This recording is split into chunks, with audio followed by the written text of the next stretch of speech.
Autolite and its 96,000 dealers present Suspense.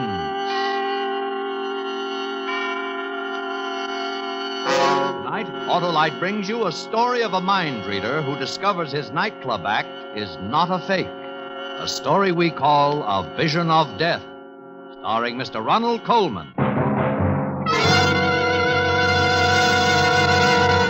Before our play begins, here is a word about Autolite from a good friend of ours. Greetings, Sahib Wilcox. Why, it's that amazing, magnificent mystic and great glass globe gazer, Sabu the Swami. What's on my mind? You think of your best friend. Everybody's best friend. The Autolite Stay Full, the battery that needs water only 3 times a year in normal car use. Now the glass shows a glass even more powerful than mine. Well, that's the fiberglass retaining mat protecting every positive plate in the Autolite Stay Full battery.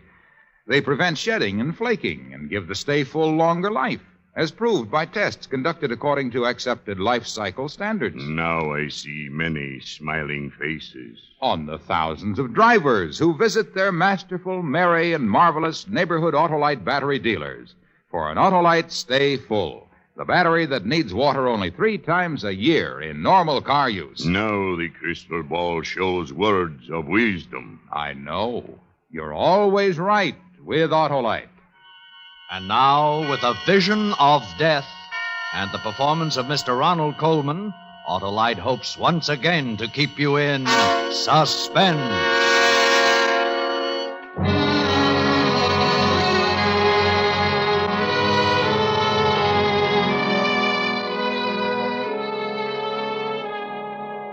If I speak too rapidly for your stenographer, you'll tell me, won't you, Lieutenant? No offense, but he impresses me as someone who has to sit on the floor to put his shoes on. And don't hesitate to stop me if I seem to wander away from the point. I mean to say this is my first, and I hope, final appearance in a police precinct, and I should hate to give a sloppy performance. We were always known, Aurora and I, for the smoothness and gem-like precision of our act. And as for this murder rap, I suppose it's called, is concerned, an acquaintance with our act is the essential rabbit. Awfully good act. Smart, informal, occasionally humorous, and always mystifying. Well, the act always began with music, never with the cliché fanfare of trumpets or roll of drums. I would saunter out to the center of the floor and say something like, "Good evening. You are about to witness an exhibition of mental telepathy. Ladies and gentlemen, may I introduce Aurora, my wife." They never failed to give her a hand. What would they applaud? Why, the vision she presented as she came toward me. There has never been anyone as lovely as Aurora, the most beautiful flash in the profession. Aurora, would you care to tell the audience, or shall I? You tell them, Jud, while I tie the blindfold across my eyes. Ladies and gentlemen, all mind readers employ a gimmick. A gimmick is a trick, a device. For example, when the mind reader, threading his way through the audience, says to the mind reader sitting blindfolded on the stage, "A lady has given me a small object which I now hold in my hand. What is it?" And the mind reader sitting blindfolded replies, "A silver coin." The answer has not come through mind reading. No, it has come through the gimmick, a cue or signal communicated through the very question itself. But we don't do that. We do not. You will notice, ladies and gentlemen, that I never speak to Aurora at all. Are you ready, Rory? Ready, Jud? Here we go, then. You, sir. You have something? Good. Concentrate upon it, like a good chap. The gentleman holds a And coin you, madam? in his hand. It is a Mexican peso bearing the date 1892. Oh, that's very clever of you, madam. I'll be surprised if she gets this one. The lady holds in how her about hand you, young man? her other hand.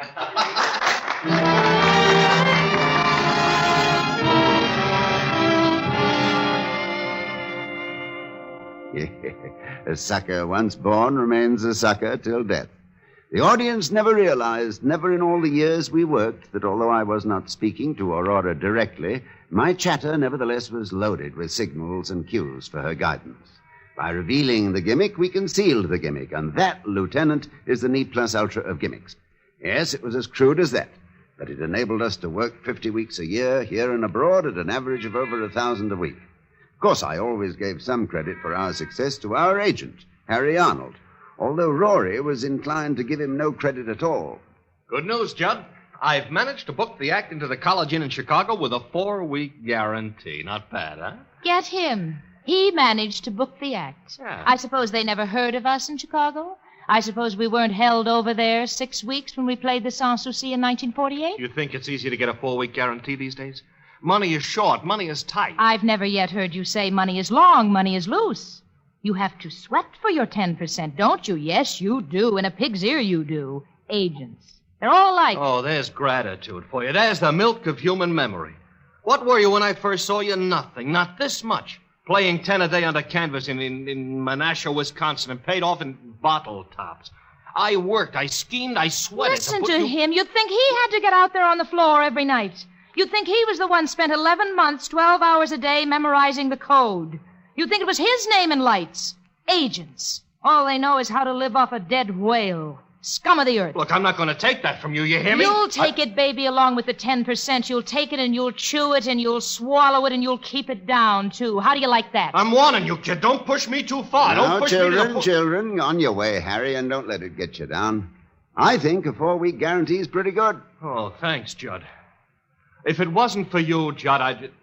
Oh, why go into it? I'm going for a walk.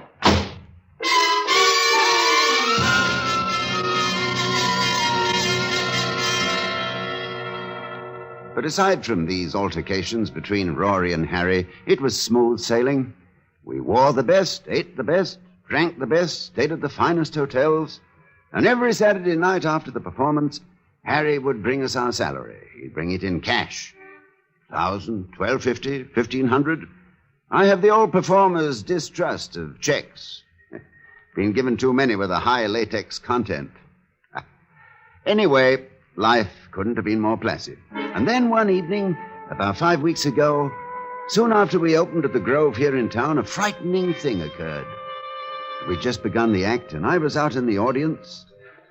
You will notice, ladies and gentlemen, that I never speak to Aurora at all. Are you ready, Rory? Ready, Jud. Here we go, then. Now, you, madam. The lady holds in her hand a compact. It is platinum and bears her initials R.C.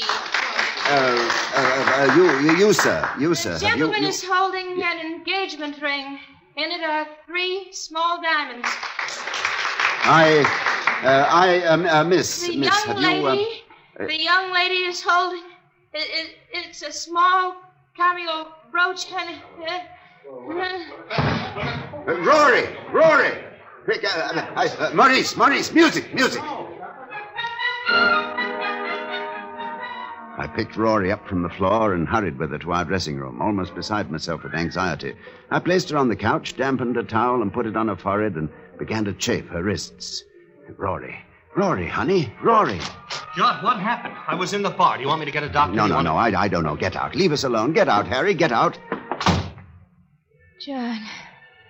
I'm here, Rory. Are you all right? I guess so. I don't know what happened. Oh, you fainted away. Try to remember what happened. Oh, I felt funny. I don't remember. No, try, Rory, try. Try to remember. It's important. I can't. Why is it important? Oh, you don't know? Rory, you don't know? You were calling out the answers before I even had a chance to give you the cue.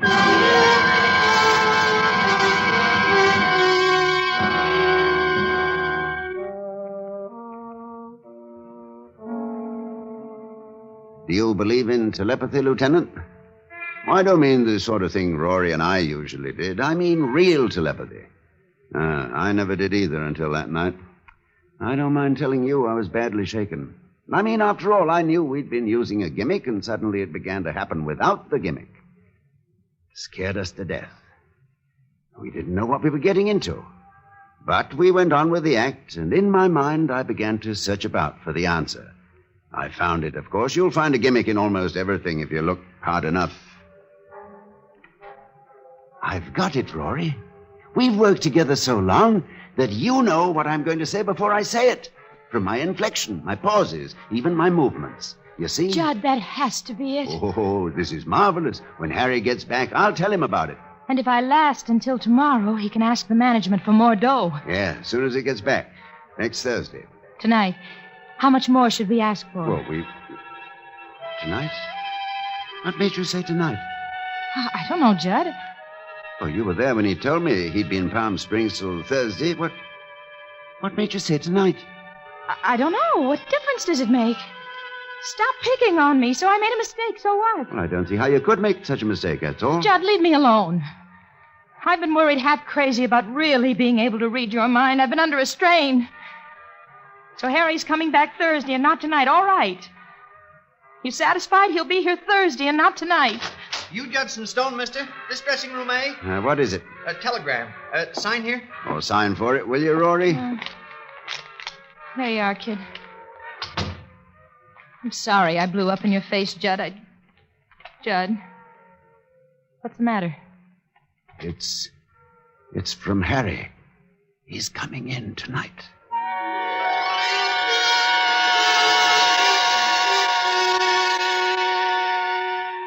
And he did, too, Lieutenant.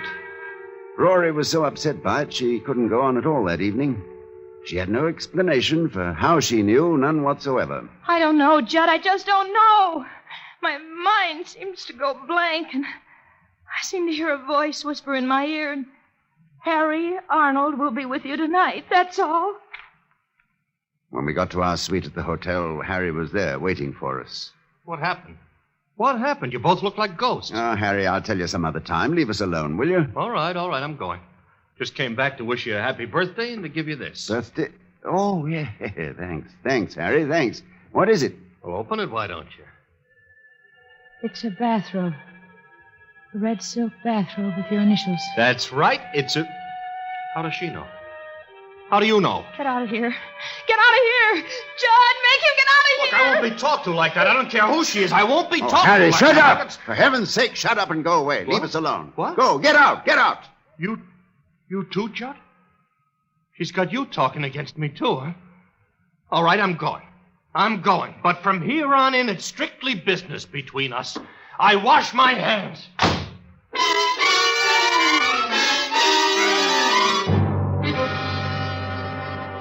He kept his word, Lieutenant. From that time on, he kept himself to himself.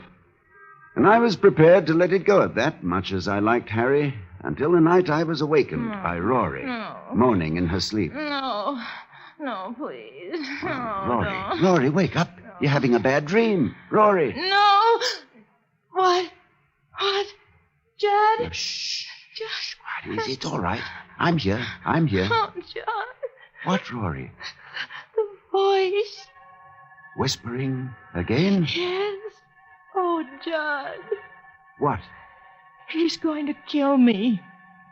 Harry Arnold is going to kill me. And that, Lieutenant, was the beginning of the end of that.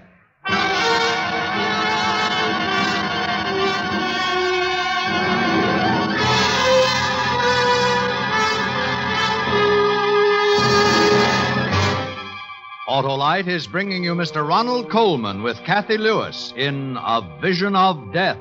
Tonight's production in radio's outstanding theater of thrills, Suspense.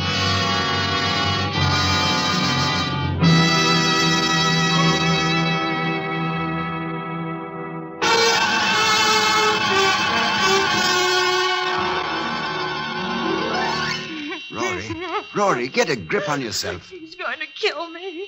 Harry is going to kill me. Don't be ridiculous. Stop it now. It was just a bad dream. Harry is going to kill me. Will you stop that? Will you stop saying Jud, that? hold me. I'm frightened. Harry is going to kill me. Now, you've had a bad dream, I tell you. He hates me. He hates me, Jud. Jud, Harry is going to kill me.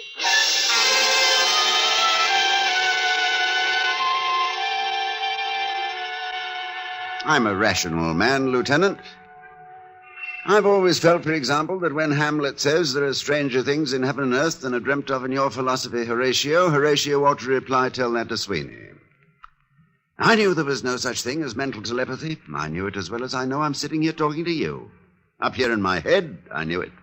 And yet, the next afternoon, I found myself entering a gun shop and purchasing a revolver and a box of bullets, determined that before Harry Arnold could so much as injure one hair of Rory's head, I would kill him. I should have gone directly to the police first. You're using hindsight, Lieutenant. I had all that out with Rory. Please, Jud, please. Go to the police and tell them about this. Let them handle it. Well, tell them what? That by reading his mind, we've learned Harry intends to murder you? They'll believe us. They've got to believe us. Oh, no, they're reasoning like a child. They'll decide that it's either a publicity stunt or else that we're both lunatics. Well, if I tell them about the telegram and the birthday presents... Rory, we have no proof. But we have to do something. What? Tell me what? You know he intends to kill you. I know he intends to kill you, but what can we do?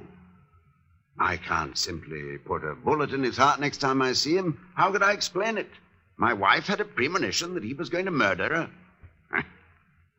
Do you know when he's going to do it? Or how he's going to do it? No. He hasn't decided yet. Isn't there anything we can do? Nothing. Except wait.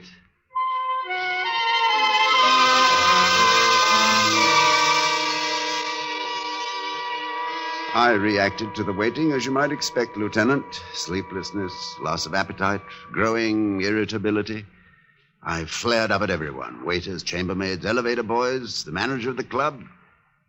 The manager of the club, yes. He finally said to me... Stone, what the devil's gotten into you? I'd really like to know. None of your business. Well, I'm only trying to be nice. Oh, shut up and let me alone. Yeah, sure, I'll let you alone. I'd let you alone right now if your contract didn't have another week to run.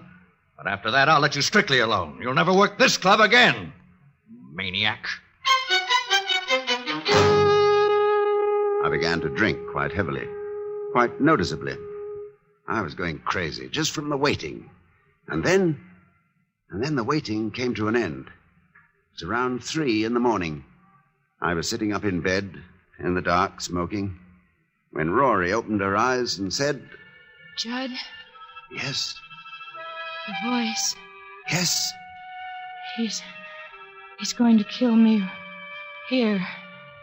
Right here, in this room. Rory. Saturday. This Saturday at midnight. Jud. Rory, sweetheart. He's going to shoot me. He has a gun. And he's going to shoot me. He's going to get you downstairs in the manager's office at the club. And while you're there, he's going to come up here. Rory, listen to me. I want you to listen to me. You're mistaken, do you understand? You've been having another bad dream, and that's all there is to it. No, Jud, I swear it. He just thought of it. Just this minute. He's standing at a bar. Standing there all by himself. Drinking. And he just this minute decided. You're making it up. Jud, no. It's the bar over at the Tuscany Hotel. I see it so clear. Oh, you're wrong. I'll prove you're wrong. Dad? Give me the bar at the Tuscany, will you? Over on Sunset. One moment, please. You'll see, Rory, he's not there at all. You'll see, it's just a dream. Just a bad dream. Tuscany Cocktail Lounge. Hello, is Harry Arnold there at the bar? Harry Arnold? No, I'm sorry, he's not. He's not, huh? You sure of that? Oh, sure, I'm sure. He was here all evening. Left about a minute ago. I said goodnight to him myself. You want me to call? It wasn't a dream. Jud? No, Rory. Don't worry. Trust me. When Harry comes tomorrow night, you won't be here at all. But I will.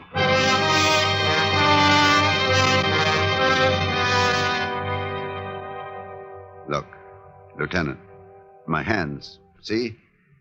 Just the memory of how I felt at that moment when my hands begin to tremble again. Amazing, isn't it?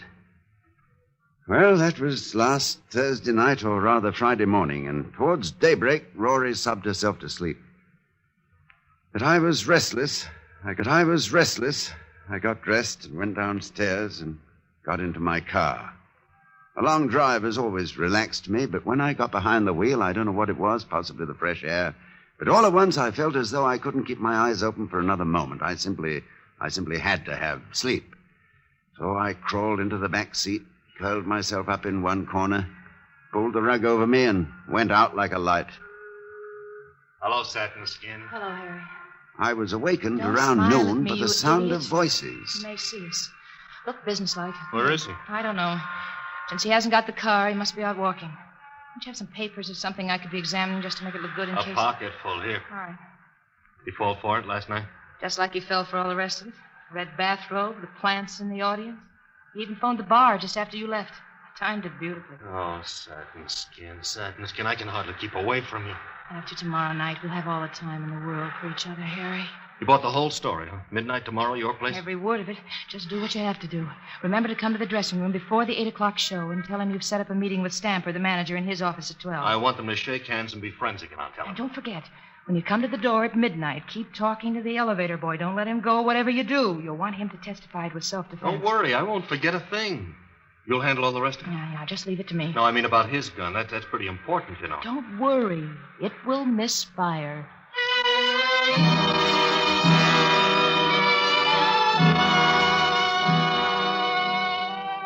It'd be difficult for me to tell you what I felt as they walked away, Lieutenant. One part of me felt the way a man ought to feel, I suppose, when he learns that the woman he loves is not only unfaithful, but plotting his death as well. But another part of me felt only relief. Relief at learning there was a gimmick in this, too. Yeah, they'd been fairly clever for amateurs. Harry had a good excuse for carrying a gun to protect the cash he brought me each Saturday. My own behavior in recent weeks would lend weight to what he would probably offer in his defense, that I must have been crazy. That for no reason at all, I'd pointed a revolver at him and threatened his life, that he had to shoot in self-defense. The presence of the elevator boy, that could mean only that Harry would shoot just as soon as I opened the door. I'd be found dead with a revolver in my hand and a heartbroken agent at my side. Tableau. Then I found myself hoping, as I never hoped before, that they'd come to their senses before Saturday, that they'd realize what a vicious, inhuman thing it was they were planning. But just before the 8 o'clock show that night, there was a knock at the door of our dressing room. Come in. Jud, I've been talking to Stamper, the manager. He's sorry there's bad blood between you, wants to square it. I told him you'd be in his office at 12 to talk things over. All right with you? Yeah, We don't want it so we never work here again, do we? I mean, there's no reason we should. no reason at all. Button my dress, Jud. See you later, Jud. Yeah, later. We did the show and then went up to our suites. I helped Rory pack a small overnight bag. I loaded the revolver, and then there was nothing to do but wait. The minutes passed. 9 o'clock, 10, 10:30, and I waited. Jud, Yes? I don't want you to go. It's best that you do. Doesn't seem right to leave you here alone. Things might not go as I planned. I might not be able to stop him. And if I fail to stop him... No, it's best that you go. Just wait at the motel until you hear from me. What time is it? Almost 11. 2 minutes of 11. I'm out of cigarettes. Desk. This is Mr. Stone in 1101. Please send up a carton of players, will you? Right away, Mr. Stone. I want you to go now, Rory. Jud, let me call the police, please. It will be useless. We've gone into it, and it'll be useless. Then come with me. He won't find anybody here. Well, then he'd choose another place, another time. Here's your valise. You have your gun. In my pocket. You won't take any chances. I don't know what I'd do if you were hurt or anything. I won't take any chances. Let me help you on with your coat. Oh, Jud, I love you so. Yes, I know.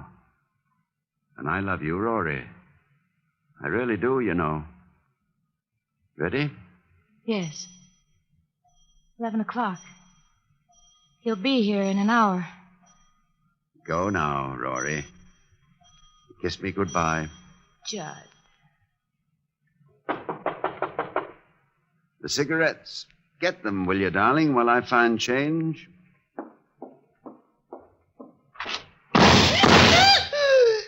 Harry. Rory? Rory! Rory!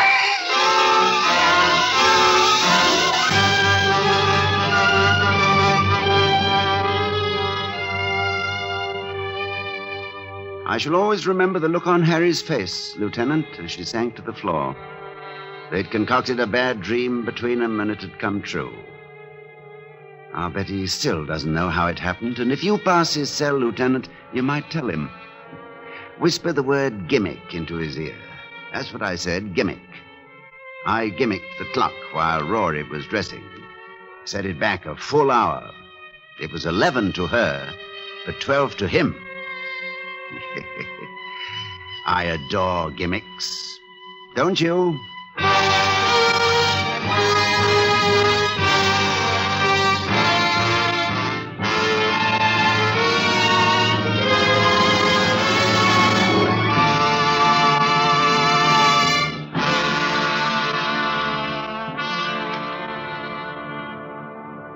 Suspense. Presented by Autolite.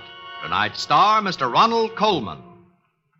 My occult powers do reveal that every driver's automobile has a life both long and bright when it has parts by Autolite. Well, that's fortune-telling there's no doubt about, Swami. You know, Autolite makes over 400 fine products for cars, trucks, planes, and boats in 28 plants from coast to coast. These include complete ignition systems used as original factory equipment on many leading makes of our finest cars. Generators, coils, distributors, electric windshield wipers, voltage regulators, wire and cable, starting motors, and many more. They're all engineered to fit together perfectly, work together perfectly, because they're all part of the Autolite team. So, friends, don't accept electrical parts supposed to be as good. Ask for and insist on Autolite original factory parts at your neighborhood service station, car dealer, garage, or repair shop. Remember, you're always right with Autolite. Next week on Suspense, our star will be Mr. Van Johnson in Strange for a Killer. And in weeks to come, you will hear such famous stars as Miss Joan Crawford, Mr. Jack Carson, and Mr. Jack Benny, all on Suspense. Suspense is produced and directed by Elliot Lewis, with music composed by Lucien Morawek and conducted by Lud Bluskin. In tonight's play, Kathy Lewis was heard as Aurora and Larry Dobkin as Harry. Others in the cast were Florida Edwards, Joseph Kearns, and Charles Calvert. A Vision of Death was written by Jerry Hausner and adapted for Suspense by Walter Newman. Ronald Colman may be heard each week on his own radio program, The Halls of Ivy. And remember, next week on Suspense, Mr. Van Johnson, as a man who suspects a murderer is holding as hostages his wife and child.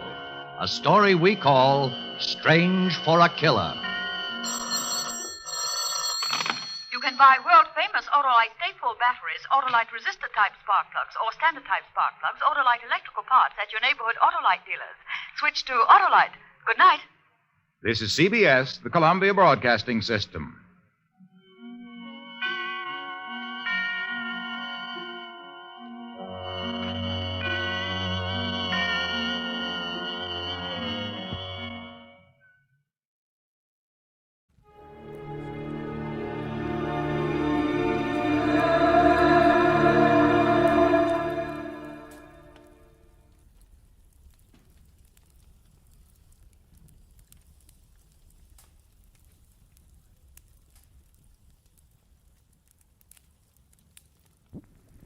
Get this and get it straight. Crime is a sucker's road, and those who travel it wind up in the gut of the prison of the grave. There's no other end, but they never learn. From the pen of Raymond Chandler, outstanding author of crime fiction, comes his most famous character in The Adventures of Philip Marlowe.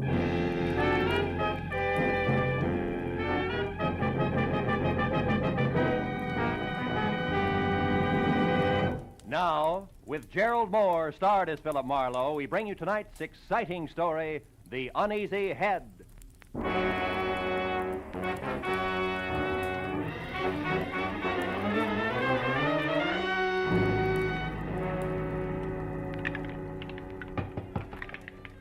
Hey, Slattery, you running a bar Let's here? don't be neglecting the regular clientele. Okay. Everybody relax. Remember, them also serve will only stand around and wait. I'm calling them like I see them. Hey, you try again, chum. Another shot? Yeah. Say, Slattery, you happen to know a guy named Sammy Archer? I was supposed to meet him here at 6. That was an hour ago. Hey, yeah, chum. Another shot. What's yours, friend?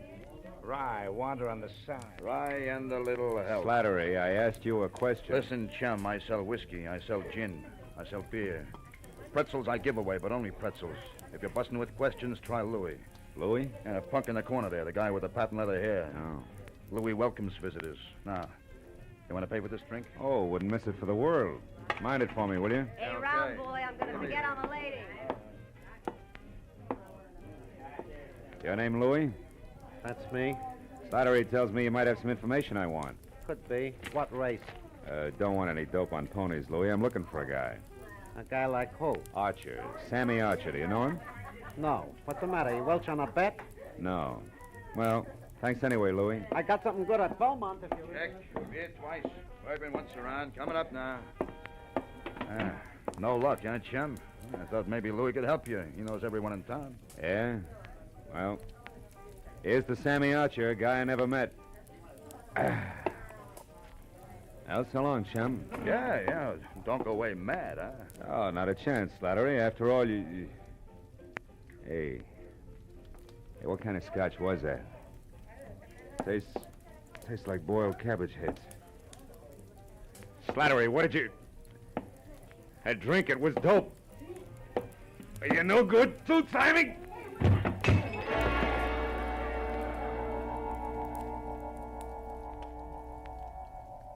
For a long time, 100 years maybe, I felt good. The temple was beautiful. Chinese beautiful. Everywhere lacquered woodwork that had the deep bottomless luster of a pigeon blood ruby, and 1,000 shelves filled with 10,000 smiling ivory Buddhas, and a lovely streamlined dancing girl, beaming in a white silk mandarin robe, waiting my pleasure. But then suddenly the 100 years ran out. The lacquered woodwork was a bar, the Buddha's lines of whiskey bottles, a white silk mandarin gown and apron, the lovely dancing girl, Slattery.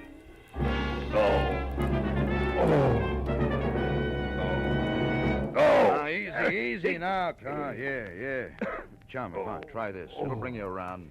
Yeah, thanks, Oh, it's you. How dumb do you think I am, Slattery? Hey, easy. No way. You got it wrong, chum. I didn't slip you that Mickey. Come on now. Lay back. You're going to be okay. How long have I been out? Oh, about an hour. Oh. You're in the storeroom behind the bar. Now, just take it slow, Mr. Marlowe. How do you know my name? Oh, I checked your wallet when you folded, chum, and saw you with a big-shot private dick from Hollywood. Yeah? That gave you my vote. Really? Oh, yeah. I heard all about you, Mr. Marlowe. The time you nailed that lousy Paul Miles who was hitting all the bars for some old-time protection. Yeah, but you should have said who you was. Yeah. Oh. Hey, Slattery, got any idea who got to my drink? No. It must have been the bird next to you. Rye and water on the side, man. You know him? Here, come on, help me up. Yeah, sure. Oh. Steady, easy now. Oh. There we are. No. Never seen him before. He shoved off when you went to see Louis. What'd he look like, Slattery, think? Oh, well, he smoked a cigar. Yeah? He had kind of a red face and was wearing a camel hair overcoat. Oh, yeah. He was nervous. He kept playing with a book of matches. He tore them out one at a time, and then he bent them up. See? Bent him up, huh? Yeah. You don't know his name, where he hangs out? No, zero, chum, except that Louis heard him ask someone about how to get to Palm Springs, but, Mr. Marlowe, I do know about Sammy Archer. You do? Yeah, I didn't want to talk up before Mr. Marlowe because I didn't know you... Slattery, where can I find Archer? Well, you ain't putting him on the spot for someone, eh? No, nothing like that. He called my office today, said he had some kind of a business deal with a guy he didn't trust. Wanted me to meet him here at the bar, get the details, and play bodyguard. Now, come on, tell me, Slattery, who is Archer? Where can I find him? He's a second-story man, Mr. Marlowe. He's a... You mean that... Yeah, he knocks off fancy places. Beverly Hills most of the time. He's strictly a prowler. Oh, fine. Well, you could probably tag him over at 31 West Grand. He's got a basement apartment there. But, look, you ain't going to be careless about the dope I gave out, are you now? Don't worry. I'm not going to work for him, Slattery. I still handpick my clients. Well, then, why are you going there? For a lead, Slattery. A lead on a nervous guy in a camel hair coat. You see, I also handpick my enemies.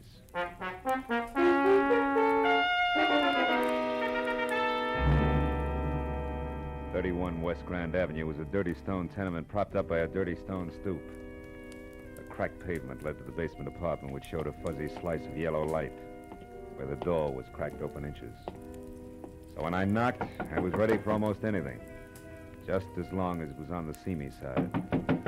But I didn't expect it to come from overhead. You're wasting your time, big boy. When Sammy leaves his door open, you shouldn't bother knocking. You mean he's out? No, I mean he's in. And he's got the blind staggers. I know. I heard him falling over the furniture. But go ahead. See for yourself. If you'll pardon appearances.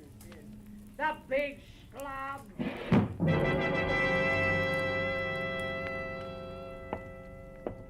The lady was right.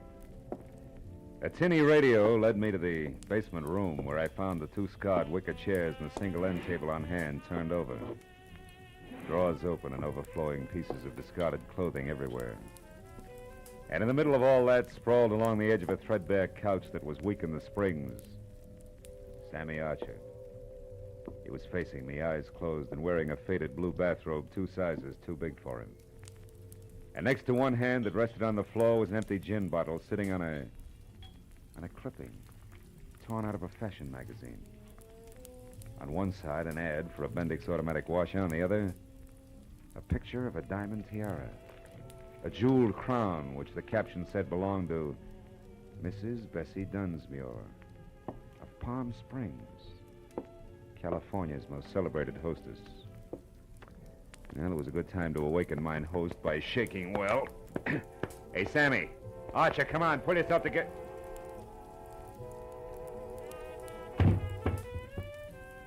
I should have known better.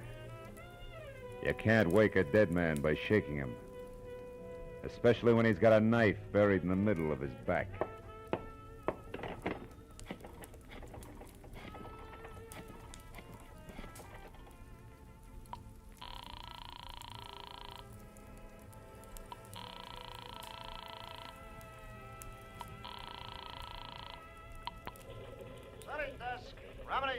Bill Marlowe, Remini. Oh, hiya, Phil. Tribune got time for a few questions? Oh, we're up to our ears with the Dunsmuir story.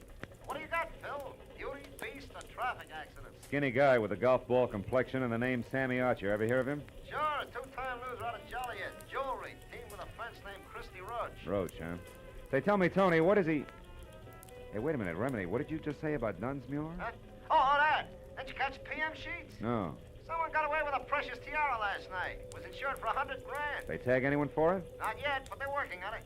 Seems that a gardener left her Palm Springs lash up the same time as a crown of diamonds. Gardner, huh? Yeah, was working under a phony name. Well, this Christy Roach, what's he look like? Oh, big red face, wears a cigar front and center. Thanks. Now I'm really getting someplace. That means what, Phil? 2 feet from the corpse, Remini, there's a textbook on gardening. Corpse? What corpse? Where are you, Marlowe? 31 West Grand Avenue, where somebody stabbed Sammy Archer to death. Now listen, Remini. If you sit on this a while, I think I may be able to wrap it all up for you after a quick trip to Palm Springs. Why not use us or the law? What's your angle, Phil? A very personal one, kid. Like what? Like a Mickey that shredded the lining of my stomach. I don't like that kind of treatment. It's bad for the ego.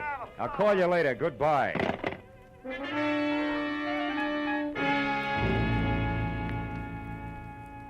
The trip to Palm Springs was 2.5 hours of hard driving through sterile wasteland. And there was plenty of time for me to add what always came out to the same thing. Sammy Archer, posing as a gardener, swiped the Dunsmuir tiara to peddle through Christy Roach, whom he feared. But Roach had double-crossed him, in a permanent sort of way, taken care of me and then headed for Palm Springs. Yeah, but there I got stopped each time. Why Palm Springs? Unless, of course, Archer's apartment turned inside out meant that the tiara was still hidden someplace in a desert hamlet. Yeah, that really would make it a cinch to find.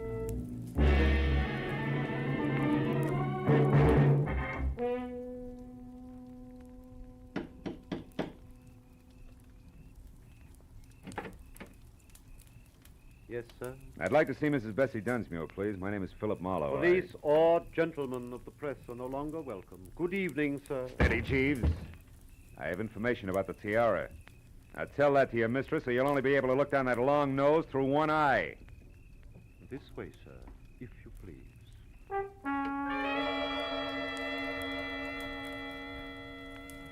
The interior of the Dunsmuir shanty was strictly colossal. From a foyer the size and shape of the Union Station to a plush, leather-lined den that was about as cozy as a parking lot. And Mrs. Bessie Dunsmuir herself fitted perfectly. Because as the renowned party giver glided into the room, I saw enough jewelry on her arms, ears, and neck to match Tiffany, carat for carat. She listened intently while I brought her up to date. After that, she ushered me into an uncomfortable chair, rang for Long Nose, and then asked a sensible question. Mr. Marlowe, this Sammy Archer, what did he look like? Well, he was thin, Mrs. Dunsmuir, and sandy hair. Does that fit your ex-gardener? Precisely. Now perhaps we're actually going to make some progress. The police here haven't, and... come in, Martin. Oh, a lecture, Mr. Marlowe? Oh, no, thanks. No. Thank you, Martin. Mrs. Dunsmuir, Yes. Did you ever notice a red-faced man who smoked cigars hanging around, talking to Archer, perhaps? No, I never did. Did you, Martin? No, madam, I don't believe I did. Excuse me, madam. Good evening, Dunsmuir residence. Who's calling, please? One moment, sir. Mr. Endicott, madam. Endicott? I don't seem to know any Endicott. Hello? I'm sorry, Mr. Endicott, but I don't seem to recollect... what? You... Well... Yes. Yes, of course. I'll see you tonight here. Goodbye. What's wrong, Mrs. Dunsmuir? Oh, just some more trouble over the estate. Ever since my husband passed on 3 years ago, we've had a mountain of trouble with his investments. I see. Well, about the tiara, Mrs. Mr. Marlowe, do what you can about locating it. You'll be rewarded handsomely by the insurance company if you're successful, I'm sure. They stand to lose $100,000. Yeah, but Now, can't you tell me anything about Archer? I'm afraid not. I don't believe I ever said more than 2 words to him. Now, excuse me, Mr. Marlowe, and thank you for your interest. Martin, Madam. please show the gentleman out.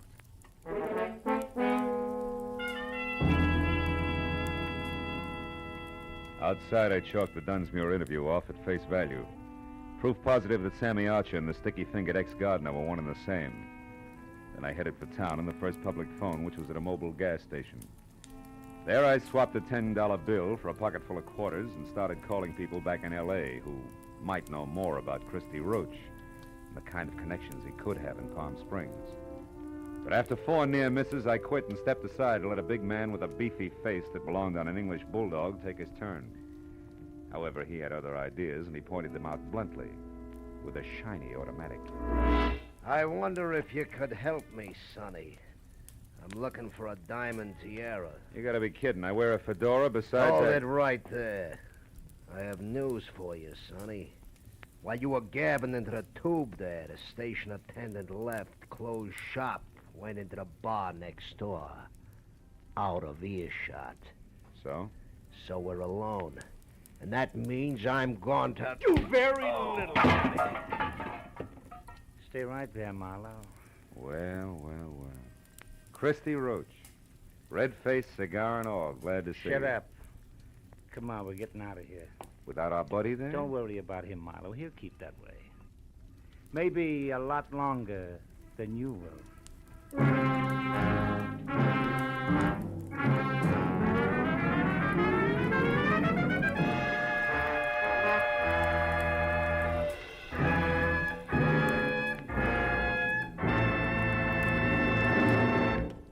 In just a moment, the second act of Philip Marlowe. But first, every Wednesday night, CBS, the network of the stars, brings you Groucho Marx in his dizzy quiz, You Bet Your Life. To hear You Bet Your Life starring Groucho Marx this Wednesday night on most of these same CBS stations, as well as Dr. Christian and that bright new musical show, The ABCs of Music. Now with our star, Gerald Moore, the second act of Philip Marlowe, and tonight's story, The Uneasy Head. From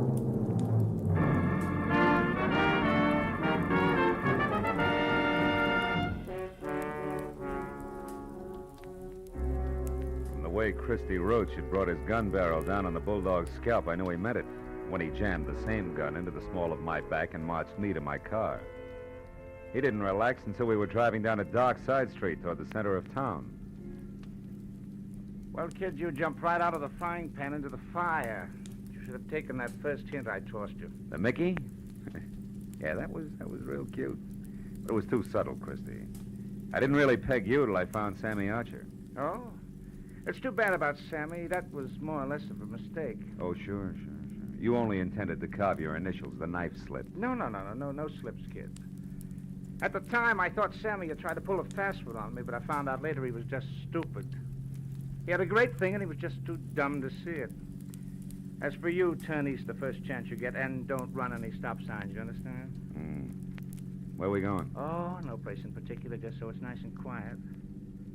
You know, you don't know when to quit, Marlowe, so now you're just one of the loose ends I've got to tuck in before I clean up my business here. Take it easy on the corners. You told me to turn east the first chance I also told you to mind your manners. Busting my wrist isn't going to help my driving much. It'll be worse the next time. I've got a lot of ground to cover yet tonight, and I want it smooth. That's too bad.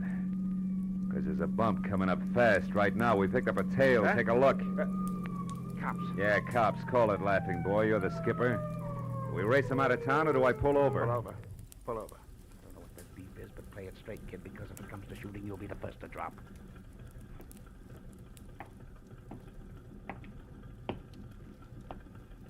I got your read, buddy. You're on a one-way street. You're telling me. Yeah, only you're going the wrong way. Yeah, I know. Well, you see, my friend... I warned you. What about him? Well, he's in a hurry, officer. I was taking him as far as the corner there. He said it was okay to come this way. I didn't. I'm a stranger here. Uh-huh. Also, you're a big boy now. You should make up your own mind. You're so right. Here, Mac, if you're in a hurry, you can go, but you better get out and walk. Thank you. Your friend here is going to be tied up for quite a spell. All right, let me see your license. Maybe the limb of the law and I should have nailed him right then and there. But there were still too many loose ends, and I wanted Christy Roach to clear them up for me. So I watched him walk out of sight while I listened with half an ear to a lecture on blind drivers. Well, it was a small enough price to pay for the service rendered, so I thanked the officer for the ticket and then headed back to the filling station in a bulldog with a headache who might be in a mood to talk. But when I got there, I found he hadn't waited around. After that, I checked the neighborhood and was 15 minutes getting to first base, which turned out to be the bar of a French restaurant across the street, run by one Monsieur Jean Corret, a high-octane number who apparently had overheard a phone call earlier. I immediately notified the police. Nothing, they said. Believe me, my friends, the lowliest gendarme in Paris would have more sense. Throw away an important clue? Never. I tell you, our police... Mr. Corret, can I see you a minute? Aye? But of course, monsieur. What is it? Well, it better be in private, huh? It's about the Dunsmuir case. Ah, nom de nom. Step this way, monsieur. All right.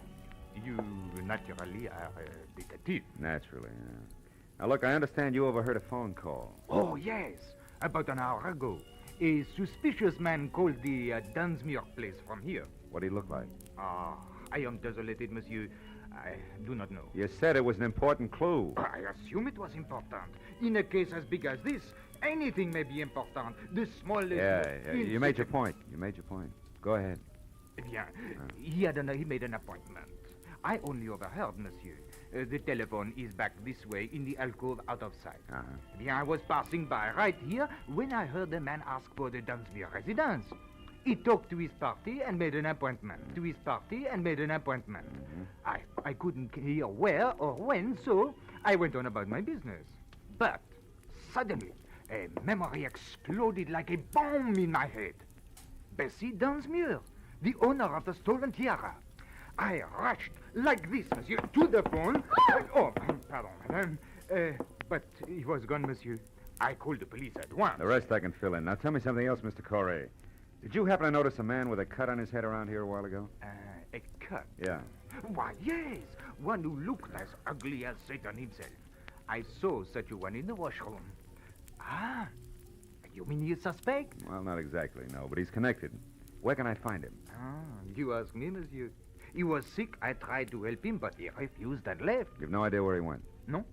But wherever it was, I'll wager he was too wobbly to get there, monsieur. All right. In that case, I better make a quick call and The telephone, certainly. Permettez-moi, monsieur. Bessie Dunsmuir hasn't had a new husband for 2 whole years, Madame. my dear. I can't imagine how she keeps up that elaborate front of hers. Why, do you know that... what? Madame, hang up the telephone at once. I insist. Vitement. I beg your pardon. In the name of the police, monsieur is a detective.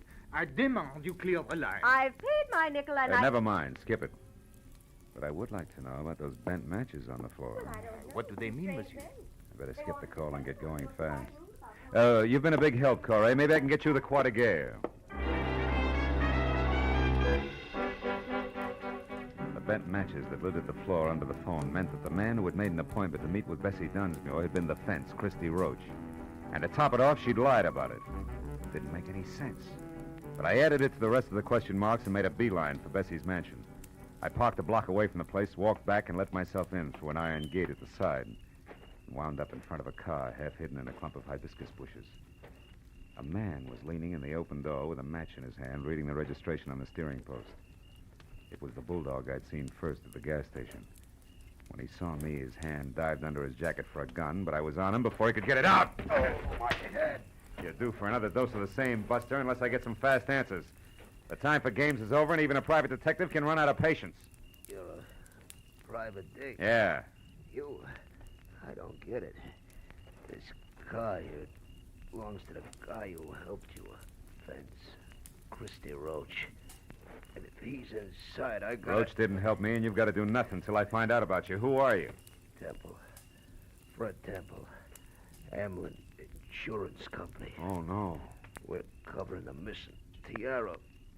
Only something's haywire. An insurance investigator? Yeah, but I'm not going to make it, fella. My head, you better get in there and stop. When he passed out, he sagged against me like a sack of wet wash. I stretched him out on the grass, and after one look, knew there was nothing more I could do. I went over to the house and quietly tried locked doors all the way around until I came to an open one in the butler's quarters. A bed lamp was on, so I braced myself for another meeting with Martin. When he came to the door, he was in his nightshirt. As soon as enough of his chin was showing, I swung! It was a distinct pleasure. I stepped over him and went through his rooms and on up the long hall to the main part of the house. I finally located Bessie in the leather-lined den. She was alone, but judging from the rate she was burning up the jittery cigarette in her hand, she expected trouble at any moment. Marlowe, how did you get in here? Why are you here? Just checking up on a lie, Bessie? I don't know what you're talking about. Your late date tonight. Incidentally, he's due any second now. His car is outside. On my ground? Yeah. Surprised? What's so important about that? Now, look, you better tell me all about it, Bessie. No. Get out of here. Get out. Later. Right now, this setup is so full of holes, even the truth is leaking out. First, Roach the fence, figuring Sammy Archer, the guy who swiped your tiara, was pulling a fast one. And he changed his mind and got a new angle. Second, you brushed me off because actually you're afraid of finding the tiara. And third, the insurance company that's covering your loss is suspicious. Yeah, it's screwy, but it can only add one way. Like the tiara that was stolen from here yesterday is worthless. Are you insane? It was famous, fabulous, worth a king's ransom. Yeah, the original, maybe. Not the cheap duplicate. It may be fuzzy on the details, but the big picture's easy. You dismantled the original and sold it probably quite a while ago. But not before you made a duplicate to keep up appearances so gossips wouldn't know you were going broke. Also, you kept up the insurance on it for the same reason. And the duplicate was stolen. People knew you'd been robbed, so you were forced to claim the insurance, but you knew that if the fake was recovered legally, you'd be prosecuted by the insurance company and disgraced. Sure, Christy Roach knows that, too. He's coming here for blackmail, isn't he? Why else? Come on, Bessie, you might as well... You might as well... Might as well what? What are you looking at? A cigar butt there on the floor. Oh. It's burned a hole in your rug. What happened to make Roach drop a cigar, Bessie? Where is he? I don't know what you're... Stay away from that desk. I mean it, Bessie. Next time it's for keeps. Now stay back. Where is he? In the closet there. I didn't know what else to do. You are right about the blackmail. About everything. I had to kill him. He'd have wrecked my life. Yeah. Just your way of life. That was top-heavy anyway. I guess so. But I thought I had to have it that way. Well, at least I'll give them all a big laugh on the way out. Bessie Dunsmuir's a great entertainer.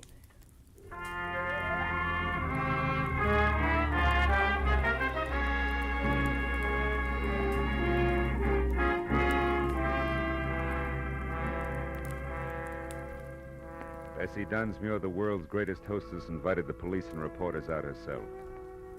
The fake tiara was found in the back of Roach's car. And she wore it cocked over one eye for the benefit of the press, the photographers, and her friends. By the time that party was over, it was almost dawn. Bessie was right. The papers came out and the giggles began. But Fred Temple drinking coffee under a head full of bandages didn't see much to laugh at. It's pathetic. Something awful sad there someplace, Marlowe. I agreed.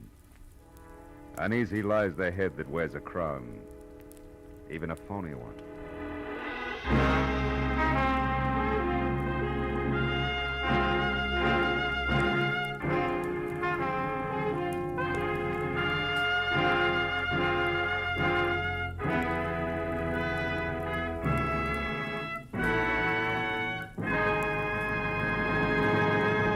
The Adventures of Philip Marlowe, bringing you Raymond Chandler's most famous character, star Gerald Moore, are produced and directed by Norman MacDonald and are written for radio by Robert Mitchell and Gene Levitt. Featured in the cast were Verna Felton, Wally Mayer, Lou Krugman, Ben Wright, John Daner, Edgar Barrier, and Charlotte Lawrence. The special music is composed and conducted by Richard Orant. Now, a special announcement for Philip Marlowe fans. Next week, Philip Marlowe will be heard Wednesday night at 10 p.m. Eastern Daylight Savings Time. Be sure and be with us again next week on Wednesday evening when Philip Marlowe says... This time there was an innocent aboard, a noisy corpse and a quiet killer. But before I knew which was which, I'd mixed with all three while going 70 miles an hour.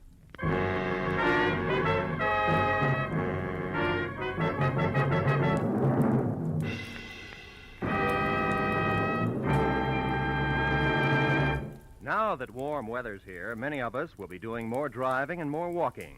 It's the duty of every motorist and every pedestrian to take every precaution so that we may cut down on the terrible injury and death toll exacted by traffic accidents. These accidents don't just happen. They're man-made. Somebody causes them. Make sure that you're not responsible for a traffic accident. Walk and drive carefully. The life you save may be your own.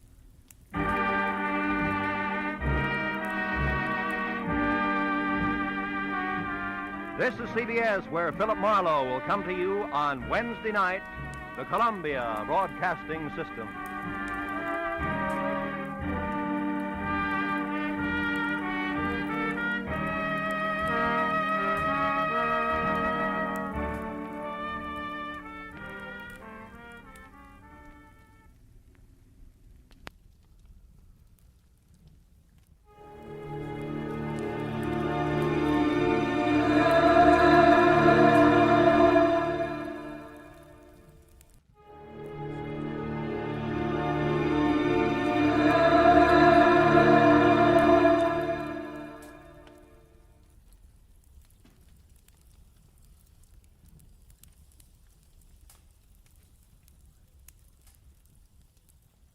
Get this and get it straight. Crime is a sucker's road, and those who travel it wind up in the gutter, the prison, or the grave. This time, inside of 2 hours, a lavish mansion seethed with suspicion, a sealed cabin filled with gas, and an artist's retreat had a corpse on the floor. All because one man was too good-looking to be true to anyone. From the pen of Raymond Chandler, outstanding author of mystery, comes his most famous character and crime's most deadly enemy, as we present The Adventures of Philip Marlowe.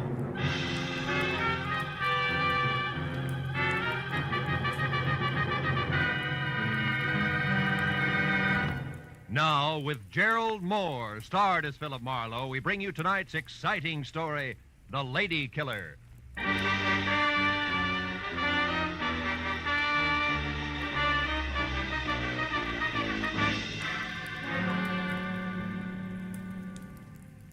The longer I sat in my office with my feet up on the desk and thought about it, the more convinced I became. Paul Niles was unquestionably the handsomest man I'd ever seen. He had a face that belonged on a Greek god, only his features were better, more finely chiseled. They looked as though they'd been molded out of alabaster from a blueprint by some inspired genius. And the classic side view he presented made the great profile show up like a bowl full of shredded wheat. In fact, the guy was much too good to be true in more ways than one, which had been my original impression of Niles when I'd first met him, just 2 hours ago at the corner of Sunset and Cahuenga, and at his insistence had driven him around the quieter streets of Hollywood in my car while he tried to hire me. He was scared stiff, but that was all he would admit to, and as he talked, I wondered what it would be like to have a face like that. Must become quite a problem. Women cluttering up your life. Marlowe, you're not listening to me. Unless you help me, I'm going to be killed. Soon, tomorrow, tonight, maybe in the next 10 minutes. I must have protection. From what? Who's after you? A girl. Her name is Nora Kirby. She's threatened my life, and now she's here in town. She actually intends to go through with it. I found out where she's staying. I went there to talk to her, but she was out. Why is killing you so important to her? Well, I don't even know for sure. It's something ridiculous. Nora Kirby obviously doesn't think so. Let's have it, Niles. Why? I can't tell you that. I see. Also, I suppose you don't want to take this to the police where it belongs, and you can't give me the reason for that either. Yes. I came to you because I need private help, and I'm willing to pay well for it. Now, you don't have to concern yourself with the reasons. Simply see that Nora doesn't get to me. Now, here, as a starter, here's $200 for just that. Keep it. I only accept money from the people I work for. You mean you won't help me? I just want to know where I'm going before I start. Now, wait. You can get off here. Don't you understand? My life's in danger. I'm scared. Not enough to loosen your tongue any. Here, this is as far as I go. But tell me one thing first, just for laughs. What business are you in? Why, I'm a composer. I write music. Mm-hmm. The way you said it, it's either a front or a hobby. How do you get your dough? I have friends, wealthy ones, who have faith in me. And that's more than I can say for Marlowe. So long, Mr. Niles. Go on. Out. All right. But here, at least take my card, and please call if you change your mind. I'm desperate, Marlowe. I'll pay you even more if you'll only... Goodbye, Mr. Niles.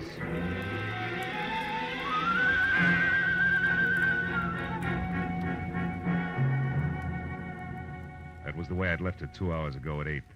And I'd spent the time in between trying to referee a tug-of-war in progress with the feeling I had that I'd been stuffy on one end and my undernourished bank account on the other, and was slowly but surely getting no place. So when the break came, I grabbed at it. Hello, Marlowe speaking. Marlowe, this is Paul Niles again. Oh? I've thought it over.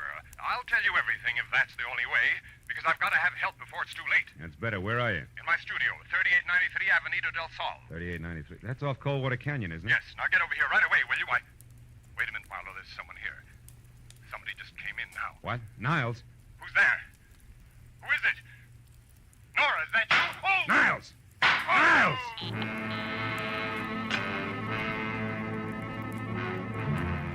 When Niles' phone went dead, I hung up, ran to my car, and was headed for Coldwater Canyon before I stopped to think of what I'd heard on the telephone could very easily have been bait for a patsy routine.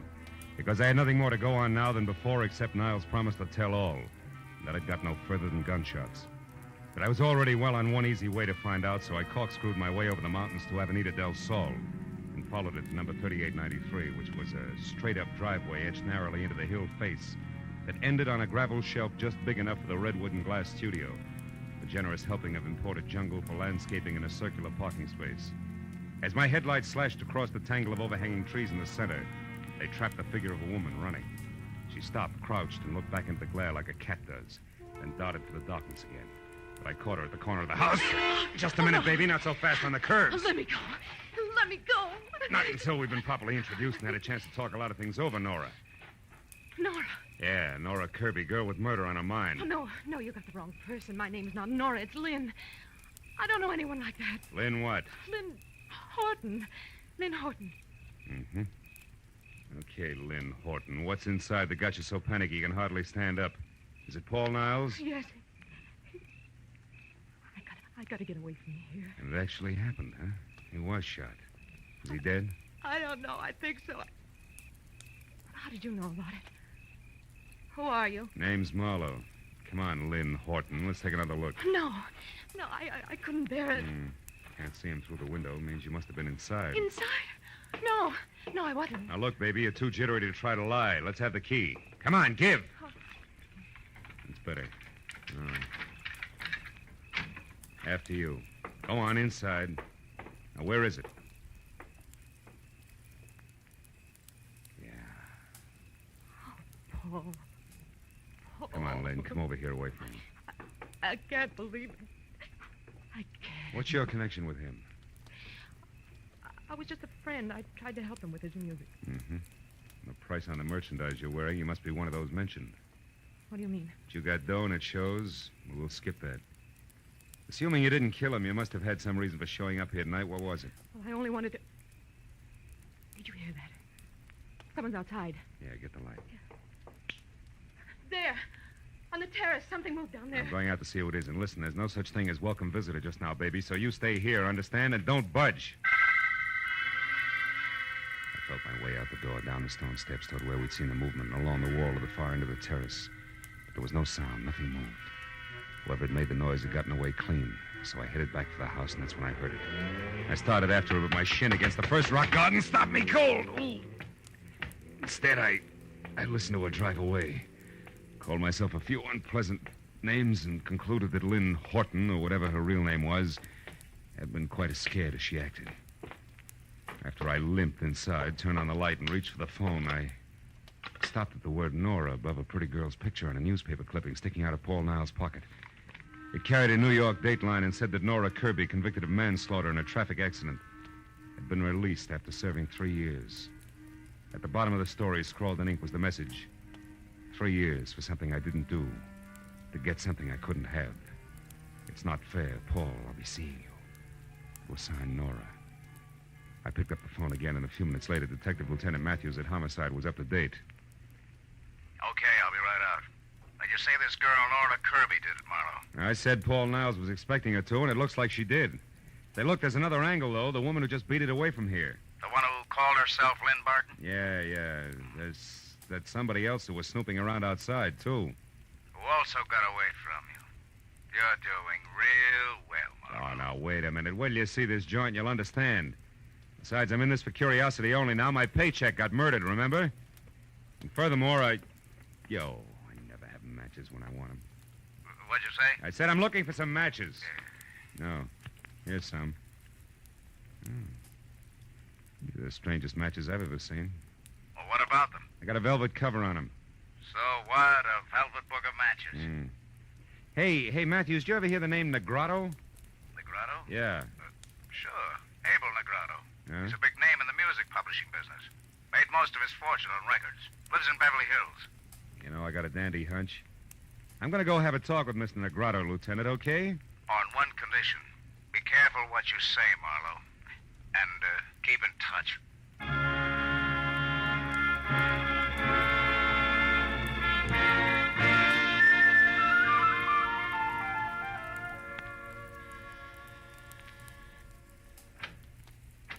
Good evening.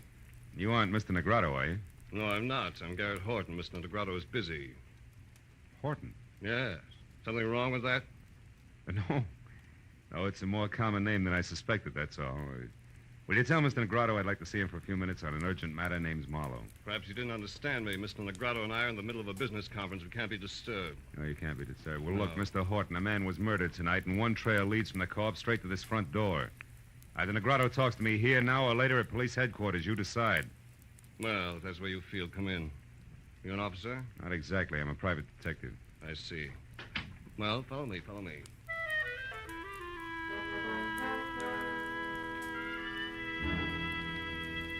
He led the way through what looked like the outer lobby of the Taj Mahal, and down a silk-padded corridor to a set of carved doors that would have fit any roundhouse in the country.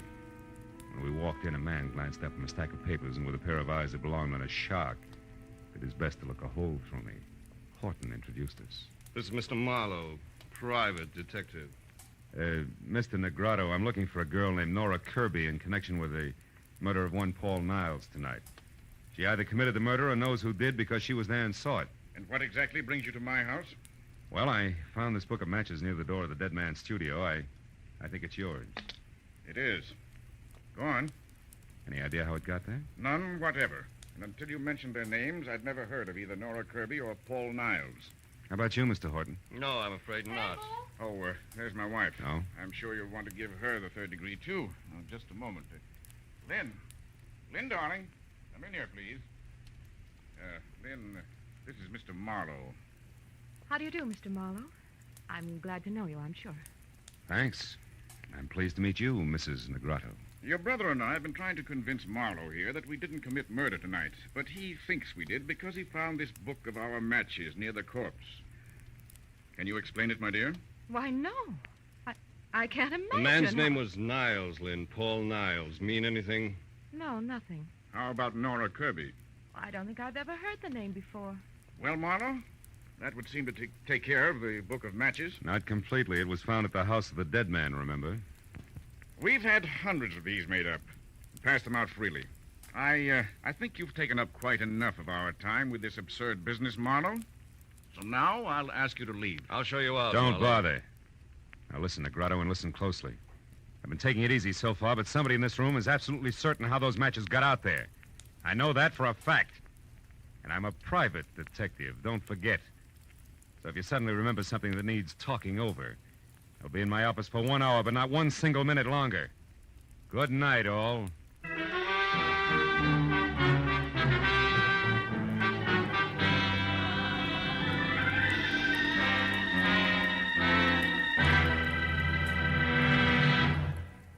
In just a moment, the second act of Philip Marlowe. But first, every Sunday afternoon, CBS brings you 2 outstanding programs of music. Gems from the great composers, played by the Symphonette, and the sweet, memorable songs of the outstanding modern composers and semi-classicists, sung by the Choraleers. Each program is designed especially for fine Sunday afternoon listening. Hear both the Symphonette and Choraleers this Sunday afternoon on most of these same CBS stations. Now, with our star, Gerald Moore, we return to the second act of Philip Marlowe and tonight's story, The Lady Killer.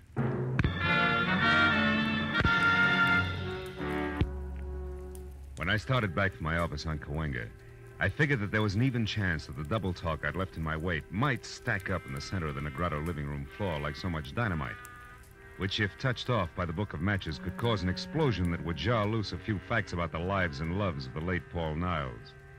Facts that would make finding Nora Kirby and clearly understanding her motives something less than impossible. And 20 minutes later, when I was slouched behind my desk and listening to the staccato report of a pair of high heels clicking sharply toward my door, I had a hunch that my theory of violent detonation was not just wishful thinking. When the door opened without the formality of the knock, that hunch turned a sure thing because the visitor was the not-quite lady called Lynn. Mr. Marlowe, And before she could speak her piece, the phone rang, and sure thing graduated to cinch. It was another Negrato, the one named Abel. Marlowe, I suppose it's stupid of me to make this call, but frankly, your visit here has left me curious. You have a minute? Yeah, I think so. Hold the wire, will you? I need a light. Be with you in a second, Mrs. Negrato. All right, but what I have to say is important, Marlowe. So make it fast, will you? Just as fast as I can. I don't think your husband has much to say to me. Husband? Mm-hmm. That's Abel you're talking to? Yeah. Now, do you mind handing me those matches there? Thanks. Hello. Sorry to have kept you waiting, Mr. Negrato. I never seem to be able to hang on to matches. That's odd. You apparently did all right on that score tonight, Marlowe. Is that the reason for the call? More or less. Marlowe, you know as well as I do that servants, anyone who's ever been in my home could have left those matches near the body of that Paul Niles. That's right, Mr. Negrato. Anybody. Which also includes you, your wife, your brother-in-law, and others in the family I've still to meet. What's your point, please? I'm in a hurry. Very well. Marlowe, I called to find out if you're holding anything back from me. If this murder concerns the Negratos beyond the appearance of those matches. I can't say. Because there is something. Because I don't know. Anything else? No, there isn't. Yes, Marlowe, there is. Oh? To be honest, I admire the way you handle the situation. What's your address? I may have work for you soon. Tonight. Thanks, Mr. Negrato, but I don't think I'll be available.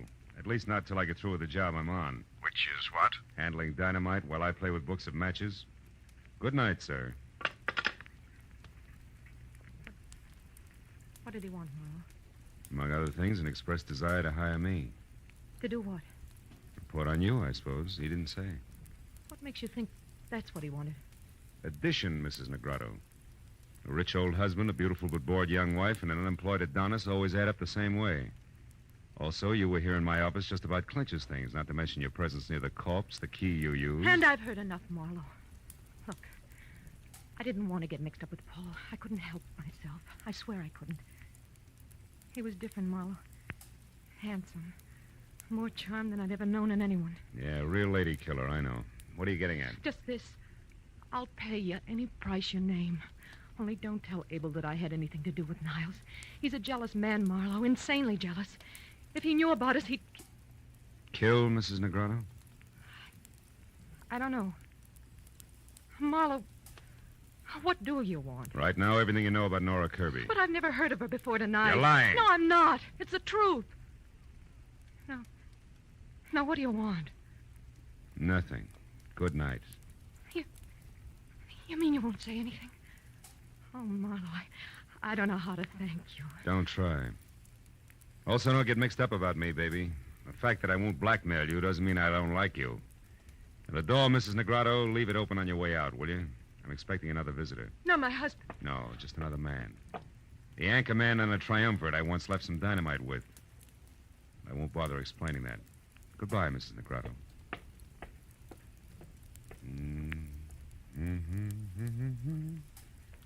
You great, big, beautiful dog. Oh. Come on in, Mr. Horton. I've been waiting for you. Why, Mr. Marlowe? Something I said or didn't say at the house? Not exactly.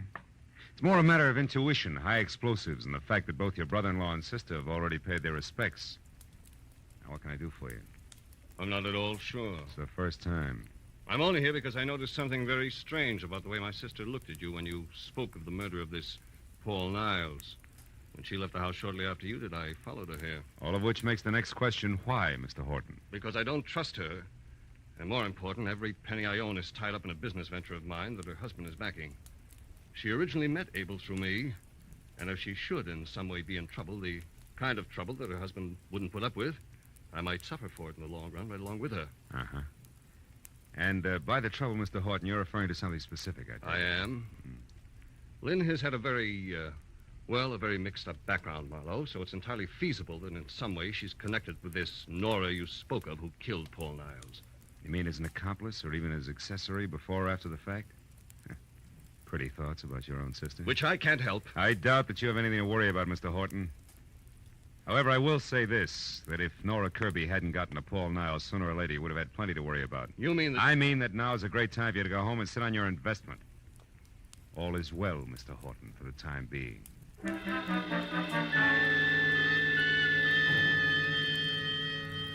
A moment after Horton left the office, I came to the hollow conclusion that although my little bombshell had exploded on schedule, damages had been light and had jarred loose neither fact nor fancy about the late Paul Niles and much less about the elusive Miss Nora Kirby.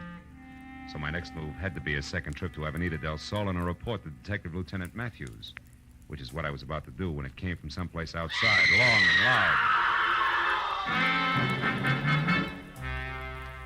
I ran the length of the corridor outside my door, then belted down the single flight of stairs to the street where in the half-light of a distant lamppost, I saw the shadowed figure of a girl slip behind my car, then dart toward a storefront nearby.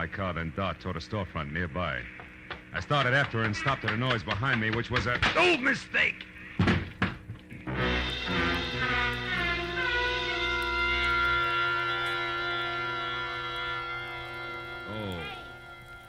Junior, hey, come on, honey. Pull yourself together. Oh. Let's go, fellas. Come on. Oh, it's you. You're the one who screamed? Scream. Honey, you have got it bad. Listen, this is just Sally. Hello, Sally. Relax, honey. You're lucky a cop didn't come along first. Being drunk is one thing. The DTs is something else, I know. Last year I was in the same shape, and it took me 3 months Now, wait a minute. Hold it, will you? Look, I was slugged, not slipped a Mickey. Slugged? Honest? Slugged, honest. If you don't mind giving me a hand, I'll get up. Ooh! Easy, honey. Oh, here, let me help you. Oh, I'm sorry. Oh. I figured you all wrong. Never thought you was slugged. Any idea who done it? No. Look, tell me, didn't you see anything? Before you found me, I mean? Didn't hear a girl scream, see her run away? Nothing at all. Oh. Honey, you must have been out longer than you thought. Maybe... Hey, look, this card here on the ground. Yeah? What's your name, honey? Philip Marlowe, why? Why, I tell you why. I'll tell you more than that. You know who slugged you, honey? A polite guy. A very polite guy who left his card. Yeah, engraved and all. Paul Niles, know him? I used to. It won't work, Sweets. Niles gave me that card earlier tonight. Must have dropped it just now. Also, Niles is dead and you. And what? Back of that card there in pencil. Give me that, will you? Gray's Motel, 1000 Santa Monica Boulevard, Bungalow 9. Sweetheart, I may have something good here. About who slugged you, you mean? Better than that, about who killed Niles and where she can be found. Goodbye, love. Here's 5 for your trouble, and bless you. As I piled into my car, I knew that putting Niles' conversation piece about having just come from Nora's place when he first met me, together with the address on the back of his card, was taking a lot for granted. I sold myself that playing a long shot was better than not betting on anything at all, and I kept driving fast. When I came to a stop away from the place, which was run down, spread out, and quiet, I had a feeling that what I had earmarked long shot was quickly moving up to even money. And when I was standing next to the motel bungalow marked 9, that feeling became fact because inside and piled in an awkward heap on the floor was a still form of the girl the newspaper clipping had labeled Nora Kirby. It was another full second before I realized something even more important. On a hot night in August, there wasn't a single window open.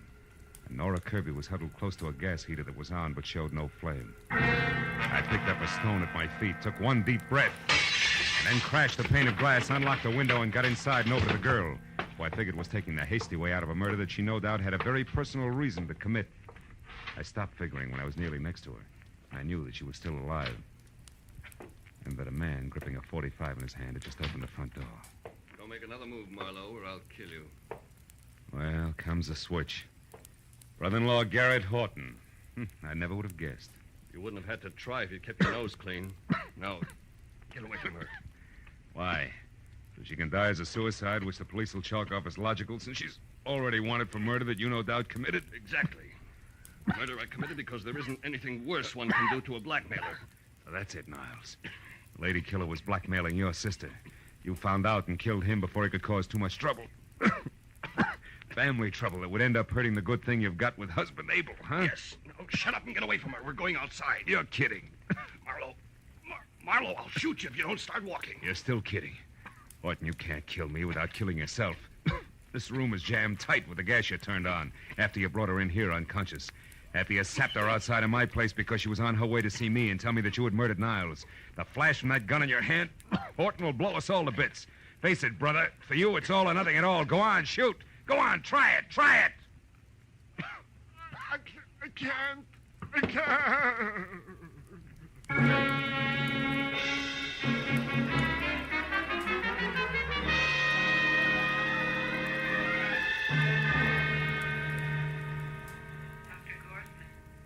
Dr. Gorson, please report to Ward You can see Miss Kirby now, Mr. Marlowe. She's going to be all right, but hold her down to a few minutes, will you? All right, Doctor, just a few minutes. Hello, Nora. Been a long time getting together, huh? Yeah, but not through any fault of mine, Mr. Marlowe. I followed you from the moment you left Paul's place. But I wanted to see you alone, so I kept waiting for my chance. Which was canceled out when Horton spotted you after he left my office. You gotta learn to run faster, honey. He had to take time to knock me out, and still he caught up with you. So did you, I'm very glad to say. Even though you probably weren't trying to save me at the time, were you? Frankly, honey, until Horton stepped back into that bungalow to keep me from interfering with things, I figured you were it. That might have been Marlowe. If Paul hadn't been killed just before I got to him, at least I'd have hit him with something hard. I had motive, you know. Yeah, I read all about it. 3 years in prison for something you didn't do. But tell me, if Niles framed you and you knew it, why didn't you go to the police? He couldn't have been that irresistible. But he was, Marlowe. And more. As a matter of fact, he didn't frame me in the first place. It was my own idea. You see, Paul was driving the car when we had that accident 3 years ago. Not me. You switched places with him? Why? He'd already had his license revoked for reckless driving. They'd have sent him away for 10 years at least, as against my 3. Believe it or not, at the time, I couldn't think of waiting that long for him. No? No, Marlowe? Hello, Matthews. We checked her story. It's true enough, even if it's the kind of thing we're not supposed to be able to understand. Of course. Paul was strictly a lady killer, remember? Yeah, so he was. Well, I guess that ties everything in, huh? Not quite, Phil. I just finished taking a statement from Horton. There's one more question. Whatever made you so sure that in a room half filled with gas, a gun exploding would blow everything up? Oh, well, that's simple. You what? Well, I figured, you see. I thought that, Yes, well, good night, Miss Kirby. Good night, Mr. Marlowe. So long, Lieutenant. So long. Lucky.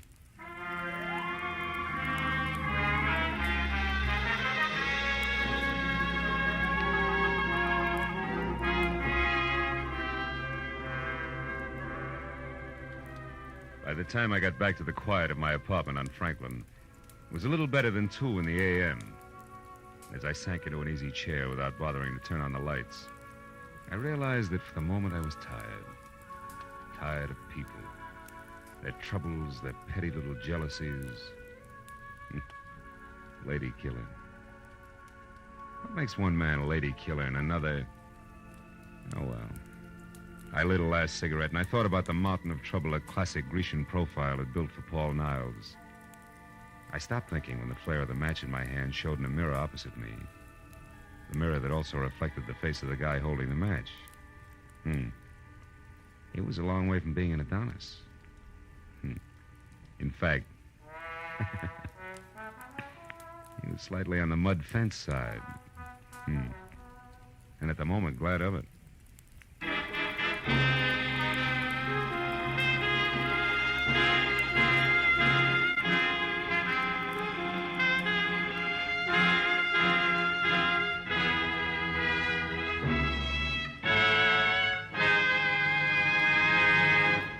The Adventures of Philip Marlowe, bringing you Raymond Chandler's most famous character and crime's most deadly enemy, star Gerald Moore, and are produced and directed by Norman MacDonald. Script is by Mel Donnelly, Robert Mitchell, and Gene Levitt. Featured in the cast were Gene Bates, Paul Dubov, Ted Von Eltz, Ann Morrison, Don Randolph, and Edmund MacDonald. The special music is by Richard Orant. Be sure and be with us again next week when Philip Marlowe says... It started with a man on trial for his life, and an A1 citizen eager to testify. But there it was interrupted. And it wasn't until I found a corpse in a bubbling bath, gunplay in the woods, and lots of blackmail that the real eager witness had a chance to talk.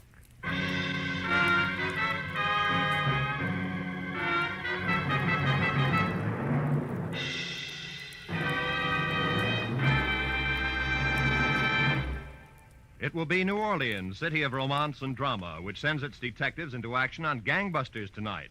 The superintendent of the New Orleans Police Department himself will narrate Gangbusters' amazing story, The Case of the Sledgehammer Sigh. You'll also find Basil Rathbone engaged in another of his exciting exotic mysteries. So be sure to hear them on most of these same CBS stations. Gangbusters and Basil Rathbone's newest mystery adventure. In fact, stay tuned right now for the Gangbusters program. Yes, it follows immediately on most of these same stations. This is Roy Rowan speaking. This is CBS, the Columbia Broadcasting System.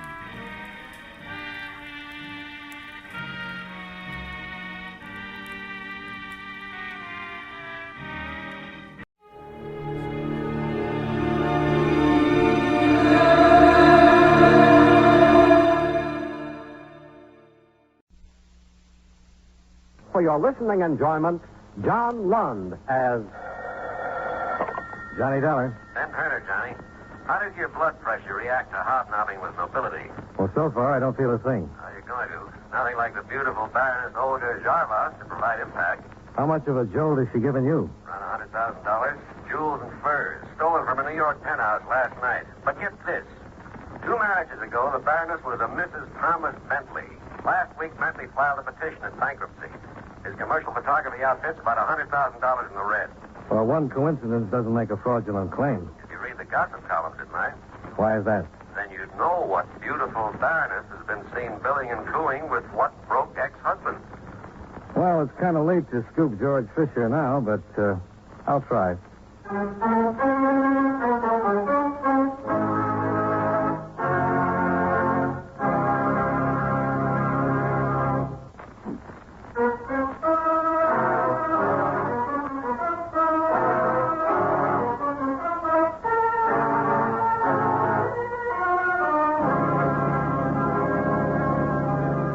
Expense account submitted by Special Investigator Johnny Dollar to Home Office, Eastern Indemnity and Insurance Company, Hartford, Connecticut.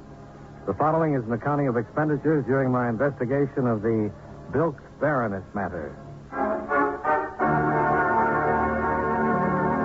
Expense account item 1, $6.35. Gas and oil, sandwich, and coffee between Hartford and New York. The penthouse of the Baroness Olga Jarvash lay atop a 35-story granite and glass apartment hotel on the east side. I ran the gauntlet of suspicious doorman, supercilious desk clerk, and snobbish elevator boy, only to find myself in what was destined to be a short-lived interview with the Baroness. I am so terribly sorry, Mr. Dollar, but you have come at a most inopportune time. Oh, that careless maid of mine. It is her day off. I am rushing to attend a cocktail party, and I simply cannot find a thing. Not one thing. It is a most inopportune moment. Well, I wouldn't want to keep you from a cocktail party, Baroness, but there is some information I'd like to have. But I have told everything I know to the police. So why not run along like a dear man and get your information from them, huh? Oh, my gloves. Oh, that stupid maid. Where did she put my gloves? Well, while you're looking, maybe you can tell me when you first noticed the loss? It was when I returned home last night, of course. Just 2, 3 in the morning. I paid no attention at the time. The police will know. I called them immediately. Mm-hmm. Anybody with you when you came back home? My dear man, is all this questioning absolutely necessary? After all, I did not steal my own furs and jewels. Now, why do you not go after the criminals who are responsible? Well, some cooperation from you might help me do that. Very well. I will tell you all I know. Early last evening, I had a few friends up for drinks. We left for the theater at approximately 8 o'clock. Afterwards, there was the supper club. Dinner, dancing. I came home. My things were gone. Anyone come up with you? If you must know yet, Thomas escorted me home. That's Thomas Bentley, your former husband? Yes, of course. Now, you simply must excuse me, Mr. Dollar. I'm terribly late. My friends will never forgive me. You sound more worried about your friends than you do about the robbery. But, of course, the loss of dear friends is irreplaceable. But so far as those trinkets and furs are concerned... Yeah, I know. You're insured.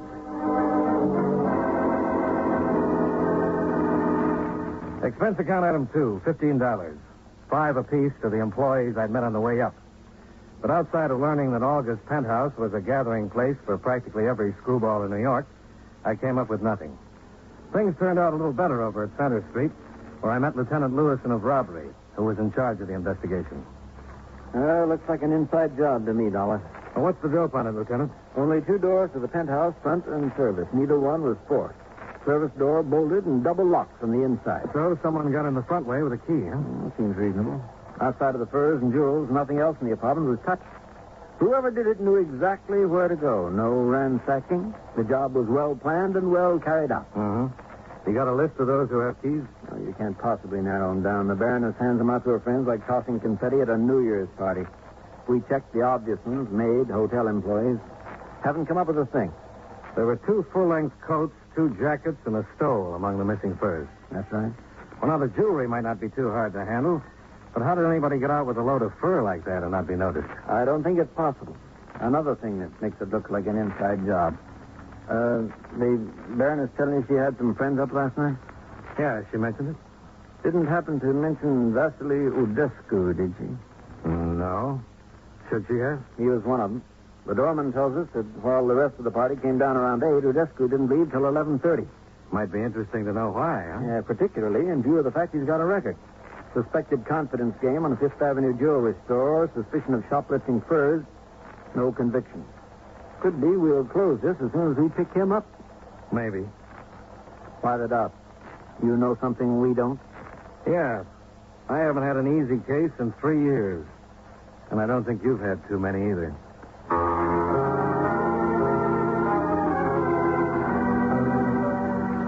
My next stop was East 56th Street in the commercial art studios of Thomas Bentley.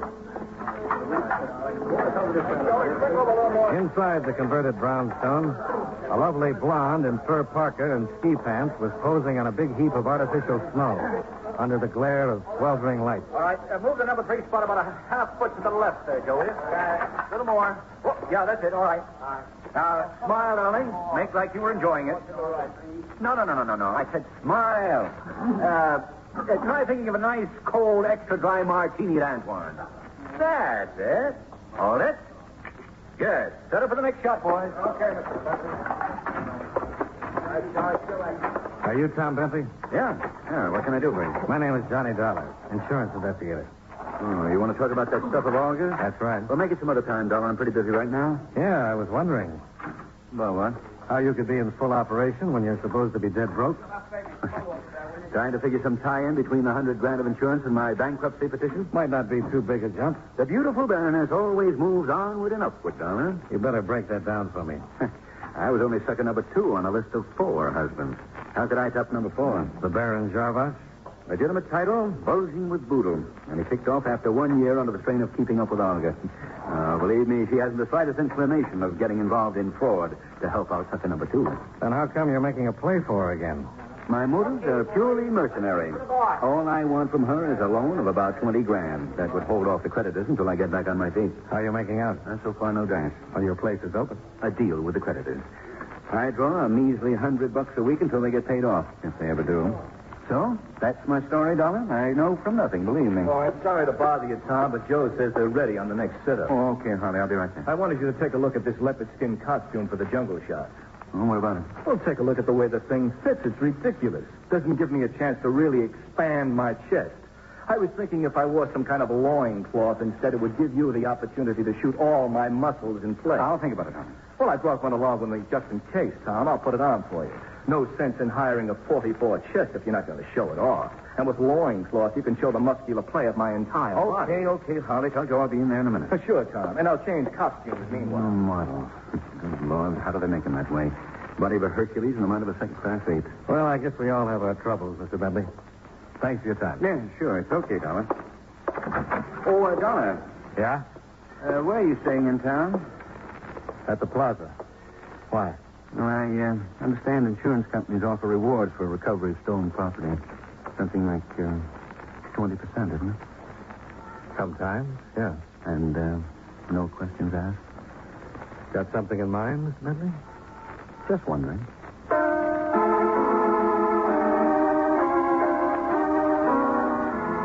It was getting late in the day and time for the inner man to be cared for. So I headed for the Plaza Bar. En route, I stopped to telephone Lieutenant Lewison. You know, Dollar, this case might not be so tough a task. What have you come up with, Lieutenant? Vasily Udescu picked him up 20 minutes ago. Don't tell me he confessed. No, not that, baby. I didn't think it could be that easy. No, it's not.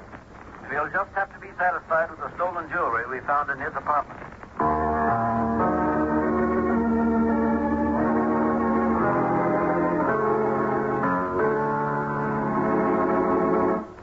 It is an impossibility, a most indignant outrage. Me, Vasily Udescu, being accused like a criminal element. I will sue you before the court for every penny you have. You said that before, Udescu. And I will say it again and again until you have released me. What have you got on him, Lieutenant? Exhibits A and B, Dollar. 1 emerald ring, 1 diamond bracelet. Look familiar? They were covered under August policy, all right. I do not care what is covered by weight.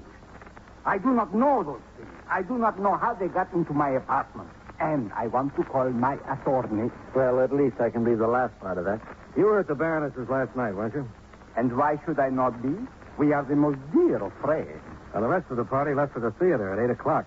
You didn't leave until somewhere around 11:30. 11:30. And this is a criminal act, I presume? No, but it might require a little explanation. So I had seen the play they were going to do. Why should I be bored all over again? I remained there, comfortable, having some drinks until it was time to join them at the Leglon. How'd you get the furs out of the building? I took no furs nowhere out of no building. How about the rest of the jury? I know nothing about you. And I will say no more until I have talked to my attorney. So. Okay, Udescu. This way. In here. Sergeant Ryan will let you make the call. After he gets through, Ryan, book him on suspicion of robbery. Believe me, you will regret this, Lieutenant. I will commence proceedings to sue you as well. Yeah, okay, Udescu. What do you think, Dollar? Well, you've got enough to book him on. Meaning it's not enough for you? No, not quite. How do you figure? Well, that bracelet appraises around 10,000, the ring around 3. I've still got 87,000 to go.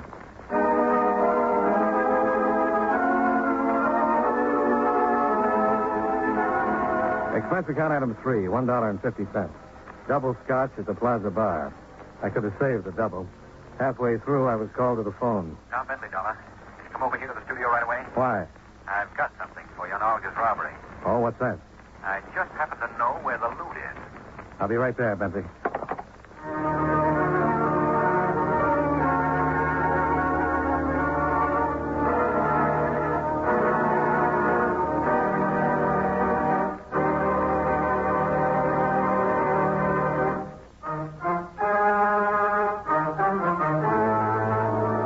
And now, with our star, John Lund, we bring you the second act of Yours Truly, Johnny Dollar.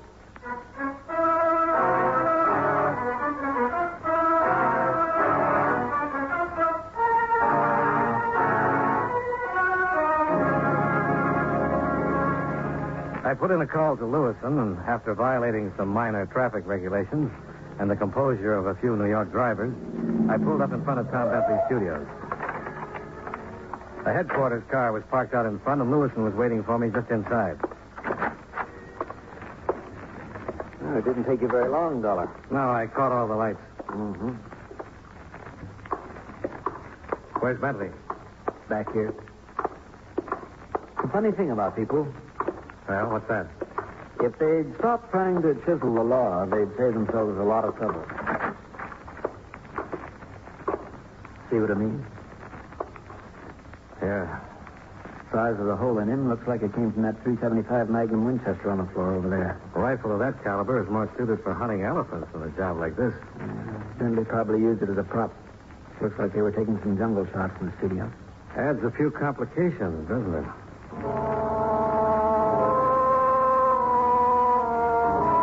After Homicide arrived, Lewison and I went back to headquarters. Baroness Olga Jarvash was there with a cute blonde by the name of Herta Werner. I recognized Herta as the model Tom Bentley had been using in the snow scenes. The Baroness had as little trouble recognizing the ring and bracelet. But of course they are mine, Lieutenant. Most definitely mine. I cannot understand how Vasily could do such a thing.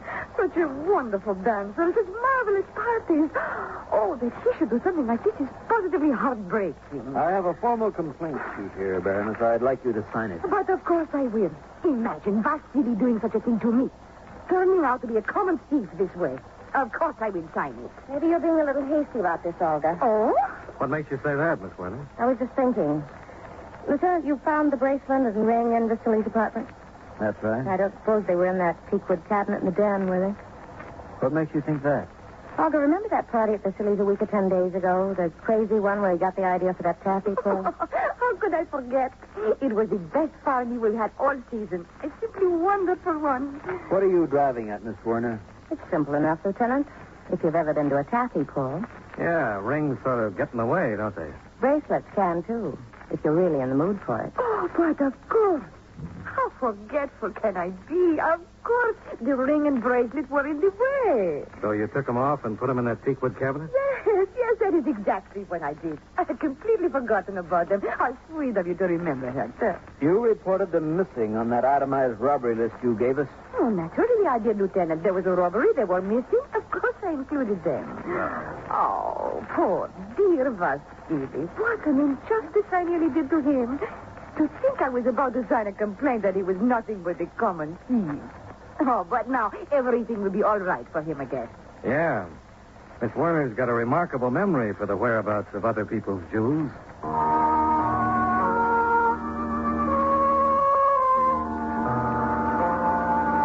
The Baroness signed a statement covering the facts about the ring and the bracelet. It was witnessed with a flourish by Herta Werner and more sedately by myself. Then the two of them left. Well, there it is, Dollar. If those two weren't lying, Vasily Odescu is in the clear. Well, even if they were, he couldn't have killed Tom Bentley. Yeah. I wonder if Homicide come up with anything. Anything new about the employees at Olga's building? Their alibis are checking out one by one. Doesn't look like we've... Lewis and robbery. Anything turn up on that Bentley killing on 56th Street? Uh-huh. Yeah, well, keep us posted. No, not much help there. It seems pretty certain the .375 Winchester did the trick. Ballistics will verify in about an hour. No prints on it. So far, no witnesses. Looks like we're right back where we started from.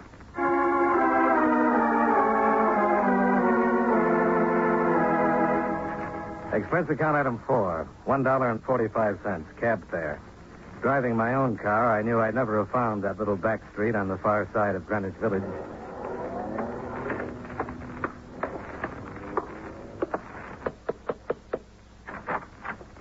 Oh, there, Mr. Dollar. Come in. I've been expecting you. Yeah, I gathered that. You look like the type who'd be sharp enough to get what I meant. Back at police headquarters. Well, the way you underlined your address on that statement and then batted your eyes at me wasn't exactly subtle. It wasn't meant to be. Well, now that that's settled, what do you want to tell me about the robbery? And how much do you want? Not very subtle yourself, are you? You weren't thinking about my personality when you issued that invitation. No, I was thinking about $1,000. You've got expensive ideas. $100,000 loss is even more expensive. Mm-hmm. You know where the stuff is? If I could tell you that, I'd ask for 20%. Well, what can you tell me? Come here to the den, Mr. Dollar. Yeah, sure. I can't show you any etchings. But there's some pretty fine photos hanging on the walls. What do you think of them? Yeah, very nice. But I like my cheesecake on the feminine side. Hey, didn't I see that massive muscle down at Bentley's earlier today? You did. His name's Harley Townsend. Your boyfriend? My husband. Oh, congratulations. Don't bother. He won't be for long. What that big ham has on his mind are his muscles and other people's money. What's he got to do with 1,000 you had on your mind? Plenty. He has a key to August penthouse. He was with a dinner party last night, only he left like around about 12:30 and came back at 1:30 with Tom Bentley. Starting to add up to 1,000, Mr. Dollar? Not yet. Then try this. Tom Bentley called him around 7 tonight. Harley blew up.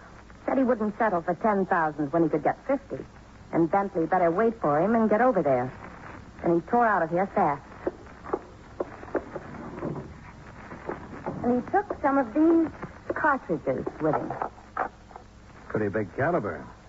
So are the rifles of Harley's they were using at the studio. Where's Harley now? I haven't the slightest idea. You're not telling everything you know. Maybe not, but you can't prove it. And I'm not interested in being booked as an accessory. Hmm? Sounds reasonable.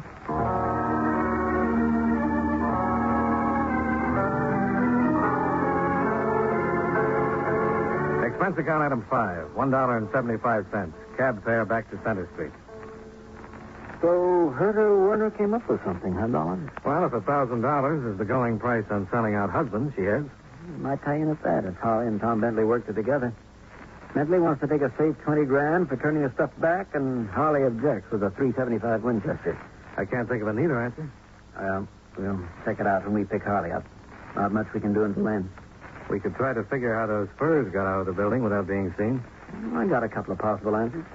They could have been worn out on some woman's back or smuggled out by an employee. Uh-huh.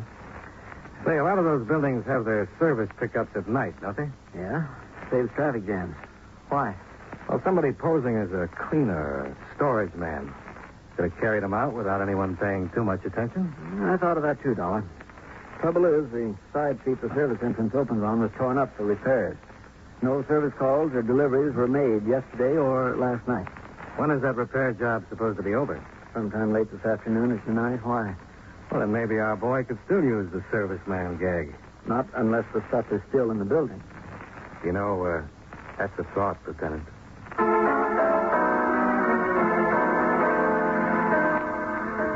The side street by the Baroness's apartment building might have been under repair yesterday, but there was nothing wrong with it by the time we got there. We went into the service entrance and checked with the night superintendent who was on the door. Yeah, that's right, Lieutenant. Street was fixed about 5 in the afternoon. Been getting regular service calls since then. Do you keep a checklist of those calls? Yeah, sure thing. Right over here. Check 'em in and out. I don't see much sense to it, but we do. Yep, here it is. Anything unusual about any of the tradesmen? Don't know what you call unusual, Lieutenant. A poster came in. 3, 4 florist boys. Always get a lot of them. And cleaners, Liquor delivered to a couple of apartments, usual run. Anybody take any packages out? Well, I wouldn't know about that particularly. I don't pay much attention. Coming in and out all the time. Guess maybe the laundryman's going to take something out, though. He usually does. What laundryman is that? New fella. Don't think I ever saw him before. Real big he is, kind of busting out of uniform. Nice enough fellow, though. Could be Harley. Yeah, sounds like it. What laundry was he from? I don't think I noticed. Just saw he was a new one. Yeah, if you want to know, why don't you ask him? You know where we can find him? Sure. He only checked in maybe 10 minutes ago. Probably down in the basement laundry room right now. The laundry room, lined with wooden storage compartments and cluttered up with washing machines, dryers, and tubs, looks like a mad welter of confusion under the dim night lights.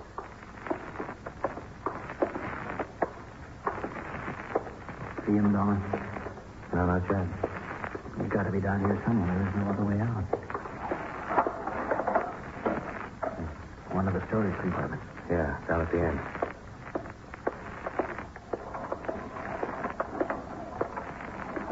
Hey, there he is. It's Harley. Pushing that laundry cart. Yeah. Okay, Harley, stop right there. Police officers. Watch it, Lieutenant. Don't drive, Harley. Stop that gun.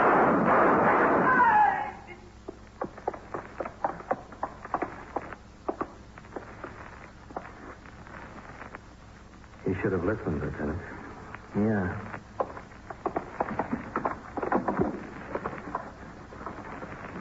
There they are, Dollar. The furs under this laundry. Jewelry, too. Must have kept them in an empty storage room overnight. Uh-huh. You know, one of us had better sharpen up on the target range. There's a bullet hole through the sleeve of this mink. That'll cost your outfit something, Dollar. Well, under the circumstances, I don't think they'll mind.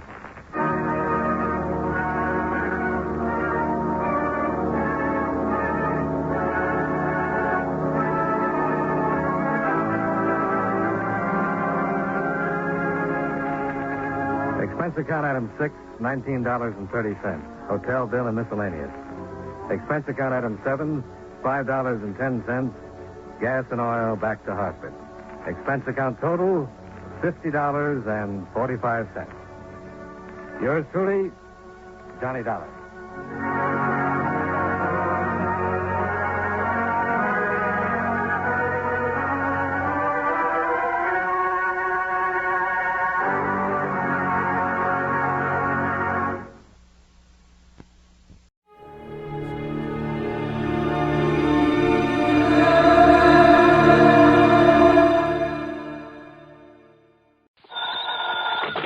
Johnny Dollar. This is Harry McQueen, Johnny, up here in Gloucester, Mass. McQueen? That's right, 4 State Mutual.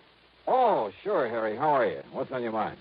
Johnny, I have a real funny one for you. Okay, so I'm laughing. Oh, I mean funny peculiar, you know. Do I? Why don't you tell me about it? We'll see. Well, it appears that somebody's threatening the life of one of our clients. You call that funny? I told you, Johnny. Yeah, you told me. What's the name of this client? Amos R. Weatherby, an old retired sea captain. Lives in a little town of Annisquam up on Cape Ann. How much insurance does he carry? $50,000 straight life. And who's the beneficiary? His pretty young niece, Thelma Jane Weatherby. Oh? She lives with him, sort of takes care of him. But she just can't wait for him to die a natural death. Oh, wrong, Johnny. She's the one who called me about it a few minutes ago. Asked that you be sent up there. Well, now, Harry, you know as well as I do that if she's smart... And she is. And if she has got any intentions, the best way to keep suspicion from herself. Wrong again, Johnny. I'm sure of it. Yeah. Just wait till you see and talk to her. Well? Young, did you say? In her late 20s. And, pretty? Very. The most gorgeous girl I think I've ever seen. Okay, then, Harry, give me the address and telephone her that I'm on my way.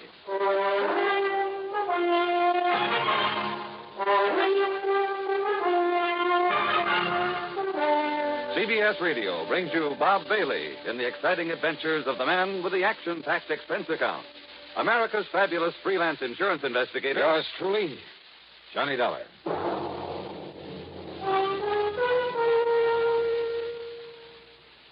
Now, Act One of yours truly, Johnny Dollar.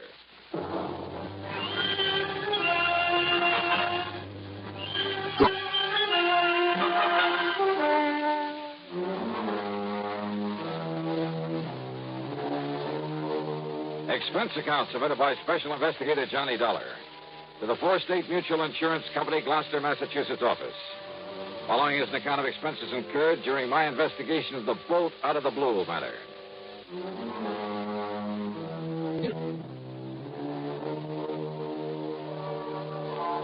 Knowing the Cape Ann country pretty well, I decided to use my own car on this one. So, expense account item 1, $14.70, mileage at the rate of 10 cents a mile, and a bargain for the company at half the price.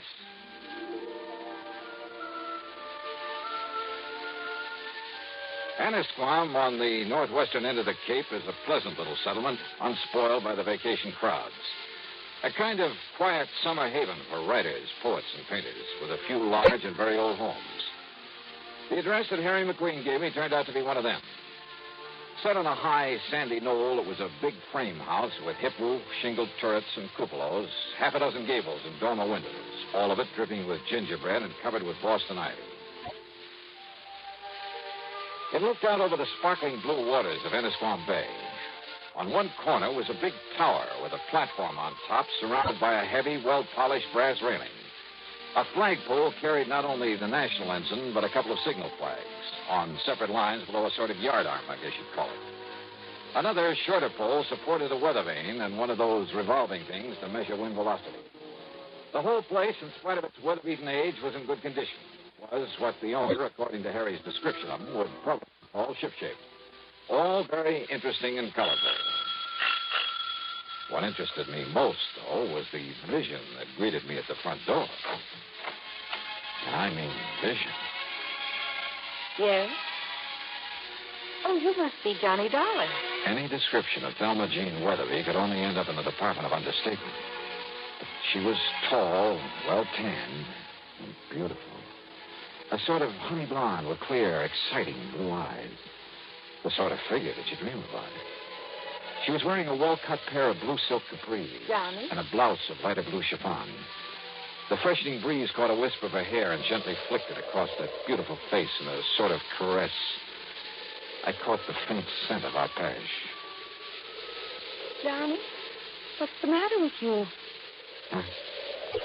You are Johnny Dollar, aren't you? What? Oh, yeah, sure. I'm sorry, Miss Weatherby. Miss Weatherby? Thelma? Thelma Jean. But come in, Johnny. Yeah, sure. The captain has just gone up to the bridge to look for the weather so we can talk safely. The captain? My uncle, Captain Amos Weatherby. Oh, boy. And the bridge is on that tower on the corner of the house. I see. He spends most of his time up there. It was about Captain Amos that I called the insurance company. So McQueen told me. Sit down, Johnny. And would you like a nice cool drink or something after your long drive? Well, I take it you'd like to tell me what this is all about while the captain isn't here, so why don't we save the amenities for later, huh? All right. I can tell you all about it in 2 minutes. All right. I was engaged to a fellow. That I can believe. His name was Roger Burton. Until a couple of weeks ago when the captain, who didn't like Roger from the start, well, he found out some rather unsavory things about him. Like what, Thelma Jean? Roger never told me, Johnny, but he'd been married. Twice, as a matter of fact. And both of his wives died under very funny circumstances. I see. Also, they both had considerable money. Which I will if anything ever happens to Captain Amos. So I understand. His insurance. So I not only broke off with him, but Captain Amos literally threw him out of the house. And believe me, in spite of his age, he could do it. And now? Well, before he left, Roger told Captain Amos he'd get even with him. He said that he'd kill him. You mean just like that? Yes. He even boasted that he could do it and get away with it. The same as he did with a couple of nosy wives. Those were his very words. You have no idea what a horrible person he became after the captain showed him up. It was like a maniac. Well, then you're lucky to be free of him. You bet I am. It'll be a long time before I fall for any sweet talk again. Oh, it'd be a terrible waste, Thelma Jean. What? Yeah, like you. Oh, Johnny, not you. No, I'm just kidding. Or am I? You better be. And yet, if all the stories I've heard about you I don't are believe true. one of them. And to prove that I didn't come up here just because Harry McQueen said you're the most beautiful, the most gorgeous gal. Queen told you that. I'm sure right, 1,000%. But Then now... if I'd known that, and if you hadn't come, I'd never have forgiven you. Yeah, but now let's get down to what... Especially after what he said over the phone about you. Like what? Oh, that you're an old, dull, stodgy, pedantic, Why, I'll bumbling... sue him. And I'll certainly try to prove otherwise. But right now... Now, Johnny. Now, let's get down to business. Well? Well, after the captain threw him out, we thought that was the last we'd see of Roger, in spite of what he'd said, in spite of his threats. But? Johnny, somebody has been prowling around outside this house at night. I've only caught glimpses of him, of his shadow, really, but I'm sure it's Roger Burton. It can only mean one thing, Johnny. He's here to carry out his threat against Captain Amos.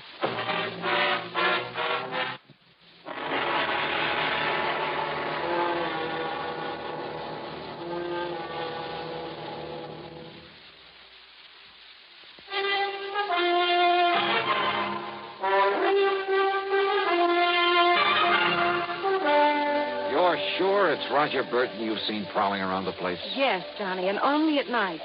And he's supposed to have left Anniscombe to have gone out west or something. Now, don't you see what that means? That he's going to carry out his threat to kill Captain Amos. And he's got to stop him somehow. If you're right about all this. Oh, if only you knew what a terrible person he is. And yet you were engaged to be married to him. That was before the captain showed him up for what he really is, a wife killer. Well, you admit yourself it's never been pinned on him. Because he's clever. That's why he boasted that he could kill my uncle and get away with it. And now that I've seen him here... Johnny? He hasn't made his presence around here known to anyone else, though, Jean? I'm sure he doesn't know that I've seen him. But now Well, listen... just what has he done? All I know is that I've seen him, or his shadow, poking around outside in the yard between here and the cell. Then last The cell? night... What's that? Look, you can see it from this window. There. That concrete building, whatever it is, at the edge of the property? It used to be a kind of jail back in the days of the sailing ship. Now the power company uses it for transformers or whatever you call them. Yeah, I see the power cables leading down from the pole. I've looked for his footprints out there in the mornings, but there's always a wind at night, so... Maybe I'd better take a look in that cell, as you call it. Oh, it's all locked up, Johnny. And the tiny windows with the bars over them are so dirty you can't see a thing inside. Have you any reason to think he somehow got into the... Hey, that storm's really coming this way. Yes, and Captain Amos will love it. But now, Well, Johnny... hadn't you better get him down off that tower before it hits? During the storm? Why, you couldn't drag him down with a turning mule team. Oh. Take him back to the old days when he used to ride out a storm on the open bridge of a sailing ship. Thelma Jean, does he know about Roger showing up again? No, Johnny, I haven't told him. But listen, I've been trying to tell you. Tell me what? That I not only heard him prowling around last night, but this morning I found some ladder marks in the ground. Where? Out beside the tower. As though he'd used a long ladder to get up to it from the outside.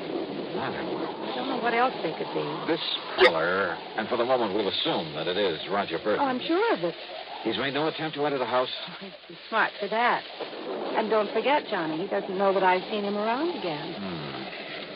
Well, before this storm really breaks, Thelma Jean, I'm going to take a look at that transformer building out there and see if... And you better hurry, Johnny, before... Thelma Jean! Thelma Jean! Yeah, Captain? Where are you? In here.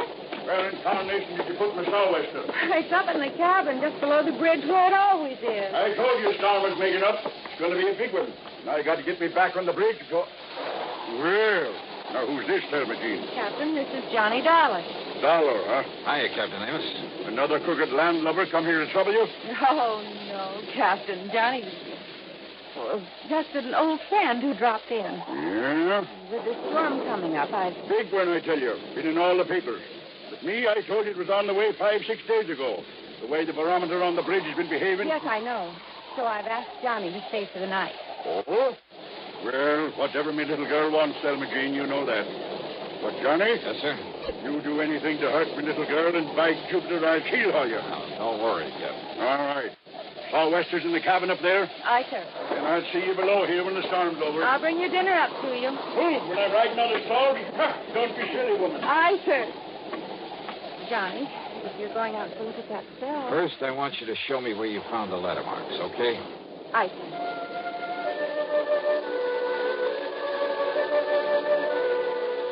The marks in the ground were still quite plain at the base of the ivy-covered tower. The ladder must have been a tall one, high enough to reach the platform that the captain called the bridge. And I found it. Rather, a couple of things. A heavy lightning rod extended up the side of the tower, well hidden by the ivy. But the bottom of it had been sawed off, making it useless. Also hidden by the ivy was a wire, an insulated copper wire. Too heavy to cut without tools, but certainly not big enough to take a lightning bolt. The wire was lashed to the upper section of the lightning rod. The other end disappeared in the ground at my feet, and it led away toward the cell, the little transformer station. It was dark now, and the storm was building up fast. I dashed back into the house, up to the second floor, and then up the winding stairway to the captain's bridge. You better lash yourself under the rail, Johnny. This wind will blow you clean off of the deck into the sea. Looks like you're right, sir. I told her this nor'easter is going to be a big one, and it is, Johnny. Reminds me of one night off the Azores. That was vastly... What are you doing there, Johnny? This upper end of the lightning rod was 6 or 8 feet from the side of the tower, held there by big insulators. But again, the heavy copper wire, again hidden by the ivy. It connected the rod with the brass railing where the captain was holding on for dear life against the wind. And it meant that the railing was the cleverest, most diabolical instrument for murder that I had ever seen.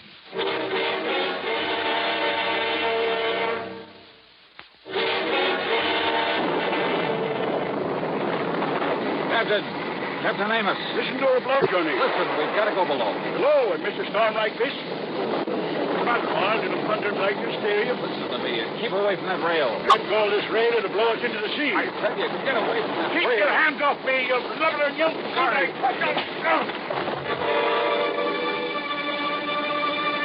I dragged him off his so-called bridge and down into the little room below. Then hoisted him onto my shoulder and started down the circular stairway. What happened to him? I'm afraid I had to knock him out. What? To get him off that platform up there. No, Johnny, you shouldn't have. He'll never forgive you for... For what? For preventing him from getting electrocuted? Oh. Better give him some brandy or something. Oh, Johnny, don't you understand? Didn't you see the lightning rod up there? You bet I did. Right next to the platform. And while you're at it, you can bring a slug of that for me. Oh. Don't you understand? Lightning wouldn't hit a rod like that, not once in 100 years. In 100 years, Johnny, here. Thanks. What it does is clear the air of static electricity all around the place. So the lightning won't strike nearby. Yeah, that's what you think. Don't you see what you've done to him? I'll never forgive you for this. Here, darling. Now listen, Thelma Jean. Oh, Johnny, you've hurt him. Well, I'm sorry, but now listen. You're going to be a lot more sorry. Thelma Jean. There's nothing you can say, Listen Johnny. to me. You keep him here. Keep him away from the bridge until I get back here. Come back here, Johnny. Just keep him there. Outside, with the aid of occasional flashes of lightning, I found my way to the concrete transformer house. There, I found out how Roger Burton, in spite of the heavy padlock on the door, had got into it. By the simple device of pulling the pins out of the hinges. And who was sitting there waiting for me with a .38 in his hand? Close the door, mister, and back up against it. Go ahead. You don't give me much choice, do you? I can only tell you that if you make one move towards me, I'll pull this trigger. Your body won't be found until the annual inspection of this little transformer station. That'll be 4 months from now, and I'll be a long way away from here. I see. I'll probably have to kill you anyway, mister. After I get rid of that meddling old man up on the tower the old fool calls the bridge. Up on the tower, Burton? Yeah, I saw you drag him away from there through this window. Just before a good flash of lightning that could have been my cover-up. But don't worry. He'll be back. Hanging on to that railing, riding out the rest of the storm. And when he is... The rest of this madman's murder weapon was all too obvious now. Up on the tower, the brass railing was wired to the disconnected lightning rod. On the lower end was the copper wire I discovered. And this end of the wire here in the blockhouse was connected to a 22,000-volt transformer. You see how it works, mister? He goes back up there and grabs hold of the rail, I throw the switch. And the power in this line will not only kill him, but melt away the copper wire. Destroy the evidence. Only nobody will look for evidence, because they'll all think a bolt of lightning killed him. All right, Burton, listen to me. Oh, look. I can see him. In the room where you carried him. Hey, look through the window beside you. You can see him, too. I can see him all right. Starting back up the circular stairway, back up to the bridge. You think the Thelma Jean can stop him? Never! If he ever got there, if he touched the railing, Burton would throw the switch, would electrocute him. But then a miracle.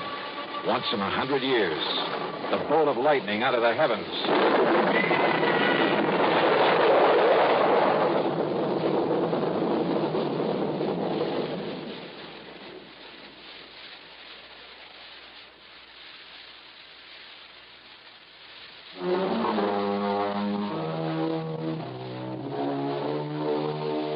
Yeah.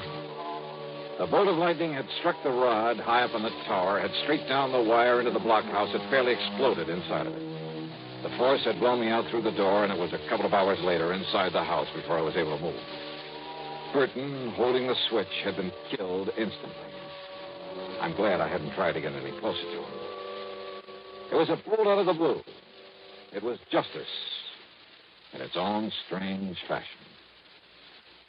Expense account total, including a checkup by one of the local medicos, some new clothes, mine were in shreds, incidentals, and the trip back to Hartford, $171.50. Yours truly, Johnny Dollar.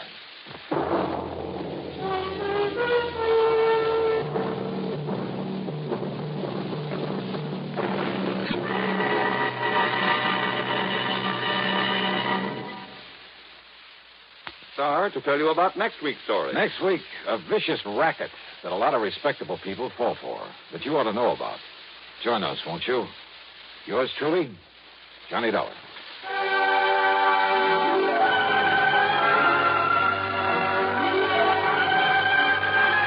Yours truly, Johnny Dollar, starring Bob Bailey, originates in Hollywood and is written, produced, and directed by Jack Johnstone. Heard in our cast were Virginia Gregg, Carlton G. Young, Ralph Moody, and James McCallion. Be sure to join us next week, same time and station, for another exciting story of Yours truly, Johnny Dollar. This is Jim Matthews speaking.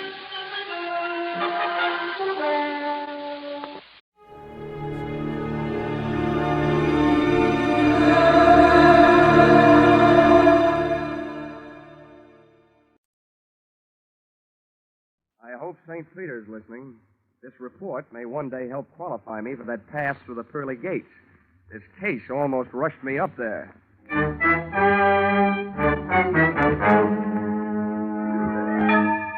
This is another adventure of America's fabulous freelance insurance investigator, Johnny Dollar. At insurance investigation, Johnny Dollar is just an expert. At making out his expense account, he is an absolute genius.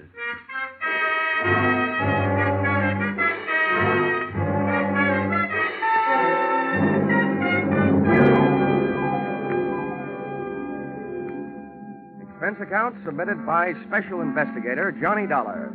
To Special Investigator Johnny Dollar. This one's on the house. I wouldn't even bother itemizing it, except that the whole thing is probably tax deductible. The following is an accounting of my expenditures during my investigation of Bonnie Goodwin.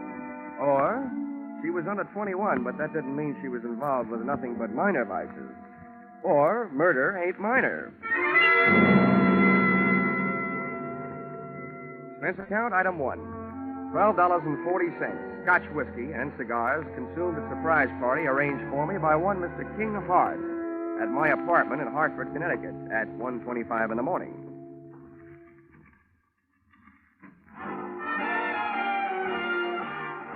Well, who are you? And which one of us is in the wrong apartment? Neither one of us. I'm King Hart. I came down from New York to see you. I hope you don't mind my helping myself to a cigar while I was waiting. Well, no, not at all. I'd even join you in a drink of my scotch, only I don't think I could squeeze it out of the cork. I'll send you a case. Send me a copy of your pass key while you're at it. Maybe I can drop in on you sometime. This verges on the illegal. Let's not waste time trying to scare each other, huh? Let's talk business. What is your business? Well, that verges on the legal. That's why I need you. In your racket, you're well enough known to do me some good. In mine, I'm too well known to do it myself. Do what? Find a girl for me. Now, wait a minute. I'm in the insurance business. So's the girl. She's a beneficiary of my insurance policy. This is a very unusual case. I was a sucker. The way that policy is written, I need her signature to do what I want to do. Change the beneficiary? Yeah. I'm all set to marry an honest dame. She's lovely. Well, I'll tell you, Mr. Hart. I make it a habit to work for big insurance companies, not individuals. Sorry. How come? I can't look up your credit rating in Dun & Bradstreet.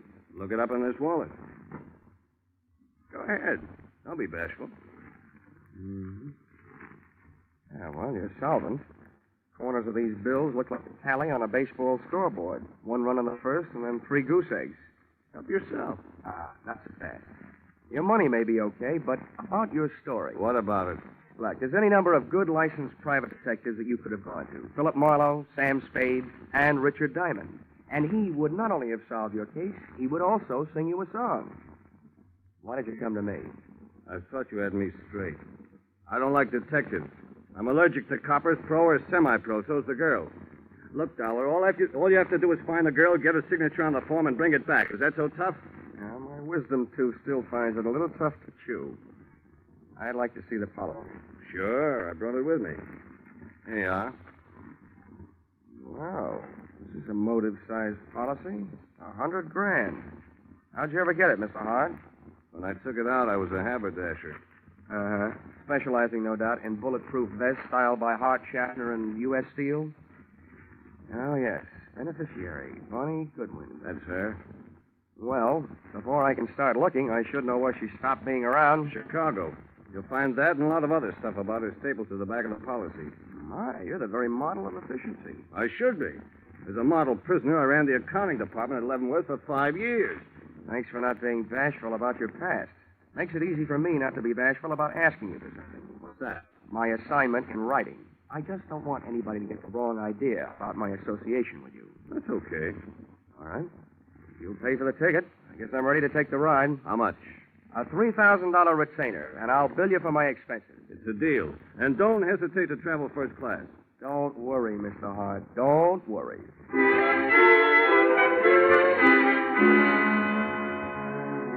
Expense account, item 2, $55.32. Plane fare, Hartford to Chicago. Expense account, item 3, $4. Cab fare from airport to downtown. It takes about half as long to get from the Chicago airport to downtown as it does from Hartford to Chicago airport. I checked into the Ambassador, where I intended to live, first class. And expense account, item 4, $1.20. Cab fare to the Muriel Arms, a female hostelry where I didn't expect to live, but which was Bonnie Goodwin's last known address. Even at noon, it looked like a good place to start an investigation by either the police, the fire, or the sanitation department. You ain't gonna sing on me. I stand my constitutional right. Yeah, when did they give you for an answer? 30 days.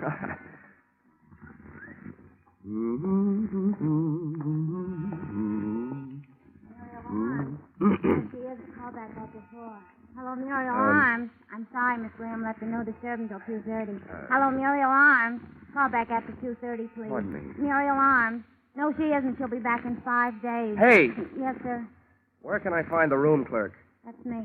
Oh, good. I'm looking for a girl who used to live here. Her name's Goodwin. You remember her? Oh, the little princess. Yeah, I remember. I'm trying to forget her. Well, I'm trying to find her.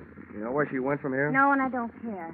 One of the girls said she saw her hanging around Emma's place back over on West Street. You'll hear it before you see it. I'm sorry, mister. That's all I got time for. These calls are piling up. Hello, Muriel Arms.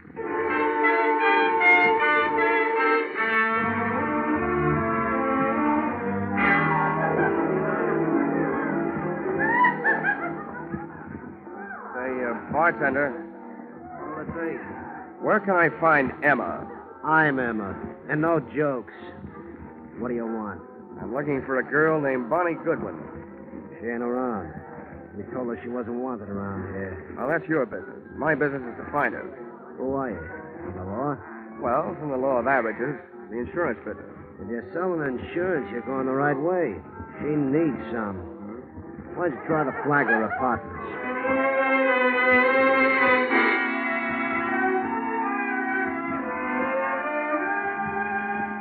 Not only did the Flagler apartments fail to produce Bonnie Goodwin, but so did about 18 other wayward way stations scattered from the loop to the far north side. She was an easy girl to follow, but a hard girl to find. One of the things I learned along the trail was that Bonnie's heart was apparently no express train. It made a lot of local stops. And one of the things I was reminded of during the tedious search was a philosophy passed along to me at a tender age by an old Pinkerton operative. He said, being a detective is 90% legwork, just like being a mailman with no address on the letters.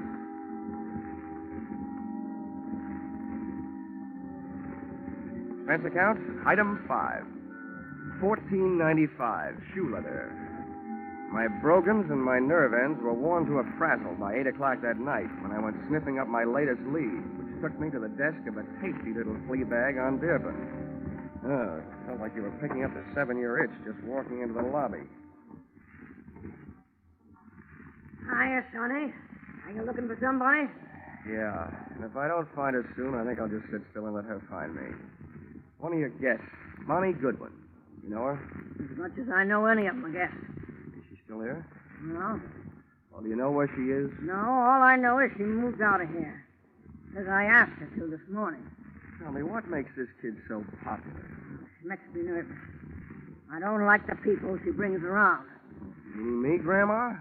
Or do you mean you don't like her choice of friends? I didn't say they were friends. No, I'm through talking. Beat it. Now, wait a minute. I've got to find Now, listen, little boy.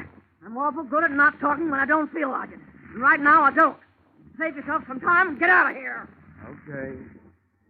Now I know what was wrong with that little Red Riding Hood story. Grandma was the wolf. Boo! Oh, nuts. Hey, mister. What? Hey, I think I want to talk to you. Go away. Don't bother me. You were asking about Bonnie, weren't you? I'm a friend of hers. Oh? Well, where can we talk? Well, we better get away from this lobby window. Come on. Where are you headed? Out of town? Huh? Oh, the suitcase? Mm-hmm. No, I just came back for the last of our things. Bonnie and I took an apartment today. Oh, your roommate, huh? Yeah. What do you want with her?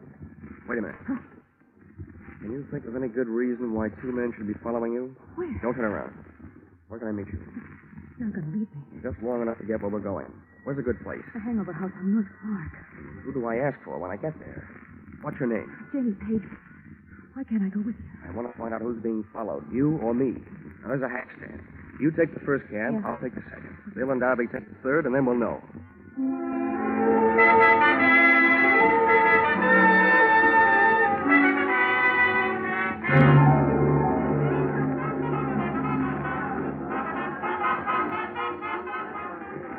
What did you find out? Oh, nothing, Janie. Those guys pitched me the biggest curve since Lefty Grove. What does that mean? Oh, we took 2 cabs, so they took 2 cabs. One of them followed me, so it figures one of them followed you. Any idea why? Now, wait a minute, mister. First, I got to get you straight. I just picked you up on a hunch because you don't look like the other ones. Who are you, and what do you want with Bonnie? My name is Johnny Dollar. My business, insurance. Insurance? Who's dead? King Hart? Did I hear a hopeful note in your voice, Janie? Well, is he? Like in my business, I've learned never to give a definite answer to that question. But, as far as I know, he's still alive. He was when I saw him yesterday. He hired me to find Bonnie because he wants to get her name off his life insurance policy. As simple as that. That skunk. After what he put her through. You can file this question under N for none of my business, but just what did he put her through? He built her way up, and then he dragged her way down. And she's still too good for him, for anybody who works for him. I'm getting out of here. Maybe I told you too much about my business. Just enough. You're trying to help King Hart take away the only thing he left her. If I have my way, she'll never sign away the money from that insurance policy. Good night. This was the first chance I'd had all day to make anything happen. With a little luck, Janie Page was going to finally bird dog me straight to the little chick who had flown so many coops, thus making herself so hard to find. As she started down the 60-foot length of the long, narrow bar toward the back door, I saw 2 familiar hulks launch out of their chairs up near the front door. They were after her, and too big for me, our opponents from that game of taxi tag. So I set about stopping them. I took advantage of the narrow room, the big crowd, and a little bitty drunk. I hated to do it, but I had to turn the bottle baby into a bottleneck. I hope he was too numb to care. Hey, lay off the little guy. You're about his own business. I saw it. Guys like you to do Come on, let me like through here. Get out of our way. We're coming through. If you like mob scenes, it was a great go-round when it lasted. But it only lasted 40 seconds. And then we got upstaged by some off-scene action out in the back alley.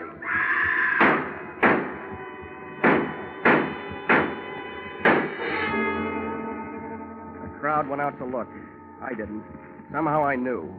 My live lead had turned into a dead one. And the morning news flash over my hotel room radio read the funeral services over what little remained of my hopes. Guns roared on Chicago's north side again late last night when 6 slugs tore the life out of a 105-pound brunette in an alley shooting reminiscent of the early 30s. Listed at the city morgue as dead on arrival, the body was identified as that of 19-year-old Bonnie Goodwin, ex-girlfriend of the notorious hoodlum King Hart.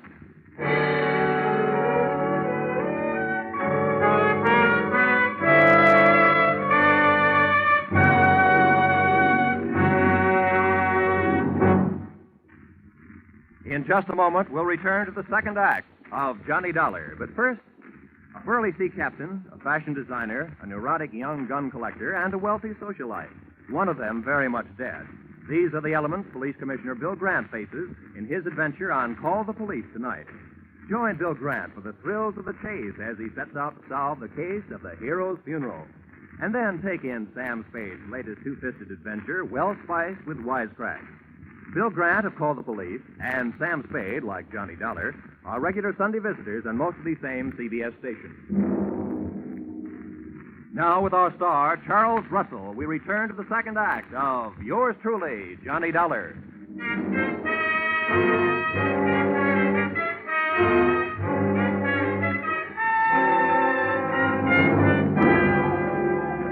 In an alley shooting reminiscent of the early 30s, listed as dead on arrival at the city morgue, the body was identified as that of 19-year-old Bonnie Goodwin, ex-girlfriend of the notorious hoodlum King Hart. And now for yesterday's baseball scores in the National... Expense account item 6, $22.50. Replacement of one hotel room radio, which I punched on the dial. After it had told me that the girl I'd been using as a bird dog the night before was really the bird. That I had spent an hour with Bonnie Goodwin, looking for Bonnie Goodwin. I agree that isn't the proper way to turn off a radio, but the fight up to that time had been one-sided. I had to throw one punch even if the fight was all over. But then the bell rang, calling me out of my corner for another round. The bell on my telephone. Hello.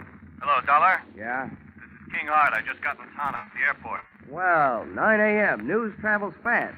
You got private lines to the major morgues of the country? A friend of mine phoned me last night. Joe Emma.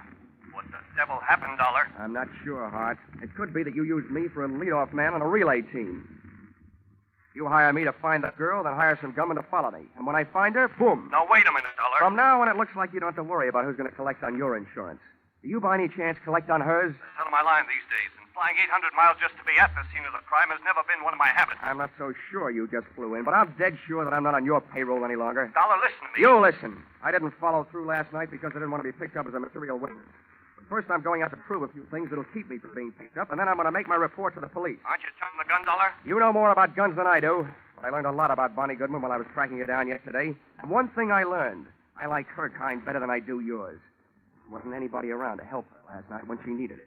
But I'll bet she had plenty of help making her first big mistake. Probably from you.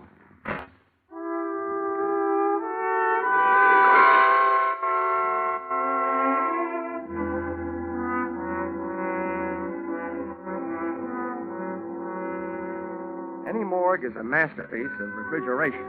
Just thinking of one can give me a real cold chill.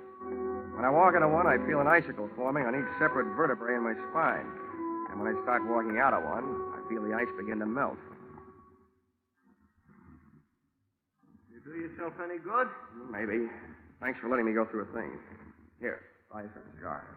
Oh, this I'll buy a box. It's a big tip. It should be. You've been a big help. I'd gone to the morgue to find an address, and I'd found it. In the suitcase, monogrammed BG for Bonnie Goodwin. I also found that the body had been identified by her roommate. What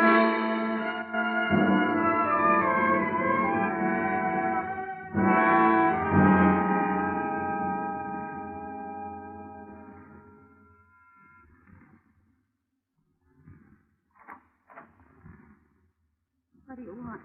I was a friend of Bonnie Goodwin's. I want to talk to you about her. You're no friend of hers. I knew them all. Leave me alone. There's nothing to talk about. She's dead, isn't she? Yeah. I have a pretty personal interest in it. Why? I was with her just before she walked into the alley. And you might be interested to know that she was using your name. How do you know? You don't know my name. Janie Page. So you're packing. I might be unpacking. When you pack, you fold things on the bed. When you want, you put them on hangers as you take them out of the bag. Now, you know where you're going?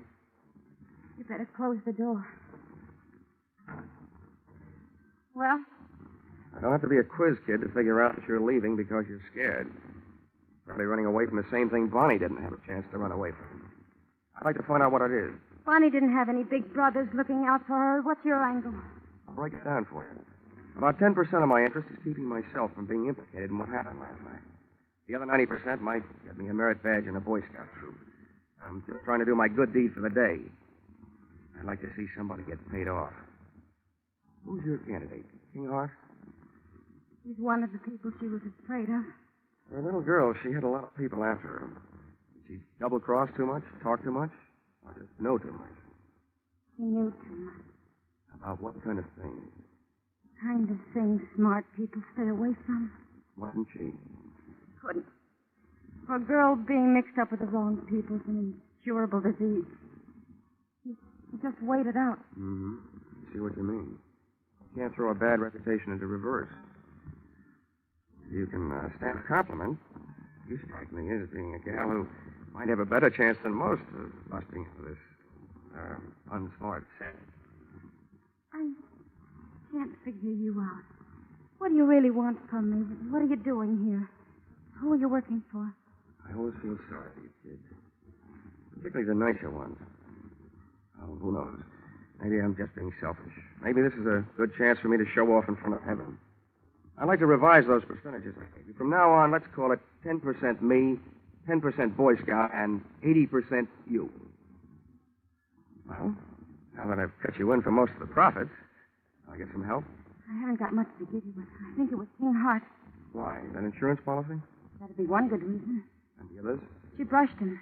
He wanted to marry her, but she brushed him. He was crazy jealous. King Hart claims he was in New York at the time of the shooting.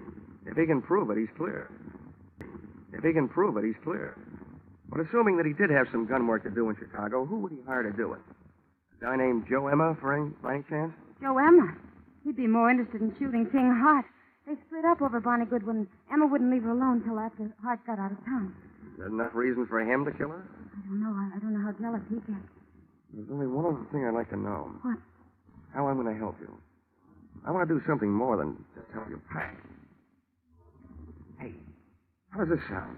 You and Bonnie are about the same type, same build, same hair, close enough to confuse anybody in a dark alley. Hey, what have you got going? If I could get a little story published on the first page of the evening paper to the effect that the body in the morgue, originally identified as Bonnie Goodwin, is not Bonnie Goodwin, that it was identified in error and actually is you, Janie Page, I think we could sweat Bonnie's killer out into the open, trying to finish the job. Hey, what are you trying to do to me? I'll get killed. No, you won't, because you won't be waiting here for them. I will.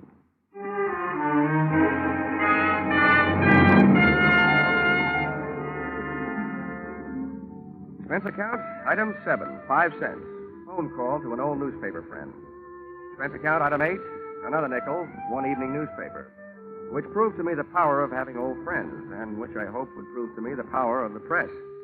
The story, including the girl's address, was right above the weather report. And it looked like a fair night for Chicago, but a stormy night for me.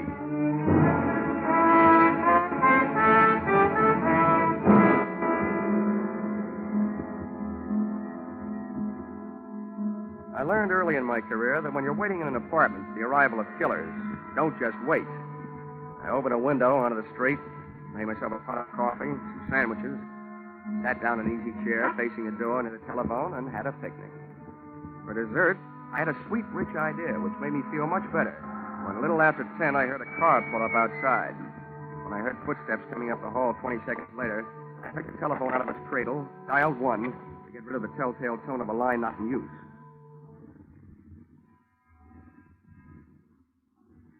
Come on in. It's unlocked.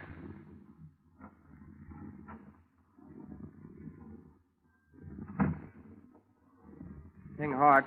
Repeat, King Hart. What are you up to, Dollar? I'll tell you what I'm up to. At the other end of this phone line is a police lieutenant listening. He knows that you're here with me, so don't get rough. I don't care who's listening. Where is she? Who? You know who, Bonnie. That body down at the morgue isn't her. I wish I had this much luck fishing. People seem to bite easier.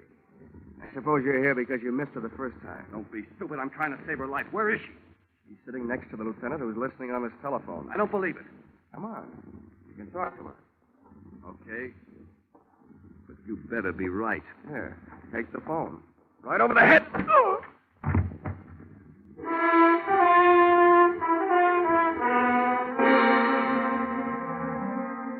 Dragged Mr. King Hart in the living room closet, went back to the phone and really called the police to tell them that I had their man. I still had the phone in my hand when the apartment door opened, framing two masses of manhood, one of whom I knew. So this time, just to play safe, I said into the live phone, Joe Emma, and help her. Shut the door, Angie. Yeah. It ain't our insurance sale.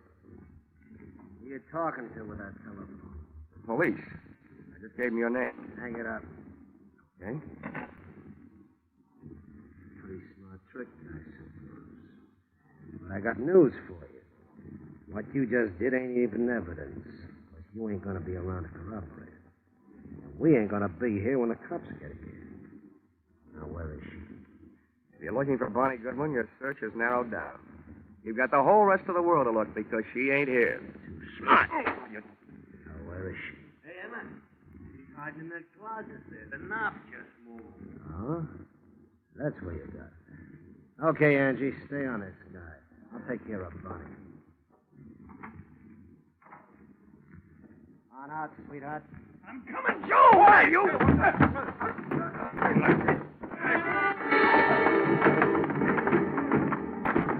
Joe Emma had expected the pleasure of kicking a girl around, but instead found himself being belted around by a man. Angie's right hand dove for his armpit and not to scratch himself. Just as he snapped another shot at King Hart, I snapped a flying tackle at him. Go! Down your fist again, Angie, and it's over you. Down.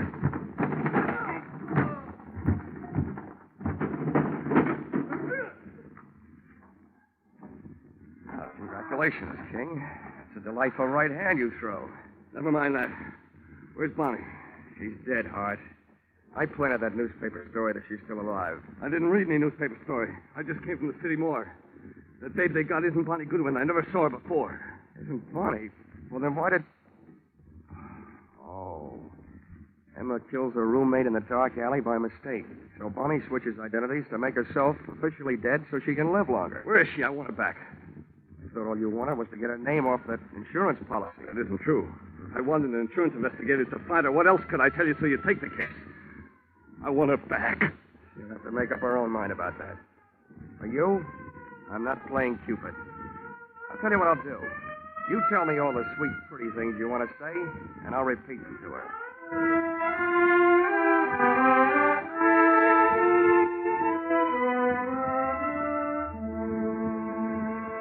Expense account, item 9.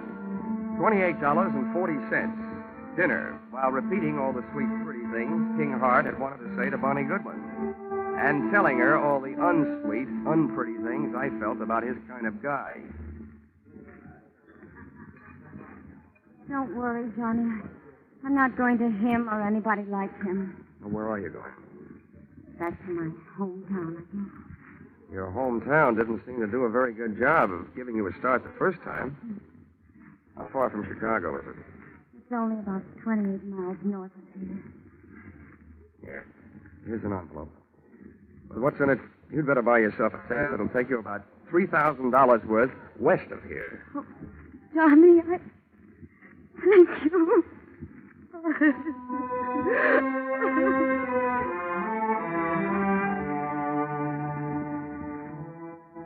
Expense account, item 10, 20 cents. 2 beers, one for me and one for King Hart. I told him that his money was taking Bonnie on a little trip back to happiness. And he told me that if I ever expected to collect any expense money from him, I knew where I could go. Expense account total, $163.55. You'll notice that this is very low, but remember, I'm paying this one myself. Yours, very truly, Johnny Dollar.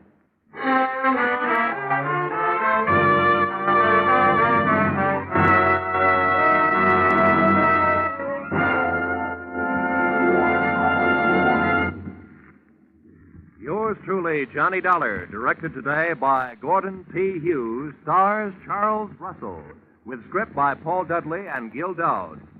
Featured in the cast were Georgia Ellis, Paul Dubov, Martha Wentworth, Lou Krugman, Gene Bates, and Larry Dobkin. The special music is written and conducted by Leith Stevens.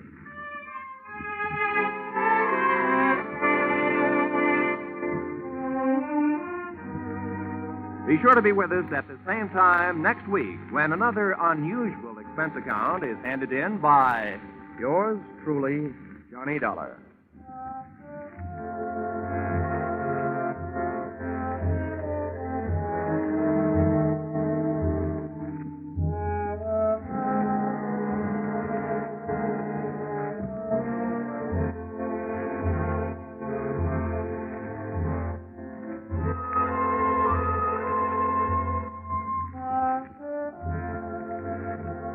Cheek to cheek, I'm in the mood for love. Isn't it a lovely day? That's what you think. Nope, that isn't just a mixed-up sentence. That's just for the top hits you'll hear on your hit parade on parade tonight. Top hits from 1935. Without a word of warning, I'm on a seesaw.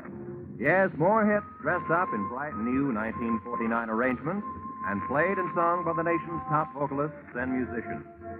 Be sure to hear your hit parade on parade this evening in Jack Benny's time on all of these same CBS stations. This is Roy Rowan.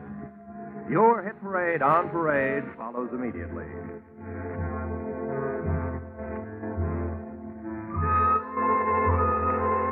This is CBS, the Columbia Broadcasting System.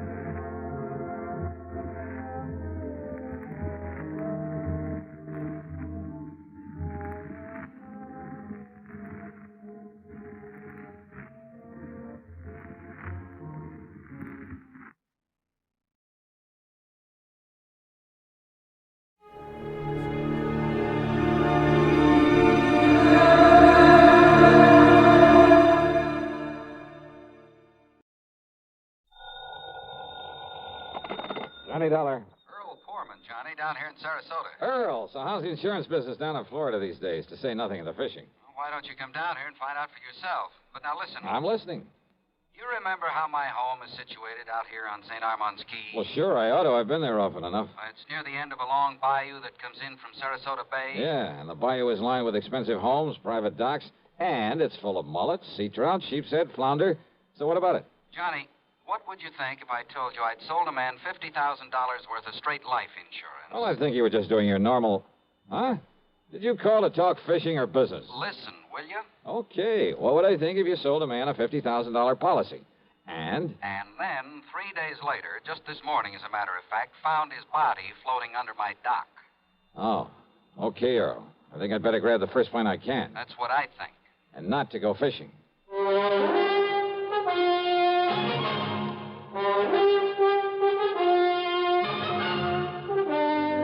CBS Radio brings you Bob Bailey in the exciting adventures of the man with the action-packed expense account, America's fabulous freelance insurance investigator. Yours truly, Johnny Dollar.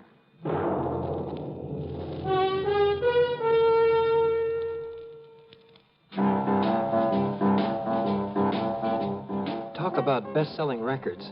Here's a familiar tune about America's best-selling filter cigarette, Winston.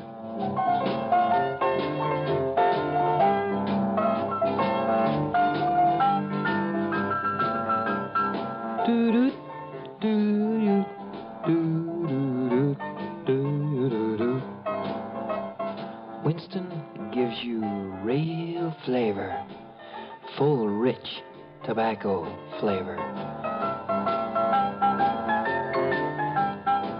And you know, that's because only Winston has filter blend up front. choice, flavorful tobaccos, specially selected and specially processed for filter smoking. No wonder Winston tastes good. Like a cigarette should. Smoke Winston. And now, Act One of yours truly, Johnny Dollar.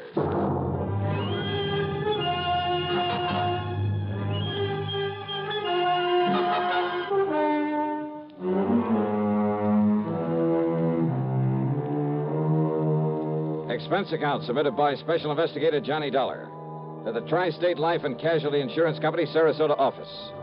Following is an account of expenses incurred during my investigation of the Bayou body matter.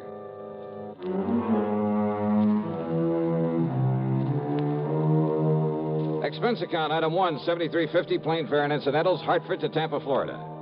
There I'd figured on getting a ferry plane to Sarasota, but instead Earl Portman met me at the international airport with his car. Oh, Johnny, I'm glad you got down here so quickly. You realize I only phoned you about 5 hours ago? Yeah, Earl, I just finished my breakfast. Matter of fact, I called you before I even contacted the police. Then you probably aren't sure whether it was natural death or suicide or what, huh? Now, we'll find out what the police have found out when we get to Sarasota. You ask me, though, I think the old man simply went out on his dock this morning, had a heart attack, keeled over, and by the time he floated down to my place, he was dead. Who was he? Well, his name, Johnny, is Ralph P. Carter. He lived in the fourth home up the bayou from mine. That new place that was just being built the last time I was down here? That's the one. He was a man of 64. Used to live in New York, where he had a business of some kind. But he had some heart trouble, so he quit and came down here to live and take it easy. Pretty well to do? Considering the house he put up, the way he and his wife lived, I'd say he was loaded. Matter of fact, I happen to know he was. Fancy car, private dock, Has nice a speedboat. wife, you say? Yes. Uh-huh. How old is she, Earl? About 50. You know what I was thinking, of course. What? Oh, if he'd been married to some much younger gal and having money and some insurance, but you know. Huh? You were thinking his wife had knocked him over to collect on this policy I sold him? Such things have happened, Earl. Well, it didn't this time for several reasons. One. He already owned a couple of other policies issued by some company up north, big ones, totaling over $200,000. 2. Both he and his wife have so much in blue chip stock, so much in the bank that, well, that $200,000 won't mean a thing to her. Funny, then, that he should buy $50,000 more from you. Third, Carter's wife never knew about this policy I sold him. Oh? No. Nor is she named as beneficiary of it. Who is? Hold your hat, Johnny. This is right out of the pulp magazines. What do you mean? The beneficiary happens to be a former stripper. Stripper? You mean from burlesque? That's exactly what I mean. Her name is Mitzi Taylor. She lives up in New York. I see. You know the connection, Earl? Well, from what he told me when he bought the policy, well, I guess he'd known her pretty well in the old days, before he and his present wife got married. They were only married about 3 years ago, incidentally. Incidentally, huh?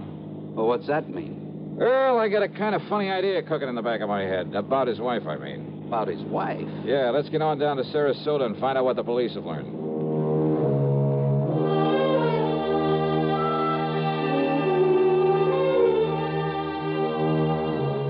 The police hadn't wasted any time. After recovering the body from the bayou, they'd immediately turned it over to the coroner, Dr. Phillips. Sergeant Edwards, who was in charge of the case, made us cool our heels until the coroner could finish his preliminary examinations. But why an autopsy, Sergeant? You mean you suspect foul play, something like that? He was alone. He was unattended when he died, Mr. Pullman. That means an autopsy is mandatory. Oh. Hey, tell me this, Sergeant. Do you yourself have any reason to be suspicious of how Mr. Carter may have died? You don't mind, sir. I'd rather wait until Dr. Phillips is through before we talk about it. Which means you did find something suspicious. I didn't say that, sir. Well, you might just as well have. Did you talk to Mrs. Carter? No, sir. What? It happens she isn't home. Then she doesn't know her husband is dead? Looks that way, doesn't it? Oh, come on. Now, wait a minute. Sergeant, that's a pretty evasive answer. Truth is, Mr. Dollar, it was meant to be. Oh, great. Then I can expect a lot of cooperation from this department. All we can possibly give you, sir. When we find out what we have to go on. Yeah. Earl, do you know if Carter had a regular physician? Yeah, Dr. Theo Foote, Johnny. We've checked with him, Mr. Dollar. And? Mr. Carter's heart condition was such that he was ready to go at any moment, and without warning. What if you're suspicious of something else? Have I given you any real reason to be suspicious? Now, look, Sergeant, let's not be... Dr. Phillips. Johnny Dollar. Hiya, Doc. I might have known you'd be called in on this, Johnny. You certainly got down here in a hurry. Mr. Pullman. Hello, Coroner. Did you find out anything, Doctor? You were right, Sergeant. I've got a lot more work to do, of course, before making out my report on this case, but there's no question about it. Mr. Carter died neither from a heart attack nor from drowning. Oh? What did kill him, Doc? He was struck so hard at the base of the skull that death must have been instantaneous. Murder, Johnny. And without question, the murder weapon was the wrought iron poker that you found there in his home. No reason for suspicion, Sergeant? Thanks, Doctor. I'll get out an APB on Mrs. Carter right away. I think you'd better. And, Mr. Dollar, I'm afraid you'll just have to wait around until we pick her up. You, want to bet on that?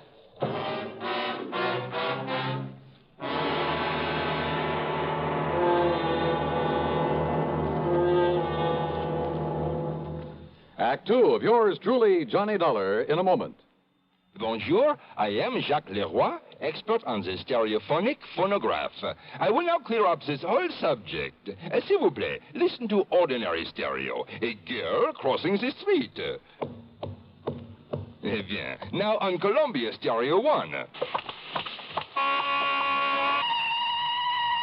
Ah, that was a pretty girl crossing the street. Quelle différence! The fantastic Columbia Stereo 1 phonograph gives you all the realism and excitement of a live performance. Oh, in a moment, mademoiselle. Oh la la. Oh, pardon. You see, only Columbia has exclusive stereo projection. Not just a few separated speakers, no, but multiple speakers that send interlocking circles of sound through every inch of a room. See the Columbia phonograph, man, tout de suite. Columbia Stereo 1 portable start at $39.95. Consoles from $129.95. Attendez, ma chérie! Wait for me! And now, Act 2 of yours truly, Johnny Dollar and the Bayou Body Matter.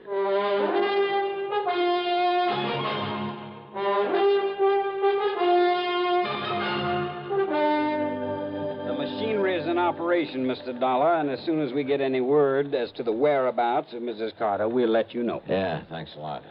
Earl, just how much did you know about Carter and his wife? Well, you know how it is, Johnny. There was some talk about their not getting along too well, but... I've thoroughly investigated, Mr. Dollar. They fought like cats and dogs. Well, now, I wouldn't go so far as to say that. At times, that is. At times. According to the people next door, they had quite an argument just last night. Oh? At one time, according to these people, she hollered at him, "I could kill you, Ralph. I could kill you." Yeah, well, that's not proof that she did. No? Then why would she Well, say it? haven't you ever told somebody you'd like to kill him? Well, saying I'd like to, or saying I could or would are two different things. And look here, sir. If she didn't do it, then why would she hightail it out of town early this morning? All those neighbors reported that she did? Yes, sir.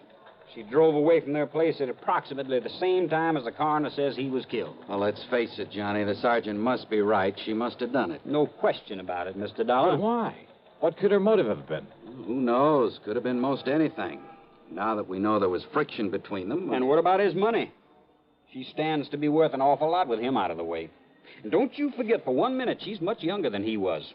Not only that, but she's a nice, healthy, attractive woman, too. And he, with his heart condition, well, he was probably just a millstone around her neck.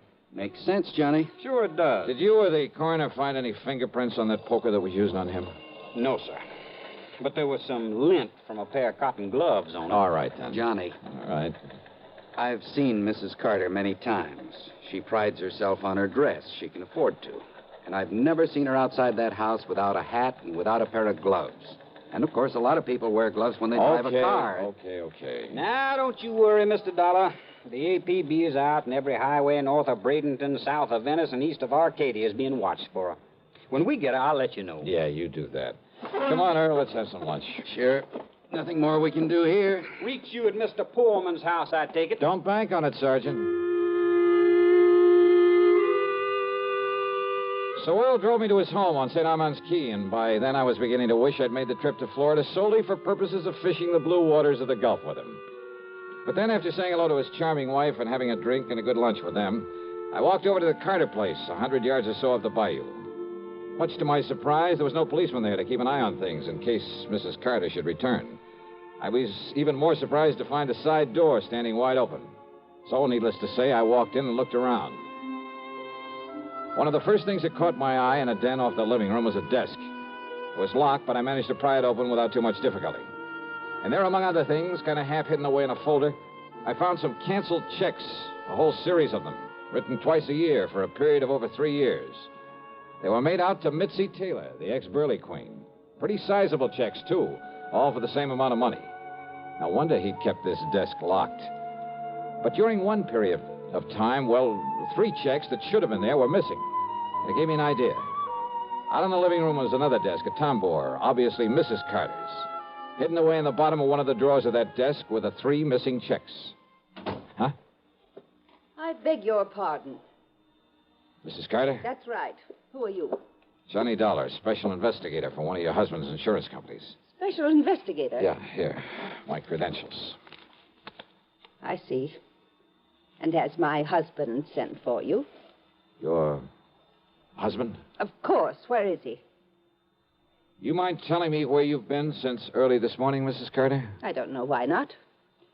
I was somewhat upset this morning, and, well, being a woman, I chose to do something a man probably wouldn't understand. I've been at a beauty parlor. Where? Just this side of Bradenton. All right, now, Mrs. And Carter. if this is some kind of inquisition, I had a shampoo, a set, and a manicure.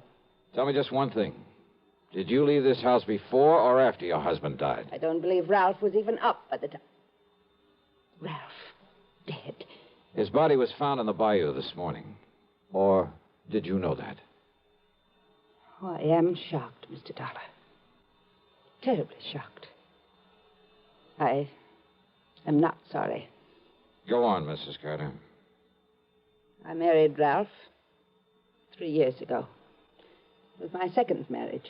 My first husband, though very wealthy, was I don't know why I'm telling you this. Go on, please.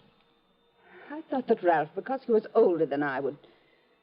Well, I thought that with my money, he'd be content to settle down to the quiet sort of home life I'd owe... Don't you see? It was only for my money that he married me. The only woman he ever cared about, whom he continued to support with my money, was a horrible...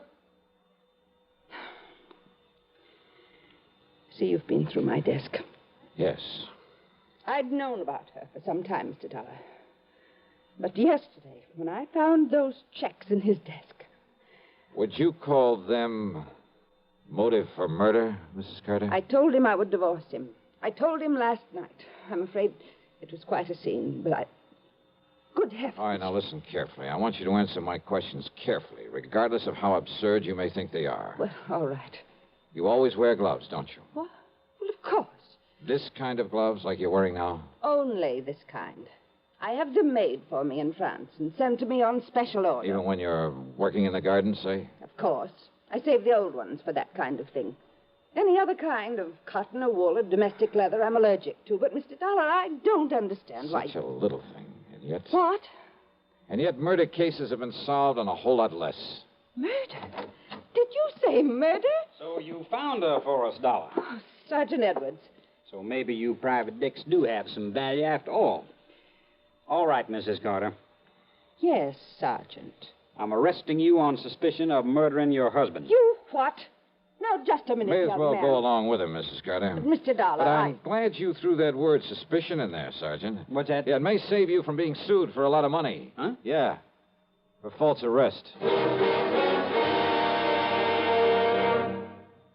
Act 3 of yours truly, Johnny Dollar, in a moment. Welcome, recording star Mel Torme. It's terrible trying to sing with a bad cold. So I always take 4-way cold tablets to relieve cold miseries fast. Good idea. Tests of all the leading cold tablets proved 4-way fastest acting. 4-way starts in minutes to relieve muscular pains, headache, reduce fever, calm upset stomach, also overcomes irregularity. When you catch cold, try my way. Take 4-way cold tablets. The fast way to relieve cold distress and feel better quickly. 4-way, only 29 cents. Now, here's a word about another fine product of Grove Laboratories. Had dandruff for years? Now get rid of it in 3 minutes with Fitch Dandruff Remover Shampoo.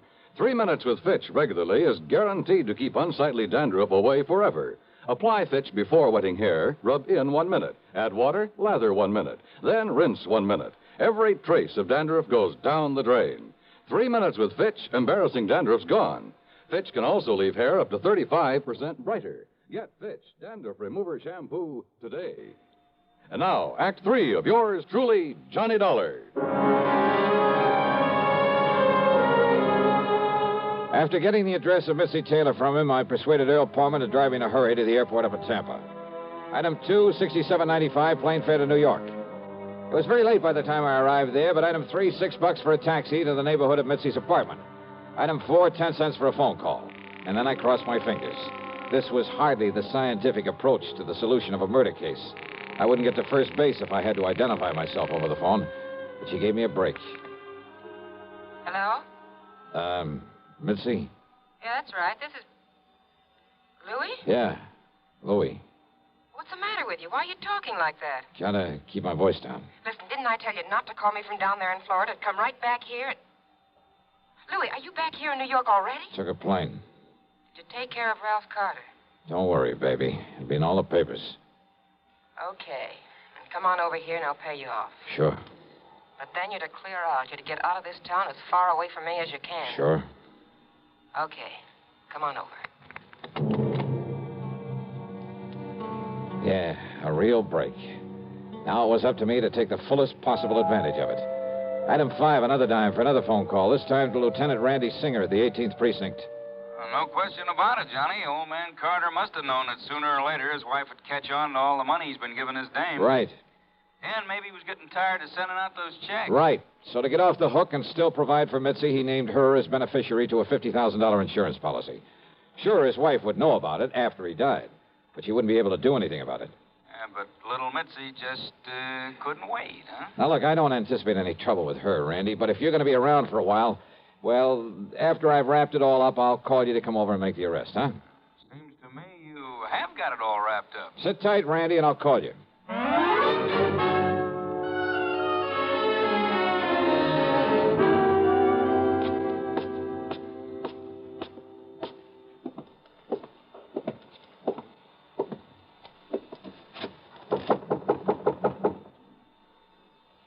Yeah, who is it? Louis.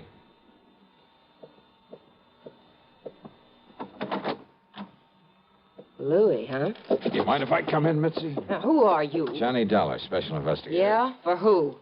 The company that issued that $50,000 policy you are not going to collect on. You know something, Johnny? That's where you're wrong. Oh, you think so? Did you see Ralph Carter's body floating around in that bayou down there in Florida? His body floating around in that bayou down there in Florida? I'm afraid I didn't. Well, you should have, Johnny. Because then you'd know what you're going to look like floating down the dirty East River. Sorry, Mitzi, but, hey, wait a minute. How did you know Carter's body was thrown into the bayou? You took too long getting over here, Johnny, after that phony phone call. Come on in, Louis. Take care of him. What? One move for a gun and I blow your head off, mister. Go ahead, Mitzi. Take his gun away. Okay, I've got it. Now keep it on him while I take him apart so we can feed the fish out in that river. No, wait a minute. Huh? Wait till I close the door to the corridor so that... What? That's right, Mitzi. Don't bother. Cops! The cops! Drop it, Louis!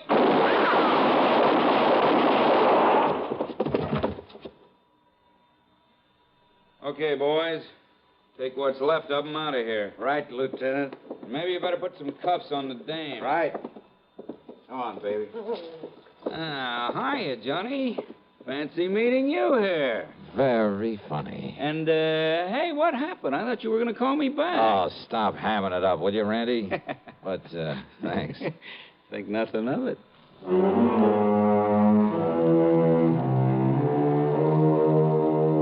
Louis managed to survive, and I understand that the way he shut up his mouth in the hospital, well, I understand he pretty much cinched the case against both himself and Mitzi. So, expense account total, including a big midnight supper for Randy and myself and a train back to Hartford, $168.65.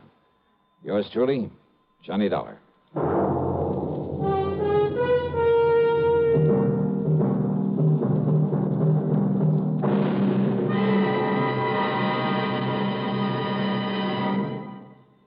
Our star will return in just a moment. This is the cold season. What do medical authorities say about the common cold? Doctors tell us there is no known drug which will cure a cold. There are effective medications for treating complications, accompanying or following a cold. If you've been taking sensible precautions and still have one cold after another, it's best to see your doctor. And here's more good advice. When you have a cold and need a laxative, that's the time to rely on gentle X-Lax. Pleasant-tasting, chocolated X-Lax helps you toward your normal regularity gently overnight. X-Lax gets along with any cold remedies you may be taking, and X-Lax works where nature wants, in the lower tract, not the stomach. Taken at bedtime, X-Lax won't disturb sleep, gives you the closest thing to natural action the next morning. You're well on your way toward your normal regularity, without upset or discomfort. So when you have a cold and need a laxative, take X-Lax, the laxative you can use with complete confidence. X-Lax helps you toward your normal regularity gently overnight. X-Lax. Now, here's our star to tell you about next week's story. Well, next week I take another trip to Florida, and I still don't get a chance to go fishing. Instead, a lesson in how not to commit a murder. Join us, won't you? Yours truly, Johnny Dollar.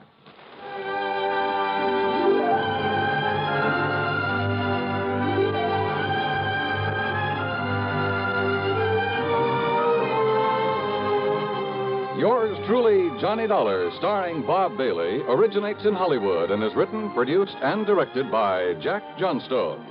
Heard in our cast were Virginia Gregg, Lillian Bayet, Vic Perrin, Sam Edwards, Barney Phillips, Herb Vigran, and Frank Gerstle. Be sure to join us next week, same time and station, for another exciting story of yours truly, Johnny Dollar. This is Dan Cubberly speaking.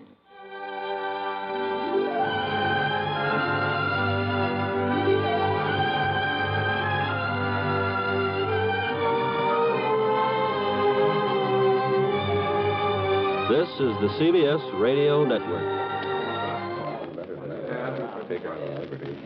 Gentlemen, your attention, please. Now, here's the problem. Your pilot is flying a 400,000-pound, 650-mile-per-hour B-52D Stratofortress. Now, with the weather, wind, and bomb load information provided on your test sheet, I want you to figure your estimated time of arrival at point X on the map, 2,109 miles away. Quite a knotty problem, isn't it?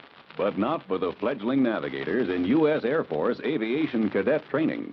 You see, these men have a firm background in astronavigation, electronics, engineering, and allied fields. They are eminently prepared to cope with the most intricate navigational situations. College men between 19 and 26 and a half. Find out today if you can qualify as an Air Force navigator. If so, you're in for a prestige position with a brilliant future. See your local Air Force recruiter today for complete details. WROW, Radio 59.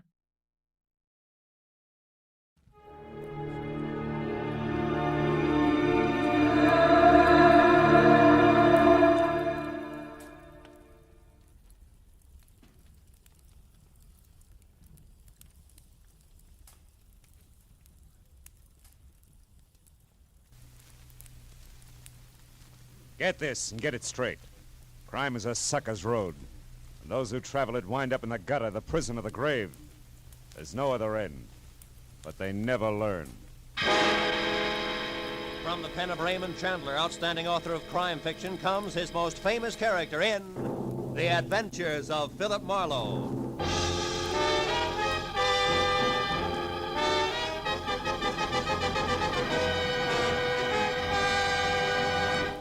Now, with Gerald Moore, starred as Philip Marlowe, we bring you tonight's exciting story, The White Carnation.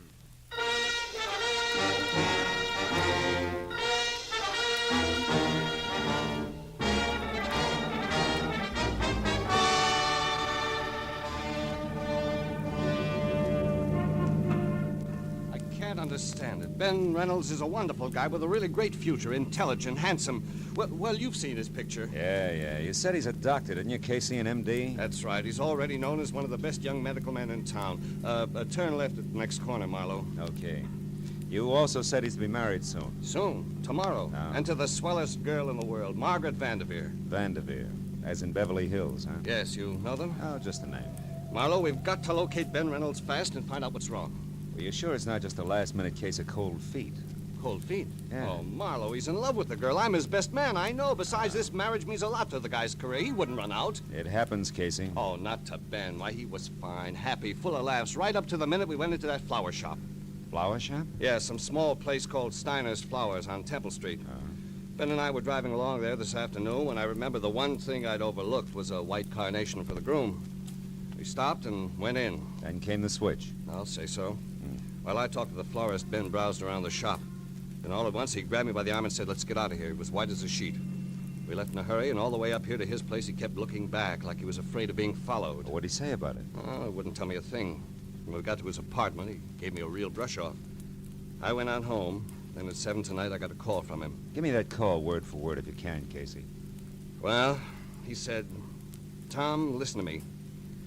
There's a man named Gregory Toledo. I thought he was dead, but he's come back to life. I can't go on until he's dead again, this time for sure. Please don't interfere or say anything. You'll hear from me." Then he hung up. Gregory Toledo, huh? Was Ben at home then? No. I tried to call him back, got no answer. I thought it over for a while, then called you.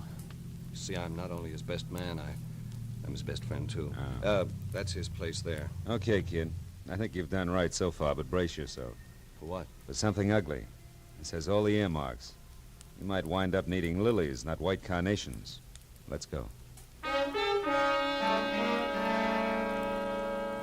The apartment was ground floor, rear, and dark.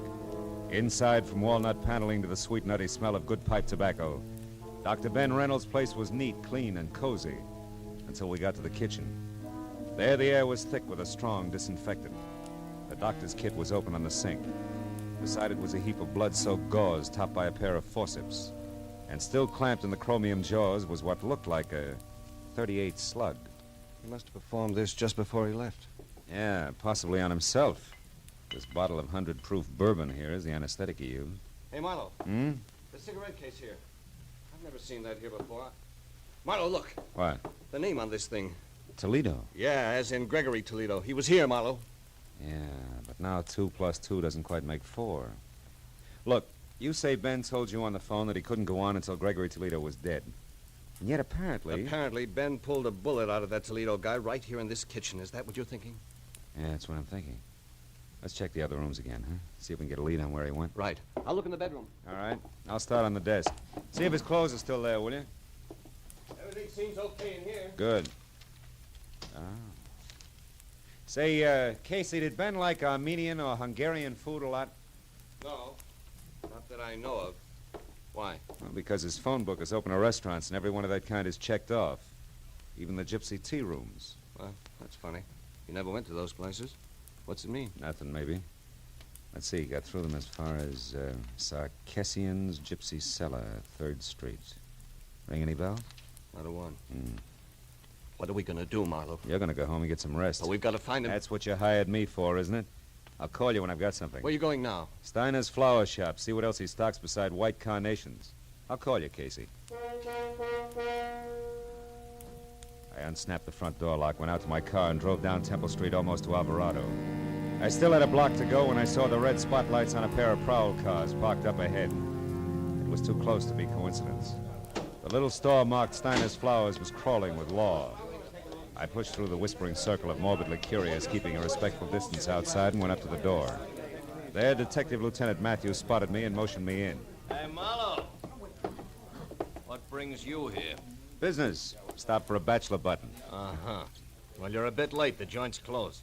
Proprietor's been murdered or so, I think. You think? Can't you tell? All right, let's put it this way. He's dead under suspicious circumstances. Ah, that's one way of putting it. You know there's not a mark on him? Nothing. Here, take a look. The back room. All right. There you are. That's him. One Harlan Steiner. There was a gun beside him on the floor, been fired once, very recently. What caliber, Matthews? Oh, 38. And no bullet holes in here, so he might have scored. Hey, why? Just curious. Uh-huh. Hey, wait a minute. What's this? Motive, maybe. List of currency denominations and amounts sent over from his bank and dated today. Adds up to $40,000. Hey. That guy had $40,000 cash delivered here? That's right. I didn't realize a small flower business could be that good even on a big day. Oh, at your age, it can't. And there's no sign of that cash around now. Well, maybe he was robbed, huh? Mm-hmm. By a handsome, well-dressed guy was seen running out of here earlier tonight. Steiner probably died of heart failure from the excitement, so that's that. But why did he have so much dough brought in here in the first place? And how did this get here in the back room? What? This. Oh, cigarette with lipstick. Yeah. Well, Matthews, even florists are human, you know. So are cops. I've heard. Yeah. Now give me a straight answer, Phil, huh? Of all the places in town, how come you show up here, this dumpy, out-of-the-way flower shop? I was driving by on my way home, saw your car, so I stopped. Easy as that. Could have done that well all by myself. Mooney. Yeah? You can have it now. Tell him at the morgue I want a fast job. We've seen all we can here. All except that at the front door, Matthews. Get a load of it. Maybe she's your lipstick. Steiner here now? Are you a friend of Steiner's, miss? Not exactly, sir. Sometimes buy flowers from him. I see. Were you in here earlier today? No, I haven't been here for several days. What's wrong? You'll find out soon enough, miss. Better move along now. Go on. Yeah, okay. No, she's too dark. Your lipstick's awful blonde. Yes, I know. Well, I guess I'll shove off, too. Take it easy, Lieutenant. Sure, boy. Hey, Phil. What? Look, if you should happen to stumble over 40 grand on your way home, get in touch, will you? Don't I always? Good night, Matthews. I drove down Alvarado to 3rd Street and turned right. In a few minutes, I was parked in front of a gaudy doorway at the foot of a half a dozen steps dimly lit by a rusty hanging lantern under a sign. It said Sarkessian's Gypsy Cellar. Armenian dishes are specialty, Alex Sarkessian, proprietor. Inside, the place was a stone floor, imitation oak booths, all empty. The 5 feet high that hustled toward me out of a dark corner was Sarkessian himself. The welcome smile dribbled off his face like spilled beer when I said all I wanted was some information. Why you come here for it, huh? What kind of information do you want? On some people, Mr. Sarkessian. Do you know a man named Gregory Toledo? No. Well, how about Reynolds, Ben Reynolds? No. Okay. Try, never mind, that girl on the billboard there. Who's she? Madame Vadena, just like it says, she's on the billboard. What's her real name? Ruby Vadena. She works here.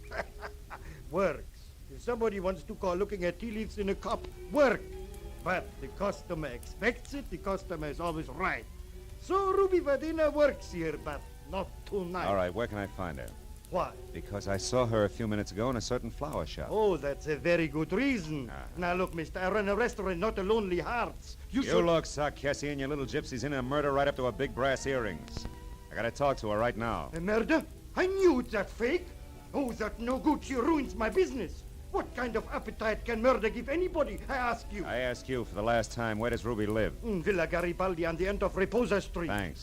When you find her, tell Sarkessian says she's fired. She don't come in my place again, you hear? She's washed out.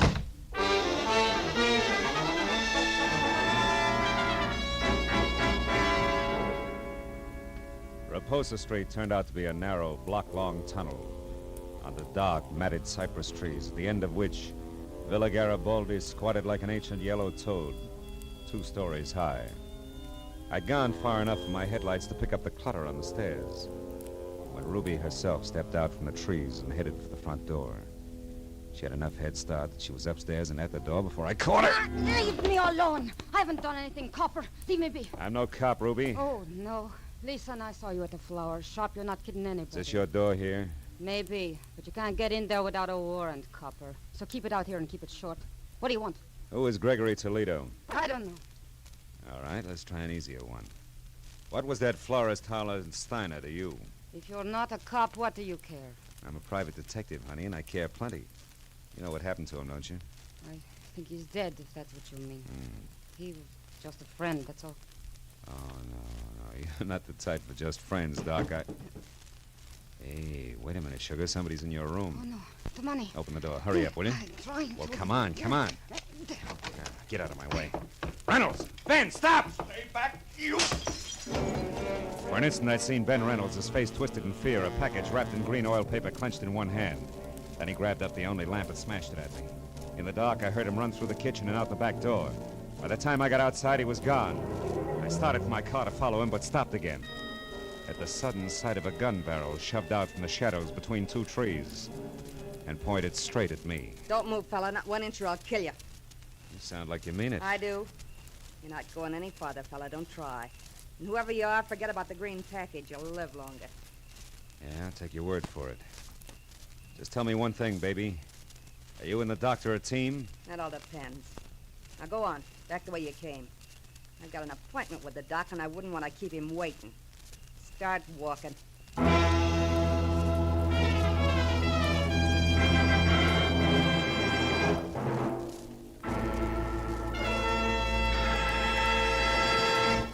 In just a moment, the second act of Philip Marlowe. But first, with the outbreak of conflict in the Far East, Care stockpile in South Korea has fallen into the hands of the invaders. But orders are being accepted so that the moment the conflict ceases, Care will be able to move in with badly needed food and clothing for the distressed men and women of Korea. By cooperating with Care today, you can help bring hope to Korea tomorrow. Now with our star, Gerald Moore, the second act of Philip Marlowe, and tonight's story, The White Carnation.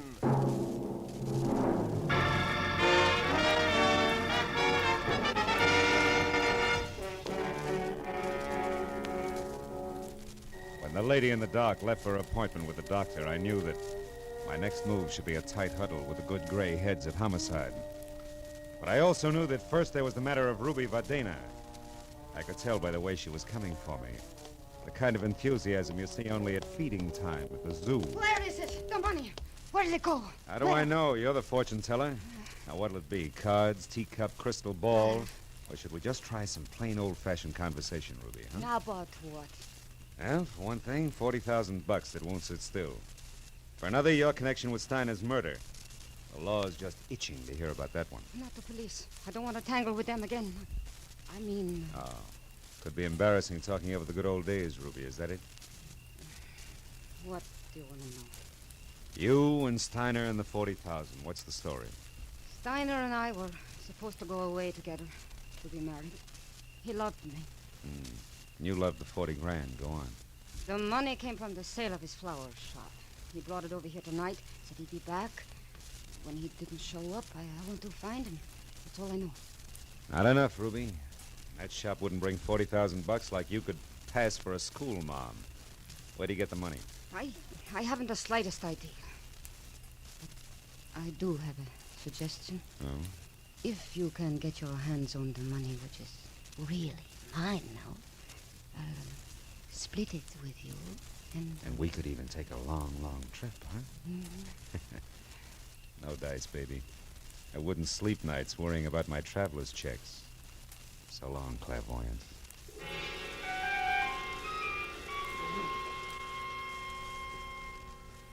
When I left the piano-shawled beauty with a dollar-sign heart, I stopped at a mobile gas station, and while they filled my tank, I made a call back to the flower shop. Learned that Detective Lieutenant Matthews had gone down to the morgue. But 20 minutes later, when I was there, I was still a step behind, because Matthews had since gone on to headquarters. However, I was also a step ahead. They had just learned why Steiner had died. Connor, the attendant, was pleased as punch to tell me all about it. Hey, see, Marlowe? Right here, the back of the neck. Got slap of a hypodermic needle. Holes no bigger than a mosquito bite. Real hard to find. Mm-hmm. And it was an injection that killed him, Connor, huh? Some kind of poison? We'll have it tagged in a couple of hours. Want me to let you know what it is? No, never mind. I'll be in touch with Lieutenant Matthews anyway. By the way, Connor, mind if I use your phone? Why should I? They don't send me the bill. Over on the wall there. Thanks. But, Marlowe, no long distance, huh? Oh, no. Downtown, Connor. Not another inch. That case, help yourself. Mm-hmm. You know, Marlowe, one night some news hawk got on the tube here and talked to his girl in Long Beach for 40 minutes. It was 2 weeks later we found out it was Long Beach, Long Island, not Long Beach, California. Homicide, Lieutenant Matthews. Marlowe Matthews, I'm down at the morgue. Oh, what is it, Marlowe? Steiner, or are you still just a wayfaring stranger? No, it's Steiner. Look, Matthews, I found out a couple of things that might help. I figured you would. Who is it, Marlowe? Well, so far it could be a Dr. Reynolds, but there's more to it. There always is.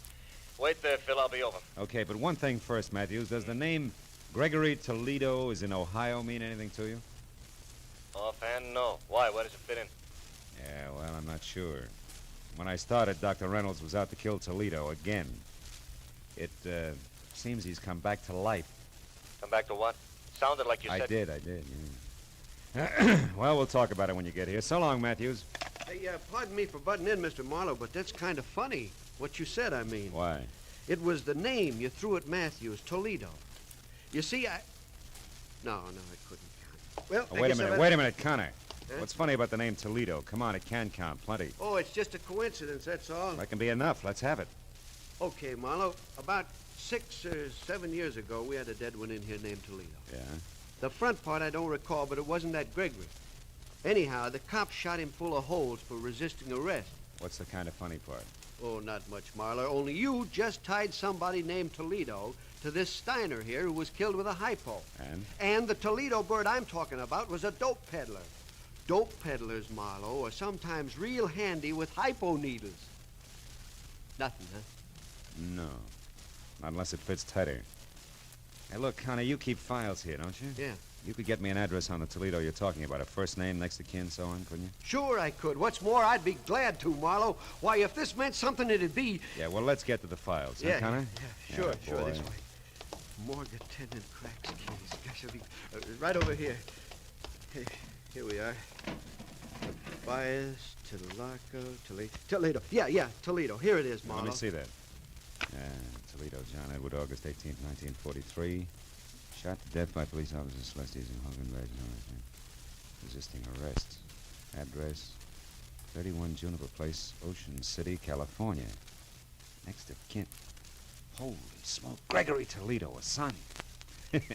Connor, you're a genius. Oh. Now, do one more thing for me, will you please? Yeah, sure. When Lieutenant Matthews gets here, tell him I'm sorry to stand him up, but that if I'm real lucky, he won't be mad at all. Yeah, but Marlowe, this address at Ocean City's 7 years old. I know, Connor. That's why I said real lucky. I'll see you.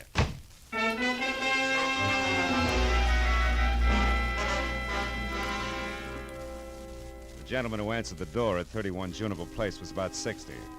Wore a spotted torn bathrobe that read like a menu and needed a shave, a haircut, and peeping through his torn slippers, I saw a Blue Jay corn plaster. However, his spirit was bright. Seems he liked having visitors. Yes, sir? You're the manager? Oh, I am indeed. Have been for 18 years. Albert A. Keyline. You were looking for a room, sir? No, just some information, Mr. Keyline. My name's Marlowe. I'm a private detective, and A private detective? Well, come right in, sir. My goodness, don't often get to chat with a man in your profession. No, I welcome I the opportunity. I usually keep the living room closed except on Sunday, but tonight I think we can forget that regulation. Yeah, well, look, The Morris chair there is the best one. Make yourself comfortable. Thank you. Mr. Keyline, did you know John Toledo? Toledo? I most certainly did. He stayed here for 5 years. I'm unhappy to inform you. He was killed on my front lawn there in 1943. It was good riddance to... Oh, I see why you're here, Mr. Marlowe, but frankly, I expected the police, not a private detective. Well, why should you expect the police? Because not 2 hours ago, Emma Mallory, my neighbor, saw Greta Toledo over at the amusement pier. Greta Toledo? Amusement pier. Greta Toledo? You mean Gregory Toledo, don't you? I don't think so. I would have said Gregory if I meant Gregory. Oh, I don't doubt that for a minute. Besides, that boy'd know better than to come back to Ocean City. It's done him enough harm. I said Greta Toledo, John Toledo's daughter, Gregory's twin. Twin? Wait a minute, Mr. Keyline, this is important. Greta and Gregory Toledo are twins and the children of John Toledo? That's right, sir. All three lived here for 5 years, like I said, and a more different brother and sister you never heard of. Well, different like what? Like heaven above Careful. and that other place below, that's what. The boy was fine. The girl a terror. At 13, she was tormenting alley cats, and at 18, when she left here, she was a brazen hussy. Both went their separate ways from here a week after John was buried. You haven't seen him since? No, except one night about a month later when the boy, Gregory, came here to visit me and asked for all the pictures I had of him and his father and sister. I used to be an amateur photographer, you know. I got a pictures, medal one time at pictures, Mr. Keyline, why did he want them? Sentiment, I guess. He was kind of soft-hearted. I gave him the whole batch except one of Greta, and I only saved it because the lighting was so good. I've got it right here. I took it a couple of weeks before they got John. Look, see how the sunlight behind her head gives a soft feeling to the whole picture? Yeah, it's practically a halo. Yes, sir. Very professional. I'll just take that now, Mr. Marlowe. I might try and improve it someday. Yeah, the best of luck. Keyline, don't move your finger. My finger? Well, why not? Mr. Marlowe, are you sure you feel all right? Frankly, no. But I hope to get better as I go along.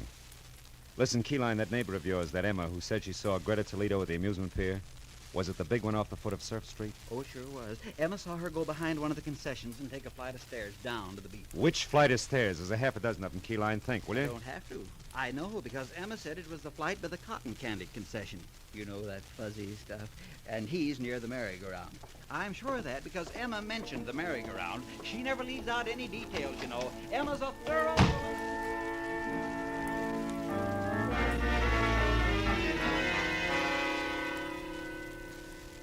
The steps that led down from the cotton candy concession took me to a fairyland graveyard under the amusement pier.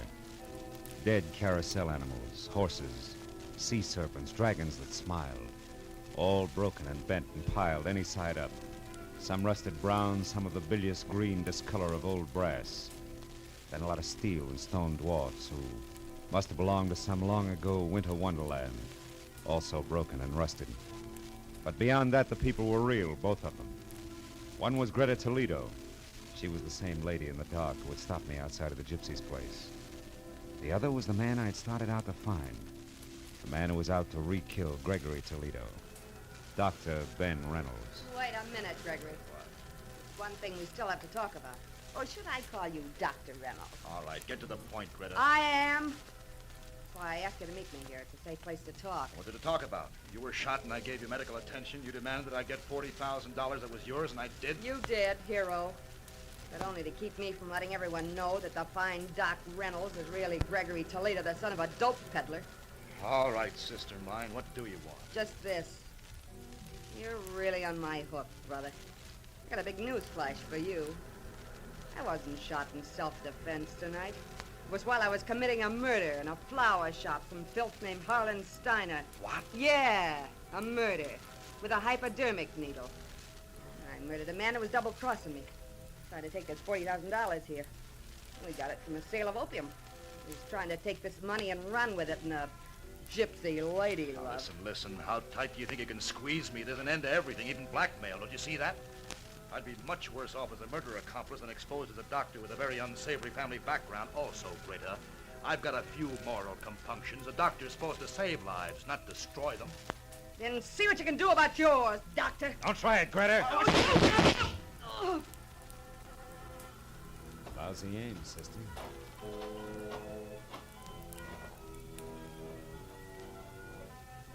She's dead. Yeah. And so is Gregory Toledo, finally. We better get to the police, Dr. Reynolds.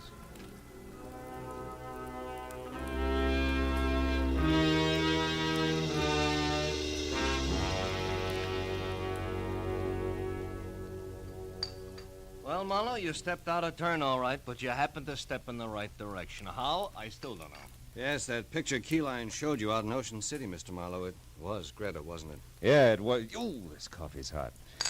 Didn't mean a thing, though, Tom. I'd only seen Greta in the dark at the Gypsies. Yeah, then how did it help? More coffee here, please. Huh? Coffee. Oh, sure. Well, it helped, actually, when Keyline added his finger. That covered the girl's hair. And when I could only see the face... It looked like a man, and you saw not Greta, but her twin brother, Gregory. Wait a minute, right. who you knew as Dr. Reynolds from a picture you'd seen earlier? Good work, Marlowe. No. Good luck, Matthews. There was Connor in the morgue, a gabby woman named Emma Mallory, Keyline's hobby as a photographer, and, lots of little things. Pardon me, Lieutenant. I don't quite know how to say this, but what about the publicity, the newspapers, and what it'll do to, well, Dr. Reynolds being Gregory Toledo. Dr. Reynolds being who? Hey, miss, I'd like that coffee tonight. You know, I always did like you, Matthews.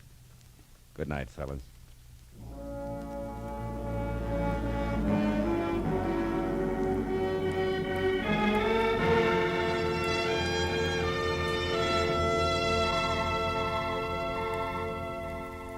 When I got outside, it was pushing 4 o'clock in the morning.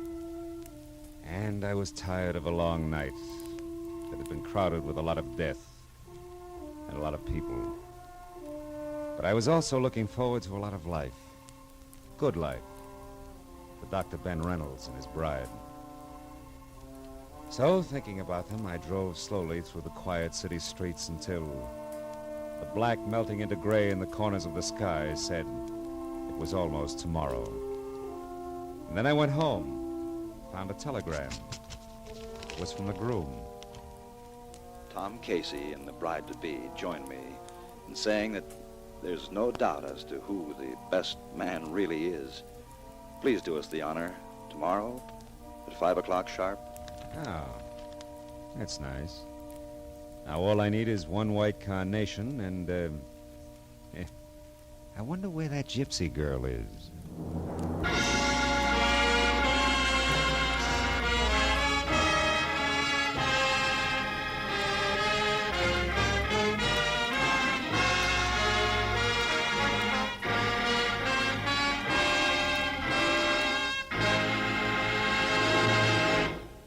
The Adventures of Philip Marlowe, bringing you Raymond Chandler's most famous character, star Gerald Moore, are produced and directed by Norman MacDonald and written for radio by Robert Mitchell and Gene Levitt.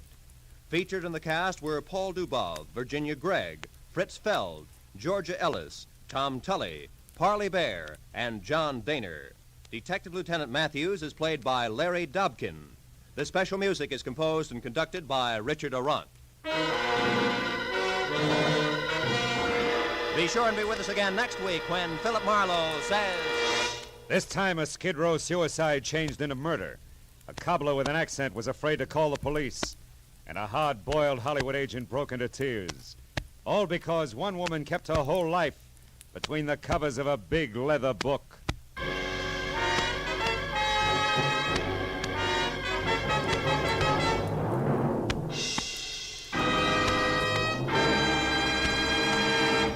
There's a very charming, very amusing young couple to be found at CBS, the Star's address every Saturday evening.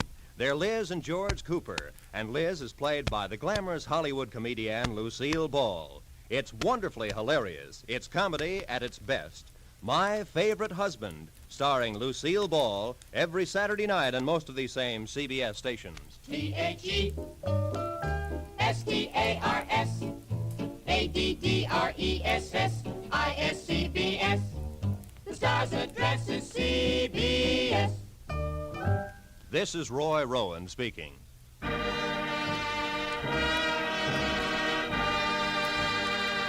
This is CBS, where you dance to the music of Vaughn Monroe, Saturday nights, the Columbia Broadcasting System.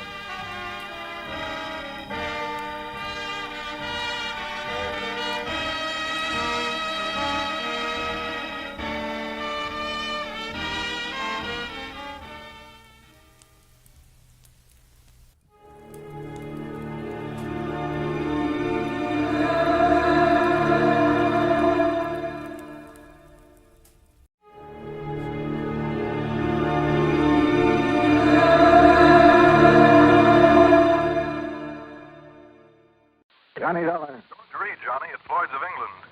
George, every time I hear your voice on the phone, I shudder. Well, I guess I have asked you to handle some rather out-of-the-ordinary matters for us. George, they have been so wild, crazy, impossible, I sometimes wonder if you ever issue a normal-type policy. Well, it's a very normal-type policy that I'm concerned about now, Johnny. It's the insured himself who has me worried. Okay, tell me all. His name is Joseph, spelled with an F. Joseph Hentler. He's an inventor, among other things. His invention is what we've insured. It's a device, I guess you'd call it, for making some kind of boron-based compound. Boron-based? The sort of thing the government is vitally interested in for its airplane and rocket fuels. Oh? No kidding. I think you'd better run over here and let me tell you about it. Can you? Right away? When you put it that way, George, yeah, I think I'd better. I'm on my way.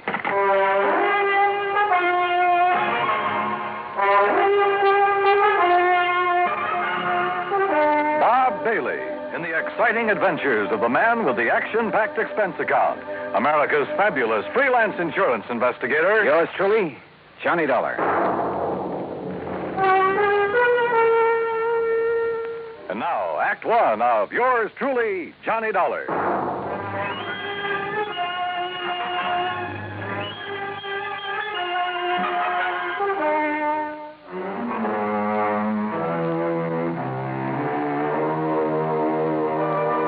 Expense account submitted by Special Investigator Johnny Dollar to Floyd's of England, American Office, Hartford, Connecticut. Following is an account of expenses incurred during my investigation of the Boron 112 matter.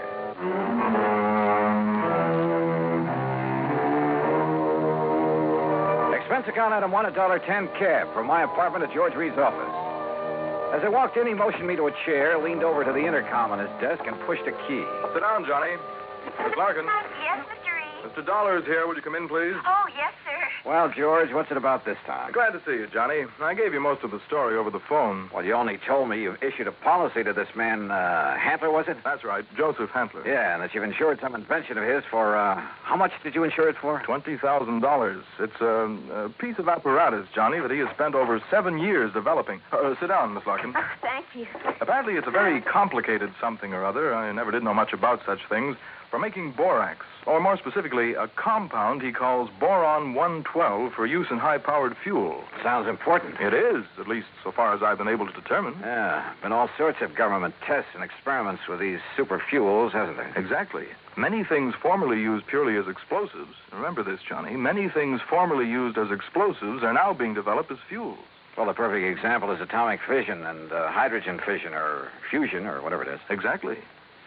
All right, now let's get down to cases. You've insured some apparatus that's supposed to make boron 112. What kind of apparatus? I've never seen it. It's all very secret. Well, now, wait a minute. How do you know this machine or whatever it is even exists? Looks to me like you've insured a pig in a poke. No, Johnny. For $20,000. Wow. No, Johnny, I'm not that much of a fool. One man, a recognized physicist, has, at my request. And mind you, this was before I'd agreed to issue the policy. Understand? Go on.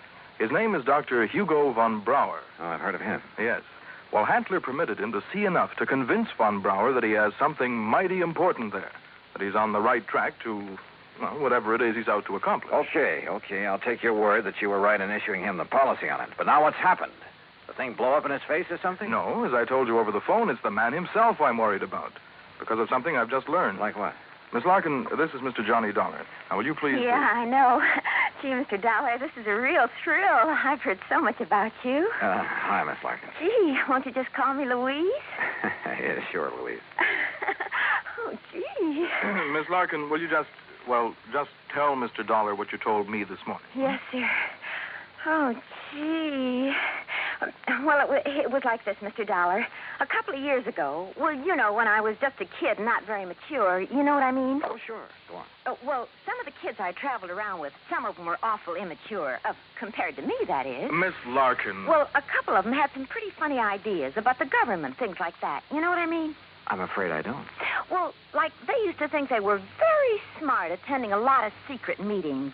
The kind the FBI likes to keep tabs on. Now, you know what I mean? Go on, Miss Larkin. Well, anyhow, this one night, we didn't take all their talk very serious, mind you, and that's the truth. We didn't think there was anything in it, just a lot of talk. Will you please get to the point? I am, Mr. Reed. Well, anyhow, Charlie and me, that was my boyfriend, Charlie White. At least one of my boyfriends. I always have a lot of them, you know what I mean? Yes. Well, go on, please. Well, Charlie and me, we said, sure, we'll attend one of your meetings. You know, just for laughs, you know what I mean? And what kind of a meeting was it? Oh, it was terrible. It was awful, Mr. Dollar. A bunch of people I never saw before making speeches. Yeah. Down with the government, start the revolution, you know, that sort of thing. Oh, we got out of there in a hurry, believe you me. I'm sure. And we were pretty lucky, too, because the police or the FBI or somebody came in after and busted the whole thing up. Hey, maybe you read about it. That's all very interesting, Louise, but just what... Yes, Miss Larkin, get to the point. All right. Well, just this morning, when I was filing the office copy of this insurance policy and I saw the name on it, oh, gee, Mr. Dollar, it hit me like a Well, do you know what? What? That name, Joseph Hantler. It was the same as one of the fellas, an older guy that me and Charlie had seen at that meeting. Now, what do you think of that? $20,000 on a highly secret device. Yes. That might be to produce some kind of explosive. Exactly, instead of a simple fuel additive. Exactly the suspicion that came into my mind, Johnny. Of interest to the government, he had told me. But what government? We're jumping to an awfully big conclusion, George. Have you notified the FBI? I suppose I should, eh? Yeah. No, not yet. We may be all wrong about this. Oh, but Mr. Dollar... We may be all wrong about the man, his apparatus, his intentions, everything. Let me see what I can find out about him first. Now, whatever you say. But remember one thing, Johnny. Yeah? You may be dealing with far more than just this one man. So be careful. Be very careful. Oh, gee, you'd better, Mr. Dollar. You know what I mean? Act 2 of yours truly, Johnny Dollar, in a moment. Now, Act 2 of yours truly, Johnny Dollar, and the Boron 112 matter.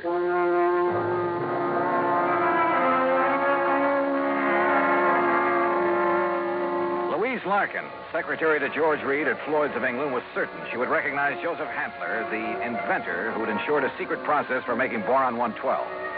If, that is, he were the same Joseph Hantler she'd met at one time at a meeting of a subversive group. Expense account item 2, $50, deposit on a rental car. In it, Louise and I crossed the Connecticut River to East Hartford, went south to Hockenham on Route 2, then south and east on a seldom used gravel road that took us a few miles to the edge of a stream called the Salmon Branch. There in a little grove of trees, we found a windowless concrete block building, the so-called laboratory of Joseph Hantler. Gee, those directions Mr. Reed gave us were pretty good, weren't they? Yeah.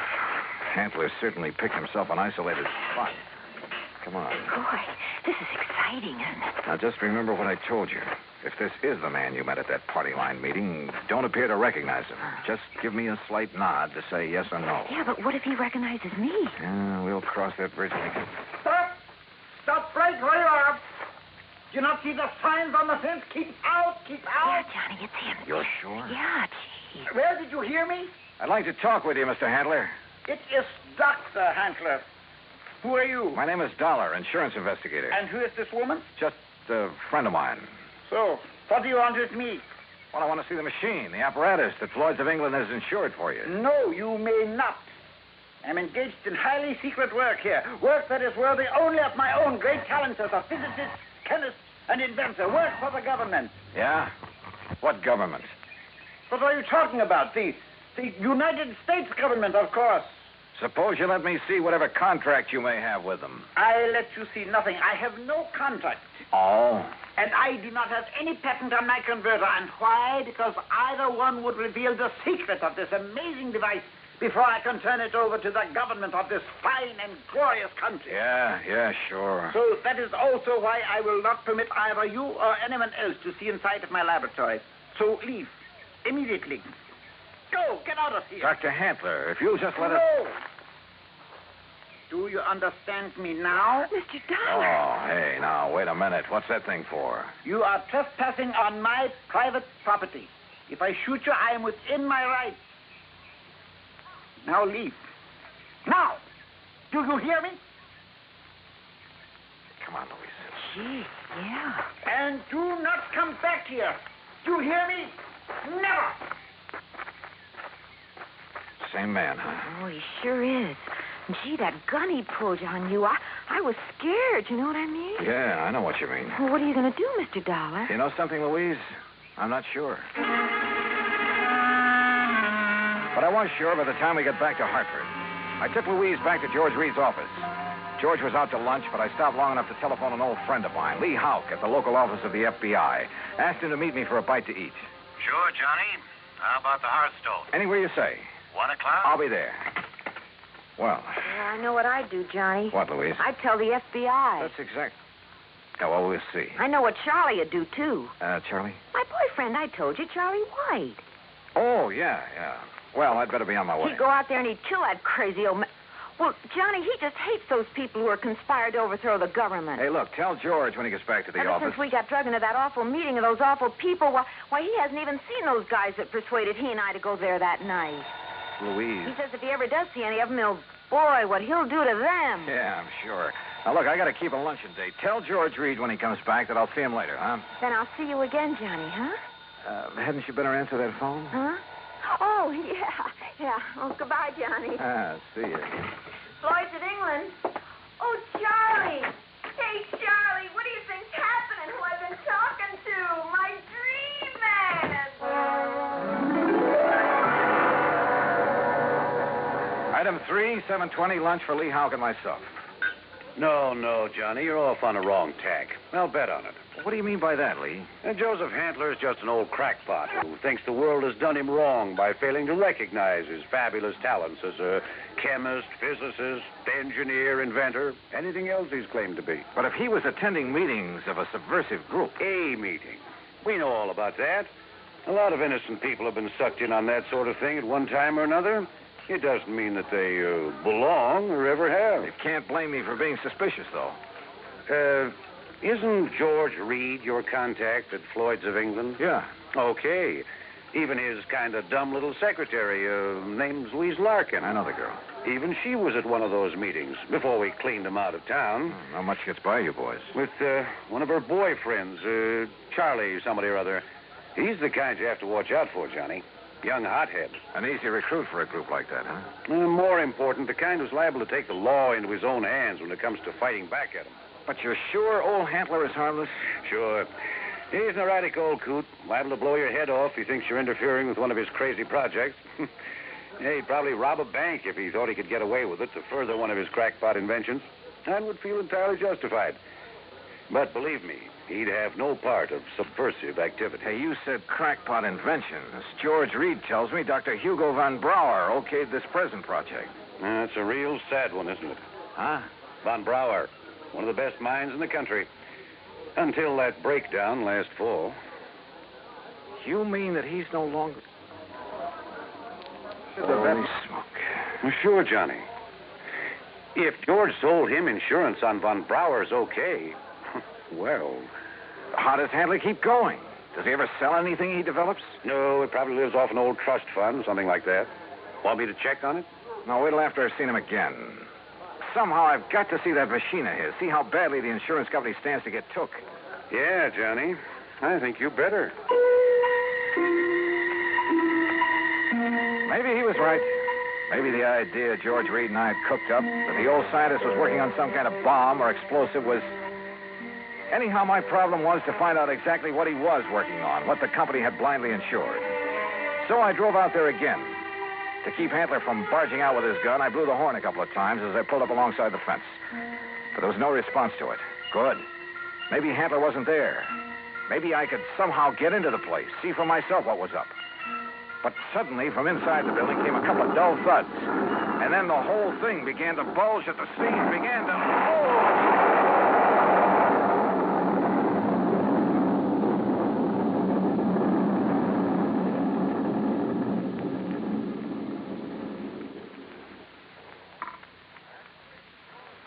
Act 3 of yours truly, Johnny Dollar, in a moment. 3 of yours truly, Johnny Dollar, and the Boron 112 matter.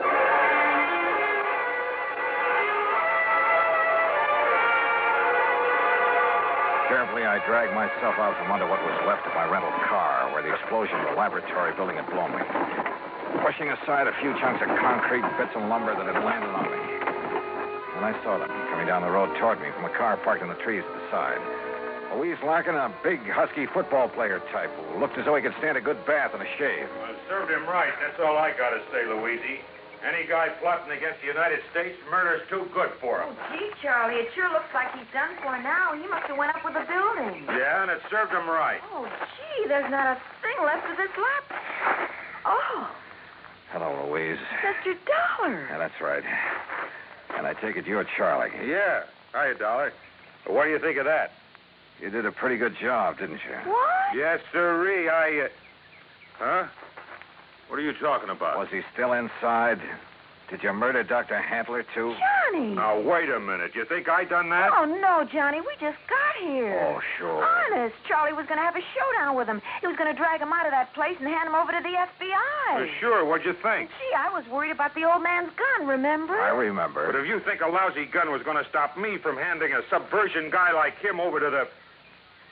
Now, look, you don't mean you think I done this. What would you think? No, I did it. Oh, was it not wonderful? Dr. Hantler? Yes, Mr. Dollar, and I want you to meet... So you're still alive, huh? You're okay. I beg your pardon? Well, you won't be for long because I'm going to take you in. I'm going to... Quiet.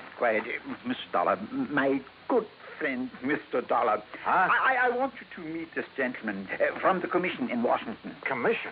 D.C., Washington. Dr. Bernard Steiner. The Dr. Steiner? Yeah, but of course. I've heard of you, and now it's nice to meet you, Mr. Dollar. This final test, it was proof. It was final, all right. Yes, it was all the proof I need. We observed the buildup of the explosion from the top of yonder hill. The proof of what? That Dr. Handler has finally come up with a controlled power source in his boron compound of inestimable value to the country's rocket program. So, I am a great man at last. Though why he calls it Boron 112, I'll never know. Well, because it was experiment number 112 with my wonderful converter process.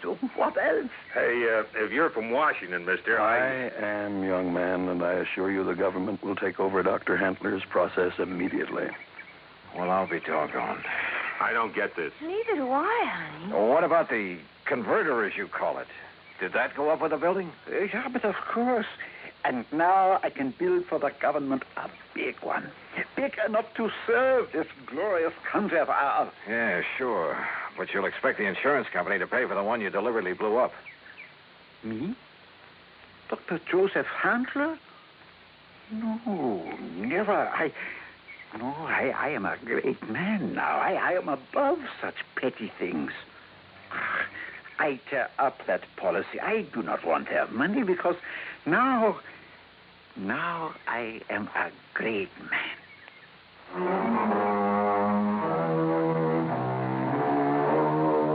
There you are, George. Full report. Payment on the policy is up to you.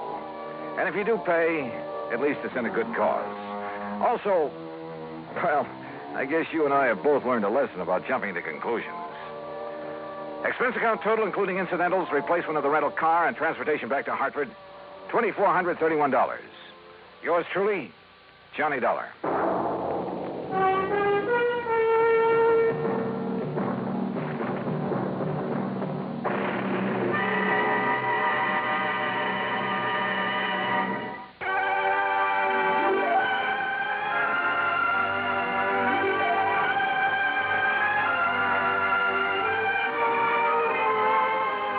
Truly, Johnny Dollar, starring Bob Bailey, originates in Hollywood and is produced and directed by Jack Johnstone, who also wrote today's story.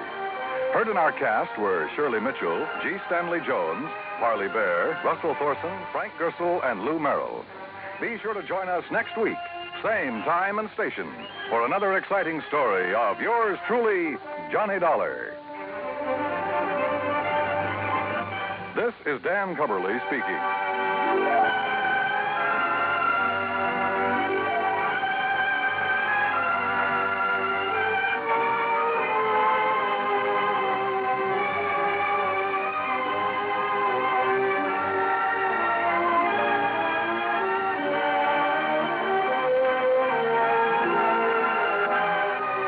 This is the United States Armed Forces Radio and Television Service.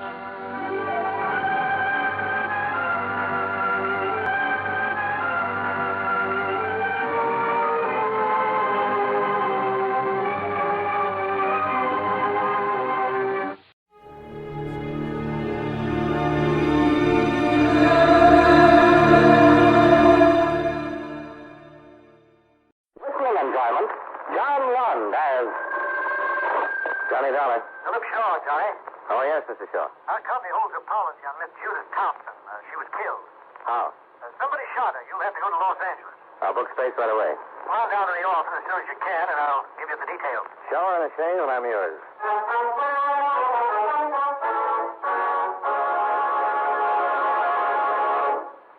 We'll return to our program in a moment. But first, I'd like to say a few words about jamming. And I don't mean Mother's Preserve. During wartime, it has frequently been the practice of an enemy country to jam our radio communications. That is, to cut into our broadcasting with broadcasting of their own, so that our radio messages cannot be received with any degree of clarity. There was a time when our civilian radio broadcasts were jammed too, unintentional though it was. As you can imagine, it was quite a mess, and still could be. Can you imagine what would happen today if there was no coordination among our many radio and TV stations? Or if the telephone companies didn't cooperate? When radio broadcasting first began in our country, each station chose its own call letters, power, and spot on the dial. It wasn't long before 2 or 3 stations would try to come in on the same spot, and the poor listener couldn't understand a thing he heard. So, to get things organized, the Federal Communications Commission was born. Licenses were issued to each station and to qualified operating engineers. The same thing now applies to TV stations. Today, a radio or TV station may request certain call letters, and if no one else has them, the call letters are issued. But power and the spot on the dial are restricted by laws of nature, and the FCC engineers don't have much choice in what they tell the station operator he can or cannot do.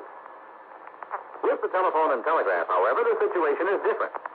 The FCC makes sure the rates are fair both to the company and to the consumer, and that all the independent companies work together so that someone in Japan or Germany, for example, can call someone else in New York with practically no delay or trouble.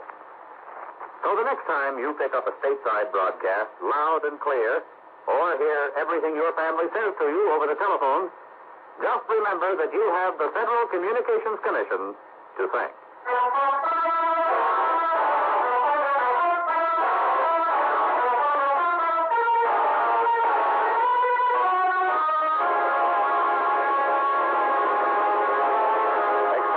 Submitted by Special Investigator Johnny Dollar to Home Office, National All-Risk Insurance Company, Hartford, Connecticut. The following is an accounting of expenditures during my investigation of the Black Doll matter. Expense account item 1, $189.95. Plane fare and incidentals to Los Angeles, California. I arrived at 10 o'clock the morning of the 12th and went directly to Hollywood, where I registered at the Wentworth Hotel. Then proceeded to Central Division Homicide and Lieutenant Brickford. Got a teletype this morning that you were coming, Dollar. Supposed to give you all the help I can. I'll be glad to have it. Can you tell me something about the dead woman? Well, shot once with a 38 in the chest. Killed between 1 and 2, night before last. Any suspects? We've been checking on the people she knew. Talked to several of them. Couple, Mr. and Mrs. Lyon, a girlfriend, Miss June Fisher. She'd seen her during the day, but can't tell us very much. The Lyons hadn't seen her for several days. They couldn't give us any reason why someone might kill her. We've got some more names we've got run down. Boyfriend, William Carnes. Works for Timken Aircraft. Test pilot. Girlfriend says Carnes and the dead girl started seeing each other about 2 weeks ago, but she didn't believe it was anything particularly serious. She was killed in her apartment? Yes. Killer entered by back door and ripped the screen, but wasn't robbery. Nothing was touched. Somebody just walked in and killed her? Yeah. That's the way it looks. Lab hasn't come up with anything that'll help so far. No prints. They got the bullet, but we need the gun. What did she do that night? Well, that's something we still got to find out. We are pretty sure she went out. There were some clothes on the chair, slacks and a coat. Wouldn't wear the coat around the house. What about this boyfriend? I was going out to talk to him this morning. I wanted to check on him first. Pilot in the last war. Went to work for Timken right after he was discharged. Seemed like a pretty solid citizen. A lot of citizens are pretty solid until they kill somebody. Yeah. Well, you want to run out the field with me? If you don't mind. Well, not a bit. Give me somebody to talk to.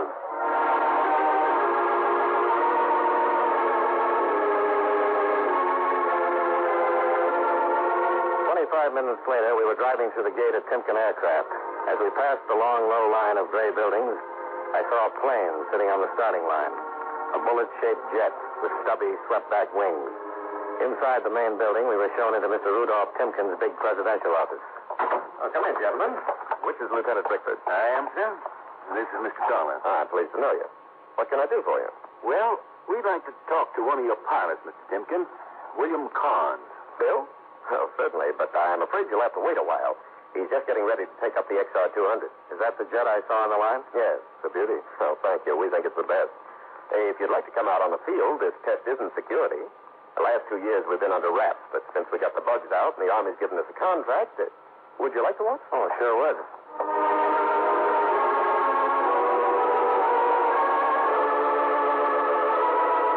Timken took us out in the field, and we watched the jet take off and climb toward the west.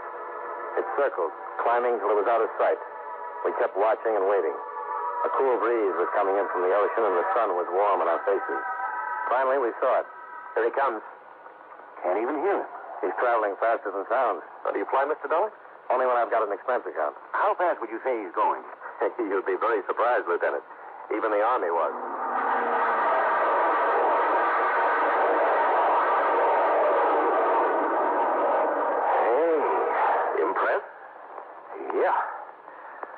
stick to being a cop. He's in his turn now. Yeah. Come in across field. He's even lower. Here he is.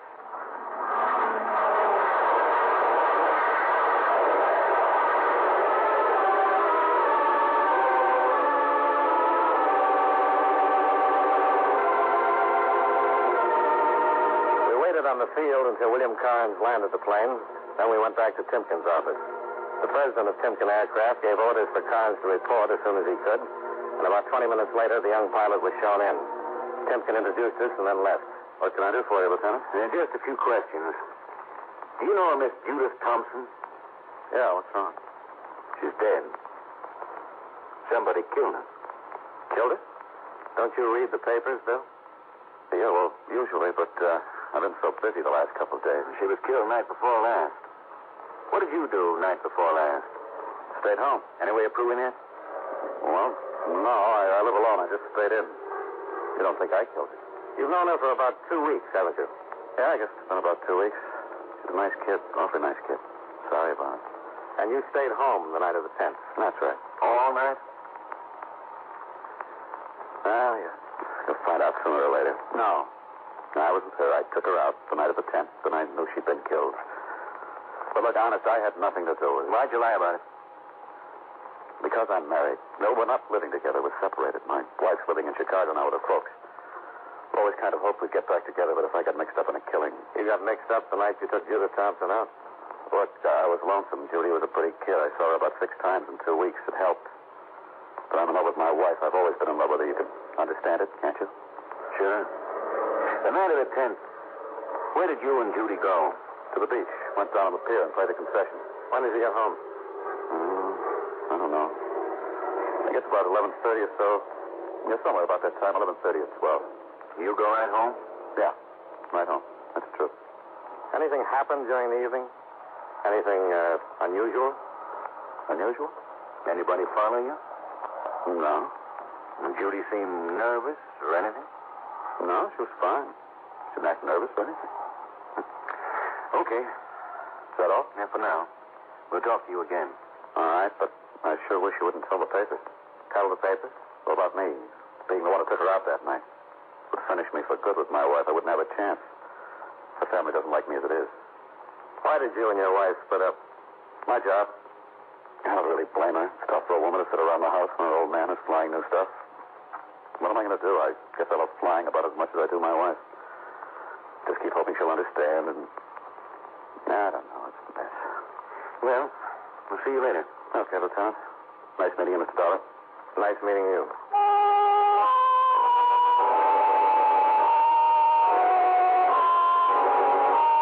We left Carnes sitting in a big office and located Timken. We thanked him for his cooperation, then went out to the car. We were about to drive away when Bill Carnes ran out of the building. Oh, wait a minute. Yeah. Just thought of something. Yeah? What is it? Well, I doubt if it means anything. In fact, I forgot all about it until just a minute ago. Something about the other night? Yeah. When we were down on the pier on the fight, playing the concessions, I down there had a fight. Fight?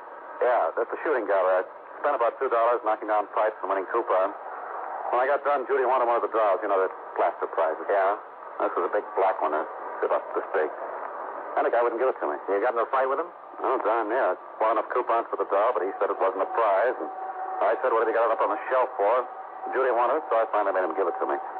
Really had to fight him for it. Hey, it wasn't so much the doll, it was the principle. I hate to be had like that. No. I owed it much, but it was kind of strange. Of course, I don't know what it could have to do with Judy. Well, you never know. Does she take the doll home with her? Well, yeah, sure. And a lot of other things, the kind of junk. Okay, Bill. Thanks a lot. Sure. See you later. Yeah. Bye. Go on.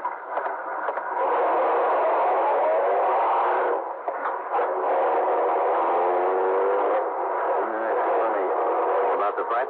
Yeah. Said she took the doll home with her. Why? Wasn't it in the apartment? No. All the other junk from the pier was. I remember it scattered all over the dresser. Scattered? Yeah. but no big black doll. You were right. About what? That is funny.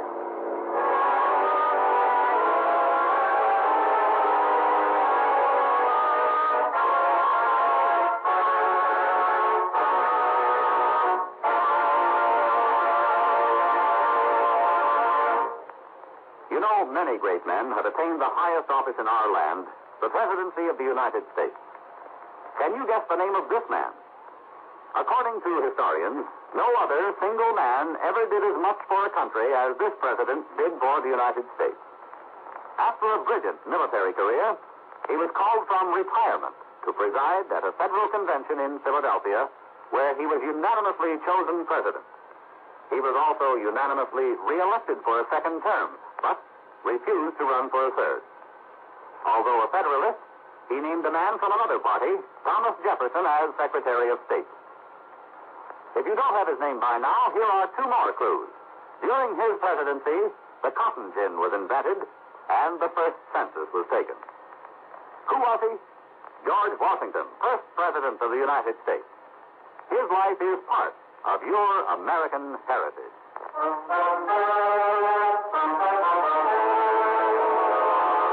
And now, with our star, John Lund, we bring you the second act of Yours Truly, Johnny Dollar.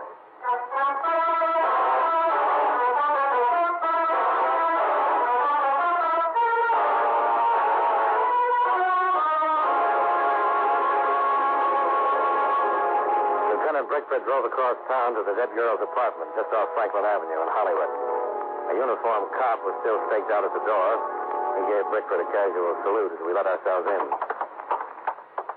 Yeah, body was here. Shot from where? From over here. Position of the body and wound puts the killer somewhere in this area here. Which way is the back door? Through there. And here's the stuff on the dresser. Uh-huh. Everything you'd win at an amusement fair. Everything but a big black doll. Why would a plaster doll be so important? I couldn't even guess. Well, it's the only lead you've got so far. You want to check it, I suppose. Concessions on the pier open around 6. You got any plans for this evening? I'm with you. Let's go talk to Bill Carnes again. I think it'd be a good idea if he came along with us tonight.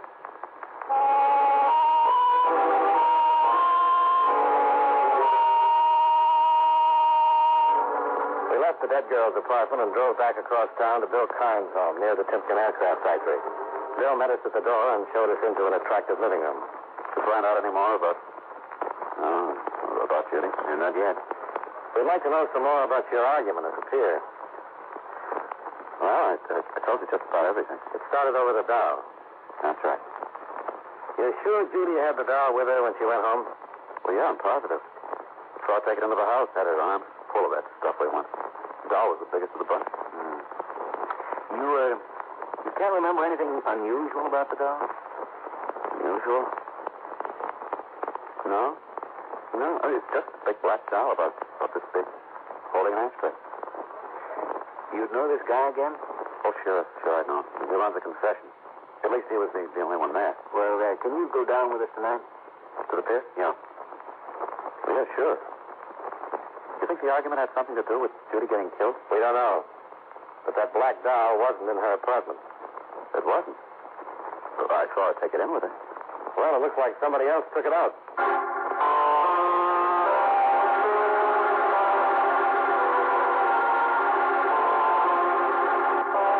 Expense account item 2, $14.55.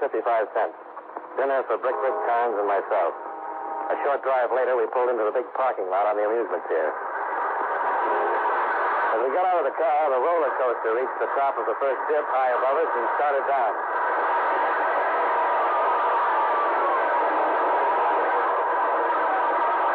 We crossed the parking lot and walked out on the pier.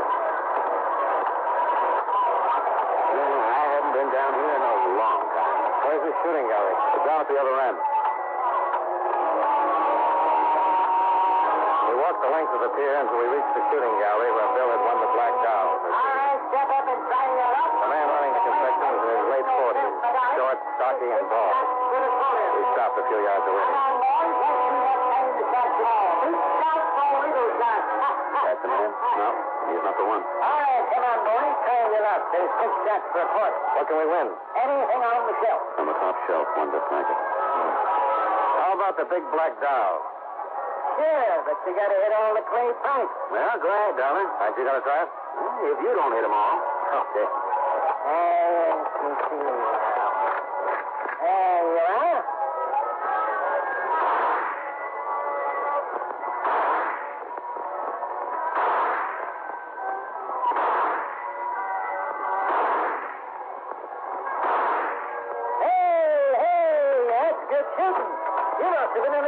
Something. You really knocked them down. Say now, boys, how about another round? No, I'll just take the doll. Sure, how about you boys not going to let him show you up now, are you? He already did. Another round and you can win a cop and cigarette. Just the doll. Okay. There you are. The way you shoot, you could win anything I got here. Say, you the only man who runs this place? Yeah, right.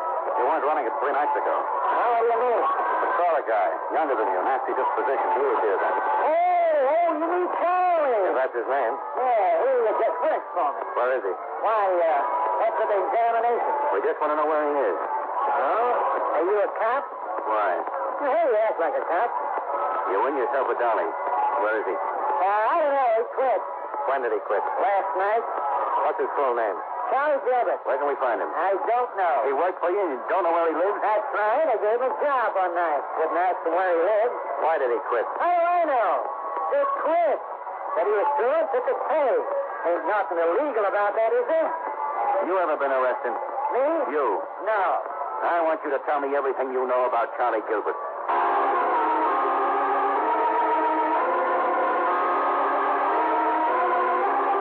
Rick and I questioned and cross-questioned the manager of the shooting gallery.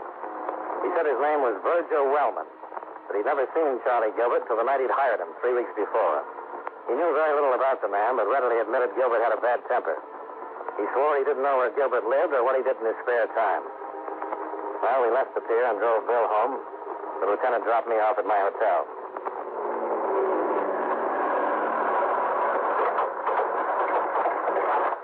Oh, thanks. Thanks for the dinner. What happens now? Well, get some sleep and try to find Gilbert. Well, you got a pretty good description. Yeah. I'll put out an APB and take the mugs. Just might have a record. I'm going to check on that guy at the shooting gallery, too. I think I've seen that face somewhere. What are you going to do with the doll? Have the lab look it over? Bet you don't find anything. Then I'll give it back to you. You want it. Gee, thanks. It's just what I always wanted. It's nice. Good night.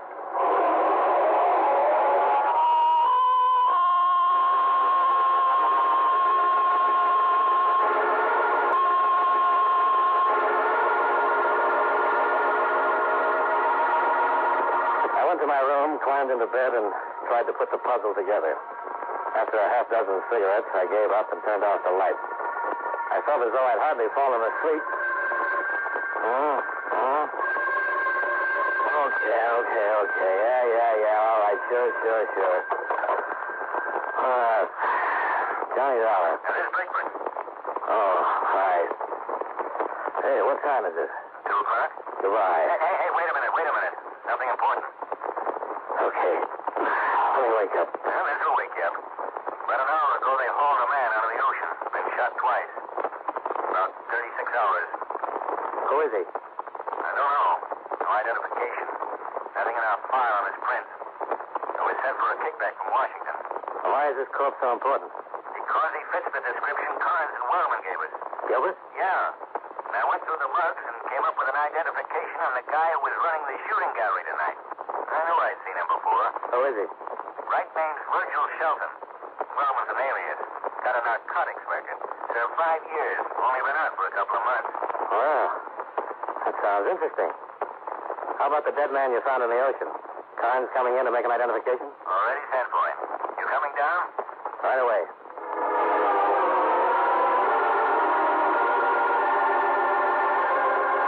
Expense account item 3, $2.60 cab fare to the City Hall, where I went directly to Homicide and Lieutenant Brickford.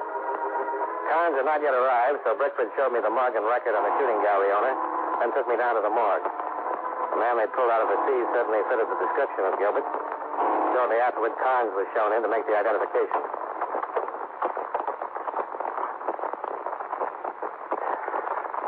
Yeah. That Gilbert? That's the man I had the argument with. You sure? Yeah. I'm sure. Lieutenant, he said he'd been dead about 36 hours. Close. And he was killed shortly after the girl was. Yeah. Here's the kickback we were waiting for, Dollar. Prints on the dead man identify him as Frank Sidney, alias Charles Sidney, alias Sidney Gilbert. Alias Charles Gilbert. Yeah. FBI wants him, narcotics friend. Well, it sure gives him something in common with the guy at the shooting gallery tonight. Let's take another ride down to that pier.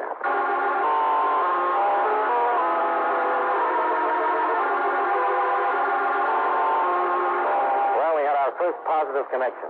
Both of the men who worked at the shooting gallery had federal records and were wanted on narcotics raps. Now all we had to find out is why the girl was killed, who did it, and how did the missing black doll figure.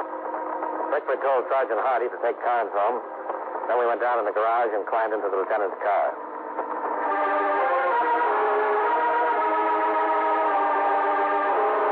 25 minutes later, we were back at the amusement pier. The concessions were all closed. The entire pier was dark except for a few work lights at the entrance. We walked to the shooting gallery and stopped. It could be a front. Yeah, it could. The lab find out anything about the doll? No thing. Well, remind me to give it to you. Yeah, I'll tie a string around my finger. Yeah, let's take a look around back. You know, I got a hunch. About the doll? Yeah, probably the same one you've got. Suppose the doll Carnes had the argument about was supposed to be picked up by a particular party, expected about the time Carnes arrived. Yeah. That dog you won tonight's hollow. Big space. Could hold a couple of bindles. Nice way to pass the stuff, huh? Oh, hold it. Boat coming in at the end of the pier. Come on. Let's take a look. You got a gun? Yeah. Might just be a fisherman. Might, but I doubt it. Better take it easy. The boat was pulled up to a small landing where a ladder led down from a spot a few yards away from us. We got down on our hands and knees and crawled to the pier railing for a better look. Below us, we could make out 2 men in the boat and 2 on the landing. One of the men in the boat stood at the wheel while the other passed a large crate to the men on the landing.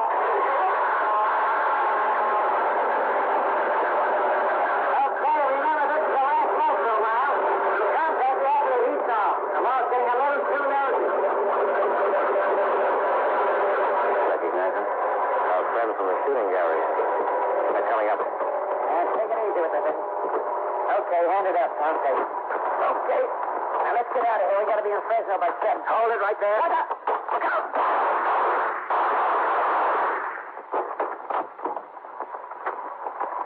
You okay? Yeah. Oh, this one's dead. Virgil's still with us. Yeah. Take his gun for a second. I want to look in that box. Yeah. You got a match? Yeah, right here. Well, looky here. Dolls. Big black dolls. And look what's inside. Mr. Dollar, looks like we've just cracked a king-size narcotics ring. Sure looks that way, Lieutenant.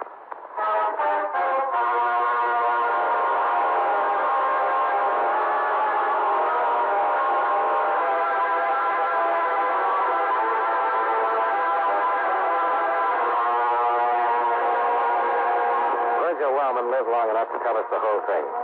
Once a week, one of the big black dolls was passed to a pickup. The night Carnes had the argument was one of those times. Gilbert knew he couldn't take a chance on a fight that would bring the police, so he gave Carnes the doll, closed the shooting gallery, and followed. Judith Thompson surprised him in the act of stealing the doll, and he had to kill her. Virgil Wellman knew Carnes would be able to identify Gilbert, and with a murder, the police would be sure to investigate. So he killed Gilbert and dumped him off the pier.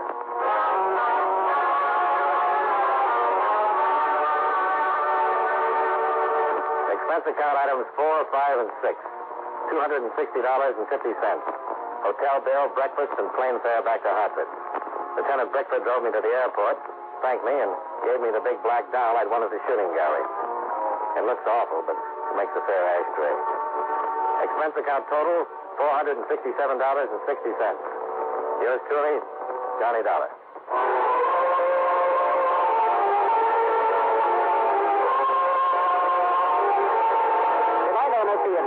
You've been listening to some of the best in radio drama with Suspense and Johnny Dollar. Be sure and join us again tomorrow night at the same time, 9:05, when FEN presents My Favorite Husband and the Great Gildersleeve.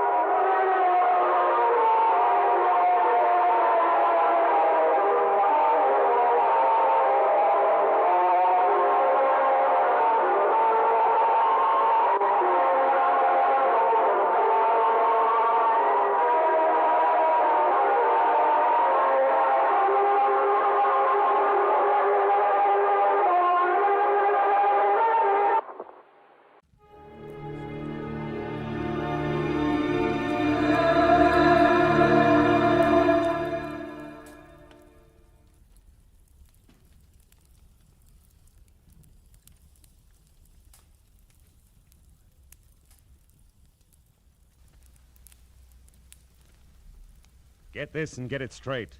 Crime is a sucker's road, and those who travel it wind up in the gutter, the prison, or the grave. They dressed in red, white, and blue and jumped from an ancient biplane at 3,500 feet. Twice a day, every day, and nobody worried. Until $5 million went along just for the laughs, and death went along for the ride. From the pen of Raymond Chandler, outstanding author of crime fiction, comes his most famous character in The Adventures of Philip Marlowe.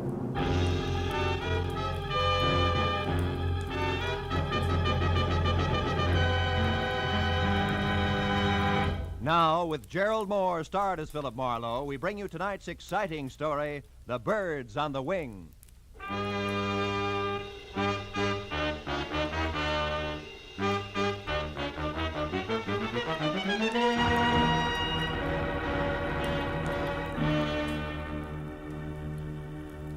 It had been the kind of quiet, workless week that speaks well for human beings and their relations with one another, but doesn't do much for a private detective's bank balance. So when at exactly noon, a telephone call had jerked me out of Chandler's new novel, The Little Sister, and a voice edged with anxiety had dangled $100 worth of negotiable bait my way, I had snapped at it.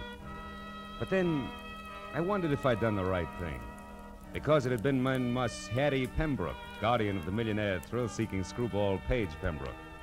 And now an hour later, I left the sunlight and felt my way into the gloom of the carefully tucked-away Hollywood bar, where she had suggested we meet. When I could see again, I spotted her at a corner table.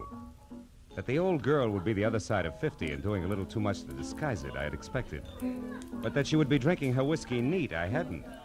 When I approached her and introduced myself, Mr. Marlowe, she started to come right to the probably point, know as much- but didn't quite make it. Oh, how rude of me. I'm sorry. You're probably dying for a drink. Oh, waiter. Well, frankly, no, Miss Pembroke. I'm not exactly dying. Oh, no. I know you men in your early afternoon appetite for a friendly drink. There's no harm in it. Matter of fact, I've already had... Well, I've had a small drink myself. No fooling. Oh, waiter, this gentleman's order, please. Yes, ma'am. What'll be, sir? Scotch and soda, if the lady will join me. Oh, no, I couldn't. Really?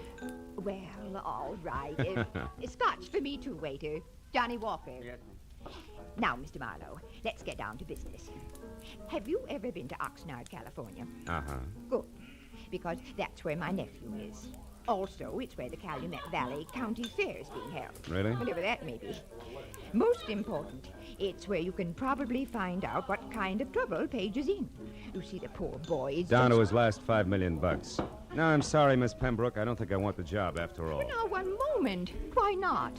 Well, frankly, I hope you'll excuse the reference to actual living persons, but your polo-playing, motorboat racing daredevil nephew is a jerk. I know. Paige Pembroke III is an unmitigated ass, a virile egomaniac, an idiot who's never done an honest day's work in his life. Wait, where is that drink? Right here, ma'am. Oh, thank you. Now, Mr. Marlowe, sit down and drink your drink. When I referred to my nephew as a poor boy in trouble, I was only trying to avoid saying all this. Oh. Your health, sir? Yes. Well, my health. Now, your next question. Since I obviously share your sentiments about my nephew, why all this concern over him, correct? Close. Right. I want to help Paige Pembroke, Mr. Marlowe, because it's my job. My, shall I say, bread and butter? All right, say it. You see, I'm executor of his estate, which my brother, Paige's father, left for him. Well, as such, I get $20,000 a year until Paige is 35, another 6 years. But if Paige should die, disappear, or be committed to any kind of a public institution... Oh. Before then, the entire estate goes to charity, and I go find another job. And specialized jobs like handling $5 million estates are hard to come by these days, huh? Now, Mr. Marlowe, this letter here's all you have to go on. It was postmarked last night from Oxnard. Read it, read it. Oh. If you want your precious nephew to keep on being healthy, you better come and get him at once. The three of us had a nice little act going here at the Calumet Valley County Fair before he joined us just for laughs. We intend to have a nice little act going after he's gone. And one way or another, he's going to go. A friend, huh? Yeah? Well, what do you think? Oh, it's 5 to 1. It's nothing more than the woman spurned. Very young woman, Miss Pembroke. So you might be wasting $100 sending me up there. Then you'll go. Good. Yeah, but only because of my bank account. Mr. Marlowe, there'll be another $100 for you if and when you get all this straightened out. Now, call me at my home, Beverly Hills. Crestview 5412. 4124? Yes. As soon as you find out what's wrong. And, Mr. Marlowe. Yes, Miss Pembroke. On your way out, signal the waiter for me, will you please?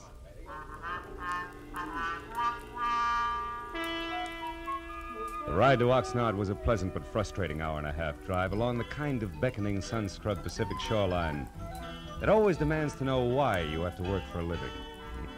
The ride through Oxnard to the sprawling county fairgrounds located at a semi-retired airport was a fast 10 minutes. So all in all, it was a little better than 3 o'clock, and there was still a measure of boyish bounce in my stride when I started past the prize cows and plain and fancy leghorns and headed for the Midway, looking for the act Paige Pembroke had joined just for laughs. But it was 4 o'clock, and I had checked a half a dozen death-defying numbers before I was standing in front of a banner Columbus could have used for a sail. It said I was getting warm. In iridescent orange cloth on black, it read, "The Plunging Comets. Taffy Starr and Midge Maynard on wings of death with fearless Eddie Knapp at the controls. The greatest parachute act in the world, admission free. 5 and 9 p.m., north end of the Midway. Come one, come all." Yeah, this had to be it. At the north end of the Midway, just outside of a sagging, weather-peeled hangar, I found the World War I biplane that went with the Plunging Comets being mothered by a mechanic who didn't have grease on his face. And beyond that, on an inside wall of the hangar, were the parachutes used in the act, each on a separate hook, its owner's name carefully block-lettered on a card tacked above. Taffy, Midge, and Eddie. And then, scrawled in black crayon, the name I wanted most of all to see, Paige. Lost something, mister? The voice went with the woman and the woman with the act. At the top, there was what used to be called the boyish bob, sticking out of a white aviator's helmet circa 1918. Then a bright red leather jacket open wide at the throat, black riding breeches, black boots, a color of hair that stuck out and said this one was Taffy. I asked if you lost something. Have you? Well, come to think of it, yes. 6'2", eyes are blue, and carries a big, big checkbook. Seen one around? Maybe. Why? Who are you? Name's Philip Marlowe, the millionaire's friend. I'm a yacht salesman. Here's my card. Never mind your card or the very funny jokes. Now, what do you really want? Paige Pembroke before he breaks his neck in your act, or isn't he in it yet? I don't remember. Now, your point. What is it? A letter you could have written? A letter that says Paige is in trouble. Where is he? Goodbye, Mr. Marlowe. Take it easy, Wings. You wouldn't want to hold out on somebody who's only trying to help Brother Paige, would you? I mean, what reason could you possibly have? Other than $5 million you might want for your very own. Why, you... I said goodbye. What's the matter, Taffy? You having problems? Yeah. This Mr. Yacht Salesman is Emmett Kingston, head of the fair's Midway. And you'll be surprised how popular he is with the concessionaries. Now where you going? What else? Good day, Miss Taffy, Mr. Kingston. You know, sometimes it works. Lead with your chin, ride with a punch and watch for your opening. And I figured I'd try it just that way. So 10 minutes later, when Emmett Kingston, who was carnival people from checkered vest past ornate watch fob to high-button shoes, and shaped like a bowling pin, left Taffy and started trundling down the Midway, I went after him. When he stopped in front of a lunch wagon, I stopped too. And when he went in, approached a man playing pinball machine who was maybe 5'4", and from where I stood conscious of it, I was still behind him. At the pinball machine, a stranger with a thin face that wore a nervous toothpick was also watching the little man's game. Oh, boy, Doc, it's peachy. So when I moved closer to the trio, my face turned away from Kingston. Nobody seemed to mind. Hershey, jack of many trades, I see. What? Oh, Mr. Kingston, how are you, sir? Fine, Hershey, just fine. 800 more is jackpot, Doc. Come on. You wanted to speak to me, Mr. Kingston? No, Hershey, nothing important except about last night. Last night, sir? You were working late for a parachute rigger, weren't you, boy? Or am I wrong to consider 2 o'clock in the morning an odd hour for you to be folding these silks? Hey, Doc, you're going to shoot it, aren't you? Which? Of course she is. Go on, I'll shoot for the gentleman. Yes, sir.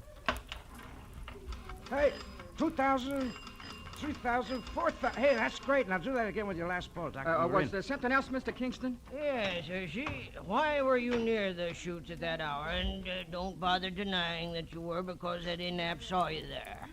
Well, son? Well, I was there to double-check the riggings, Mr. Kingston. Hey, look, I'm sick and tired of Midge Maynard complaining about the way I pack her chute. It's a stupid excuse, just trying to cover the fact that she's losing her nerve. Hey, boys, don't ignore me. Do we try for the jackpot? Shut up, you, and get going. Rosie, get this stumble bum out of here, will you? Sure, Mr. Kingston, whatever you say. Oh, antisocial, huh? All right, Doc, I'm going. Of my own free will, too. But I could stay if I wanted to. Hershey, you were saying? Well, just this, Mr. Kingston. Midge Maynard and Taffy Starr fighting because of that Pembroke fellow, or because Eddie Knapp is crazy about Taffy is one thing. But bringing me and my work into it is different. Meaning? The parachutes Midge and Taffy use are identical. In the act, both girls jump from the plane wing at the same time. But Midge always gets scared and opens her chute sooner than Taffy. So Taffy is on the ground long before Midge. But this has nothing to do with the way I rigged the chutes, and I think All right, Hershey. Nobody's blaming you. Say, you. Yeah? You wouldn't be trying to sell another yacht in here, would you? Just waiting for the finish of an exciting pinball game. That all right, or is it time to call Rosie again? No, it's quite all right. We're leaving. You try for the jackpot. Come on, Hershey. It's about time for the 5 o'clock show. Oh, yes, Mr. Kingston. Only 40,000 to go.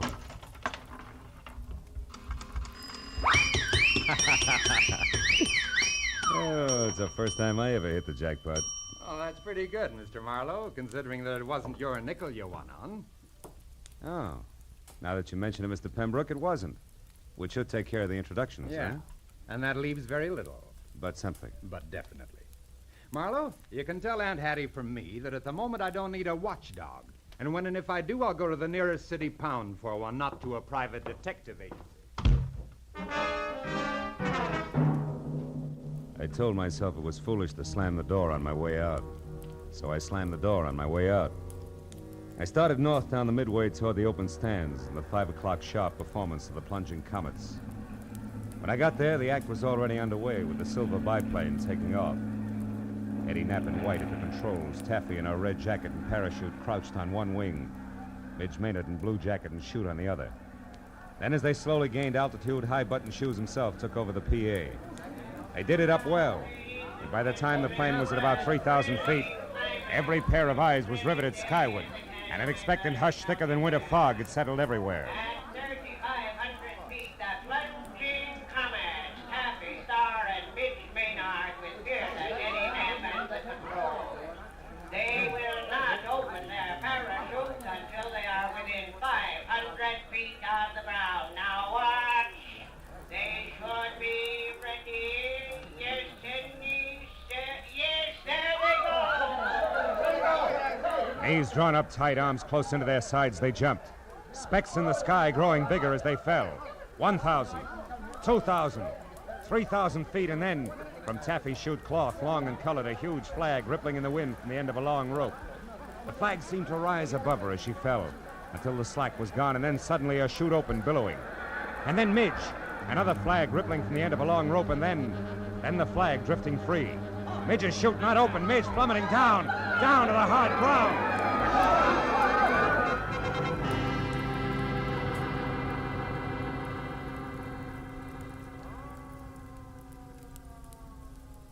The thud slammed home all the way around, kicking hard at every stomach.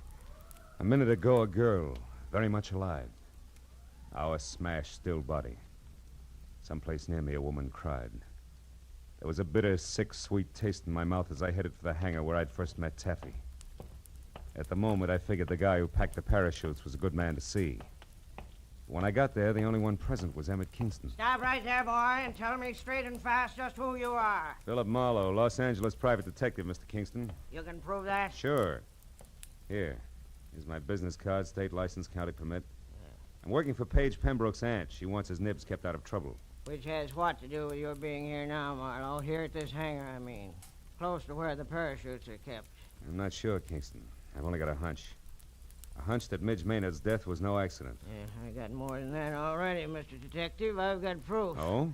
You see this flag? It's the one that came off Midge's chute. There's a long rope attached to it. Yeah, I know. I saw the act. Pulls the chute open after the flag's flown a while, right? Sometimes, but not tonight, Mr. Marlowe. Tonight it couldn't. Why not? Wasn't it attached to the chute? It was. One end to the chute release cord, the other to the base of the flag. What went wrong? Nothing. Nothing, Mr. Marlowe, except that the long rope on Midge's chute was cut in two by a very sharp knife.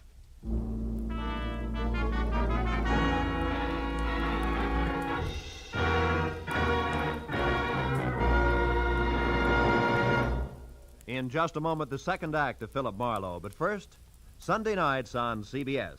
The biggest bargain in show business today. Skelton, Bergen, and Benny without spending a penny. Amos and Andy, Eve Arden, Corliss Archer. 4 A's, 4-star entertainment. The Family Hour with its Hollywood stars and stirring dramas. The Contented Hour with its musical stars in brilliant form. Horace Height with his rising stars. 8 great shows heard on most of these same CBS stations every Sunday night, with the 9th, Jack Benny, being heard on them all. Hear them all this Sunday night. Now, with our star, Gerald Moore, we return to the second act of Philip Marlowe and tonight's story, The Birds on the Wing.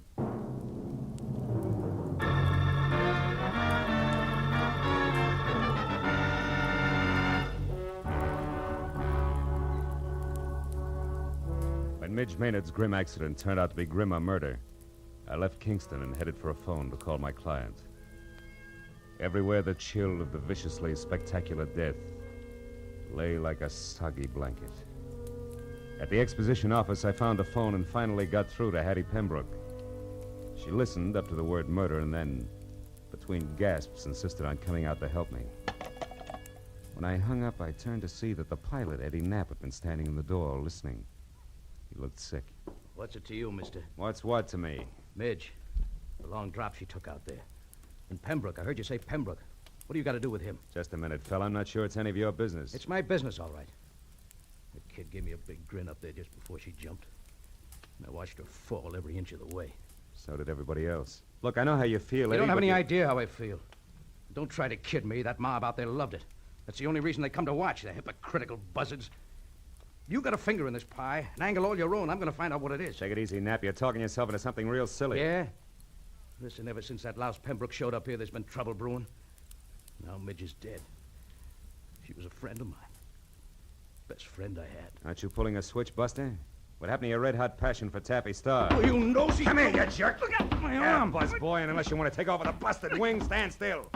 Now get this, Eddie. I've got no beef with you yet. In fact, we might even be on the same team because I want Pembroke out of here just as much as you do. So cool off! Who are you? Private detective named Marlowe. I got news for you. Midge fell because her chute was fixed. She was murdered. Murdered? You heard me. Where's Hershey? He packed the chutes. Have you talked to him? No, I can't find him. You mean he's run away? With that filthy half-pint Now psycho? listen, for your own sake, Eddie, leave Hershey to me and the police. You know where he's staying? No, I don't. In town someplace. Well, didn't he ever tell you where? Come on, think, Eddie. Well, yeah, he told me he had a buddy in town. Some guy who runs a pool hall. I didn't pay much attention. That's enough for a starter. I'll find him. And keep a lid on your temper, Eddie. I'll see you. As I crossed the grounds to my car, I looked back once at Eddie Knapp standing in the office door, rubbing the shoulder I twisted for him. I hoped he'd stay out of circulation until I got back because the barnstorming flyer was charged up like a high-tension wire. The way he felt there'd be sparks no matter who he touched, Taffy, Pembroke, or Lyle Hershey. But my immediate worry was the location of the lambing parachute packer, so I drove into Oxnard, found a phone booth, and went through the book calling pool parlors. I finally hit pay dirt at a joint called Pindy's. It's 212 B Street, upstairs in the back. 212 B Street was an apartment, second floor rear over a boarded-up fish market. I went up the stairs to the half-open door with my hand around my .38. But the shooting part was all over. Because Lyle Hershey was crumpled in the bedroom door with the slovenly abandon that violent death always has. From the look of the puddle of blood under him, he'd been that way over an hour. I started backing out, just as someone else started up the stairs. So I flattened myself against the wall beside the kitchen door and waited. Lyle, it's Taffy. Come on in. Take a good look, Taffy. What are you doing in here? Where's Lyle? It's a great act, baby. Holds water like a duck's back. What do you mean? That wherever there's murder, there's also motive, and you've got it, Taffy. Lots of it. Me? What are you talking about? Maybe he's dead, and maybe you killed him. Keep him quiet, because maybe he fouled up Midge Maynard's parachute on your orders. Consequently, he had you over a barrel. On my orders? You're out of your mind. And maybe you had to get Midge out of the way because you objected to Page Pembroke and his idle millions honing into the act. Pembroke and his idle millions honing into the act.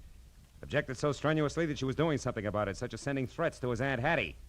Let's face it, baby, it fits. But not tight enough, Marlowe. Oh, Paige, darling. Taffy, I got worried when you didn't come back to the car, so I decided... Don't move, Marlowe, or I'll shoot. Pembroke, if you got any sense in that gold-plated skull of I'll yours... show it, Marlowe. I stood outside and listened to enough of your crackpot theories to know you're nuts. I don't need any advice from you at this point, so keep your long nose out of my business. Now listen, you harebrained dope. You just stand there like a good little boy. Taffy and I are leaving, and don't try to follow too fast. Go on, Taffy, outside. I'll follow you. So long, detective. I let him go. Spent 20 useless minutes searching the almost bare apartment for any kind of an answer, but came up with nothing. Hershey's body at my feet convinced me there was nothing in Oxnard for Marlowe. And the sooner I dumped the whole mess into the laps of local law and order, the better. So I kicked out the 10-cent lock on the flimsy door and went down the stairs. I cut through an alley to the street and started across to where my car was parked. And I was bracketed by a pair of headlights on a sleek Nash convertible. Hey there, Marlowe. Marlowe, what you doing here, boy? Nothing. Even that's an exaggeration, Kingston. What about you? I thought you had a show tonight. I certainly do, but the police don't give a hoot about that, boy. No. They insisted that I bring the rest of Midge Maynard's parachute harness in for investigation. Get in and come along, will you, son? Maybe you can help me out. Okay. I want to see the police myself. Oh, is this Midge's stuff here? That's it. Don't mind holding it, do you? No. You know, this wasted time, boy.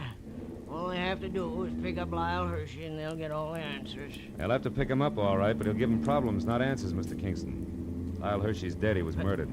You say Lyle... Yeah, I just came from his place. Somebody shot him. Great suffering sardines. Well, that means there's another killer, and still on the loose. I knew I shouldn't let him do it.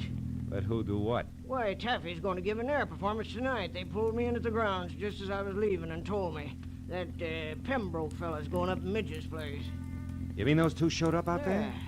It doesn't make sense. Well, Pembroke's got plenty of nerve in his own chute, so I guess... Shoot? Yeah, he's... Wait a minute, Kingston. Stop under that streetlight, will you? Why, What is it, Marlowe? What are you looking at? Sure. Red smudges on the inside of these straps. There's something wrong here, Kingston, but I can't quite peg it. Say, Kingston, what time was that performance going to start? Why, 9 o'clock. 5 minutes and 5 miles to go. Come on, boy, turn the heap around and romp on it. We got a killer to catch.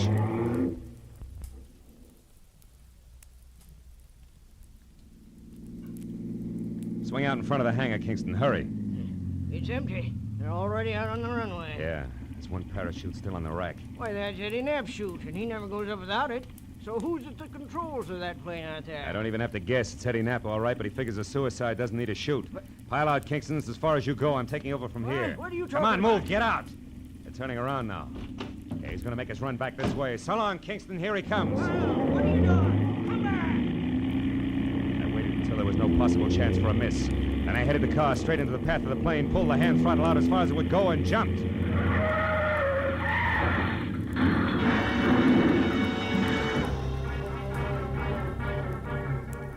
From there on, it was easy.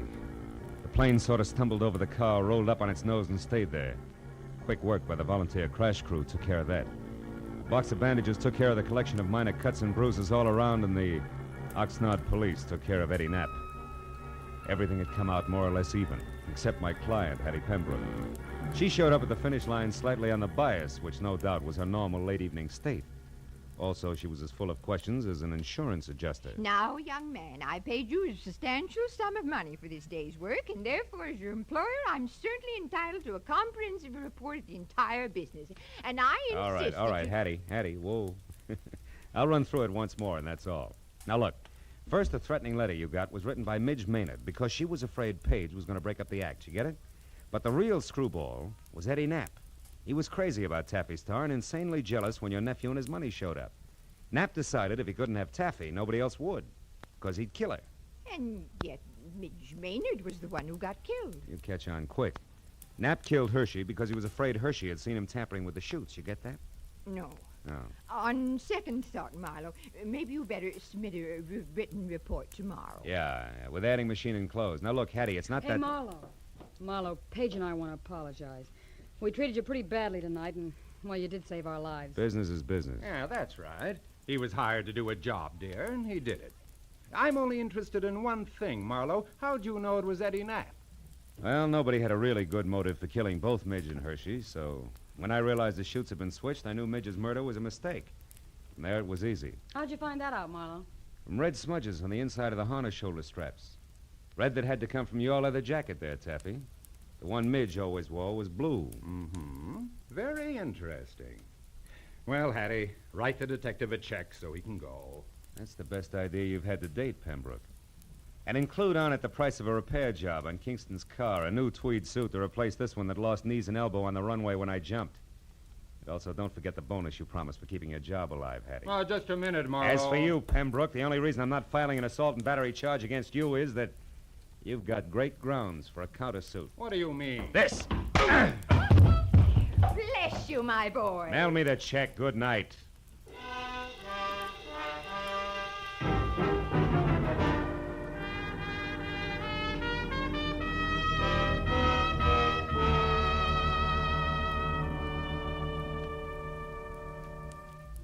Well, a few informal cups of coffee at the Oxnard Police Headquarters cut through most of the paperwork. But at that, it was after 2 when I finally picked up my car and drove the inland highway for home, past dark, quiet farms, where down-to-earth people made down-to-earth livings and slept at night. Yeah, the countryside was full of them. So it was with a real sigh of relief that I finally opened the door to my apartment and looked forward to some peace and quiet. Hello, Mr. Marlowe. Aren't you Gracie Allen? Yes. Well, how'd you get into my apartment? Well, you see this key? Yeah. Well, it didn't fit, so I opened the door and walked in. Yeah, well, that figures. What can I do for you? Mr. Marlowe, you're a famous detective, and I think you're just the man to handle a very important case for me. Oh, really? Well, I'd be very happy to, Gracie. What's your problem? Well, you see, Mr. Marlowe, our sponsor won't let my husband, Sugar Throat Burns, sing on our program. Mm-hmm. And I want you to investigate the possibilities of another radio program George can sing on. Mm-hmm. And then our sponsor will realize he's wonderful and let him sing on our show. Oh. Well, I'm sorry, Gracie, and the next time you pass my house, I'll be very grateful. Oh, thank you. And I'll be looking for you, too. Goodbye. Goodbye.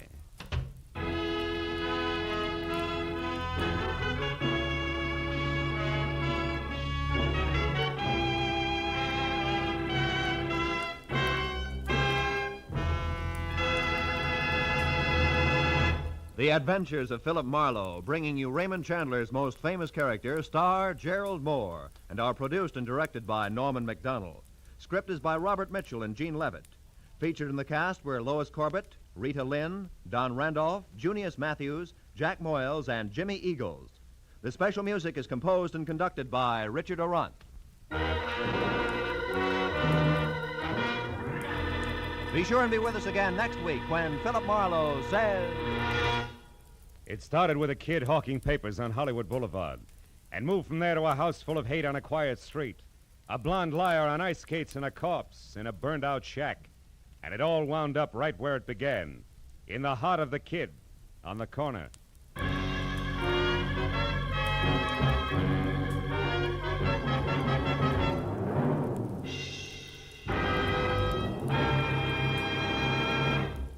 Two music programs that make your Sunday afternoon listening a delight and a pleasure are the Symphonette and the Choraleers. The Choraleers sing popular and semi-classical songs in stirring style. The Symphonette brings you excerpts of great orchestral works. Hear the Symphonette in the Choraliers tomorrow and every Sunday, as well as Sammy Kaye's Sunday Serenade, now heard exclusively on CBS. All of these outstanding music programs are heard on most of these same CBS stations. This is Roy Rowan speaking. Stay tuned now for Gangbusters, which follows immediately on most of these stations. This is CBS, the Columbia Broadcasting System.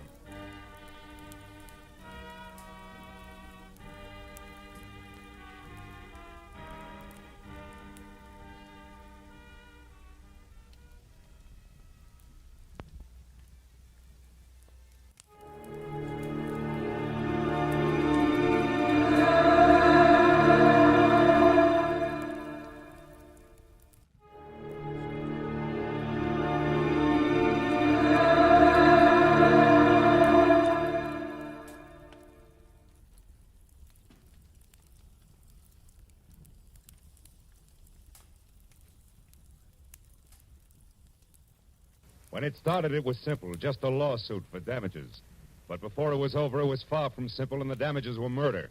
All because of a red-headed woman, a ghostwriter with ambition, and a match that burned with a bright green flame. From the pen of Raymond Chandler, outstanding author of crime fiction, comes his most famous character as CBS presents The Adventures of Philip Marlowe.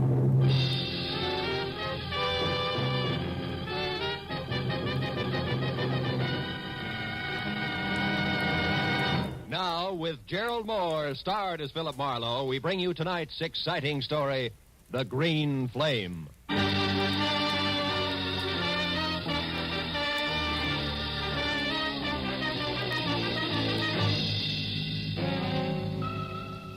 It had been the kind of early start, late finish crowded in between day that had made breakfast coffee, lunch a ham sandwich on the run, and dinner nothing. So by the time it finally ended, it was pushing 9 o'clock. And I was both a little tired and a lot hungry. All of which made the feast I could imagine spread out in front of me over an emerald green tablecloth something better than good enough to eat. Blue Point oysters on a half shell, a Caesar salad, veal scallopini topped with mushrooms the size of silver dollars. Oh, I was ready for it. Yes, well, the oysters once again became a blue ashtray. The scallopini a notebook, the green cloth underneath all. My desk blotter. Hello, Marlowe speaking. Dodie Whitmore, Marlowe. Ever hear of me? I have. I've also heard you own half a dozen screen magazines, a local radio station, and a daily published for the motion picture industry called the Hollywood Trades. Does that cover it? Not quite. Today I acquired something else. A libel suit for $100,000 that was just slapped against the trades by a has-been actor named Bradford Colby, which, Marlowe, is the reason I'm calling you. Oh? So drop whatever you're doing, boy, and get over here to the Whitmore building. Whitmore building? We're on El Centro near Gower, and closed. Tomorrow's Sunday, no addition. Figures. When the night watchman lets you in, turn left, keep walking till you get to an office numbered 116.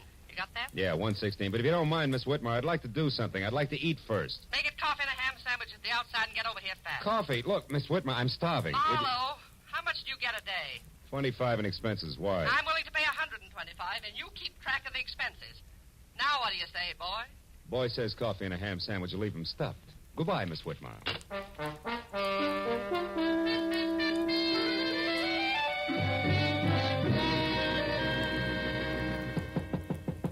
Come in, Marlowe. Sit down over here, and if you smoke cigars, don't. I can't stand them. Drink? No, thanks. Marlowe, our A1 gossip columnist, Stanley McGrath, had this to say in today's edition of The Trade. Mm-hmm. The sometimes actor Bradford Colby won't call it quits. When refused a part by an independent producer who's short on funds, Colby offered to hawk all and come up with $20,000 if the producer would change his mind. The producer wouldn't. End of quote. And beginning of noise from Colby, huh? Yes, a clamor that we can only silence by proving that McGrath, what he said, is true, which shouldn't be impossible because Max was a thorough man and never heard of the word rumor. Wait a minute. What do you mean was a thorough man? He died of a stroke, Marlowe, at 5 this morning en route to the hospital, age 61. His column, as usual, arrived here yesterday afternoon in the mail.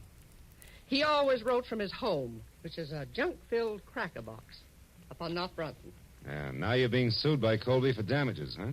And the late Mr. McGrath isn't around to prove what he said is true. You catch. And being very unpopular with producers myself these past 30 years, Marlowe, I've no chance of any help from the one who actually turned Colby down for that part, whoever he is. All of which makes my job what? Precisely this. Find Mac's source of information. Come in, Larry. Larry North, Marlowe. My editor and anybody's Napoleon.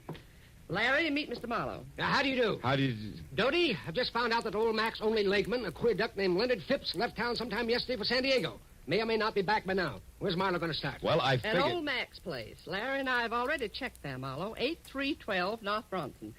Maybe you'll grab onto something that we overlooked. Here's the key. Thanks. Mac lived alone. Don't get wrapped up in his notes. They're gibberish.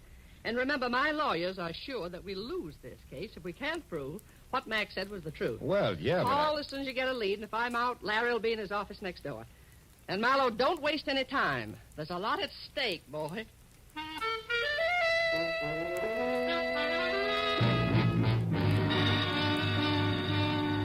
What Doty Whitmer had labeled a cracker box turned out to be a 5-room, slightly beat down, almost square house set back some 50 carelessly landscaped feet from a high stucco wall that said the late Mr. McGrath had lived alone and liked it. And when I entered and went to his study where I turned on a desk lamp, I saw what my client had meant by junk. There were the odds and ends that a man collects in a lifetime. On his desk, a tarnished loving cup for excellence in reporting, dated 1927. Beyond that, on the mantel, an autographed picture of Teddy Roosevelt, and next to it, a paperweight from Niagara Falls. And then an item I hadn't expected. In a shadowed corner of the room, there was somebody else. A tall, gaunt somebody else, wearing horn-rimmed glasses and papers sticking out of every pocket. He was slowly, an inch at a time, backing off from the edge of the circle of light in which I stood. I took one casual step toward the desk and then nailed him. Get your hands off me. Why? So you can start running, Mr. Leonard Phipps? How do you know my name? I'm psychic. I also know you just got back from San Diego. What I don't know is what you're doing here. Now, come on. Talk, fast. Let go. Leave me alone. I'll talk. I've got nothing to hide from the right party. Who are you? Philip Marlowe, private detective, was working for Doty Whitmer, a lady impatient to know which producer McGrath was talking about. In that article on Colby this morning. Now, do I qualify? Yes, of course. We're both after the same piece of information, Mr. Marlowe. No? I want to find that answer, too, and then whisper it into Doty's ear. Just to save her $100,000? No. Just to get a chance to fill McGrath's shoes. And don't laugh, because I've been ghosting that column for the past month now. Didn't McGrath write this morning's column himself? No, he didn't. I did. But the piece on Colby was not mine. McGrath must have added that himself, the fool. Well, you don't sound like you're happy in your work, Phipps. I wasn't. Mac was a tyrant. I put up with him because he promised sooner or later to let Doty Whitmer know that I was doing his work. Don't be too bitter, Phipps. Mac couldn't have known exactly when he was going to die. Well, what if he But could? to get back to the subject. Have you any idea where we can get a hold of something real to go on? Yes. Yes, I do. Out there in the living room. Yeah. Follow me, Marlowe. If you can, in the dark. Come back here. Ow! Ooh.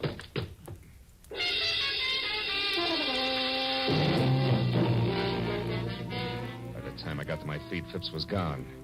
I found another lamp in the dark, turned it on, and started for the telephone. But then I stopped. In the center of the floor, where it must have fallen when the leg man made his wild break, was a wrinkled piece of paper. When I picked it up and turned it over, I was suddenly glad that Mr. Phipps had gotten away because, in his hurry to leave, he had dropped his checkoff list for Operation Bradford Colby. There were a half a dozen producers crossed off above the notation Mac's Place, but below that, and not yet discounted, was a name I'd never heard before, Sherry Sheldon. At that, I called Doty Whitmer, gave her a quick rundown on what had happened with Phipps, and then tossed the name Sherry Sheldon in. She talked it over with Larry North before she answered. But when she did, I knew that finally we were all getting someplace. Marlowe, this is good. Larry tells me that Sherry Sheldon is the ex-Mrs. Bradford Colby. Oh? And better than that, a redhead with temperament to match. That kind'll talk. Mm-hmm. Any idea where this item lives? Yes, a bungalow on Sheramoya, 5800. 5800, huh? Larry says it's a quiet, dead-end street, but not to let that throw you. Because from what he's heard about the lady herself, she's very much alive. So play it smart, boy. You're probably in the big time now. Good luck.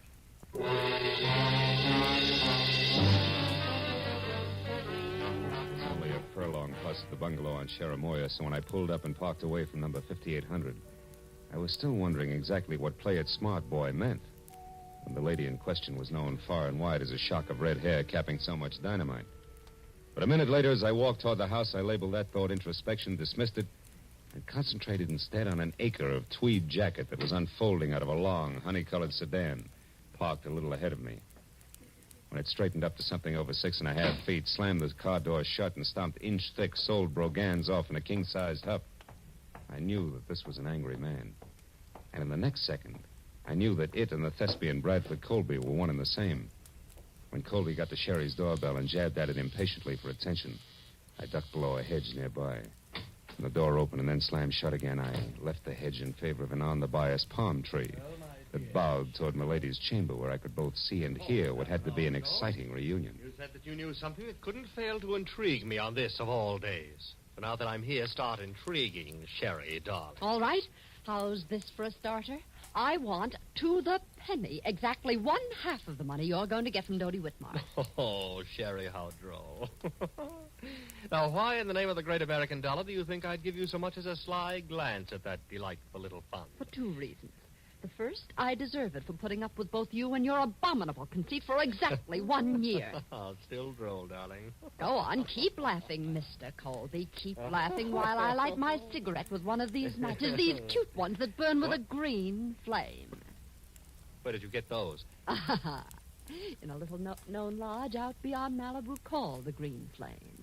Don't you remember, darling, I ran into you there one day last week when you were having lunch with a mysterious stranger whom you tried to keep me from seeing. You nasty little sneak, Sherry. When you were so engrossed in keeping yourself between me and your guest that you left this souvenir book of matches at the bar after you graciously lit my cigarette for me.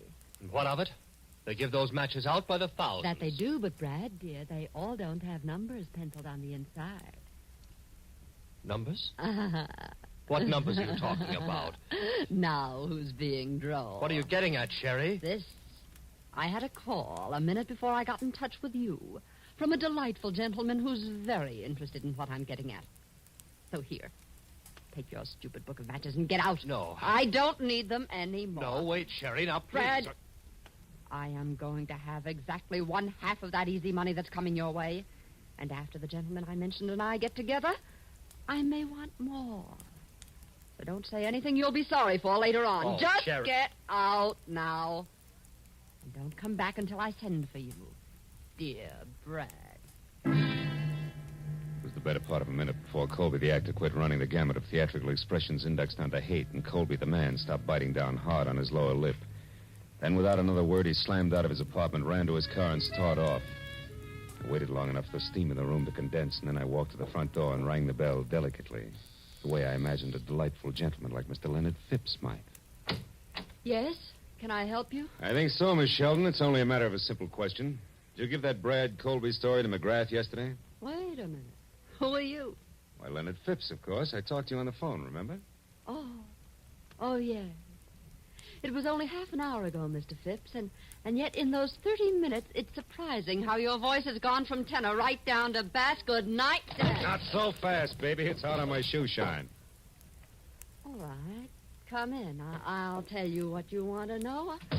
I did give that story to McGrath. I did it for revenge. I hate Colby. And when your revenge boomeranged and the X came out 100,000 ahead of you, you decided to cut back in. Is that it? Yeah, Wait a minute. You've been listening. How else would you know all this about Brad and me? Same way I know you're a liar about giving McGrath that story. Your in, honey, is strictly something different, like a book of matches that burn with a green flame, an accidental meeting at the lodge of the same name. Let's take it from there. Huh? Yes, why don't you? Right outside, where both you and it belong. Good night, mister. Marlowe, Philip Marlowe, Sherry. But tell me, why the hurry? Anxious to powder your nose before Mr. Phipps arrives? Frankly, Philip, I'm anxious to do just about anything that doesn't involve talking to... What is it? Somebody's hit. Come on. He's over there near the curb. The car didn't stop, Marlowe. No, and that scream sounded pretty bad. Oh, he's dead, isn't he, Marlowe? Yeah. That can mean only one thing to you, baby. To me? Why, who is it? Your late date, Sherry. One Mr. Leonard Phipps.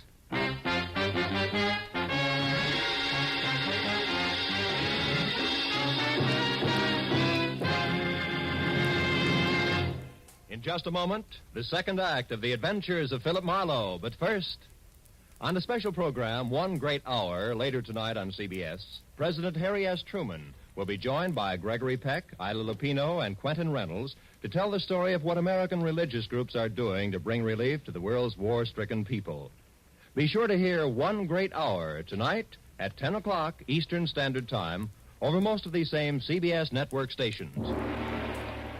Now, with our star, Gerald Moore, we return to the second act of Philip Marlowe and tonight's story, The Green Flame.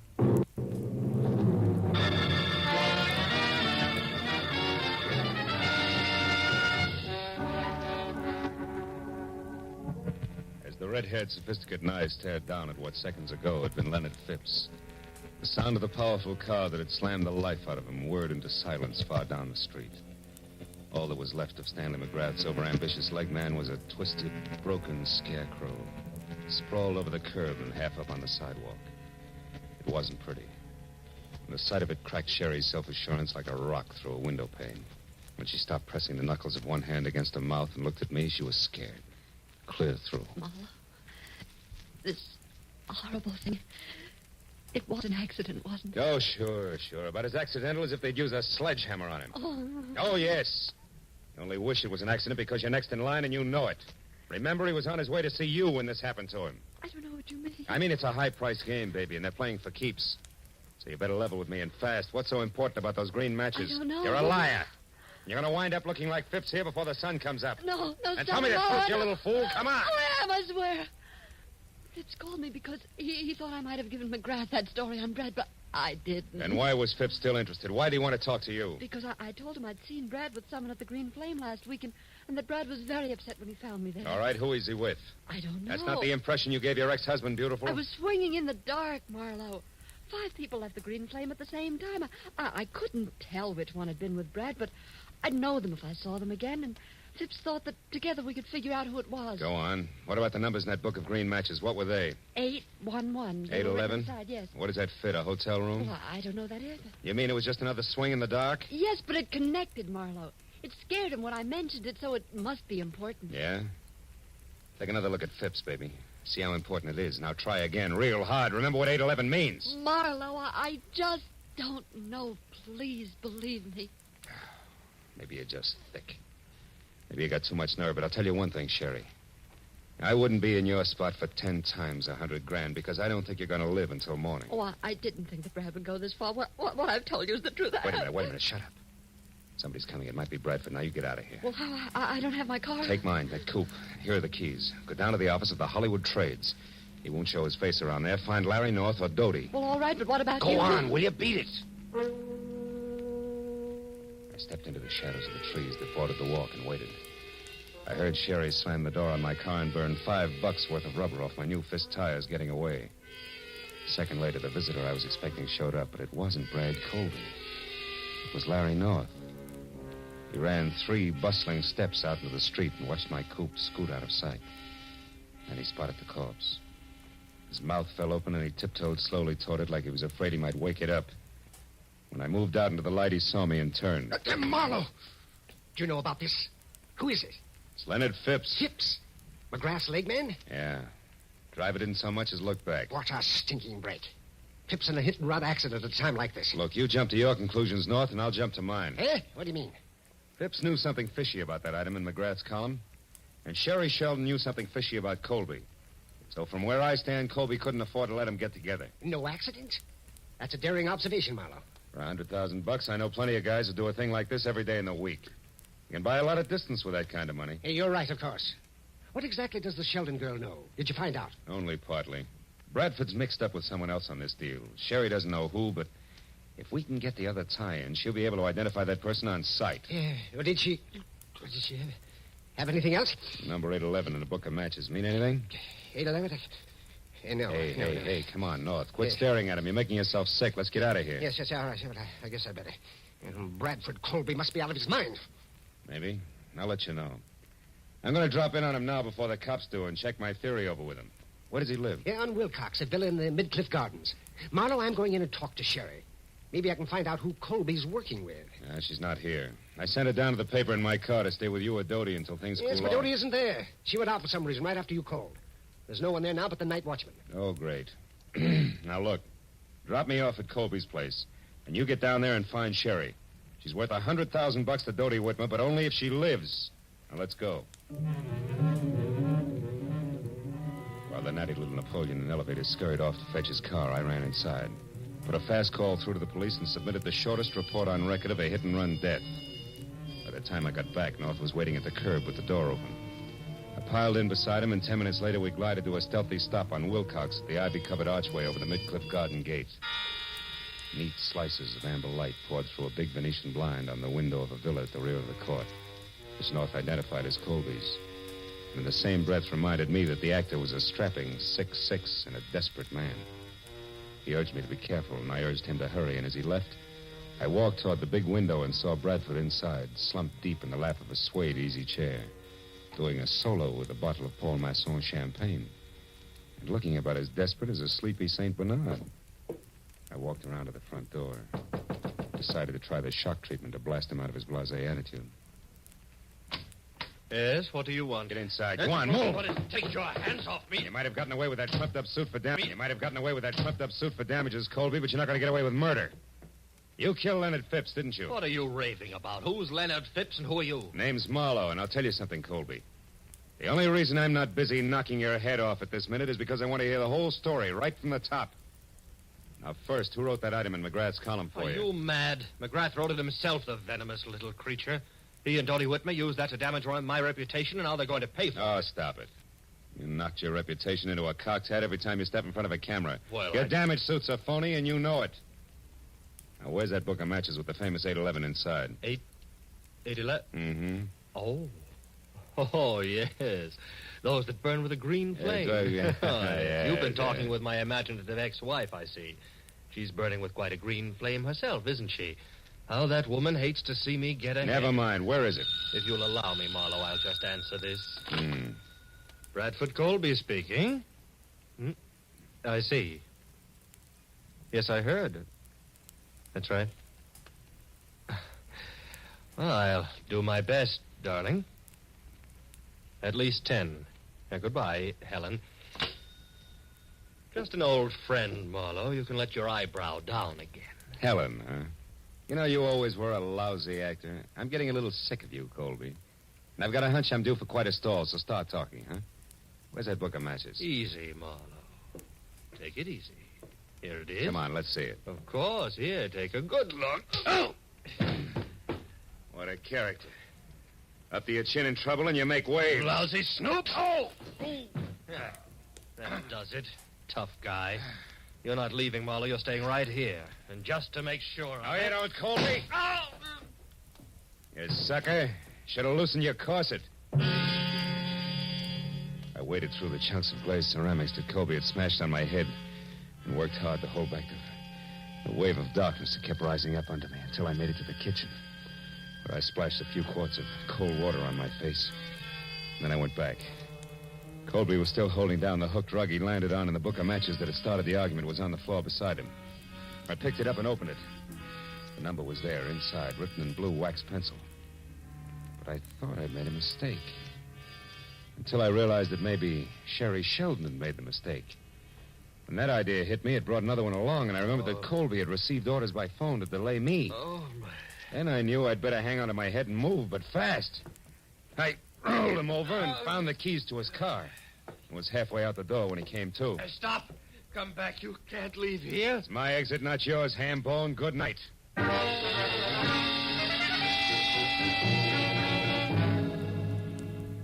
It took all of 5 minutes to get from Wilcox to El Centro in Colby's long, honey-colored sedan. And on a hunch, I drove down the alley to the back door of the Whitmer building. The hunch paid off. Because I had stopped and turned on the parking lights when the door opened and I saw exactly what I'd expected. The watchman was on the floor out cold, and the little Napoleon in elevated shoes was staging a big exodus with his arms full of a very limp redhead named Sherry Sheldon. As soon as he saw the honey-colored car, he started talking. Brad, you idiot. I told you to stay home. Did you do it? No, she's only unconscious. There wasn't time. We'll have to finish it someplace else. Put her in the back seat. All right. Here. Now, let's get out. Marlowe. Don't move, little man. I'm too tired for any more trouble. I'll shoot first. So you're the boy on the inside with all the brains, huh? You cooked this whole thing up with Colby. He gets liable and sues Dodie Whitmer for damages, and then you two split the settlement between you. Correct me if I'm wrong, North. You got your chance when McGrath died after turning in his copy. All you had to do was write that one libelous item, include it in McGrath's column, and nobody could ever explain where the story had come from. That stupid fool, Bradford. I could never trust him to do anything right. Is that why you killed Phipps? Yes. And if Brad Colby had held on to you for another 5 minutes, I would have had time to get out of here. Yes, and so would I. Sherry, are you all right? No, not yet. Hey! No. Oh. Where he and Brad are going, Marlowe, I'd never get another chance to even the score. Oh, baby. You handle a spiked heel like Babe Ruth handled a bat. He's out. Yeah, but Phil, you should see what he hit me with. Oh, brother. Come on, beautiful. It's time to turn out the lights, get in touch with Dodie, and call the law. Let's go.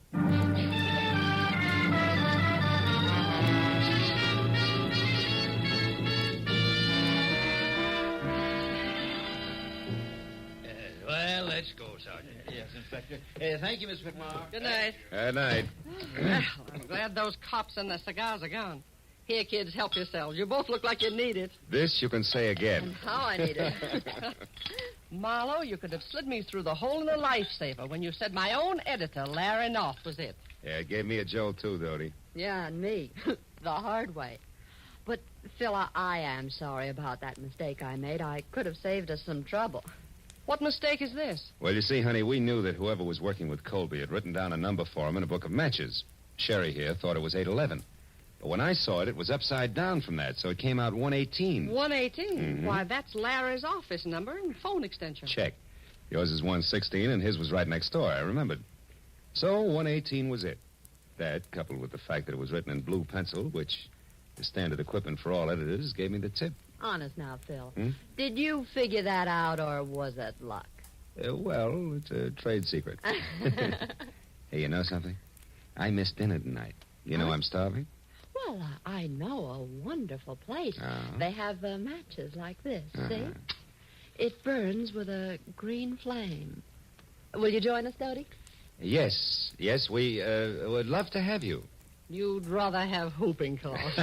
Go on, you. Get out of here and good night. Good night, Dodie. Oh, and it will be from here on in. I guarantee it.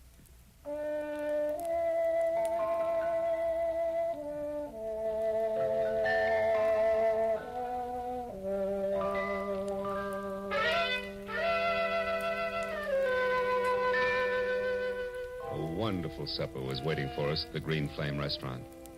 It was all arranged by a call from Dodie. And it waited until it got cold because we didn't show up to eat it.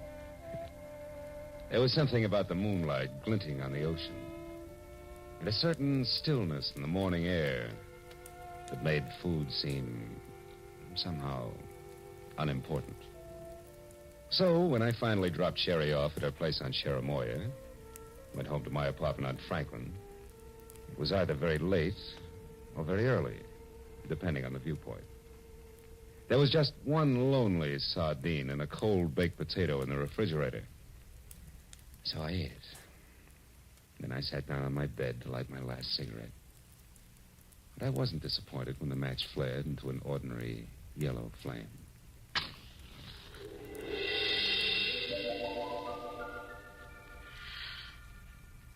Good night, Phil.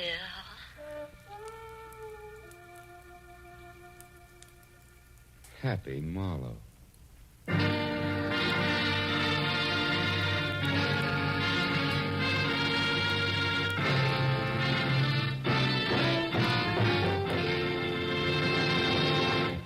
The Adventures of Philip Marlowe, created by Raymond Chandler, star Gerald Moore, and are produced and directed by Norman McDonald.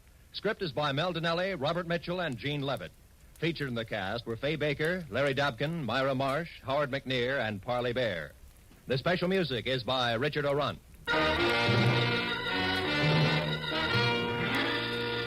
Be sure and be with us again next week when Philip Marlowe says...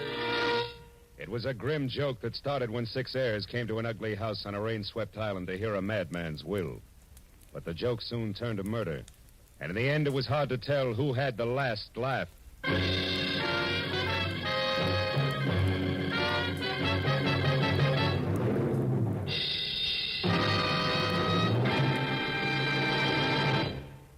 Tomorrow night, Helen Hayes stars in the famous comedy The Farmer Takes a Wife on CBS's Electric Theater.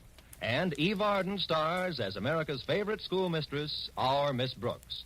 You'll delight in the expert comedy of these two great feminine stars when the Electric Theater and our Miss Brooks come your way tomorrow night over most of these same CBS network stations. This is Roy Rowan speaking. Now, stay tuned for Gangbusters, which follows immediately over most of these same stations.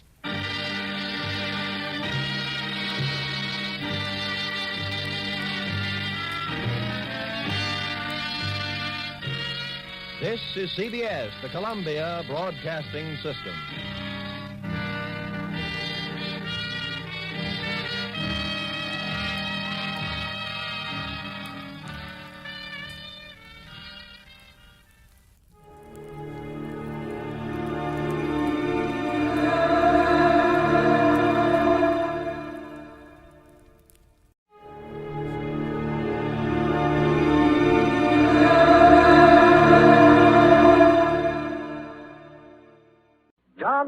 As Johnny Dollar. This is Johnny Pantella at Missing Person. You telephoned this office about you, Brisbane, did you? That's right. Insurance? Is that your business? I'm an investigator. Oh, I see. I was sent here by the company that wrote the bonding policy on Brisbane's firm. We heard he'd been reported missing. Well, that's about it. Mrs. Brisbane filed a complaint with us last night. But how'd you hear about it so fast? One of Brisbane's clients happened to be one of our insurance brokers. He reported it to us. Oh. Any leads? Nothing so far. I'm going out to talk with Mrs. Brisbane in a little while. If you'd like to come along, you're welcome. Fine. We'll return to our program in a moment. But first, I'd like to say a few words about jamming. And I don't mean Mother's Preserve. During wartime, it has frequently been the practice of an enemy country to jam our radio communication. That is, to cut into our broadcasting with broadcasting of their own, so that our radio messages cannot be received with any degree of clarity. There was a time when our civilian radio broadcasts were jammed too, unintentional though it was. As you can imagine, it was quite a mess, and still could be.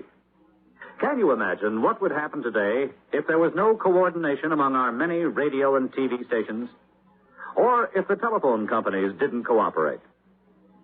When radio broadcasting first began in our country, each station chose its own call letters, power, and spot on the dial.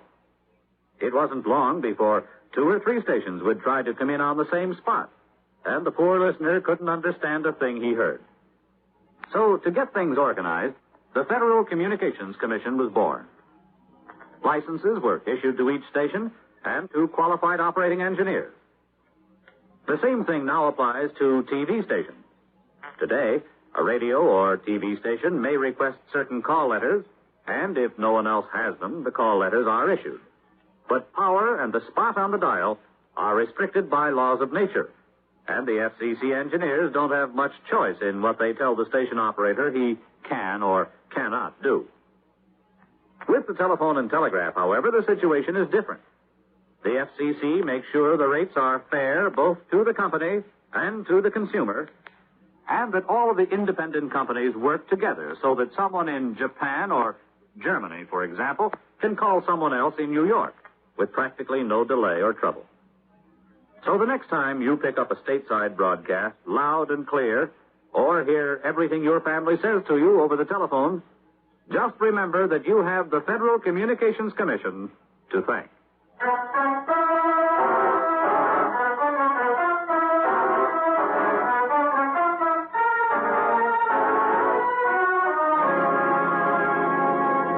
Expense account submitted by Special Investigator Johnny Dollar to Home Office, Cosmopolitan Bonding and Insurance Corporation, Cosmopolitan Insurance Building, Hartford, Connecticut. The following is an accounting of expenditures during my investigation of the Brisbane fraud matter. Expense account item 1, $91.35. Airfare and incidentals between Hartford and Detroit. Item 2, $25 even, legal fee. Before I met Sergeant Pantella, I engaged attorney Robert E. Pearson to arrange for a court order impounding all of the records and books in the offices of Hugh Brisbane's small brokerage house. However, I moved an hour too late on that procedure. When I met Sergeant Pantella at the police station, he told me, We'll have to look at them first, Dollar. DA's office got out a court order first thing this morning. Well, I wasn't trying to jump you, Sergeant. I didn't know how far you'd gotten. Just that we're always anxious to get that information on a case like this so our auditors can get busy. Yeah. It's a $25,000 bond that we'll have to make good on if Brisbane's run away. We don't know if he's done that, Dollar. No, we don't. What are your ideas on this, Sergeant? Well, I only talked with Mrs. Brisbane briefly. She told us she hadn't been home for 2 days. That was last night. The family doctor had already been there and given her a sedative. That's why I had to wait until this morning to get some details. I see. I have 4 men covering Brisbane's office force right now, and the DA's men are there, of course, on the books. I will be glad to give you a copy of their findings, maybe save your people some money. Almost 11. Now, what do you say? Anytime.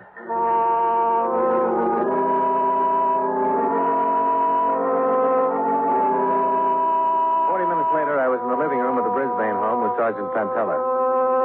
Hugh Brisbane's wife was settled on a sofa in front of the fireplace. She was a small, stocky woman in her late 30s or early 40s. The clothes she was wearing, the house itself, the appointments of the room about her, all suggested a well-run, well-kept sort of life. Of course.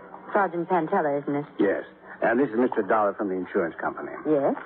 I represent the company that bonded Mr. Brisbane's firm. Oh, really? Naturally, we're interested in his whereabouts, too. Well, is there anything wrong? We don't know. It's just a matter of routine right now. I feel much better today, Sergeant. I hope I can be of some help. Mrs. Brisbane, on a case like this, there are standard questions that we want answered. Now, some of them are personal, but the information is necessary if we're going to proceed with any efficiency. Oh? I wanted you to understand that. Now, last night when I spoke with you, you said you hadn't seen or talked to your husband for 2 days. That's right. I saw him at breakfast Tuesday morning, and that was the last time. Did you know that after he left here, Mr. Brisbane did not go to his office? No. He wasn't there at any time Tuesday or Wednesday, as far as we can find out. Did he take a car? No. He preferred the bus when the weather was like this. About what time did you have breakfast with him Tuesday? Oh, before 9 sometime. He always tried to be in his office by 10:30. I don't want to frighten you, but can you think of any enemies that might want to do your husband harm? Enemies? You? Oh, dear, no. We'd appreciate it very much if you'd consider that question again, Mrs. Brisbane. It's important. I really can't think of anyone who might want to hurt him. Or perhaps in his office, in his business, there's someone, but he never discussed what went on there with me. Are you sure? It was a rule. See, this is our home. That's his business. We just never talked about what went on in his office at all. I see. How long have you and Mr. Brisbane been married? 18 years next July. Well, can you think of any reason why Mr. Brisbane might just walk out and not come back?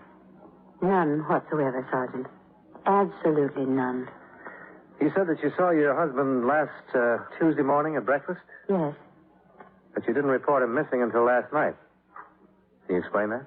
Well, I wasn't here for dinner Tuesday night, and when I got home it was late in the evening. I presumed he was in his room sleeping. Wednesday, I was also out for dinner and came in late. It wasn't until dinner time Thursday that I became worried.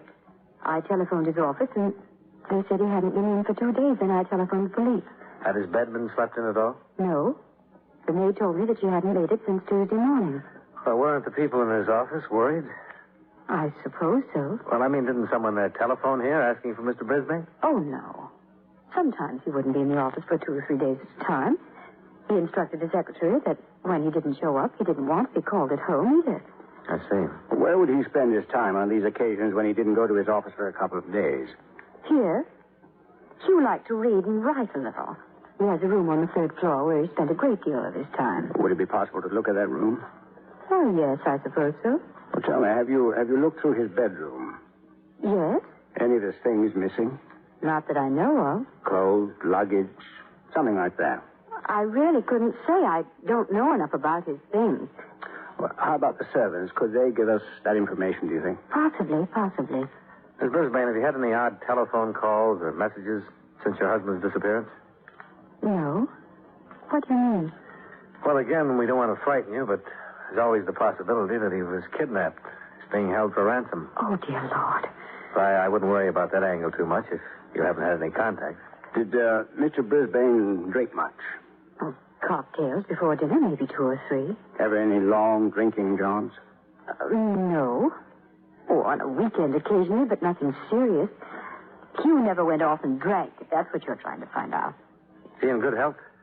Yes, perfect, I think. Who's your family doctor? Dr. Wayner took care of you. L.D. Wayner. Okay. Now, we won't keep you much longer, Mrs. Brisbane, but about the clothing. Mr. Brisbane was wearing Tuesday morning a dark blue suit, gray hat, gray tweed overcoat. Is that correct? Yes. I remember very distinctly.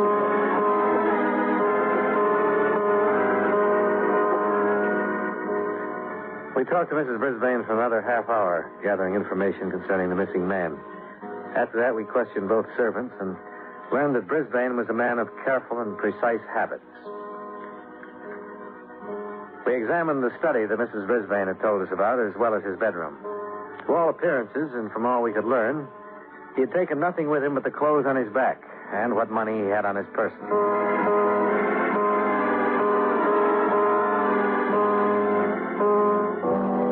By mid-afternoon, every member of Hugh Brisbane's office force had been interviewed and questioned. None of them were able to furnish a motive behind his sudden and complete absence. He was described by everyone as a model husband and a model business executive. The detail from the district attorney's office reported that his business was in sound financial condition. I went with Sergeant Pantella when he interviewed Dr. Wayner, Brisbane's personal physician. Well, according to my records, I examined him last on December 13th. He was in good health. For a man of his age and responsibility, I would say he was in excellent health. Oh, could you explain the qualification, Doctor? Well, I was thinking only by comparison. Hugh Brisbane is 45 years old. He's held a position of tremendous responsibility for many years. For a lesser man or a frailer man, the incidence of an organic disturbance increases with the years. In Brisbane's case, it didn't seem to hold. He knew how to relax, or he knew how to escape for periods of time and get a complete rest. He told me that he read a great deal and tried his hand at writing. Did you do a complete physical on him, Doctor? Yes. Why? Was there any indication or any reason whatsoever for you to suspect that he might suffer from some sort of mental trouble? No, there was not. I'd say that when I examined him, he was in excellent mental shape, too. Oh, I know you're seeking out the possibility of an amnesia condition or something similar. No, it wouldn't come in a flash just like that. There would have been some symptoms. What kind of symptoms? Well, symptoms that Mrs. Brisbane or the people in his office would have noticed and probably told you about when you questioned them. An inability to remember names, addresses, telephone numbers are the most easily recognized.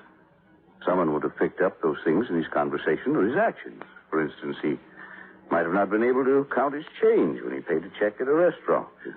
See what I mean? I see, yes. I think you can discount the probability of amnesia on those grounds. How long have you known him, Doctor? Well, 6 years, I think. He used to go to a friend of mine who passed away, and then he came to me. Did you ever meet him outside this office? Socially, yes. Where? Well, we both belonged to the same country club. I played golf with him several times. I've seen him at dances, other affairs. Did he and Mrs. Brisbane strike you as a happy couple? Oh, I suppose so, Mr. Dollar. I never really thought about it much. I'll tell you this. Hugh Brisbane has quite a head on his shoulders. That was always my impression of him. Did you ever have occasion to talk with him about anything but business or social activity? Yes, I did, once. It startled me at first. I was aware that he was a man of education and some culture, but I was quite taken aback by his ability to quote the classicists. Oh? It seemed incongruous somehow. I remember we were sitting in the club. It had been a 2 o'clock lunch. Practically everybody had left except the waiters, and I heard him quote a Greek. Callicles. Oh, what did he quote? Do you remember it? Why? Just curious. I don't remember it, but I was so impressed with the passage, I took the trouble to look it up myself and to write it down. I have it here somewhere. Yeah. There it is, Mr. Dollar. Thanks. Surprising, I don't know. What does it say? But if there were a man who had sufficient force, he would shake off and break through and escape from all this. He would trample underfoot all our formulas and spells and charms and all our laws which are against nature. the slave would rise in rebellion and be lord over us, and the light of natural justice would shine forth. When did he quote this to you, Dr. Waiter? Monday, the day before he disappeared.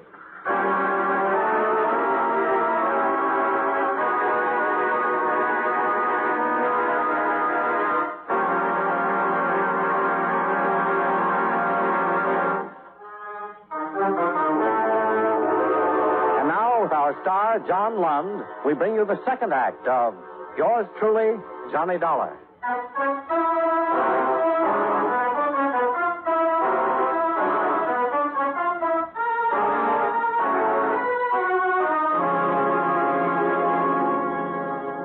The disappearance of Hugh Brisbane had been complete and final up until the time the district attorney's men discovered that $5,000 had been withdrawn from his savings account on the morning he'd vanished.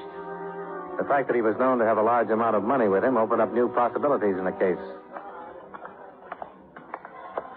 What was his name? Cook. This is the third cage. Oh, yeah. Over there.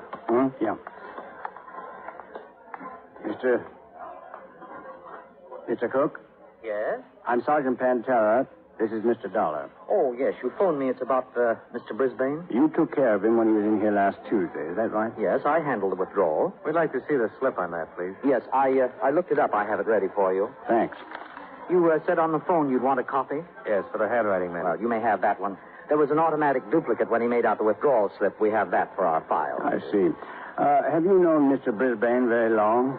Well, I've seen him the many times he's been in the bank since I've worked here. How long is that? 5 years. Are you sure you know him? Oh, yes, of course. Is this him? Why, yes. This is the same man who signed this withdrawal slip last Tuesday morning. That's right. Mm-hmm. Okay, now tell us. What happened? He just came up to the cage and gave me the withdrawal slip. That's all. I see. Weren't you a little surprised when he made out a withdrawal slip for $5,000? No, not particularly. Oh, that's a lot of money. Oh, well, maybe I was a little surprised, but Mr. Brisbane has withdrawn large sums from his personal savings account several times. Yes, I remember once he took out $3,500, and another time he withdrew $2,000. I assumed this was for some sort of speculation where he needed cash on hand. When he came up to the cage, what exactly did he say to you? Oh, just good morning, and will you please take care of this? Was that all? Yes, that's all. Well, didn't he stipulate how he wanted the money? Tens, 20s, hundreds? Oh, yes. He did say that. He took it mostly in hundreds and 50s. I think I gave him $200 worth of 10s and 20s, too, but I'm not sure. Any of those bills happen to be recorded? No, I'm sorry. $5,000 is quite a bundle of money to be carrying around broken down that way, Mr. Cook. Oh, he was ready for it. He had a small bag with him. He put it all in that. What kind of a bag? Oh, just a bag, like a doctor's bag. It was black or very dark brown, I think. Mm-hmm. Anything else you can remember about it? No, I'm afraid not. Initials, maker's name? No, sorry. Okay. Dollar? Yeah, just 1 minute. When Brisbane left the bank with a bag of money, did you happen to see which way he went? Oh, no. Okay. Oh, wait. I don't know if this is important, but come to think of it, I did notice something peculiar about him that day. Oh? What? Well, usually when we did business, he'd be very brisk about it. I mean, he'd hurry away from the cage, but last Tuesday he didn't seem to be in any hurry at all. I had the distinct feeling that Mr. Brisbane didn't particularly care in what direction he went somehow.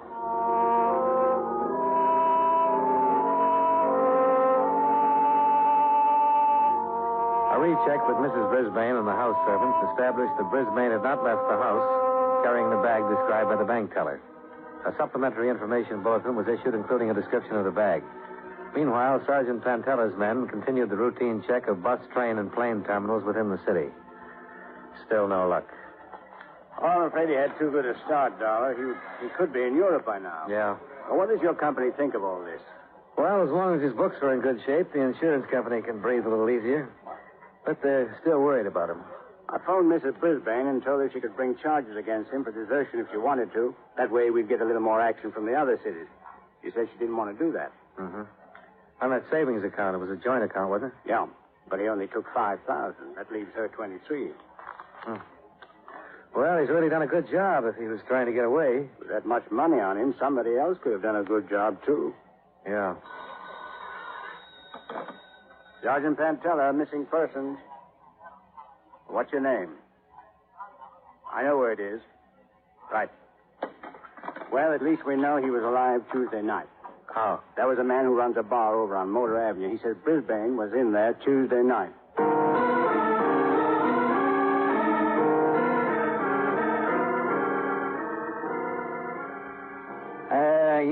Yeah, that's him. That's the picture of the guy who was in here Tuesday night. Are you sure? Sure, I'm positive. Was he with anybody? All alone, sat right down there on that stool. How long was he here? Oh, he was here when I come on. He was still here when the place closed.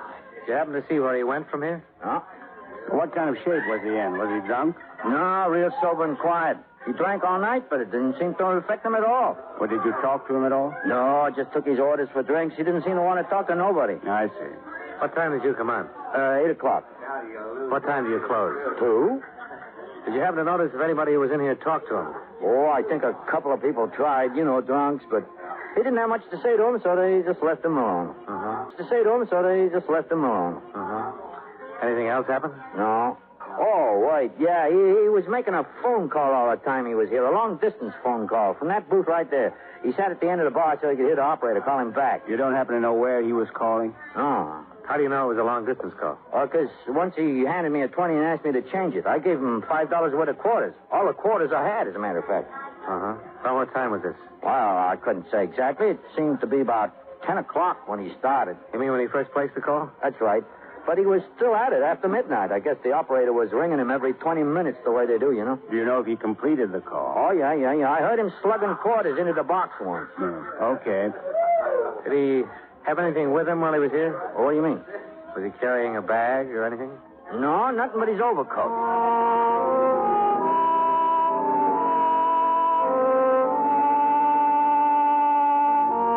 Telephone company records disclosed that Hugh Brisbane had placed a call from the pay booth in the lounge. A person-to-person call to a Kenneth Temple in San Francisco. We tried to place a call to the same number, but there was no answer. I'm sorry, sir. Your party does not answer. I'll call you back in 20 minutes. All right, miss. Kenneth Temple. Temple? Something familiar? Something, yeah. I don't know what it is, though. Well, we should be hearing from the police there pretty soon. I asked them to look him up.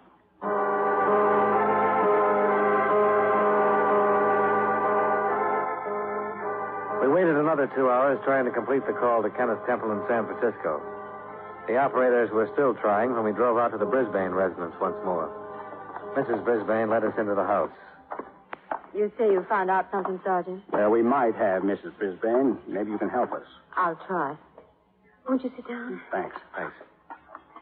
Now, what is all this about San Francisco? We found out that your husband called a man named Kenneth Temple there on Tuesday night. Oh? That name, Kenneth Temple, does it mean something to you? No. Have you ever heard it before? I don't believe I have. Mr. Brisbane never mentioned it to you at all? I can't say for certain, but it's not familiar to me at the moment. Mrs. Brisbane, have you ever been to San Francisco? Yes? When? Twice. Going to and coming back from Hawaii 2 years ago. Has Mr. Brisbane ever been in San Francisco? He was on the same trip. The name Temple. Maybe it's someone you met while you were there? No. I don't recall meeting anyone there at all. We were in a group of people. We all took the same plane from here and stayed together the whole trip. I see. Oh, excuse me, please. Sure. This isn't getting us very far. I don't get it. Hello. Me? Oh, yes, operator. Just a moment. It's for you, Sergeant. Oh, thanks. Probably San Francisco. Thank you. This is Sergeant Pantella. Yes? Hello, Mr. Temple. This is Sergeant Pantella, Missing Persons Division, Detroit Police Department. We're trying to locate a man named Hugh All right. He's there now. Hugh, let me talk to him. Just a minute, Mrs. Brisbane. Mr. Brisbane, we've been pretty worried about you. Yes, I'm speaking to you from your home. She's fine. Yeah, just a moment. He wants to talk to you. Hello, Hugh? Oh, it's so good to hear your voice. Hugh, what on earth... Yes, Hugh. I'm listening.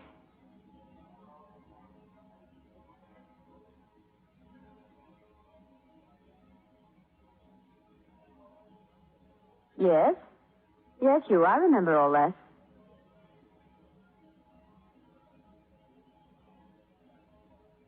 But Hugh, Yes, dear. All right. You again. Hello, Brisbane. Yes? Yes, I understand. Are you feeling all right, Mrs. Brisbane? I catch my breath. Sure that was your husband you talked to? It was you.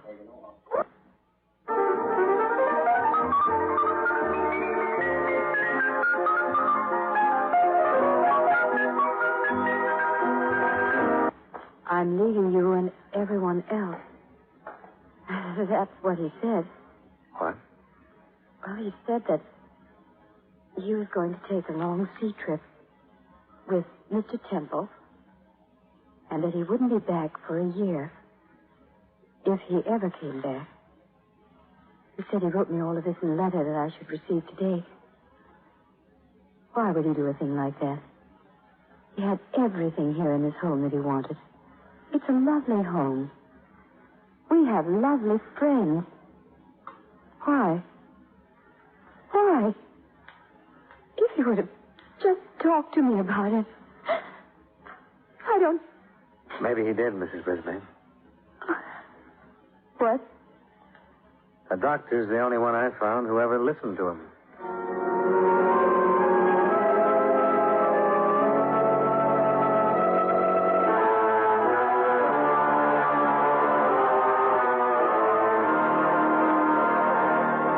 It was true. Hugh Brisbane had just plain walked out one day and had no intention of coming back for a long, long time. And as far as the police were concerned, there was no way to stop him. As far as we're concerned, we'll have to sit on that $25,000 bond and hope that he'll come back to Detroit someday when he gets whatever it is out of his system. There's nothing we can do either.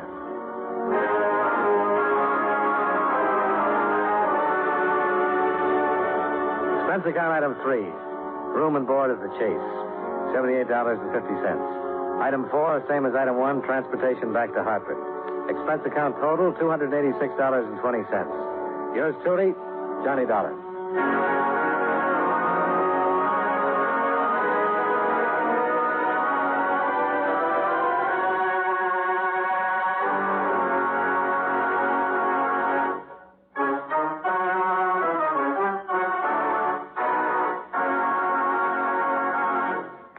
Yours truly, Johnny Dollar, stars John Lund in the title role and was written by E. Jack Newman with music by Eddie Dunstetter. Featured in tonight's cast were Jay Novello, Jeanette Nolan, John McIntyre, Joe Kearns, and Virginia Gray. Yours truly, Johnny Dollar, is transcribed in Hollywood by Jaime Del Valle.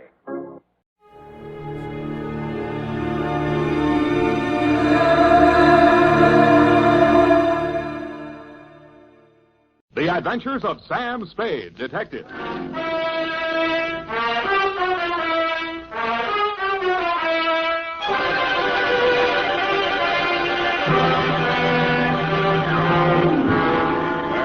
Date, fill it in. To Detective Lieutenant Dundee, Homicide Detail, San Francisco Police, from Samuel Spade, license number 17596. Subject, the Betrayal in Bumpus Hell.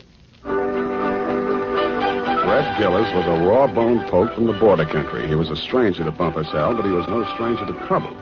He jogged his Pinto down the narrow main street, not liking what he saw, and reined up in front of the sheriff's office. He dismounted and slapped the trail dust off his Levi's. Then he hitched up his gun belt and ambled inside. He looked at the heavy-shouldered, blue-jowled man behind the desk, and he didn't like what he saw. Neither did the sheriff, Rance Blaggett.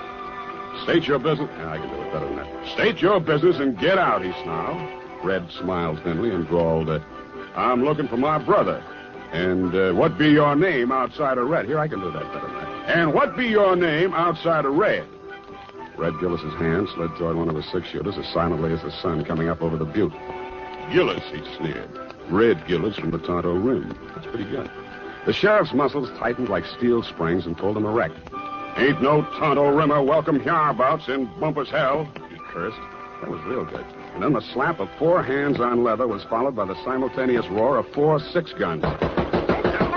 Hey, wait a minute. The sheriff... I know they're in there. Well, who is it? The sheriff is just... Mr. Spade. Miss Kelson next door.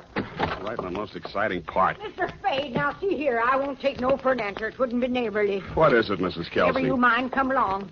What are you up to here, anyway? Who, me? Oh, nothing. I'm just relaxing with an apple and a good book, that's all. I don't see no apple, and the only reading matter I see is some western trash. Trash? Now, come on. There's trouble on the 3rd floor. Well, there's trouble in Bumpus hell. Don't you swear at me. I'm not... I know my duty, and I know your duty. Now, come on. Get moving. Ouch. Okay, let go my ear. And that dandy, so help me, is how it started. Effie had just read a book called How to Relax, and it said there that Western stories were relaxing, and that's how I happened to be at home at 10 p.m., writing Herd on a copy of Sheriff and Outlaw, rip-roaring adventures of the Old West. But Bumpus hell hath no fury like my neighbor, Mrs. Kelsey. I left Red Gillis and the sheriff face to face and vice versa, eyes flashing and guns ablaze, and followed her meekly up to the 3rd floor.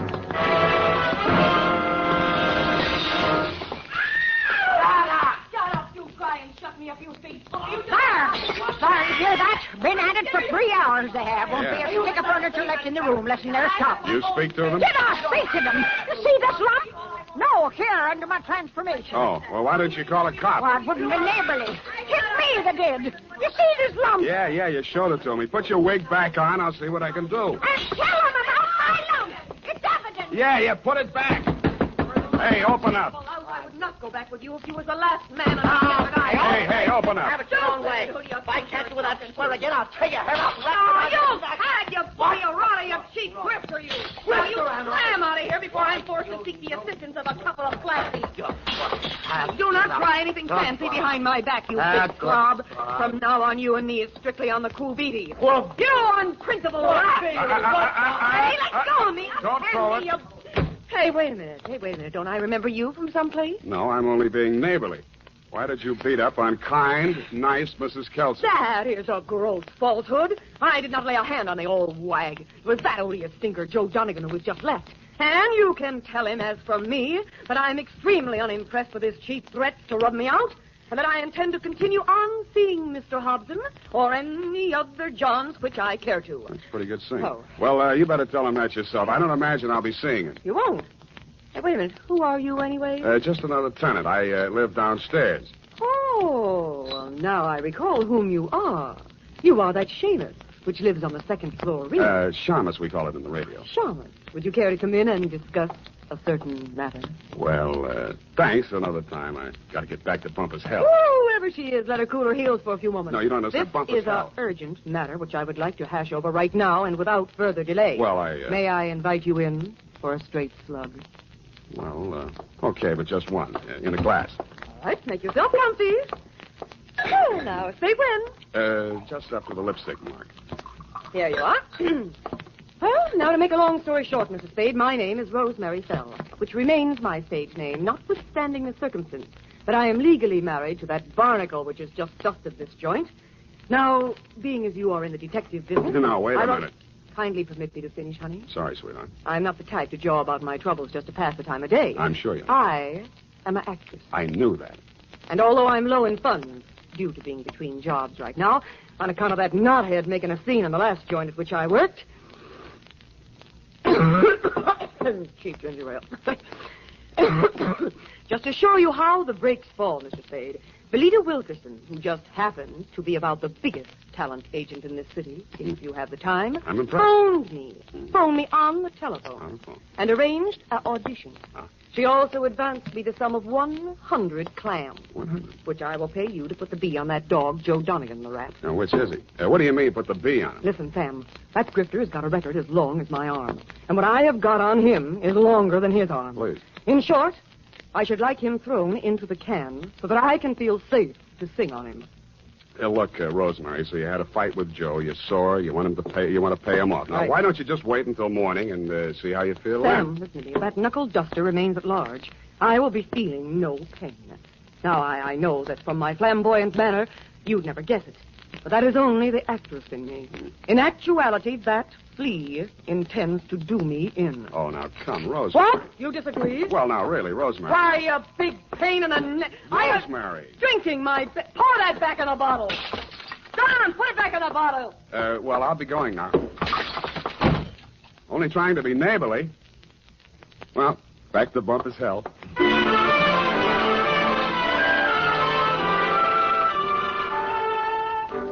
Rance Blaggett, the smoking Colt still gripped in his hairy fists, suddenly pitched forward like a fallen Joshua tree at Red Gillis's feet. Red leaned over with a thin smile playing at the corners of his mouth, not liking what he saw, and lifted the badge off of Blaggett's cowhide vest and pinned it on his own. Bumpus hell had a new sheriff. Hey. Then I heard it. It sounded like a man sneaking up a fire escape. I went over to the window, raised it, and looked up. I didn't like what I saw. An overcoated figure reached the third-floor landing and stood silhouetted against the lighted window of Rosemary's apartment. He was about the height and weight of that rat, Joe Donegan. By the time I'd rolled out the window onto the fire escape, his right hand had come out of his coat pocket. Donegan! Donegan, watch it!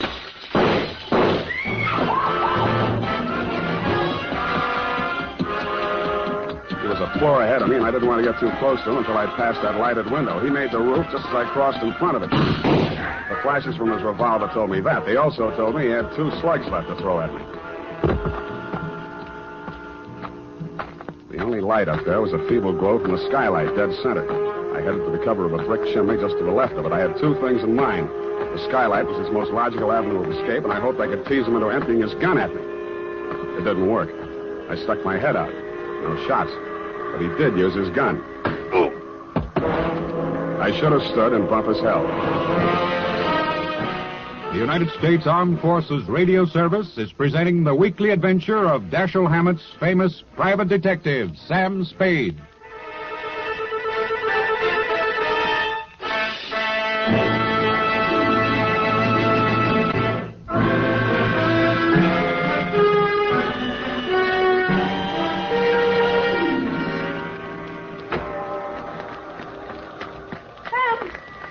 What did that rat do to you, the dog? Sam, speak to me. Here, come on. Send an Indian to Sutter's Mill. Tell the governor the sheriff of Bumpus hell is turning in his bag. Listen, honey, you've got to pull yourself together. Now, come on. These delirious Trumans will get us no place now. Come on, Sam. Yeah, I guess you're right. Come on, now, do not rush things, honey. That was quite a clip he gave you. Yeah, where were you? I was combing my hair out of the window. Yeah, and he was on the fire escape, not 4 feet away. Not a very good shot, is he? No, he isn't. Oh, Sam, look at your poor little head. Here, now, let me kiss it and make it well. Wild root. Yes, it gets me ahead socially and on the job. Oh, well, now, what next, Sam? Rosemary, I am going to the top now. My dander is up. Let's have a moment of silence while I put through a call to Lieutenant Thomas Dundee of Homicide. It took your boys less than an hour to locate Joe Donegan and haul him in, Lieutenant. Rosemary's charges were not enough to hold him on attempted murder, and all I could identify was the back of his neck. But you were good enough to bag him anyway, so Rosemary and I could relax. I went downstairs to bed and started Chapter 4. Aha. Red Gillis didn't trust Curly Mallard, the foreman of the Crooked S. Aha.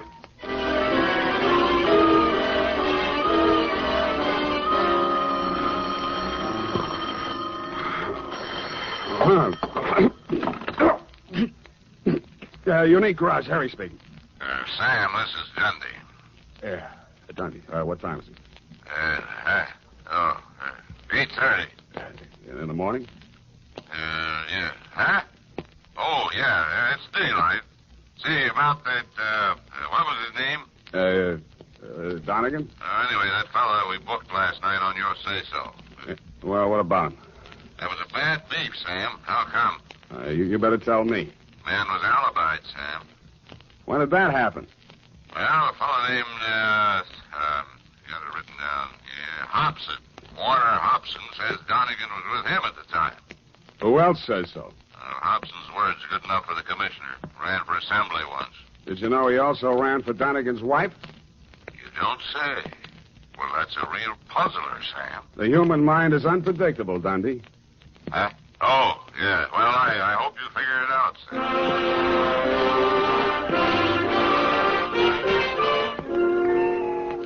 hour shaving, I thought and thought. I wondered what Red Gillis would have done if such a situation had cropped up in Bumpus' hell. A thin smile began to play around the corners of my mouth as I climbed the stairs to Rosemary's apartment. When I got there, I didn't like what I saw. It was a note pinned to the door. It said, "Dear Sam, I have been called to do another audition. If anything crops up, you can reach me at Grace Room 34292.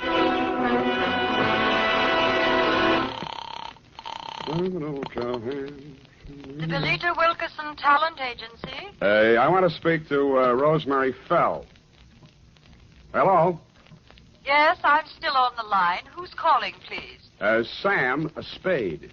I'm sorry, Mr. Spade. Miss Fell can't come to the phone. Who's in charge there? This is Miss Wilkerson speaking. Yeah, well, why can't she come to the phone? She's in the middle of her audition. Well. Is there any message? Yeah. Tell her Donegan's out and it's Hobson's choice.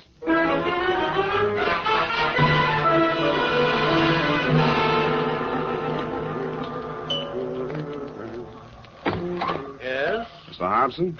Yes? My name is Spade. Oh, yes, Mr. Spade. Come in. Why did you phony up that alibi for Rosemary's husband, Mr. Hobson? Huh? Oh, because I knew he's not the man who fired those shots at her. Were you there? As a matter of fact, I was. Would you like to hear about it? I would. Well, first, I'd better tell you a little about myself. Now, for the past year, I've been interested in politics. If I do say so myself. Yes, I know. You ran for assembly. Come to the point. Well, in a way, this is the point. My wife's a professional woman, and her own career keeps her busy a good deal of the time. Well, like the movie magazines say, a clash of careers and so on. That's how I happened to take up with Rosemary. I didn't know she was married. And, of course, when I found out, I dropped her like a hot potato. Potato. And then she started blackmailing me. Did you know about that? I still don't. Well, I think I can convince you. Go ahead.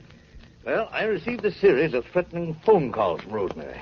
And I finally decided to go to Donegan and tell him the whole story. Oh, he was as mad as a wet hen. Wet hen? Well, he said he'd stop her. And I believed he was the right man to do it. Well, last night he phoned me. He said he'd had a little caucus meeting with her and assured me I'd had no more trouble. But no sooner had I hung up that phone when she called again, making another outrageous demand. I decided then and there to take things into my own hands. So happens I'm a crack shot. And I knew that I could come close enough to frighten her without actually hurting her. You were laboring under a false impression. Huh? Oh, yes. Well, you believe me now? Up to a point. Well, I'm afraid that's all I have for you, Mr. Spade. Well, I have something for you. What's that? Look up here. You see this bruise in my head? Oh. Well, all in the game, you know. Touché. Hold it. I only... Lie still. I'll get it. Yeah? This is Rosemary again. Listen, I want to talk... you cheap ward healer. If you don't have that dough for me tonight, I will have no other recourse but to smear your fat puss all over the front page. Yeah, look, Rosemary... And I am just the individual to do that. You may think you are a wolf in sheep's clothing, but in my opinion, you are nothing but a worm. Yeah, well, look... Goodbye, you rat. And rat. Hey, Rosemary. Hello. Nuts. Oh, wait a minute, Spade. Well, what did she say? You're going to read it in my report, along with a bill for my services.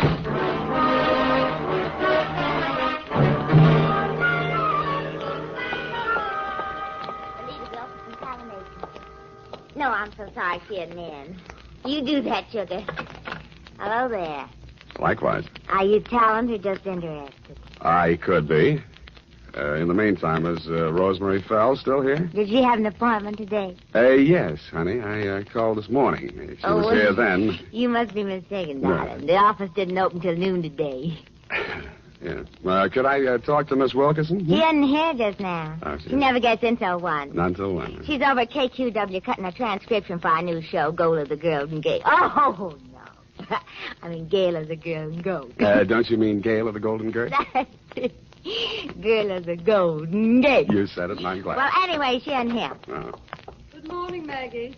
Any calls for me? Oh, yes, Miss Wilkerson, your husband... Oh, Miss Wilkerson, I was telling this gentleman you weren't here. Obviously, I am. Did you have an appointment? I talked to you on the phone this morning. Spade. Oh, Rosemary's friend. Well, you might. She'll be out in a moment. What a distressing business that was last night. Rosemary tells me you saved her life. Well, that's a slight exaggeration. In fact, the whole thing was a mistake. Oh, really? I understood that... Oh, here she is. Rosemary, here's your friend. Sam, I ever glad to see you. Yeah. What's the matter? Plenty. Oh. Well, thanks loads, Miss Wilkerson. I hope the recording is better on this one. I'm sure it is, Rosemary. We'll call you when the client makes up his mind. Oh, well, thanks again. Come on, Sam. Goodbye, Mr. Spade. Goodbye. Sam, what is this new development that appears to be griping you? Why didn't you tell me you were shaking Hobson down? Uh-huh. And who's been feeding you this pile of gross falsehoods? Look, Rosemary, you may be an actress, but with me, your audition is over, and you did not get the part. And just what are your future intentions in regards to me? None whatsoever. I'm sorry I ever met you, and I'm going back to Bumpus hell. I went back to the office, swiveled my chair into a comfortable position, opened the February number of Sheriff and Outlaw to page 112, Betrayal in Bumpus Hell, Chapter 5, Stampede. It was disappointing. There was a lot of stuff about bawling cattle and dust clouds and Flo and Curly standing on top of a butte, not liking what they saw, when somebody yelled, Stampede. Red Gillis was riding ahead of the cattle, and his horse stepped into a chuck hole, and he'd sprained his ankle. Red or the horse, it didn't say which. But Red was lying prostrate in the path of the avalanche of tossing horns, not liking what he saw. Hold it a minute. Let's see. Continue on page 113. Learn to be a private... hello? Spade, this is Hobson. Come out here right away. Something terrible has happened. Such as? Rosemary is here, and I think she's dead.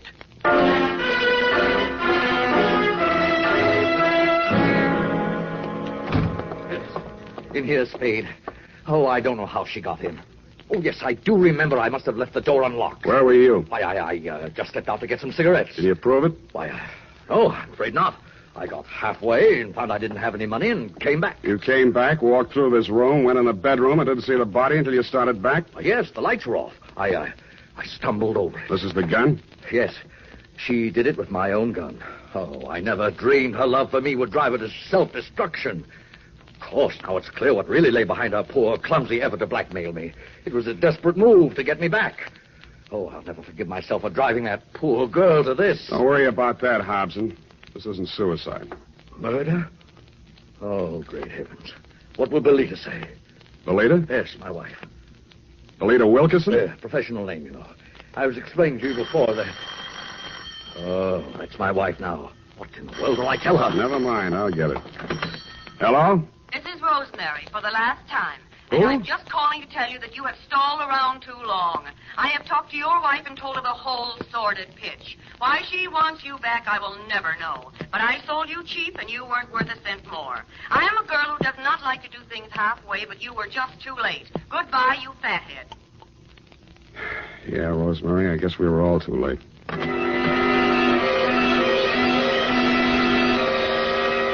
I called you, Dundee, and then, like the rat I am, made off with your prize suspect before you and your boys from Homicide arrived. We arrived at the Belita Wilkerson Talent Agency just as the boss was shutting up shop for the day. She had the recordings under her arm. All right, Belita, I'll take those. Well, what are you... Warner! Mr. Spade! Unlock the door, Belita. We're going back in. Warner, why are you... You'd better do as he says, Belita. Well, all right, but... Give me those keys. I don't... Inside, both of you. Where do you play these records? The recording studio is just through there, but you can spare yourself the trouble. I admit I tricked Rosemary into recording those blackmail speeches and then played them back over the phone to Warner. If trying to hold on to my husband is a crime, then I'm a criminal. Oh, now, Belita, my dear. Come on, stop that. We gotta get busy. I phoned the Hobson house, and you were still there, Dundee. You said it was an open and shut case against Hobson, and to deliver him at once or kiss my license goodbye. But when I told you my diabolically ingenious scheme, you said yes, you'd be glad to, because it was a sure way of getting rid of me once and for all. It took us nearly 2 hours to get things ready in Belita's recording studio. We took the parts of Rosemary's so-called audition records that we thought would fit the occasion and dubbed them onto a single side. We played it back once. Then I phoned you at headquarters. Homicide. Lieutenant Dundee. Spade, Dundee. Everything's ready here. Did you pick up Donegan? Oh, yeah. He's here. Donegan? Hold on. Okay, Belina. Start the record when I give you the nod. Yes, Mr. Spade. I didn't say it, Donegan. That's for you. Thanks. Yeah, who's this? This is Rosemary. Huh? I forgive you for everything, but there are some things I cannot forget. You Rosemary, lied. it sounds like We have you. meant a lot to each other, but after what you have done to me, it is time you take through the nose. Rosemary, I didn't mean it. When I followed you to his house and you went right in like you lived there, I What just you went have done nuts. to me, it is time you paid through the nose, you rat.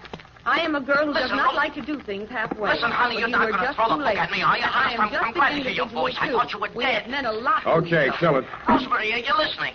Rosemary. Hey, no, she's still on the line. I want to talk to her. Take him, House. Wait a minute. Take him. Sam, Yeah, Dundee. congratulations. That was a brilliant piece of work. Hey, Sam, you still on the line? Yeah, I'll be all right, Dundee. I just fainted temporarily. Say it again, will you, pal? Yeah, as I was saying, congratulations on a brilliant piece of work. Well, But I have never in all my years on the force heard of such a wild, insane, illegal, unethical, and downright cruel method of extorting your confession. thank you, Dundee. I feel better already.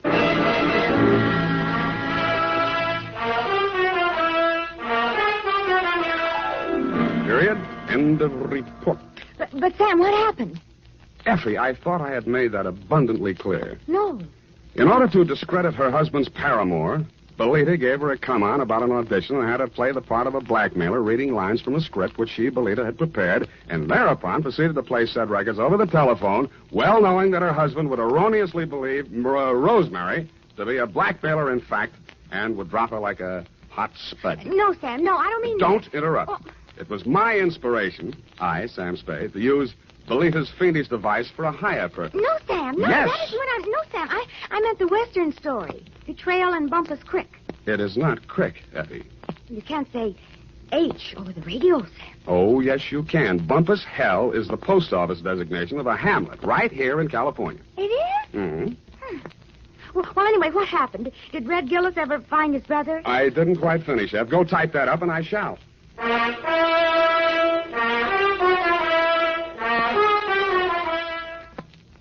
Well, here it is, Sam.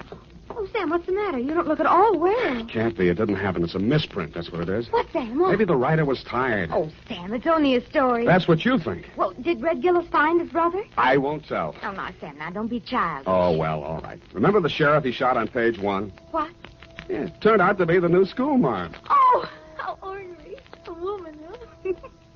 Night, Sam. Get up. Good night, sweetheart. This is the United States Armed Forces Radio Service, the voice of information and education.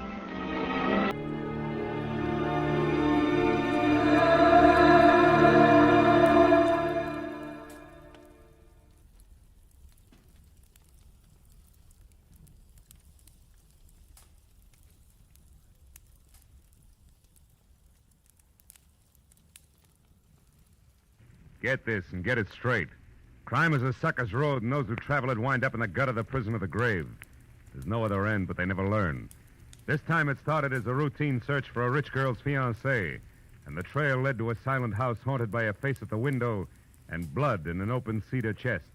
But before it was over, it became a search for a corpse that wouldn't sit still. From the pen of Raymond Chandler, outstanding author of mystery, comes his most famous character and crime's most deadly enemy, as we present The Adventures of Philip Marlowe.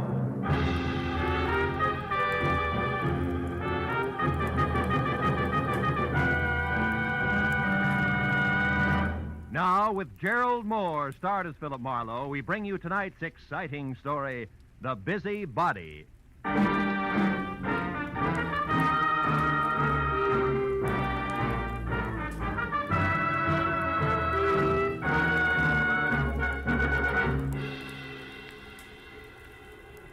Phone jerked me up off my back and out of the sports page at 9:30 in the evening of an already too long day.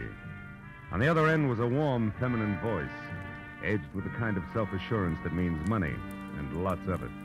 But the words were both hurried and panicky, so after I hung up, I reluctantly waded through the sports section with my feet instead of my eyes and headed for the coffee shop at Franklin and Bronson, where my new client, who had identified herself as Liz Stewart, said she'd be waiting. A pair of blue eyes at a table in the corner measured me from haircut to shoelaces, so I took the cue and walked over. After we introduced ourselves, I was waved into the chair opposite her. She leaned toward me and started with a rush. Mr. Marlowe, I've got to find a man named Dean Howard as soon as possible. Not exactly a new switch. He's my fiancé. We plan to notify my Uncle Hanley of our engagement tonight. Who is Uncle Hanley? Uncle Hanley Stewart of Stewart Aluminum. Okay, go ahead. Dean Howard was to meet me at 7, but he didn't show up. Mm-hmm. And then about 7:45 he called. He started to tell me something that he referred to as a horrible mistake, but before he could get it out, we were cut off. Well, I tried to call him Want some coffee? Hmm? Coffee. No. Okay. I tried to call him back, but there was no answer.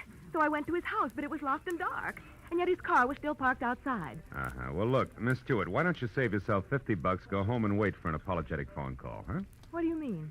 Well, this stacks up as being a case of cold feet or a little celebration that got out of hand. Either way, there's nothing to worry about. I've come to you for help, Marlowe, not a pat on the head. Okay. I'll assume it's my error for the moment.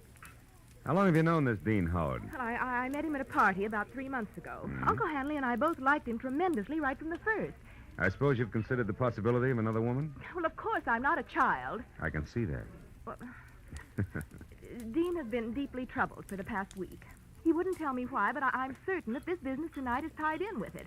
Something's wrong, and I want you to find out what it is. All right, but I'm no leg man for Cupid, so if it turns out to be nothing more than a guy's heart beating in double time, I drop it. Fair enough? Fair enough.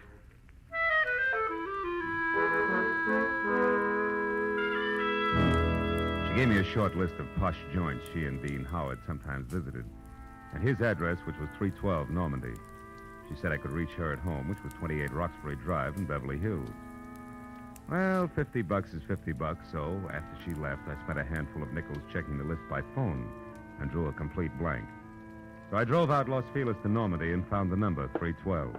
As I walked up to the door and leaned on the bell, I got the feeling that I was being watched. There was no answer, so I tried the door. It was locked. I threw a look over my shoulder as I walked around the side of the house and caught a glimpse of a face in a window next door, just before the curtain was dropped back into place. The back door of 312 was locked, too, I found out, as did the face next door, which was watching me again from one of the rear windows. There was one answer to that, so I went out in the street and up the steps of the house next door and knocked, good and loud. What do you want? My name's Marlowe, lady. I'm a detective. You may be able to help me. A detective? Mm-hmm. Well, come right in, Mr. Marlowe. It's about time's all I have to say. I'm Agatha Lambrigger. What's he been up to? Who? Well, you're investigating that bachelor next door, aren't you? Yes. Oh, how'd you know? Stands to reason. I've known all along he's a suspicious character. Yes? Lived there a year now. Comes and goes at all hours. Drives that fancy car out there. Wears fine clothes, but nobody seems to know what he does or where he gets all his money. Well, look, Mrs. And girls. Oh. Well, believe you me, they don't come to clean his house. Never gets cleaned. But they come just the same. Why, only tonight there was one. Some blonde in a white dress. I tell you, I've never Mrs. seen... Lambrigger, did the girl go inside? Well, no. But she tried to. The door was locked. And it's Miss Lambrigger. Oh, how stupid of me. Well, tell me, did you notice Mr. Howard come home tonight? Well, I didn't exactly see him come home. But he was over there all right. And not alone either. Is that so? Another girl? No, it was only some man. Oh. But it still bears out what I've been saying. Because I just happened to glance out of my window at this one here across from that one of his, you see. Yes, sir. Well, a light was on over there. And I could look straight down the hallway. And do you know what? What? Those two grown men were roughhousing like a pair of hoodlums in that hall. Wrestling they were, like ordinary ruffians. I tell you, I never saw the like. I got a good look at him, and I'd certainly know him if I saw him again. Well, how'd the fight come out? Fight? Yeah. What the... Oh, the fight. Well, I can't say about that. My phone rang. It was Lenore Crowley. She simply talks her ear off you when she gets does. started. So when I finally got back to the window, when I happened to look out again, it was dark over there. So I never did find out what actually happened. But Yes, I well, think thanks that very much for your help. I really must run. Oh, and another thing. The noise and the drinking that's gone on in that house. Why, you wouldn't believe it. Oh, you're leaving? As soon as possible, yeah. But you still haven't told me what he's up to. Well, I'm not at liberty to do that. Oh, well, that's a shame. Yeah. Well, I'll be here all the time, you know, and I'll certainly keep an eye on that house. Oh, I can't tell you how much I appreciate your going to all this trouble just for me. Bonsoir, Miss Lambrigger.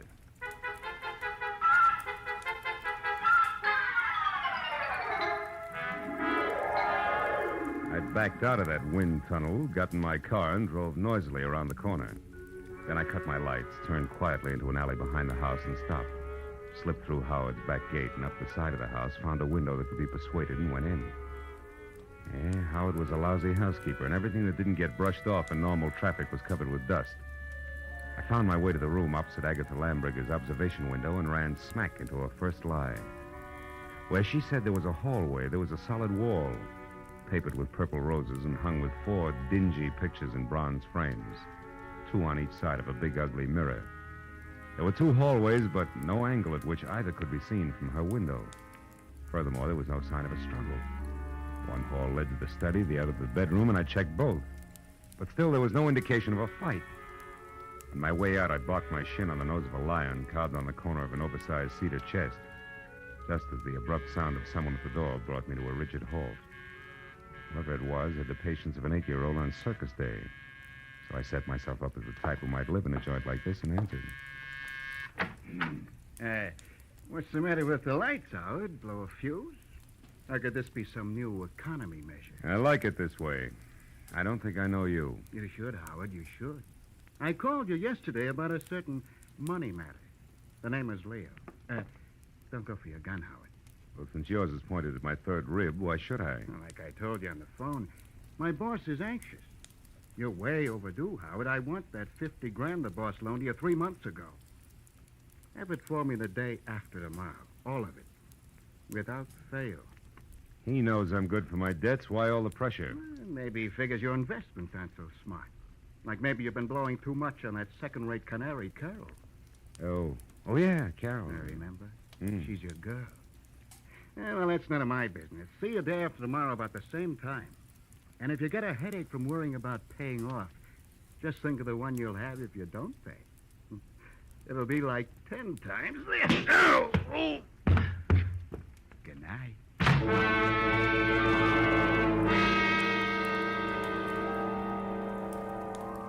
The .45 in his hand caught the side of my head, and I went out cold. When I opened my eyes, the room had shrunk until there wasn't enough space left to stretch out in. And the climb to my feet, was as easy as roller skating through a log jam. It wasn't until I found a match and had a light that I knew why. Somebody had moved me from the front door and crammed me into a broom closet like a bag of wet wash. When I got out, I saw that my cubbyhole was off the hall to the bedroom.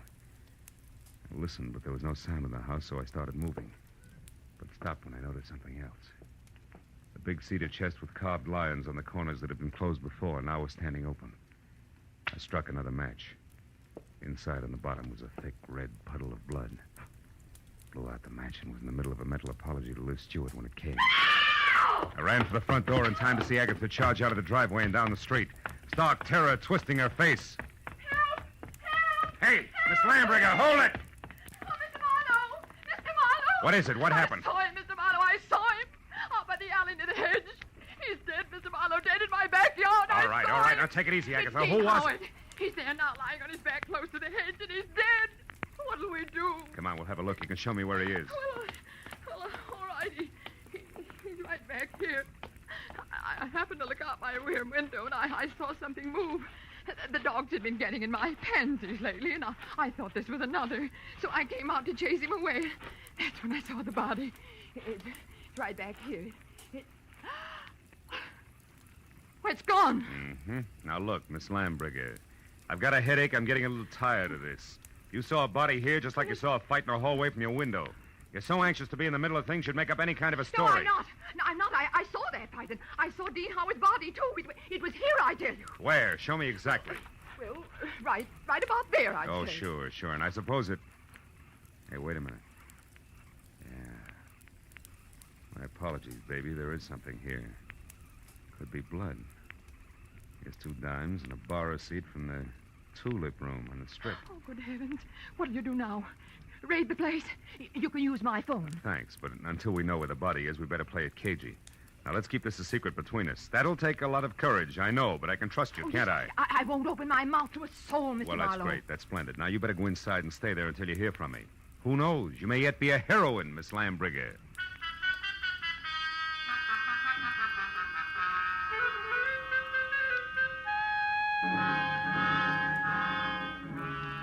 seat was a long shot. When I was still 2 blocks away from the tulip room, I knew it had paid off because a fluorescent banner, 4x12, draped over the front of the squat square building, extolled the vocal virtues of one Carol Cody. I parked across the street, went in, and found a dressing room door and knocked. She distinctly said, "Come in," but when I did, I thought the room was empty, until a small handful of spangled satin costume hopped up from behind a screen in the corner.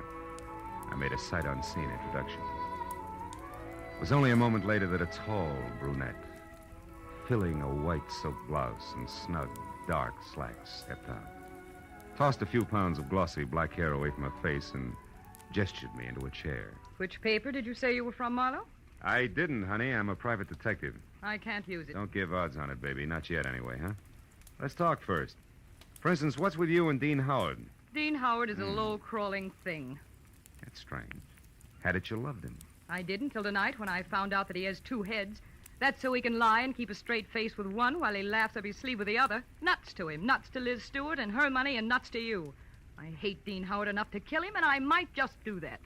I don't think you will, no, because somebody beat you to it. You mean Howard's dead? Looks that way, yeah.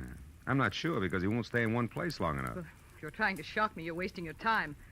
I'm not sorry. I think we've got company. Keep talking. I'll get him. As you say, my friend, the music business is just as lousy as any other dodge, and I can prove it. Come here. You're a good listener, Bud, so join the party. Who are you? Why are you listening out there? Come on. No. Just a minute. I wasn't listening. I was looking for you, Marlowe. I'm Ward Odom, Mr. Hanley Stewart's assistant. You're doing fine. Don't stop now. Well, ever since I learned that Miss Stewart hired you, Marlowe, I've been trying to talk to you. I followed you here from that place on Normandy because I must know what you found out so far. Why? What business is it of yours? Because, Mr. Marlowe, I doubt very much that you even know of the robbery. Robbery? What robbery? More than $40,000 worth of negotiable securities was stolen from Mr. Stewart's safe this evening. You get all your information at keyholes? And I have reason to believe that the man you're looking for took them. Of course, I don't dare accuse him without proof of his relationship with Liz, Mr. Stewart's niece. If I were wrong, it would cost me my job. Odom, did Liz know about the robbery when she hired me? Why, of course. Oh, brother. Look, see this? Her name is Carol. She's involved right up to her mascara in the whole mess. Don't let her out of your sight till I get back. Me? Why, you cheap shot. Shut up. And as for being cheap, I'll take care of you when I get back.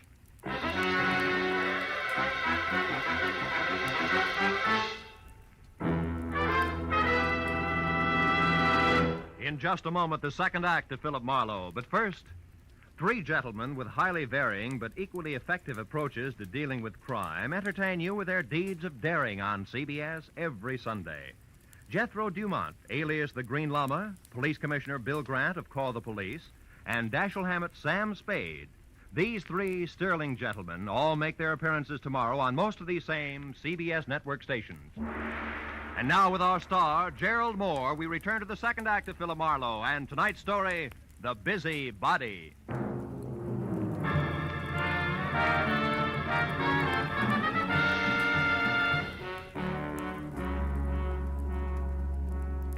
After convincing Ward Odom that his greatest contribution to the cause would be staying close, but not too close to the violent lady in slacks, I piled into my car and started for Beverly Hills in a beautiful liar named Liz. I didn't stop until I was at number 28 Roxbury Drive, out of my car and walking fast up the semicircle of gravel driveway that led to the carefully antique front door. But then, for 2 good reasons, I stopped again. The first, a squad car parked ahead of me that said everybody except Marlowe knew all about the bonds Mr. Hanley Stewart could no longer call his own.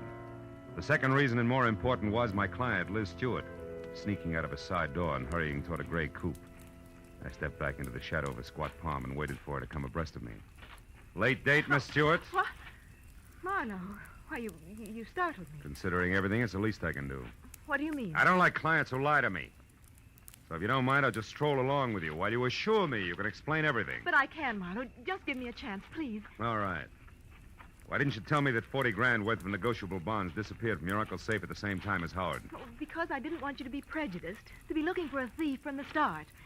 If Dean did take those bonds, he had a reason. Like being fond of money? No, like being forced to do what he did.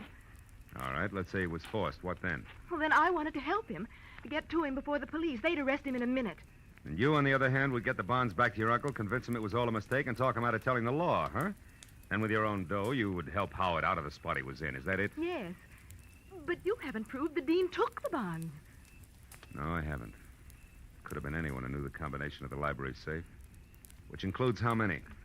Aside from Uncle Han and myself, just the family lawyer and Mr. Odom. Yeah, what about Odom? Could he have done it, Liz? No, I don't think so, as much as I dislike him. You see, Marlowe, for years, Odom's been very close to Uncle Han. He's had 1,000 opportunities to steal if he wanted to. Well, like this afternoon, for instance. He had $10,000 worth of the bonds with him today. What was he doing with all that dough? Paying gas bills? He was going to sell them for my uncle.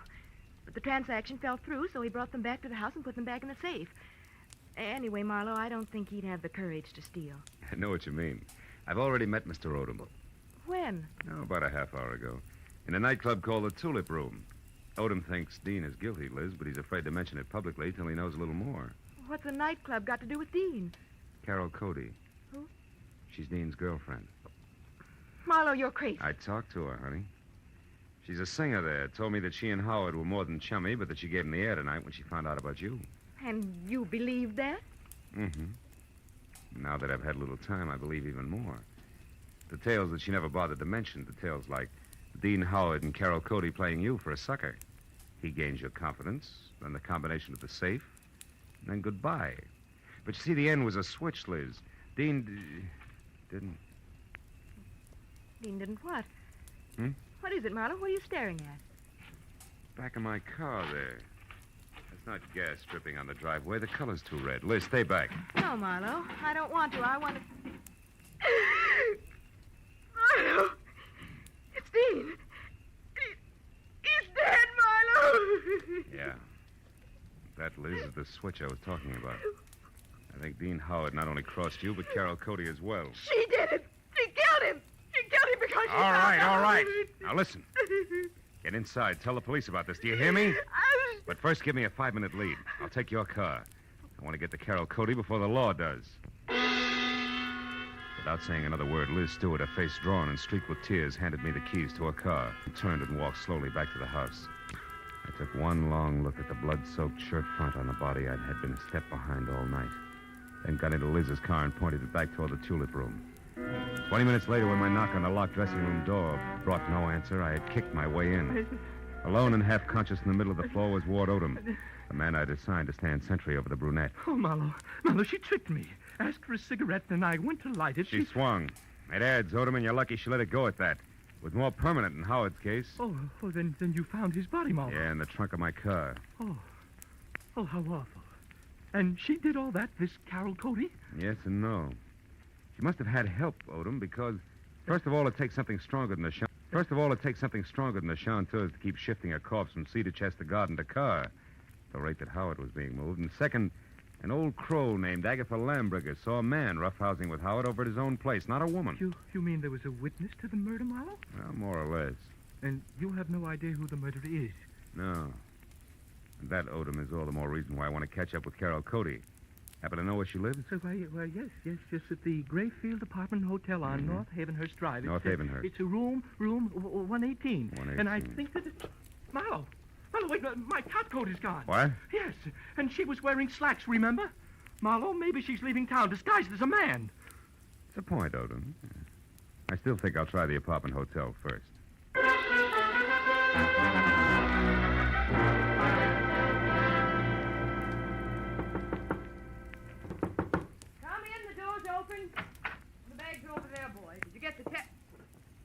Marlowe, what are you doing here? Not doubling for a bellhop, so get over there, sit down, and keep your hands in your lap, because if I have to, I'll shoot. What? I don't understand. I'll make it real plain. I think you murdered Dean Howard because he double-crossed you after he emptied Hanley Stewart's safe. And I think you're out of your mind. Which brings us to a position called stalemate, and that in turn makes this a good time to call the cops. I didn't kill Dean. I swear I didn't. Oh, listen to me. What you said about Dean double-crossing me after he stole the bonds is true, but not the way you think it is. Second verse. He didn't want to just cut me out of my share, Marlowe. He wanted to return all the bonds intact. He really fell in love with Liz Stewart and decided to play all-American boy. You mean he decided to call it all off after he'd stolen the bonds? Yes, Marlowe. That was the reason we argued tonight. Well, it's a stronger reason than one I already had for your committing murder. Baby, you wanted that money bad. No, you're wrong. Come back here. Why did you belt Odom and run? And don't bother denying that you did, because I just left him. And he's minus good health and that top coat over there. So if you think that you... I can explain that. I was scared that a confession out of Dean would get me into hot water. And when you showed and then Odom, Just a minute, Carol. But Marlowe, Just a minute, will you? I think I've got the answer. What answer? It's Dust, Carol. Dust and what an old gossip swears she saw from her window. Right now, I've got to get over to her place before she ends up looking like the late Mr. Howard. Well, then you believe me, Marlowe, about not killing Dean. I don't know. But since you've been in this cheap swindle from the start, we'll just tuck you into an old-fashioned wardrobe. Just for safekeeping, baby.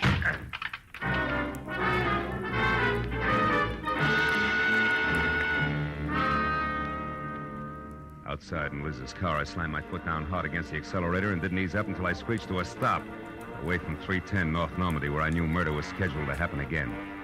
I was next to a pair of half-open French doors through which I could see Agatha Lambricker sitting erect in a straight-back chair. I was happy that I hadn't taken any longer in getting there. I was also happy that the man standing opposite her, gun in hand, the man who had murdered Dean Howard, had his back to me. I got a firm grip on the .38 in my hand. You've been so nosy, Miss Lambricker. And it's too bad that Marlowe had to let me know you've been a witness when I killed Dean Howard. A roughhouse, I think you called it. A roughhouse is what I thought at the time. But when I saw Dean Howard's body out in the alleyway, I knew... You knew I killed him. Everything would have been simple if you hadn't had your nose out a mile. I was going to run over him, and it would have looked like an accident. But I had to move the body after you saw it. Marlowe's car looked good until I could dispose of it. But there's no point telling you all this. You won't be able to gossip about it, Miss Lambricker. I'm sorry. Sorry, but that's the way it has to be. You or me. I vote for you, Odom. Drop your gun before I close the polls for good, real noisy like. Come on, drop it. No, don't shoot. I dropped it. Okay. I'll move to the middle of the room, hands high. Marlowe, I didn't want to do it, but I had to kill him. Dean Howard was going to return the bonds he took. Marlowe, and that would have left listen you in to a me. spot, wouldn't it? Because Howard only stole 30 grand out of that safe. You were taking 10 grand to legitimately sell for your boss. I know what And when you went to I know what return them, you happened. saw there'd been a theft. And you decided to make the most of it and let somebody else take the rap for the whole 40 grand. Keep your eye on Mr. Marlowe. He's just Don't trying- worry, a man who shoots another man in the back has no guts. He won't try anything while I'm looking at him. No, Marlowe. I don't have any more guts than it takes to jump behind a woman's skirt. A lady I'd choke to death. If you take one more step. Now lower your gun and listen. All right, let her go, Odom. Sure, let it go. Just as long as you cooperate, Marlowe. Marlowe, don't be a Shut fool. up! Shut up! Don't shoot! You kill me anyway. Shoot! No! Shoot! No, don't shoot! Marlowe! No, don't shoot! Don't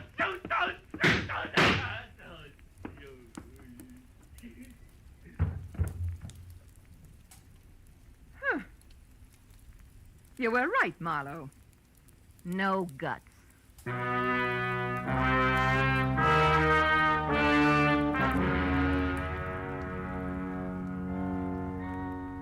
It was an ambulance, a half a dozen squad cars, and a police captain included, and 3 long hours of questions and answers in triplicate later, before 310 North Normandy and Byron settled back to being just another quiet house on just another quiet street. With, of course, the exception of Miss Agatha Lambricker, who now would never return to normalcy. And as we sipped hot tea together and a clock someplace deep in another room struck twice, Now, Philip, so I'm sure I had this she was right. still going strong. Dean Howard owed money, so he and that worthless singer decided that he should get friendly with your wealthy client and then at the propitious moment rob her uncle, correct? Correct, yeah.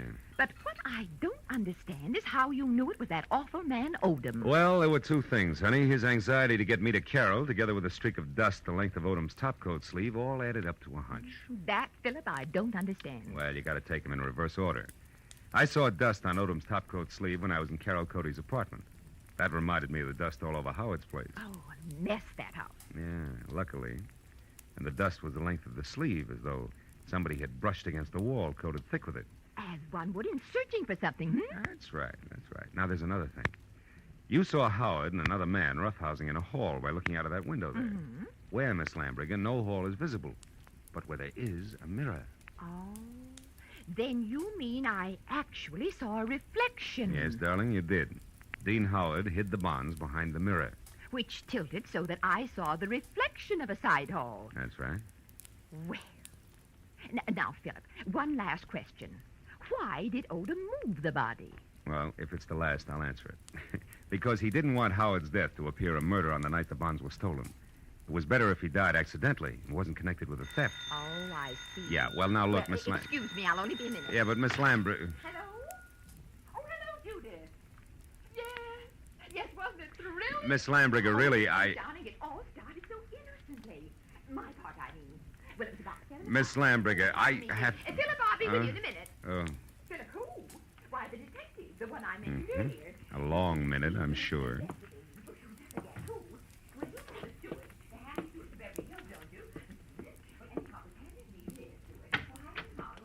Goodbye, girl.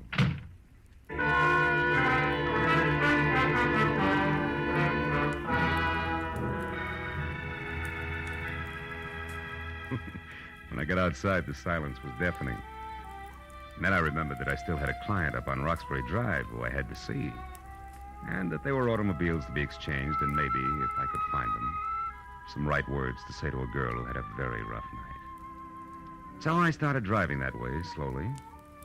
But 10 minutes later, when I was halfway there, I stopped, turned around, and headed back for 310 North Normandy, and my .38 that I'd forgotten after a handful of policemen had finished examining it.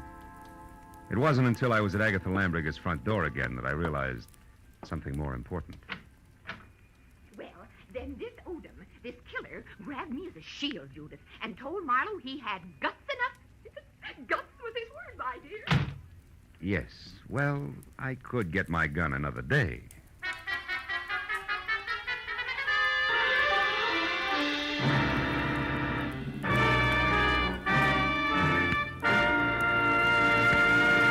The Adventures of Philip Marlowe, bringing you Raymond Chandler's most famous character and star, Gerald Moore, and are produced and directed by Norman MacDonald. Script is by Mel Donnelly, Robert Mitchell, and Gene Levitt. Featured in the cast were Lois Corbett, Lorette Philbrandt, Lynn Allen, Peter Leeds, and John Stevenson. The special music is by Richard Orant. Be sure and be with us again next week when Philip Marlowe says... It began as the threat of a beating that turned into murder with a brown-eyed blonde, a jovial hippopotamus, and a tough ex-soldier of fortune, all complicating the problem until I got next to the key man.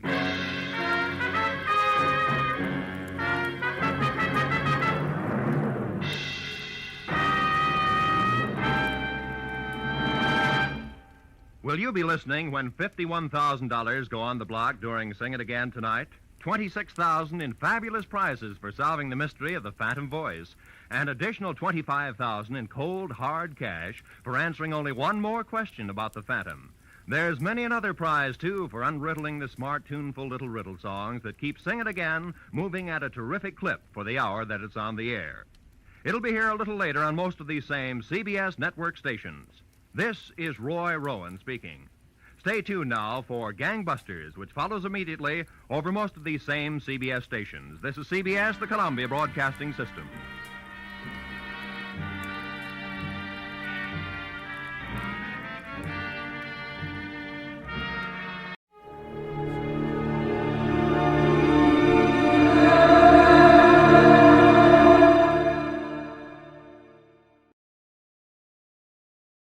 From Hollywood, it's time now for Edmund O'Brien as...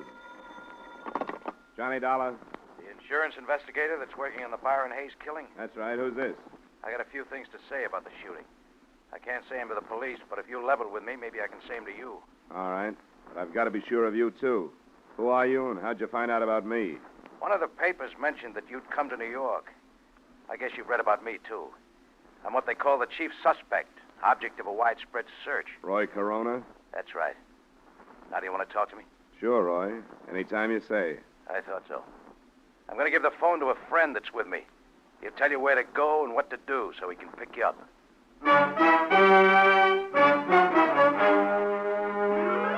Edmund O'Brien in another adventure of the man with the action-packed expense account, America's fabulous freelance insurance investigator... Yours truly, Johnny Dollar.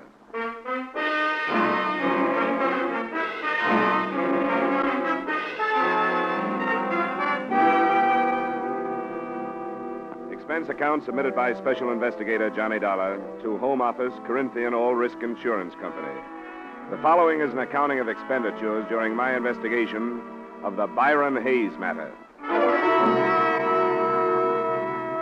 Expense account item 1, $12, transportation from Hartford to New York.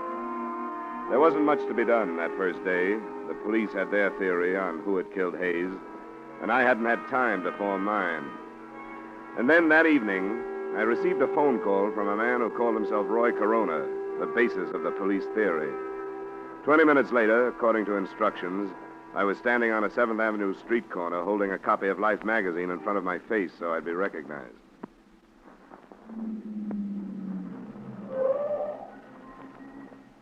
Hey, you. Yeah? What's your name? I'm your man, all right, Dollar. Come on.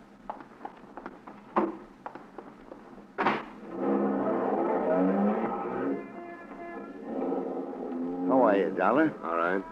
You didn't do anything I told you not to on the phone, did you? I told you I wouldn't do anything, didn't I? A lot of people make a lot of promises they don't keep. Maybe so. Well, I guess all I can do is either trust you or drive fast enough and far enough to shake a tail if I don't trust you.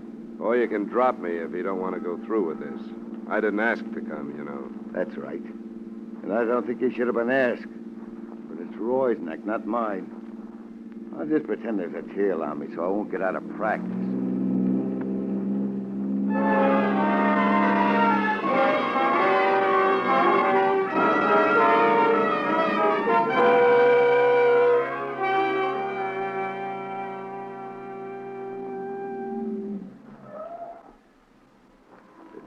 Next to the poultry store there. Thanks for the ride. It's on the ground floor, second door back.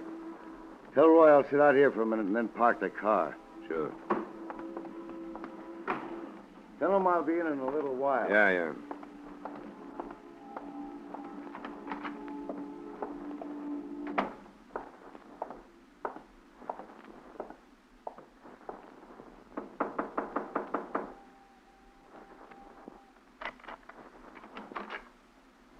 Roy? Yeah. My friend stay outside? Yeah, he said he was going to park the car. I'm not so sure I did the right thing calling you, but I guess they couldn't make things worse by doing it. I guess not, Roy. They want you real bad. Sure they do, because I'm a natural. Once you've been in prison, you're a natural for anything. There's more to it than that, isn't there? According to the papers, yeah, but not really. I didn't kill this Hayes guy. I didn't even know him. The police don't seem to think that's important. They figure that a guy who spends 2 years in a prison comes out to find his girl mixed up with a lot of men is going to get knocked off balance. Yeah, I guess that part of it's true. It did hit me pretty hard, but not hard enough to make me kill anybody. They think it did. Hayes was one of the men you lost your girl to, so they figure you wouldn't have to know him to kill him. That you were waiting outside her apartment when Hayes came out, you blasted him. Sure, they got it all worked out. The only thing wrong with it is that it ain't true. They don't care about that, but I do. If you can prove they're wrong, you got nothing to worry about, have you? My proof that I was someplace else is a couple of ex-convicts like myself. Statements from guys like that are broken down before they even make them. Isn't that right? I guess there could be better alibis. Why did you bring me here, Roy? Try out your alibi on me or to tell me who killed Byron Hayes? I don't know who killed him. But it would help if you believed that the proof I was someplace else would stand up. If you have something else to back it up, let's assume that I do believe it. It's something the police won't find out. Rita was blackmailing Hayes. How do you know that? I heard him. Right after I came out, when I was having a bad time over Rita. I was in the hallway one night, and I saw him go into her apartment. I listened at the door, and I heard him talking about it. That would make it pretty careless, wouldn't it? Oh, it was him that was talking so I could hear. He told her he couldn't afford to pay her anymore, but it had to stop. It wouldn't do you any good to make this up, Roy. I know that. And if she was taking him, she must be taking the others. A cop wouldn't get the truth out of anybody, but you might be able to check it if they'll trust you. All right. I'll look into it. What about the police? You gonna tell them? That I got it from you? Yeah. They'd either toss me into a cell or laugh me out of town if I did. Unless you'd like to stick around and back me up. I don't think I will. I gave it to you, and by the time my friend gets you back to your hotel, I'll be out of here and holed up someplace else. Sure, Roy. I thought you would.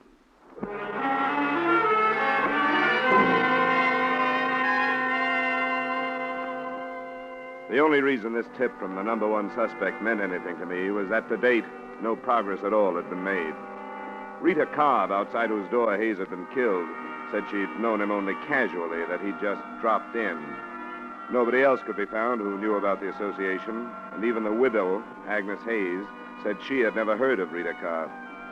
After I was dropped at the hotel, I decided to try out the new lead on the widow first. I've told the police everything I know, Mr. Dollar. I'm afraid it wasn't very much, Mrs. Hayes, and I wondered if there might not be something you didn't tell them because you didn't want to. What do you mean? I'm not a policeman. There are no reporters around. Everything you say to me will be kept in confidence. Mrs. Hayes, didn't you really know that your husband was seeing Rita Cobb? If I'd thought he was, do you think I wouldn't have done something about it? You didn't suspect anything? No. Even now, I don't think he was seeing her, as you put it. Do you know why he would have dropped in to see her, as she said he did? No. I knew nothing about it. Oh, please, Mr. Dollar, you must understand that this has been very difficult for me. Yes, of course it has. As far as I'm concerned, my husband always was a man above question. His friends, his business associates, everybody looked up to him. I looked up to him. And now you and the others ask me to believe that he knew this woman. She said as much. No, she was lying. There must be something else she's hiding. She's saying she knew Byron to hide something else. She didn't know him. She's lying. We'll learn the truth, Mrs. Hayes. Someone told me that Rita Cobb was blackmailing your husband. That's not true. That he was heard saying he couldn't pay her anymore. That's not true. Why should he pay her anything? He didn't know her. All right, Mrs. Hayes. I only wanted to tell you what somebody said. It's not true. All right, Mrs. Hayes.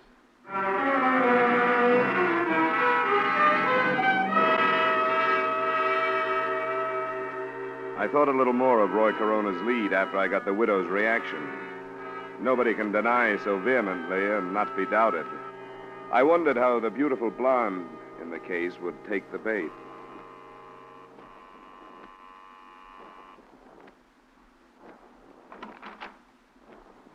Hello, Miss Cobb. Hello. I'd like to talk to you. Why? I told you and the police everything I know. That's what Mrs. Hayes told me just a little while ago. I think I'd better come in. No.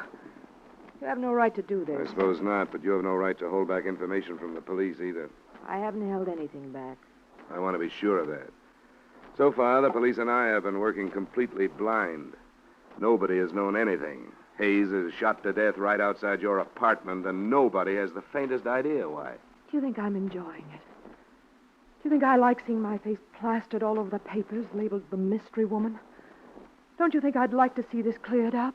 Would you like to see it come out that Hayes was more than a casual acquaintance of yours?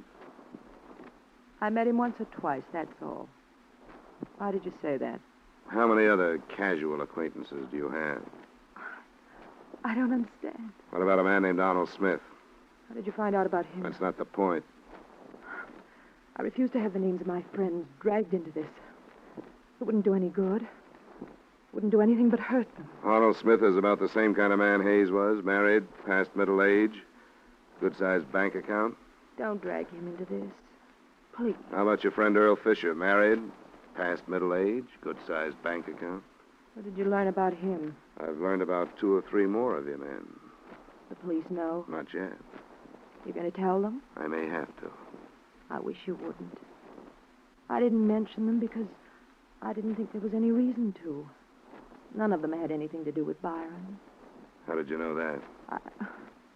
Why, because none of them knew about him. Because he was such a casual friend? No. I lied about that. But not to hide anything from the police. And why? I don't know. I was afraid to tell about him. I can see why. There are a lot of things that aren't being told about this. But it'll come out if everybody in town has to be dragged into it. Now, think that over, Rita, in case you feel like coming clean.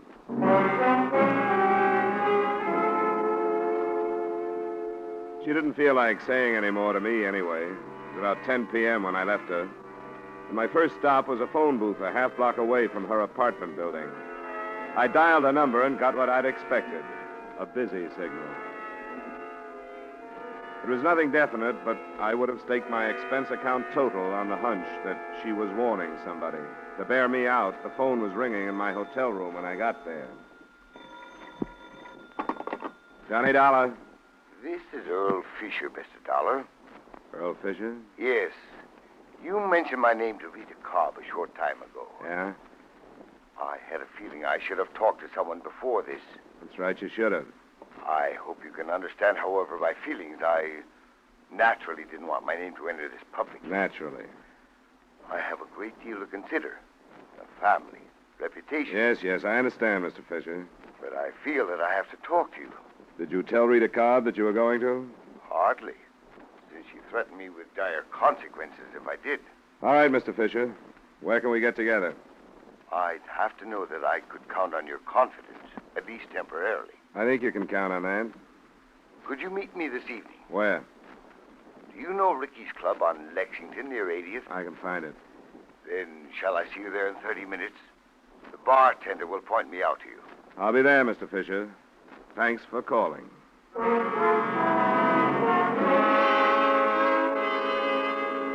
That was the first real result of the lead given to me by Roy Corona. The second was quick to follow. I would have made another bet that a warning by Rita Cobb had decided somebody else to correct the situation in another way. It happened when I left the lobby and called for a cab. Hey! The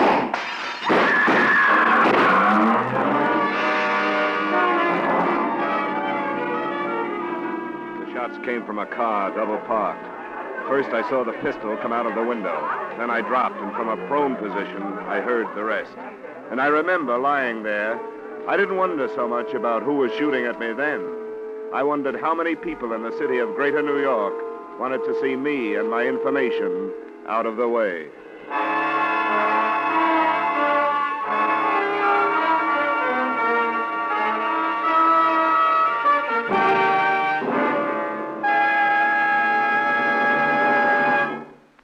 We will return you to the second act of yours truly, Johnny Dollar, in just a moment. For another great crime-hunting drama, spend a half hour with CBS's Gangbusters every Saturday evening. On Gangbusters, sheriffs, police chiefs, and district attorneys from American cities and towns tell the story of their manhunts. Fine casts of top actors join them to reenact these real dramas of crime-busting in action. Gangbusters is heard every Saturday evening on most of these same CBS stations. Be listening this Saturday, won't you? And now, with our star Edmund O'Brien, we return you to the second act of yours truly, Johnny Dollar.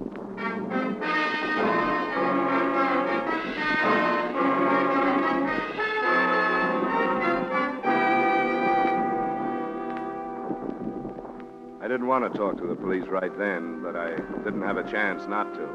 A patrolman was on the scene almost before I could get up off the sidewalk. And 25 minutes later, I was in my room with the sergeant of detectives I'd met earlier in the case. What's going on, Dollar? Who's out after you? I think I was mistaken for somebody else. Now, you know better than that. I've got witnesses that for 10 minutes a car was double parked in front of this hotel. And that time, 4 or 5 men came out of that lobby. But the minute you step out, they open fire. Now, that doesn't sound like a mistake, does it? It still could be. Are you holding out anything, Dollar? I don't know who shot at me, if that's what you mean. That's only part of what I mean. I don't want anybody killed working on one of my cases. Now, what have you dug up? If you don't give it to me, I'm going to put you under wraps for your own good. Okay, Mayor. Oh, then you do have something. Well, I didn't think much of it at first. It was a lead on Rita Cobb. What kind of a lead? On what might really have gone on between her and Hayes. And where'd it come from? I took it to the widow first.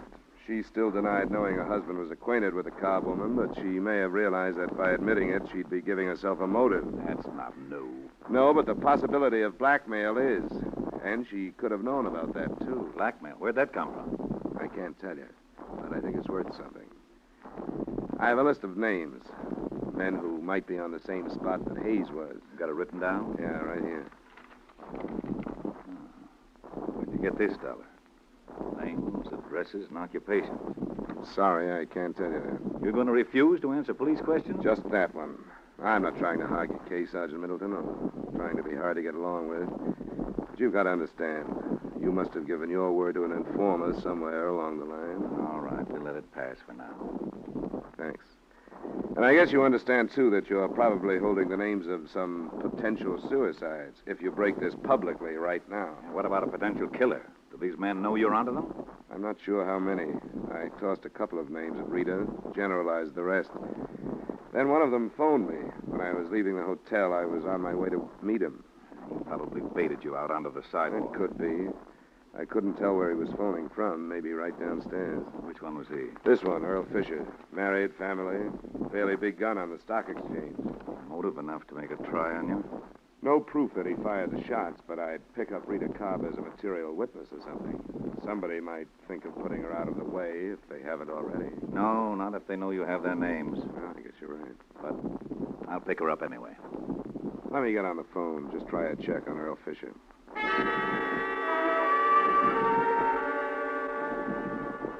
I I called the bar where Fisher said he'd meet me. The answer I got didn't do much to alibi him for the attempt on my life.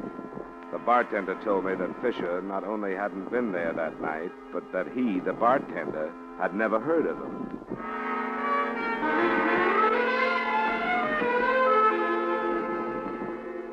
While Sergeant Middleton went out to pick up Rita Cobb, I hopped a cab, went back to the Hayes address to try the widow again.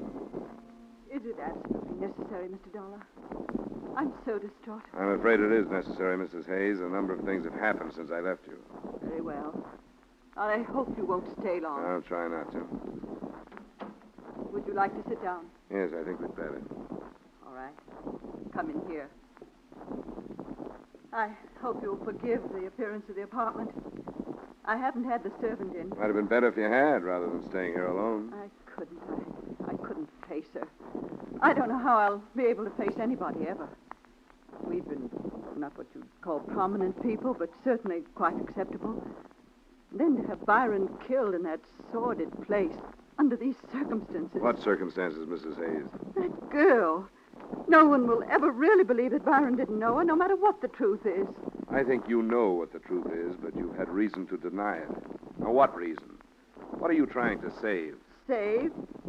What is there to save now? I can't think of anything except what's left of your pride, Mrs. Hayes, if you'll excuse my saying so. You're a cruel young man. I don't like to be, but sometimes it's worse to be too kind. You've taken advantage of the police and me by holding back the truth for purely selfish reasons. Mr. Dollar.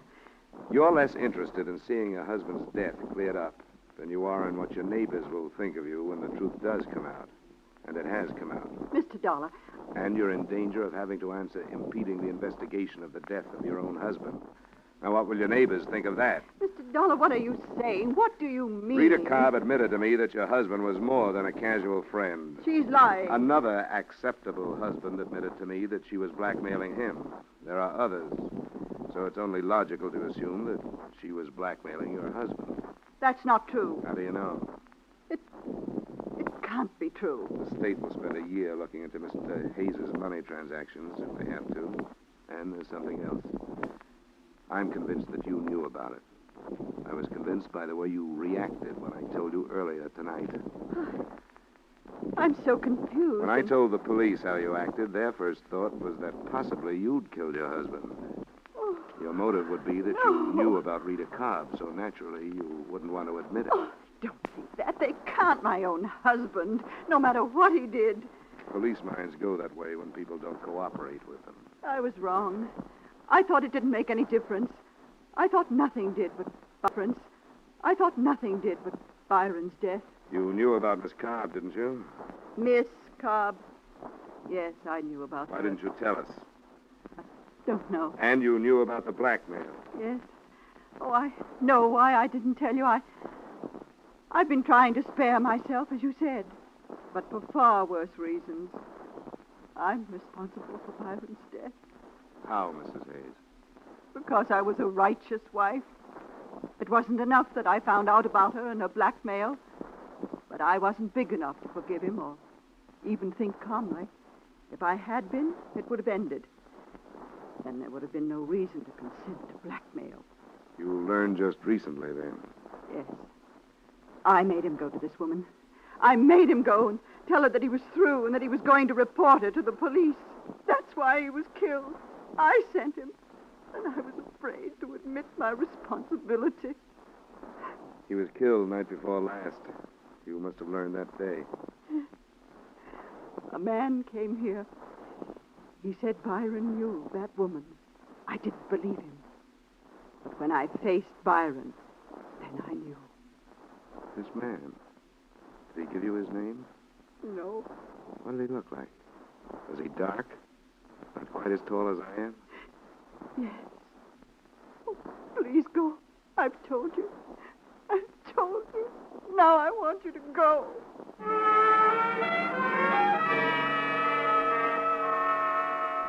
I left and took with me one more piece of the puzzle that looked like it was ready to fall into place.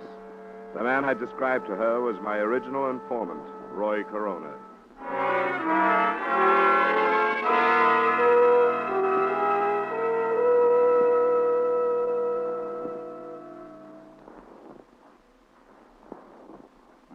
This is serious, Dollar. You shouldn't have met with Roy Corona without telling us about it. I don't think your best squad car could have tailed the guy that drove me, Sergeant.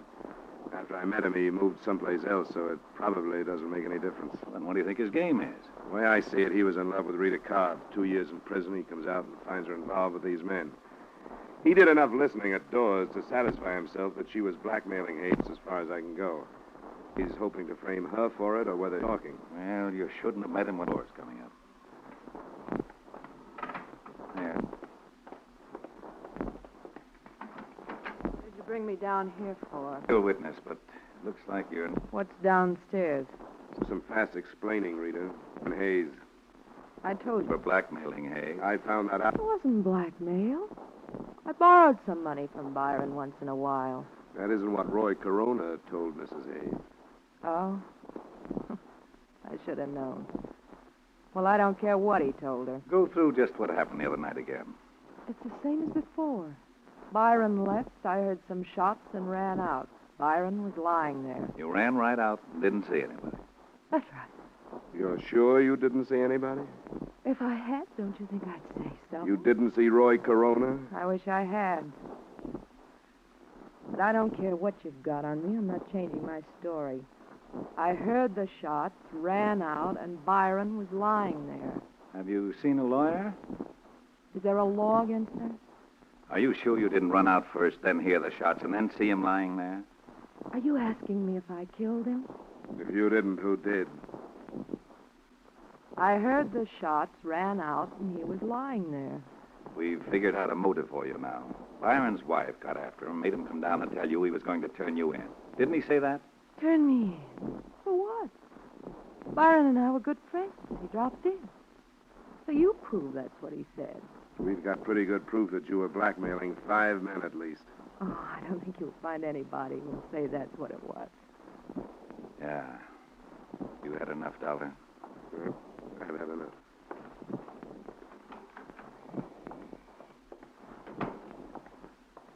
I'm going to see her charged with murder tomorrow. You've certainly got enough.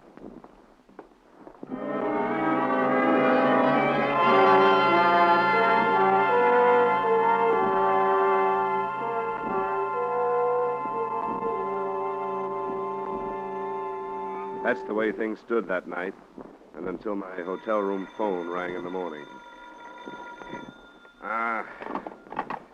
Johnny Dollar. Dollar, this is Roy Corona. Yeah, what do you want? I read in the morning paper they're charging Rita with murder. That's right. She didn't do it. I did. What are you talking about? What's the matter with you? Nothing's the matter with me. Only she didn't kill him, I did. I shouldn't have, but when I found out she was seeing him and she wouldn't see me, I went crazy. I saw him come out of her apartment and I killed him. I want you to come and get me. Nobody has to come and get you, Roy. Nobody's interested in you. If you want to make a statement, look up Sergeant Middleton and make one. I can't do it that way. Look, I'm where you first met me. Bring the sergeant and come out after me. And do it fast before I change my mind. Hello? Hello? After working half the night, it bothered Sergeant Middleton even more than it did me. But it was something that we thought we should look into. About 45 minutes later, we were knocking on the door of the dingy room next to the poultry shop. Who's that? Dollar? That's right, Roy. Well, you came too late. I told you I might change my mind. Well, I have. Oh, come on, Roy. Don't be ridiculous. No, I killed him. And if there's no chance of working out a life with Rita, you might just... Look, Roy, everything is just... Okay, Dollar, let him have it.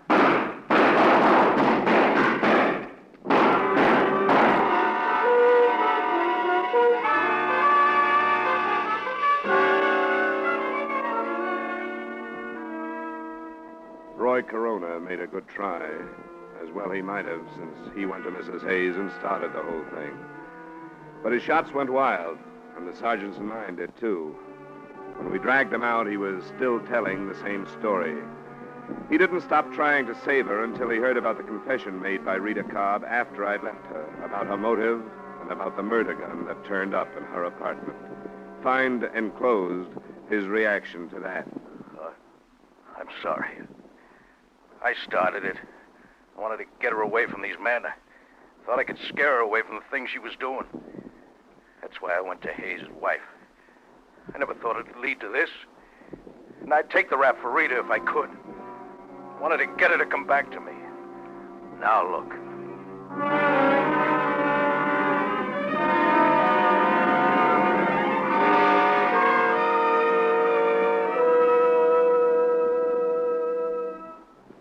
Expense account item 2, $140 miscellaneous expenses in New York.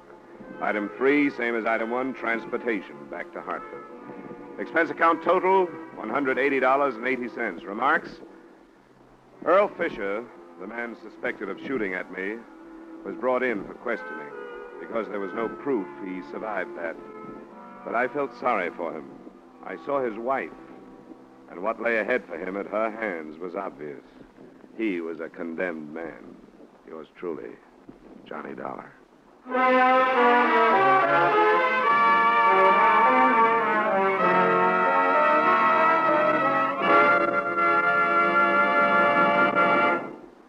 Yours truly, Johnny Dollar, stars Edmund O'Brien in the title role and is written by Gil Dowd with music by Wilbur Hatch. Edmund O'Brien's latest picture is the Paramount Pictures production, The Redhead and the Cowboy. Featured in tonight's cast were Jim Nusser, Lee Patrick, Gene Bates, Ed Begley, and Jack Moyles. Yours truly, Johnny Dollar, is produced and directed by Jaime Del Valle. This is Dick Cutting inviting you to join us next week at this time when Edmund O'Brien returns as... Yours truly, Johnny Dollar.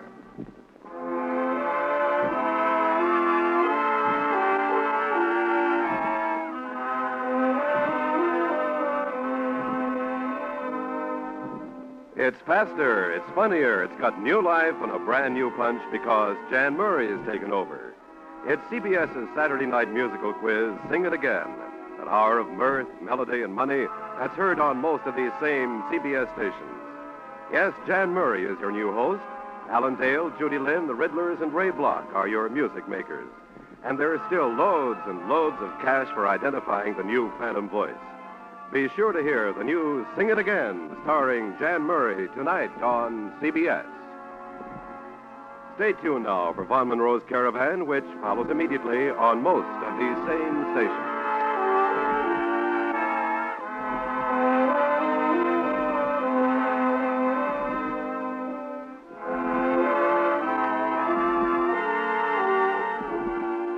This is CBS, where you laugh at Jack Benny every Sunday night, the Columbia Broadcasting System.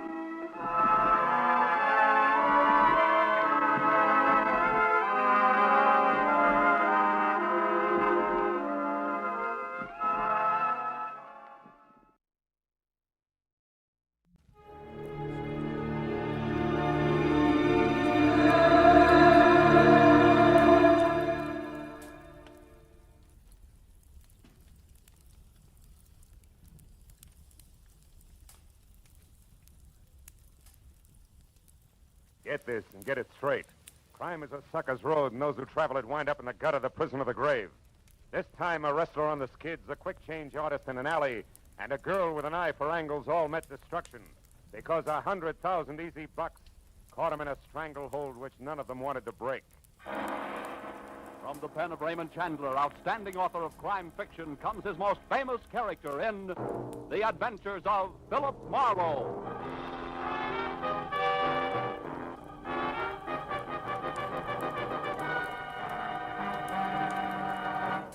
Now, with Gerald Moore, starred as Philip Marlowe, we bring you tonight's exciting story, The Stranglehold.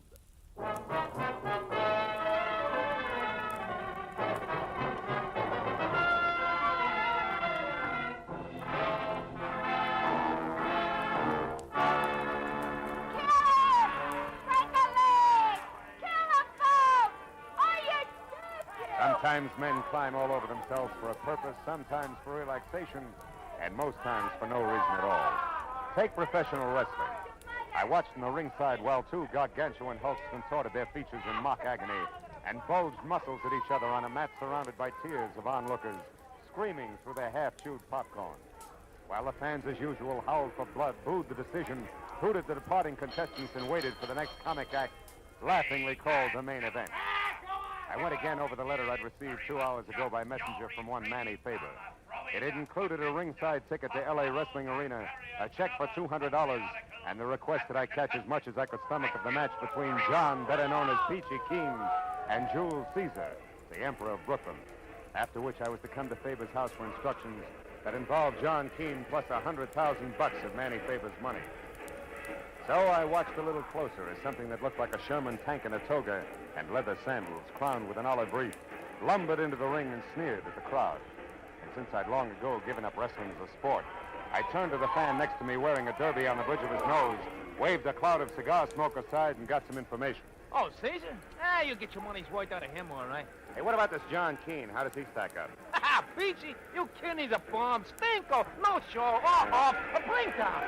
Look, they're fixing the ring up for him now. Get this. What's that, flowers? Yeah, peach blossoms. There's 2 peach blossoms all over his corner. What stuff? 2 years ago, the stuff was okay, but now it's tired. You know what I mean? He won't even put on a show, little rest. He's still called a champ, isn't he? Champ! Him! He won't even give you a laugh anymore. He's afraid of getting his pretty nose bent. What a bum. See, don't tie him up a nut. Here he comes, look at Yo-ho, Peachy! You bum!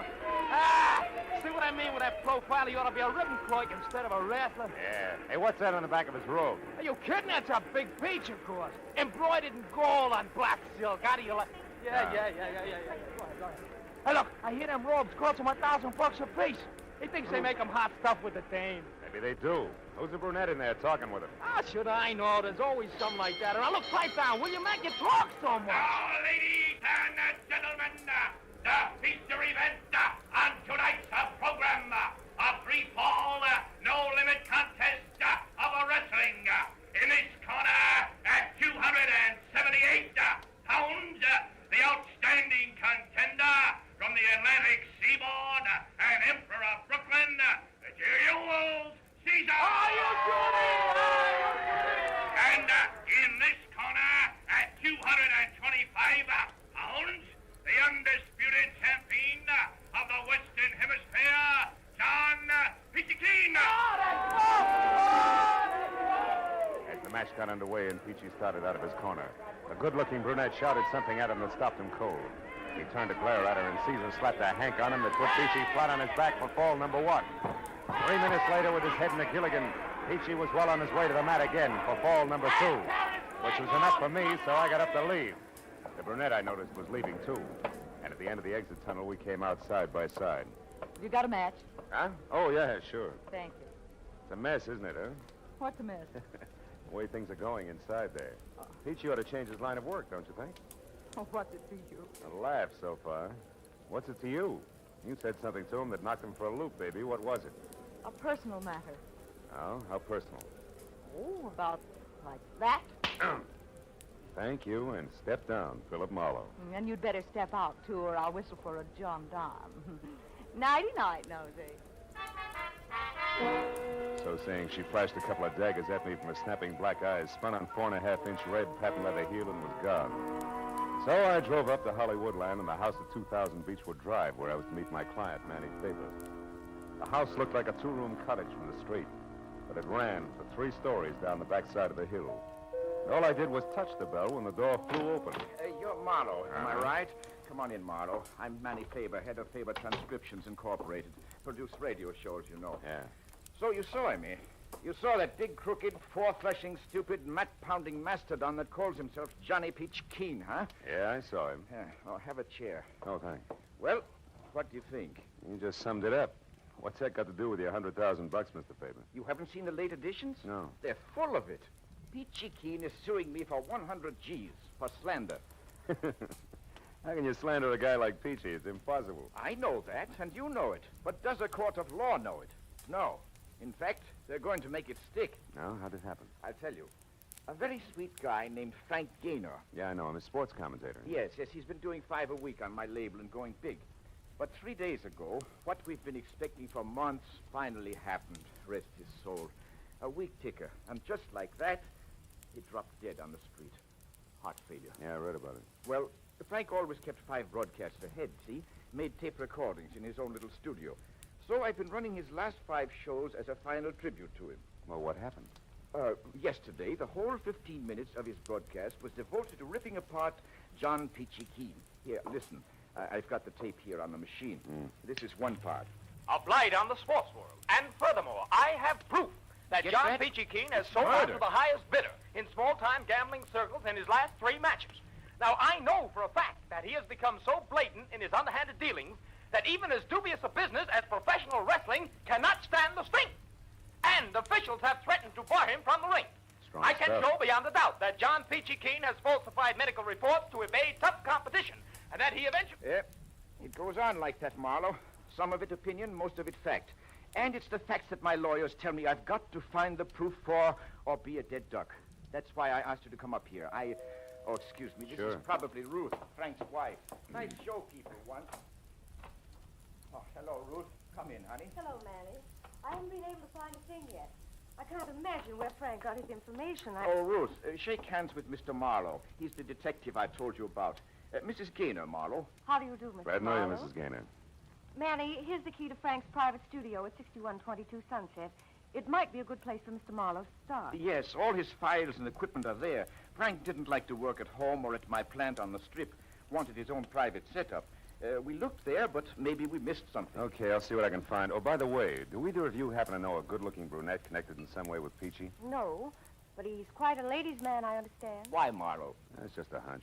I saw him talking to one tonight, a fireball. May mean nothing. Well, I hope you'll be able to locate the proof of Frank's statements, Marlowe. We've got to find it for Frank. Also, it'll break my heart to pay $100,000 to a no-good meat heaver named Peachy Keen. I promised Faber I'd keep in touch and left. I found Gaynor's little recording studio tucked into the second-floor corner of a small office building on Sunset. Unlocked the heavy soundproof door and went in. The room had a busy, cluttered look, as though Gaynor himself had just stepped out. A row of filing cabinets and a desk sat along one wall, and opposite them was the glassed-in booth with the tape recorders and microphone by which the solitary sportscaster had canned his radio programs. I dug through the files and found a folder labeled John Keen. It held only a sketchy history of the wrestler. Some publicity pictures and a few clippings, one of which rated a long second look, because it was topped by a picture of the same brunette I'd seen at the ringside. It was captioned, Carla Bennett leaves for West Coast. I started to read the story when there was a sound at the door behind me and the lights went out. Don't move, Mighty. I'll kill you on the spot if you do. Up against that window, you make a perfect target, you know. But don't try anything cute. What do you want? A little more than I'm getting, it's what. I'm entitled to it, I am. The service is rendered, you might say. I can't help you, Busty. You've come to the wrong man. Oh, but not to the wrong place, Mighty? So, first things first, like I always say.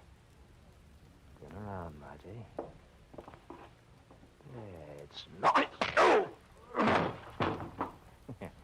Right-tail getting it. Sleepy boy.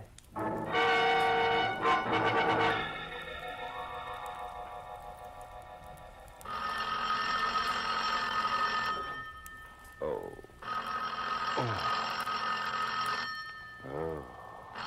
All right.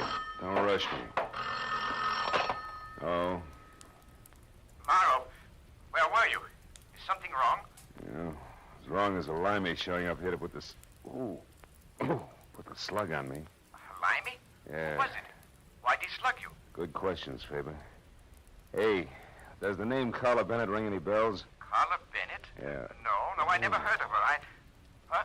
Oh, just a minute, Marlowe. Here's Ruth. Huh? Marlowe, I remember that name. Yeah? I'm sure Frank interviewed her once. Carla Bennett used to be Mrs. John Keen. Peachy's ex-wife? Yes, I'm positive. Why, is she mixed up in this? I don't know. Little limey who slugged me apparently took a newspaper clipping about her when he left. At least it's gone. Marlowe, this limey, was that all he was after? Yeah, he said he wanted more than he was getting. Hey, but look, the paper made this call. What do you want? To tell you that he'll be out checking on a few things himself. That's all. Oh. Oh, by the way, Ruth, any idea where this Bennett dame might be found? No, I haven't, Marlowe. No. I think she was staying at some woman's hotel on Vermont Avenue when Frank interviewed her at that time. Vermont. But that was over a year ago. Maybe she's a lady of habit. I'll try it anyway. Thanks, Ruthie.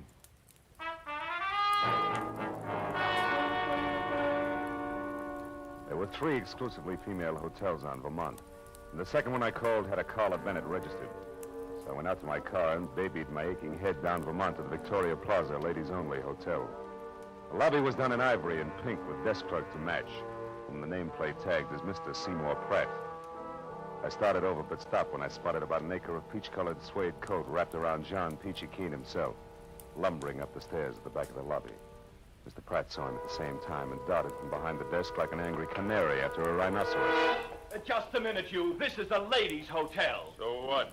I gotta see the one in 212. Not this way, you don't. Why, it's after midnight. If Miss Bennett wishes to come down to the lobby, that's her affair. But no men are allowed upstairs after 10 p.m. Okay. How can I get in touch with her? Use the house phone, naturally. Over there in that booth. I'll go right back to the board and plug you in. I'll be with you in just a moment, sir. Ducky, I'll wait. A call for you, Miss Bennett.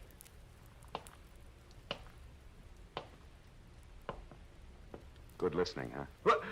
Now, see here, you know perfectly well you're not supposed to come back to this desk. This is for employees only. What about eavesdropping? Is that for employees only, too? Oh, why, how dare you Save it, accuse me of- Seymour. The guy in the booth there is a professional wrestler. If he finds out you're listening in, he'll tear your arm off and beat you to death with it. Let me take over. Here, give me the earphone. Now, wait Come a on, minute. give it to me. Okay. Now sit there like a good boy, keep the key open and your trap shut. No surprise. Where are you now, John? In the lobby, in a phone booth. You better come down, Carla. No, John, I'm tired. Will you call me No, tomorrow? wait a minute. What do you mean by that crack you made tonight when I was in the ring? Just what I said. I want a nice big slice of that 100,000 you're getting from Manny Faber. Why, you're crazy. What makes you think I'd give you one lousy penny? You will, gladly. You see, John, I know all about those visits you made to the Lyceum Theater. One of us come back to L.A., hasn't it, darling? Why, you sneaking... Oh, shut up. After the life you led me for 4 years, you big ape, I'm entitled to all I can get. And that'll be plenty. So I advise you to run right back now and tell your friend that I know all about your little scheme. And talk it over good, John. I'll be waiting to hear from you. All right. I'll do just that. And you're sure gonna be sorry you stuck your nose into this one, Carla. Real interesting. Are you quite finished now? Yes, and you were a big help, Mr. Pratt. Oh, there he goes, peachy suede coat and all. So long, Seymour.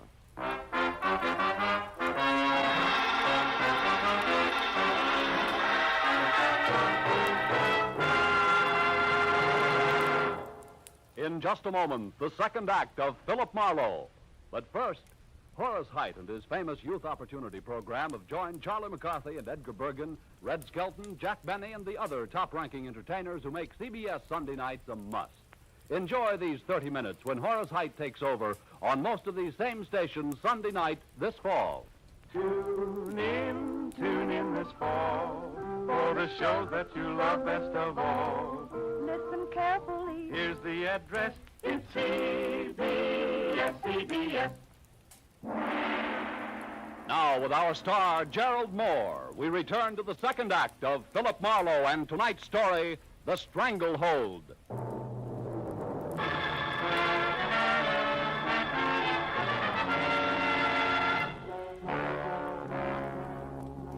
When Peachy Keen slammed out of the phone booth, he was burned to a crisp.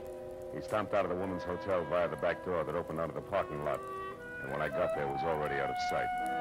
I stopped in the shadows to figure out which way he'd gone, but skipped that as the back door opened again.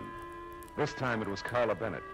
She ran across the lot, hopped into a new green convertible, and got as far as switching on the lights before still another character pranced into the headlight beams like a veteran ham making for upstage center. Miss Bennett! Hey, Miss Bennett, wait, I gotta talk to you.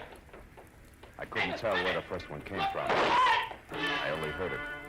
It brought the little man up on his toes and arched him like a drawn bow. I saw the flash of the second one. It came from the alley and crumpled it into a pile. A moment later, a more roared, and I ran to where I could see, but a pair of taillights twisting onto the side street. It was all the good it did me. I went back to the body of the little man as Carla Bennett climbed out of her car. She was white from shock, and in the headlights, her makeup was garish. Belonged on a clown. The back alley harlequinade was suddenly very grim. He was shot, mister, right in front of me. Who's the little guy, Carla? I don't know. I never saw him before. You know my name? Yeah. We met at the wrestling arena earlier tonight, you remember? Marlowe, private detective. Now, come on, Carla, let's have it. What's his name? I don't know, I tell you. Okay, we'd better find out fast. Let's take a look at his wallet. No! It's none of my business. I'm getting out of here. Wait a minute. He wanted to talk to you pretty badly, baby. Very likely about $100 grand. Huh? If I were you, I'd stick around. You've got awfully big ears, Mr. Marlowe. Yeah, better to hear phone conversations. What? guy's an actor. He's got an equity card. Name is Seth Cameo. Mean anything? Not to me. Unless... Unless what? Unless he happens to work at the Lyceum Theater? As you said, Carla Vaudeville's back in town, and that brings up another point you better Hey, what's going on out here anyway? I thought I heard shots. You did, Pratt. They came from the alley Oh, there. so it's you again. I might have... That man. That man there on the ground. Good heavens, is he dead? Yeah, he's murdered. Oh, no. Help! Help me! Murder! Help! That jerk. I'm getting out of Not here. alone, you're not. I'm going with you. Listen, Big Ears, I can take care of myself. Will you beat it? That's not the point, sister. I still want to talk to you. Get in. Now go out that way to the street and not too fast. All right. Since you're running things, where are we going? The Lyceum Theater. On the way, you can tell me why your ex-husband Peachy's been hanging around there. I don't know why. Who's the friend he's been seeing? Was it Cameo? I don't know that either. Now, look, for Pete's sake, do I have to draw you a picture? A man was shot down right in front of you. Doesn't that convince you? You're bucking the same opposition, baby, and believe me, this is no time to hold out. Not in this league. I'm not. All right. Well, that stuff you overheard on the phone was pure bluff. I accidentally ran into John a couple of days ago near the stage door of the Lyceum. He acted funny, like he was waiting for somebody, and very nervous about it. You didn't see who it was? No. I waited until 3 girls and 2 men had come out one after another, but they were cagey. I couldn't tell which one John was waiting for. And then I heard about this slander suit of his, and I figured something was screwy. So you took a swing in the dark tonight and connected, huh? Good and solid. When I told him on the phone to go back to his friend, I knew he'd be just stupid enough to do it, and that's why I came out so fast. I wanted to follow him and find out who else was involved before I got in too far. You're already in too far, baby. You got more nerve than good sense, even for $100 grand. You don't believe me? Ask Cameo. There's the theater. Park here. We'll walk over.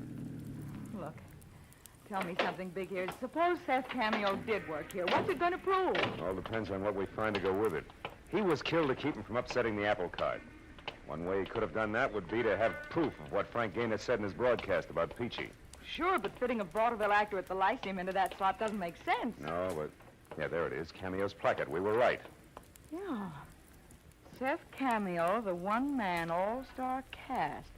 See Lionel Barrymore, Betty Davis, Harry Drucker, Humphrey Bogart, James Cagney, and many others. Denise Glenn played in a split-second changes by the world's most versatile one-man cast. Seth Sure, he was a mimic. A guy like that would have dialects, lots of them. So maybe Seth Cameo was the boy who slugged me in Gaynor's studio. He was careful to turn out the lights first, then he threw that limey jive at me to toss me off the track. And what's more, he... Uh-oh, we got company. Where? There's a little geezer over there. What are you doing there? Theater's closed. Last show's been over for hours. I know, you're the night watchman. That's right. Now you better move along, kids. No lighter and run theater. Just a minute, Pop. This Seth Cameo, does he have a limey number in his act? Why don't you come back tomorrow and ask him? Well, that's tougher than you think, mister. How about it? Does he do a limey? Limey? Well, now, let's see. Cockney, English. No, don't think so. Might have at one time, though. Been in the business for years. Good man, too. Best quick changer I ever seen.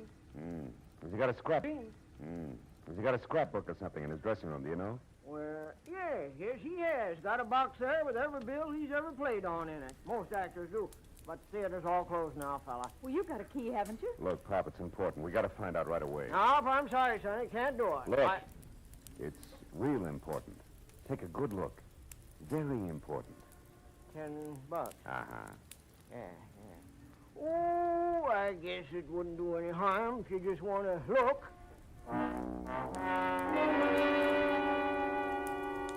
The old man slid the 10 into his pocket like he wouldn't admit it even to himself. And led us in the stage door, down the stairs, and with his flashlight along the dark hallway to Seth Cameo's dressing room. He unlocked it, reached in, and turned on a tired little lamp, and pointed out a box on a trunk near the back. We picked our way over to it through a jumble of costumes that had been period pieces at the turn of the century. The box was lined with sentimental posters, and inside was a man's life, and stacks of programs and playbills. It began with a crisp current appearance and then ran back through all of Seth Cameo's dusty yesterdays. Didn't take long. Maybe 5 minutes. Here. This is it, Marlowe. Exactly what you're after. Let's see that. Parthenon Theater, Kansas City, September 1940. Seth Cameo of London, in Piccadilly Circus, Majesty Navy Limehouse. Sure! This is it, baby. Seth Cameo and Limey were one and the same. And where does that get you? Yeah, it gives me an idea. It gives me one, too. You found what you wanted. Now, let's put everything back like it was and get out of here. In a minute, Pop. I want to check something else. Now, look, Sonny, this is dead against all rules. I'm getting jittery. Wait a minute. Hold it. I heard something upstairs. you lock the outside door, Pop? Oh, come now, fella. Be a sport. That's an old stunt that just won't work. That door's got a snap latch. Shut up. I heard it too that time. There is somebody up there. Huh? Yeah, you're right. Dad, blame it, I was afraid of something like this. Now, look, you two. You stay right here and don't touch nothing till I get back. You hear? I'll go see what it was. Better switch off the lights, Carla. The brakes are going against us. What do you mean? Well, all this after-hours theater business can't be coincidence. Whoever came upstairs has trouble on his mind. Oh. You asked for a payoff, baby, and that's what you're going to get. Only the bank won't handle it. The morgue will. Hey, you. What you doing here? You the night watchman around here? Oh, Marlowe, it's John. Yeah, Pitchy Keen. No pun intended. The girl that's in here. I want to see her. Oh, my. Take it easy. Here, now you go on. Get out. Don't lie to me, Grandpa. Our car's parked across the You know street. it. Keep quiet. She could be. Now, where is she? Come on, I mean business. Now, listen here. Don't you give me none of your sass, son. You just clear out there. Oh, my. Crazy old fool. You got the watchman. You better clear out, Carla. He'll be down here in another minute. Now, look, go up that way and cross the stage. Go to 2000 Beechwood. It's the one place Peachy won't go. Manny favors. And stay there till I call. You understand? Well, Never mind. Beat it, will you? Go on. Be careful, Big Ears. Carla moved off into the darkness. I saw at the other end of the hall the inquisitive beam from the flashlight poking into dark corners as Keen eased down the stairs. I got my gun into my hand, plastered my shoulders against the wall beside the open door, and waited. Didn't have long to wait. I heard him stop in the hall outside, and then the beam of the flashlight crept over the floor and up to the wall, and then slowly, carefully circled the door frame. Carla? I heard him moving closer. Then the barrel of a snub-nosed revolver inched into the room. I know you're in here, Carla. I waited until I could see the big fist wrapped around the gun. Then I brought my .38 down hard. His gun flew to the floor, and I swung again for his head. Why, you? The rest only blinked and lunged for me. I'll kill you. Not tonight, Peachy. I may need it. I'm getting my hands on you. That's your problem, big man. Fall down, will you? I'll get you. I'll get you. Go down and stay down. Wow. You gotta chop that guy down like a tree.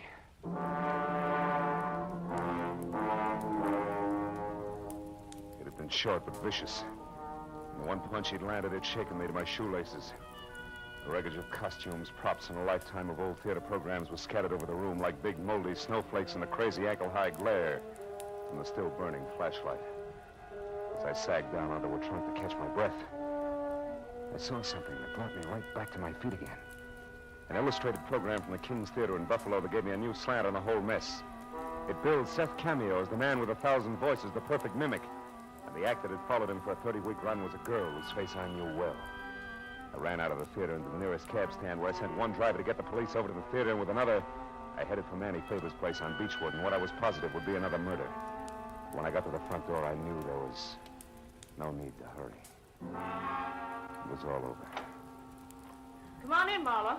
I've got news for you. It was Carla with a gun in her hand.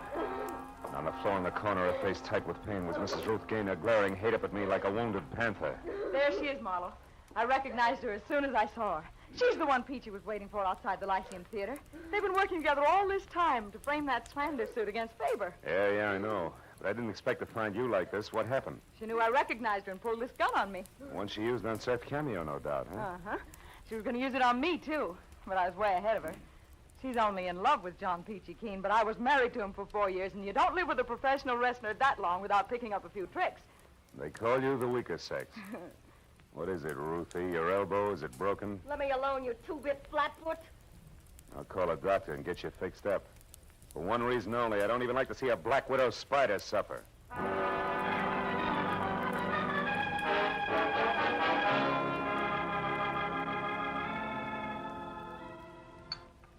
More coffee, Miss Bennett? No, thank you, Mr. Faber. Well, I don't blame you. I've got no appetite either. You know, Marlowe, I always liked Ruth, and I thought she liked me. As long as you represented a buck, she did. And I've got to admit that she and the wrestler were clever, though. That stunt almost worked. She was clever. John Keen is 225 pounds of solid jerk. Yeah, it was all her idea. She was in love with Peachy, and when Frank died, she saw a great opportunity. Especially with that mimic being in town. Sure, Seth Cameo is an old friend of hers. She and Peachy wrote a highly slanderous script. She got cameoed or recorded on Frank's machine, imitating Frank's delivery. Yes, and I broadcast it and stabbed myself in the back. Exactly. And we'd never found out any of this if a couple of other characters hadn't tried to cut in. First cameo, who felt he'd been cheated when he learned the job he'd done was worth $100,000. Ruth had to shoot him to keep him quiet. Second, little Carla here. Oh, Marlowe, please. With me, it was just good, healthy spite. Spite, huh? What's stronger, baby, spite or dough? Well... See what I mean? Good night, Mr. Faber. Good night. Come on, Carla, let's go.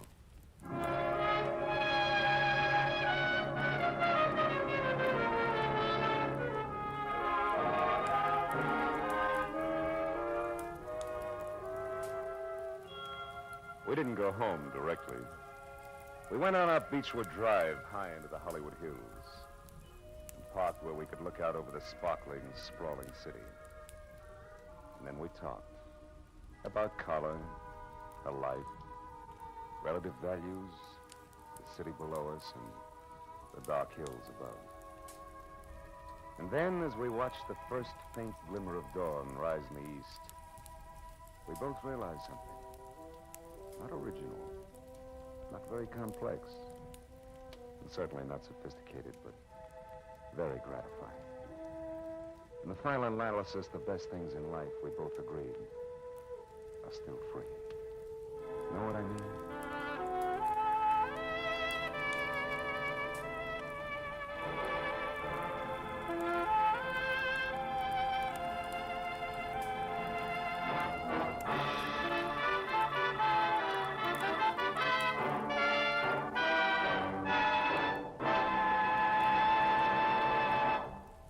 The Adventures of Philip Marlowe, bringing you Raymond Chandler's most famous character, star Gerald Moore, and are produced and directed by Norman MacDonald. Script is by Robert Mitchell and Gene Levitt. Featured in the cast were Vivi Janis, Ted Von Eltz, Charlotte Lawrence, Barney Phillips, Tony Barrett, Peter Leeds, and Junius Matthews. The special music is composed and conducted by Richard Oron.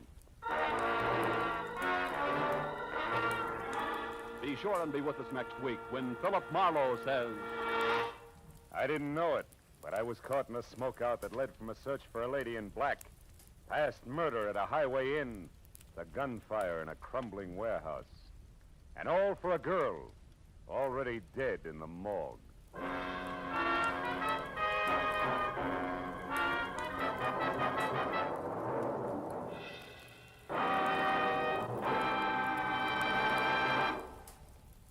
This fall, you hear them all on CBS. Red Skelton and Charlie McCarthy and Edgar Bergen have joined the parade to CBS on Sunday evenings.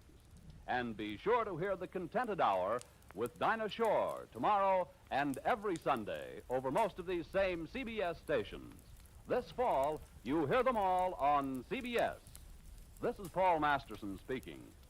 Now stay tuned for Gangbusters, which follows immediately over most of these same CBS stations.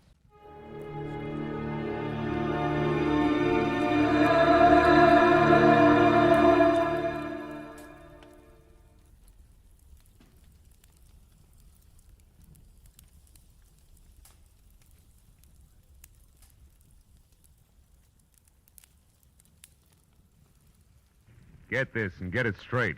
Crime is a sucker's road, and those who travel it wind up in the gut of the prison of the grave. There's no other end, but they never learn. This time it started as a routine search for a rich girl's fiancé, and the trail led to a silent house haunted by a face at the window and blood in an open cedar chest.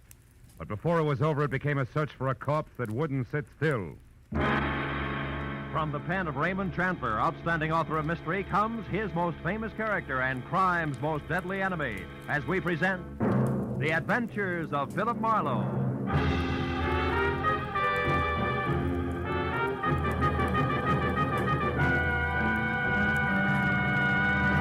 Now, with Gerald Moore, starred as Philip Marlowe, we bring you tonight's exciting story, The Busy Body.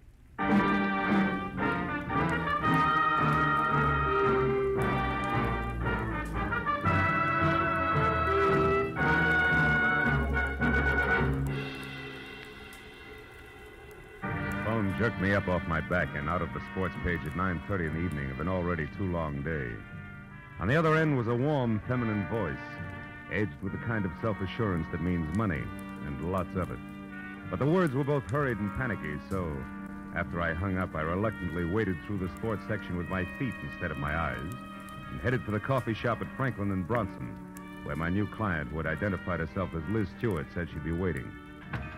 A pair of blue eyes at a table in the corner measured me from haircut to shoelaces, so I took the cue and walked over. After we introduced ourselves, I was waved into the chair opposite her. She leaned toward me and started with a rush. Mr. Marlowe, I've got to find a man named Dean Howard as soon as possible. Not exactly a new switch. He's my fiancé. We plan to notify my Uncle Hanley of our engagement tonight. Who is Uncle Hanley? Uncle Hanley Stewart of Stewart Aluminum. Okay, go ahead. Dean Howard was to meet me at 7, but he didn't show up. Mm-hmm. And then about 7:45, he called. He started to tell me something that he referred to as a horrible mistake, but before he could get it out, we were cut off. Well, I tried to call him back. coffee? Hmm? Coffee. No. Okay. I tried to call him back, but there was no answer. So I went to his house, but it was locked and dark. And yet his car was still parked outside. Uh-huh. Well, look, Miss Stewart, why don't you save yourself $50, go home and wait for an apologetic phone call, huh? What do you mean? Well, this stacks up as being a case of cold feet or a little celebration that got out of hand. Either way, there's nothing to worry about. I've come to you for help, Marlowe, not a pat on the head. Okay. I'll assume it's my error for the moment. How long have you known this Dean Howard? Well, I met him at a party about 3 months ago. Mm-hmm. Uncle Hanley and I both liked him tremendously right from the first. I suppose you've considered the possibility of another woman? Well, of course, I'm not a child. I can see that. Well, Dean has been deeply troubled for the past week. He wouldn't tell me why, but I'm certain that this business tonight is tied in with it. Something's wrong, and I want you to find out what it is. All right, but I'm no leg man for Cupid, so if it turns out to be nothing more than a guy's heart beating in double time, I drop it. Fair enough? Fair enough.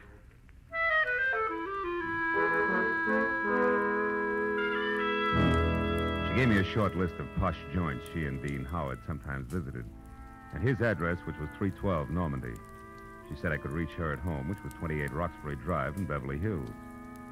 Well, $50 is $50, so after she left, I spent a handful of nickels checking the list by phone and drew a complete blank.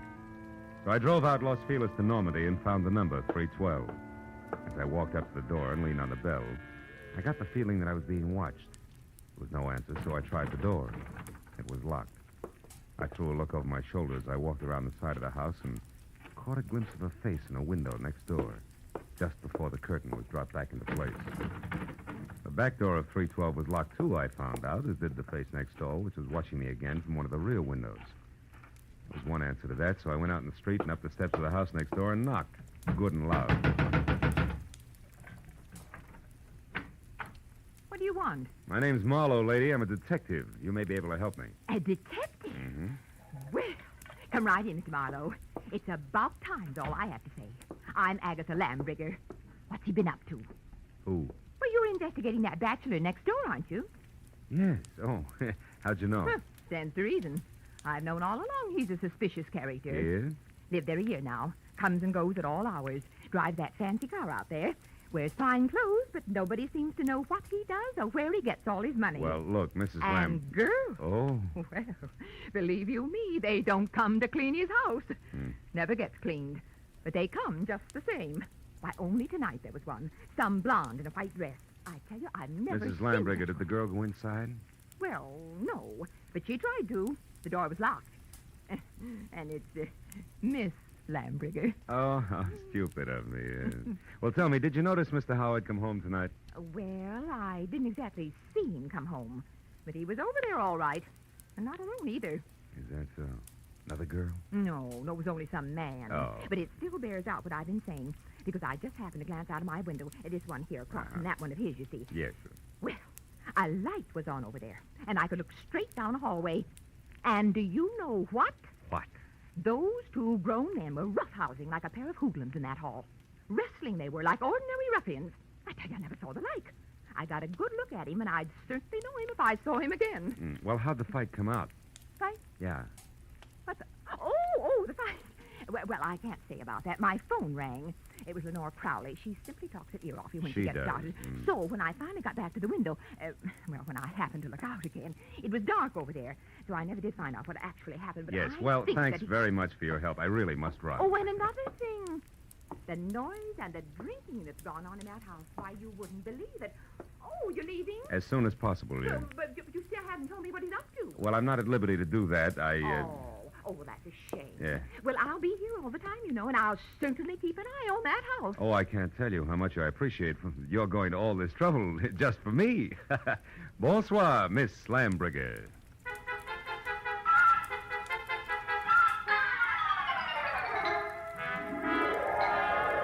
I backed out of that wind tunnel, got in my car, and drove noisily around the corner. Then I cut my lights, turned quietly into an alley behind the house, and stopped. Slipped through Howard's back gate and up the side of the house, found a window that could be persuaded, and went in. Yeah, Howard was a lousy housekeeper, and everything that didn't get brushed off in normal traffic was covered with dust. I found my way to the room opposite Agatha Lambrigger's observation window and ran smack into her first lie.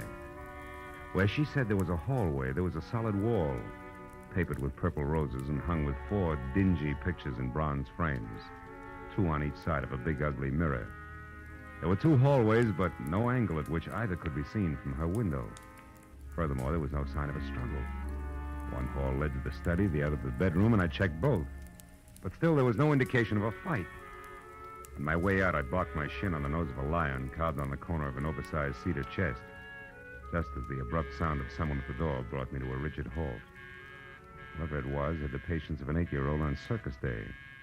So I set myself up as the type who might live in a joint like this and answered. What's the matter with the lights, Howard? Blow a fuse? Or could this be some new economy measure? I like it this way. I don't think I know you. You should, Howard, you should. I called you yesterday about a certain money matter. The name is Leo. Don't go for your gun, Howard. Well, since yours is pointed at my third rib, why should I? Well, like I told you on the phone, my boss is anxious. You're way overdue, Howard. I want that $50,000 the boss loaned you 3 months ago. Have it for me the day after tomorrow. All of it. Without fail. He knows I'm good for my debts. Why all the pressure? Well, maybe he figures your investments aren't so smart. Like maybe you've been blowing too much on that second-rate canary, Carol. Oh, yeah, Carol. I remember. She's your girl. Yeah, well, that's none of my business. See you day after tomorrow about the same time. And if you get a headache from worrying about paying off, just think of the one you'll have if you don't pay. It'll be like 10 times this. Oh! Good night.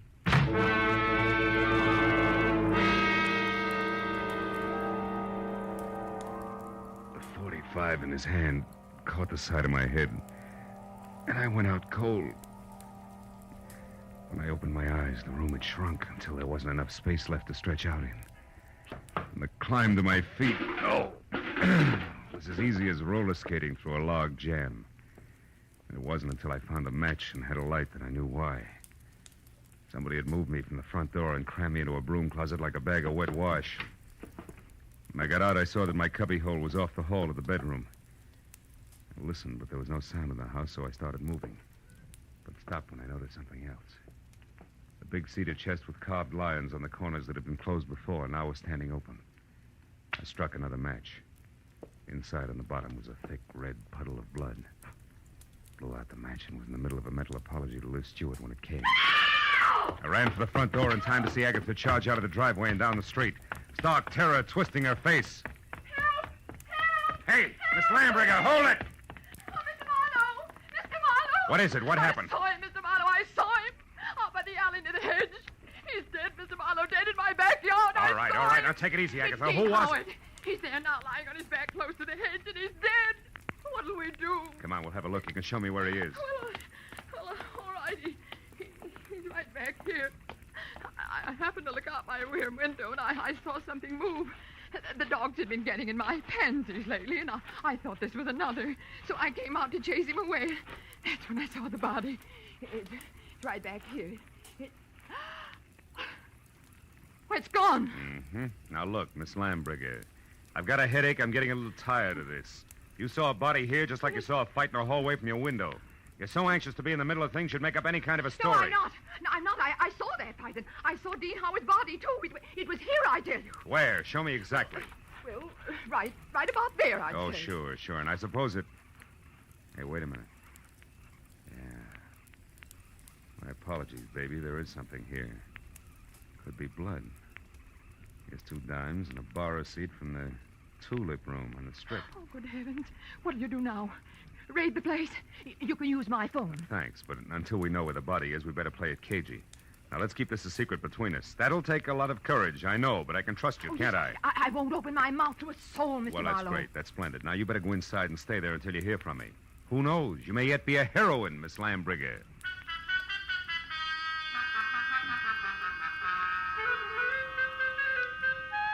The bar receipt was a long shot. When I was still 2 blocks away from the tulip room, I knew it had paid off because a fluorescent banner, 4x12, draped over the front of the squat square building, extolled the vocal virtues of one Carol Cody. I parked across the street, went in, and found a dressing room door and knocked. She distinctly said, "Come in," but when I did, I thought the room was empty, until a small handful of spangled satin costume hopped up from behind a screen in the corner. I made a sight-unseen introduction. It was only a moment later that a tall brunette, filling a white silk blouse and snug, dark slacks, stepped out, tossed a few pounds of glossy black hair away from her face, and gestured me into a chair. Which paper did you say you were from, Marlowe? I didn't, honey. I'm a private detective. I can't use it. Don't give odds on it, baby. Not yet, anyway, huh? Let's talk first. For instance, what's with you and Dean Howard? Dean Howard is a low-crawling thing. That's strange. Had it you loved him? I did until tonight when I found out that he has 2 heads. That's so he can lie and keep a straight face with one while he laughs up his sleeve with the other. Nuts to him. Nuts to Liz Stewart and her money, and nuts to you. I hate Dean Howard enough to kill him, and I might just do that. I don't think you will, no, because somebody beat you to it. You mean Howard's dead? Looks that way, yeah. I'm not sure because he won't stay in one place long enough. Well, if you're trying to shock me, you're wasting your time. I'm not sorry. I think we've got company. Keep talking, I'll get him. As you say, my friend, the music business is just as lousy as any other dodge, and I can prove it. Come here. You're a good listener, Bud, so join the party. Who are you? Why are you listening out there? Come on. No. Just a minute. I wasn't listening. I was looking for you, Marlowe. I'm Ward Odom, Mr. Hanley Stewart's assistant. You're doing fine. Don't stop now. Well, ever since I learned that Miss Stewart hired you, Marlowe, I've been trying to talk to you. I followed you here from that place on Normandy because I must know what you found out so far. Why? What business is it of yours? Because, Mr. Marlowe, I doubt very much that you even know of the robbery. Robbery? What robbery? More than $40,000 worth of negotiable securities was stolen from Mr. Stewart's safe this evening. You get all your information at keyholes? And I have reason to believe that the man you're looking for took them. Of course, I don't dare accuse him without proof of his relationship with Liz, Mr. Stewart's niece. If I were wrong, it would cost me my job. Odom, did Liz know about the robbery when she hired me? Why, of course. Oh, brother. Look, see this? Her name is Carol. She's involved right up to her mascara in the whole mess. Don't let her out of your sight till I get back. Me? Why, you cheap shot. Shut up. And as for being cheap, I'll take care of you when I get back.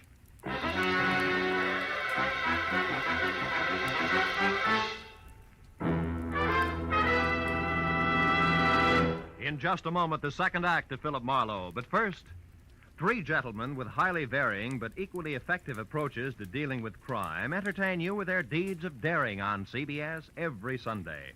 Jethro Dumont, alias the Green Llama, Police Commissioner Bill Grant of Call the Police, and Dashiell Hammett's Sam Spade. These 3 sterling gentlemen all make their appearances tomorrow on most of these same CBS network stations. And now with our star, Gerald Moore, we return to the second act of Philip Marlowe and tonight's story, The Busy Body.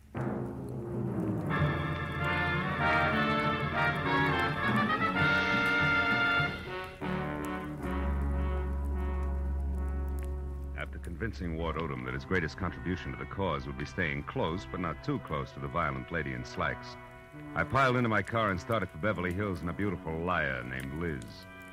I didn't stop until I was at number 28 Roxbury Drive, out of my car and walking fast up the semicircle of gravel driveway that led to the carefully antique front door. But then, for 2 good reasons, I stopped again. The first, a squad car parked ahead of me that said everybody except Marlowe knew all about the bonds Mr. Hanley Stewart could no longer call his own. The second reason, and more important, was my client, Liz Stewart, sneaking out of a side door and hurrying toward a gray coupe. I stepped back into the shadow of a squat palm and waited for her to come abreast of me. Late date, Miss Stewart? What? Marlowe, why, you startled me. Considering everything, it's the least I can do. What do you mean? I don't like clients who lie to me. So if you don't mind, I'll just stroll along with you while you assure me you can explain everything. But I can, Marlowe. Just give me a chance, please. All right. Why didn't you tell me that 40 grand worth of negotiable bonds disappeared from your uncle's safe at the same time as Howard? Oh, because I didn't want you to be prejudiced, to be looking for a thief from the start. If Dean did take those bonds, he had a reason. Like being fond of money? No, like being forced to do what he did. All right, let's say he was forced. What then? Well, then I wanted to help him, to get to him before the police. They'd arrest him in a minute. And you, on the other hand, would get the bonds back to your uncle, convince him it was all a mistake, and talk him out of telling the law, huh? Then with your own dough, you would help Howard out of the spot he was in. Is that it? Yes. But you haven't proved the Dean took the bonds. No, I haven't. Could have been anyone who knew the combination of the library safe. Which includes how many? Aside from Uncle Han and myself, just the family lawyer and Mr. Odom. Yeah, what about Odom? Could he have done it, Liz? No, I don't think so, as much as I dislike him. You see, Marlowe, for years, Odom's been very close to Uncle Han. He's had 1,000 opportunities to steal if he wanted to. Well, like this afternoon, for instance. He had $10,000 worth of the bonds with him today.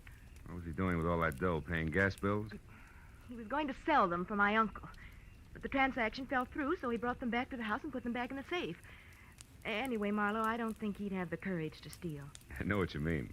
I've already met Mr. Odom. When? Oh, about a half hour ago. In a nightclub called the Tulip Room. Odom thinks Dean is guilty, Liz, but he's afraid to mention it publicly till he knows a little more. What's a nightclub got to do with Dean? Carol Cody. Who? She's Dean's girlfriend. Marlowe, you're crazy. I talked to her, honey. She's a singer there. Told me that she and Howard were more than chummy, but that she gave him the air tonight when she found out about you. And you believe that? Mm-hmm. Now that I've had a little time, I believe even more.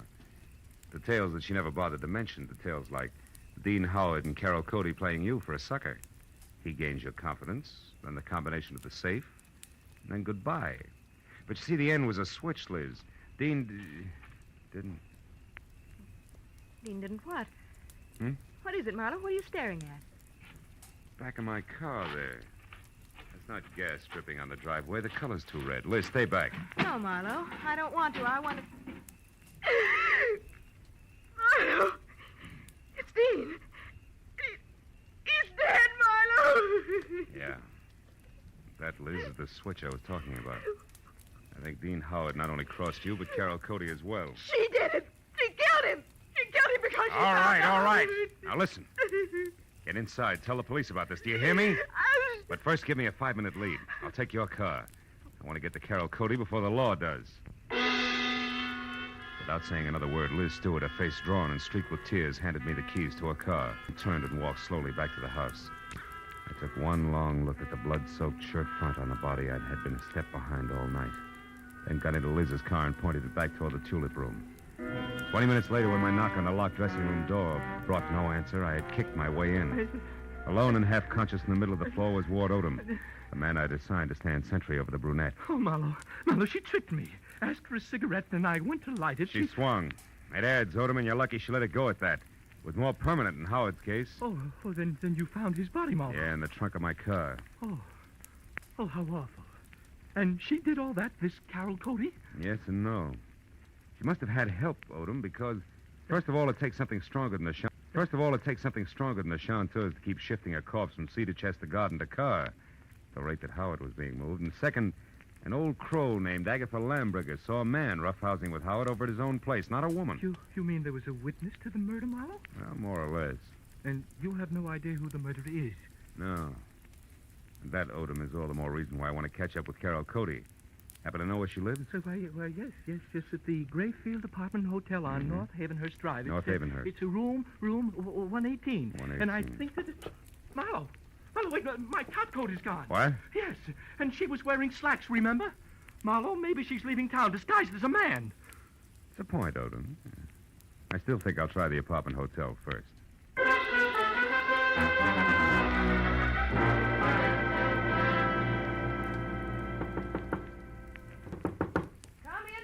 Open. The bag's over there, boys. Did you get the Marlowe, what are you doing here? Not doubling for a bellhop, so get over there, sit down, and keep your hands in your lap, because if I have to, I'll shoot. What? I don't understand. I'll make it real plain. I think you murdered Dean Howard because he double-crossed you after he emptied Hanley Stewart's safe. And I I think you're out of your mind. Which brings us to a position called stalemate, and that in turn makes this a good time to call the cops. I didn't kill Dean. I swear I didn't. Oh, listen to me. What you said about Dean double-crossing me after he stole the bonds is true, but not the way you think it is. Second verse. He didn't want to just cut me out of my share, Marlowe. He wanted to return all the bonds intact. He really fell in love with Liz Stewart and decided to play all-American boy. You mean he decided to call it all off after he'd stolen the bonds? Yes, Marlowe. That was the reason we argued tonight. Well, it's a stronger reason than the one I already had for your committing murder. Baby, you wanted that money bad. No, you're wrong. Come back here. Why did you belt Odom and run? And don't bother denying that you did because I just left him. And he's minus good health and that top coat over there. So if you think I can explain that. I was scared that a confession out of Dean would get me into hot water. And when you showed and then Odom, Just a minute, But Carol. Marlowe, Just a minute, will you? I think I've got the answer. What answer? It's Dust, Carol. Dust and what an old gossip swears she saw from her window. Right now, I've got to get over to her place before she ends up looking like the late Mr. Howard. Well, then you believe me, Marlowe, about not killing Dean. I don't know. But since you've been in this cheap swindle from the start, we'll just tuck you into an old-fashioned wardrobe. Just for safekeeping, baby.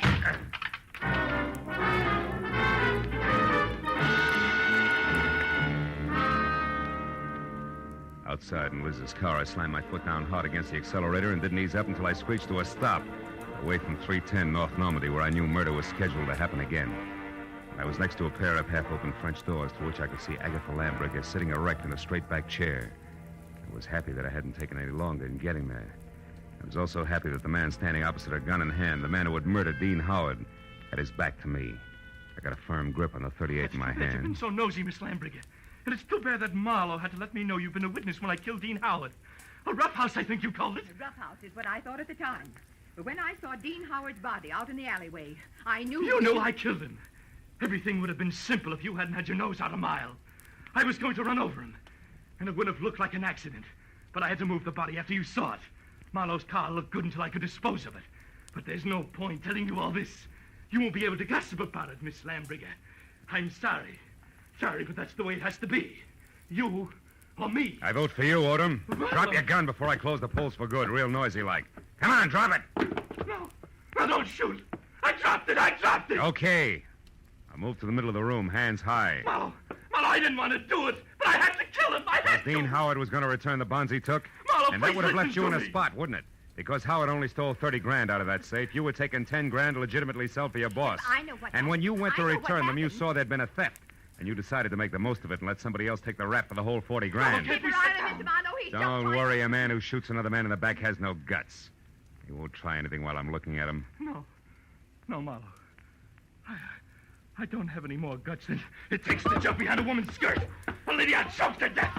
If you take one more step, now lower your gun and listen. All right, let her go, Odom. Sure, let it go. Just as long as you cooperate, Marlowe. Marlowe, don't be a Shut fool. up! Shut up! Don't shoot. He'll kill me anyway. Shoot. No! Shoot. No, don't shoot! Marlowe, don't shoot! Don't shoot!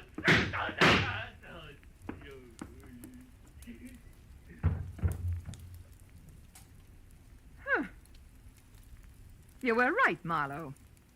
No guts.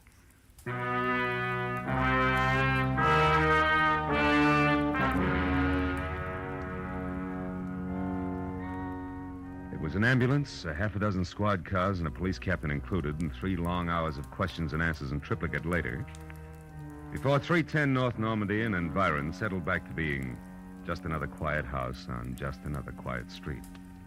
With, of course, the exception of Miss Agatha Lambricker, who now would never return to normalcy. And as we sipped hot tea together, and a clock someplace deep in another room struck twice, Now, Philip, so I'm sure I had this she was right. still going strong. Dean Howard owed money, so he and that worthless singer decided that he should get friendly with your wealthy client and then at the propitious moment rob her uncle, correct? Correct, yeah. But what I don't understand is how you knew it was that awful man Odom. Well, there were 2 things, honey. His anxiety to get me to Carol, together with a streak of dust the length of Odom's topcoat sleeve, all added up to a hunch. That, Philip, I don't understand. Well, you got to take them in reverse order. I saw dust on Odom's topcoat sleeve when I was in Carol Cody's apartment. That reminded me of the dust all over Howard's place. Oh, a mess, that house. Yeah, luckily. And the dust was the length of the sleeve, as though somebody had brushed against the wall, coated thick with it. As one would in searching for something, hmm? That's right. Now, there's another thing.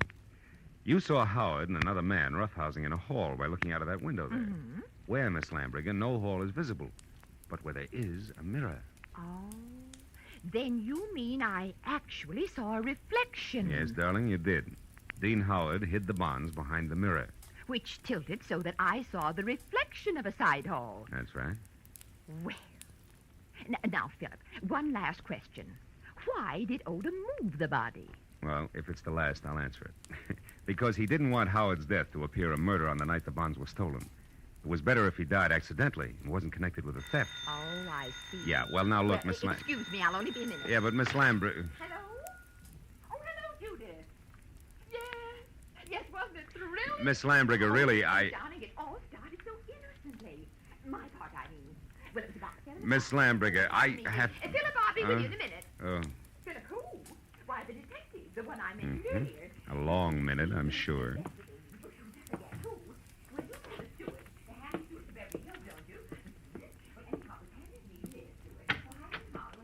Goodbye, girl.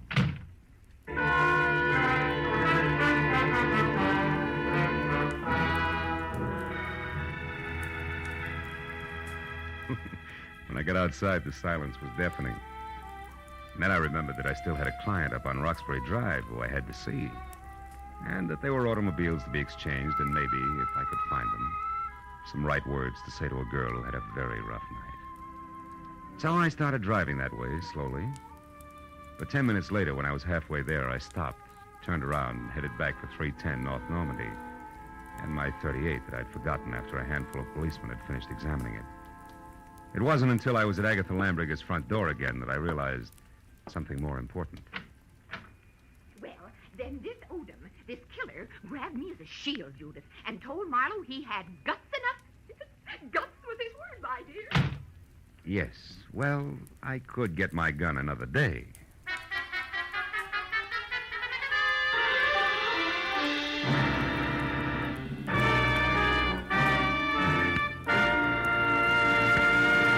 The Adventures of Philip Marlowe, bringing you Raymond Chandler's most famous character and star, Gerald Moore, and are produced and directed by Norman MacDonald.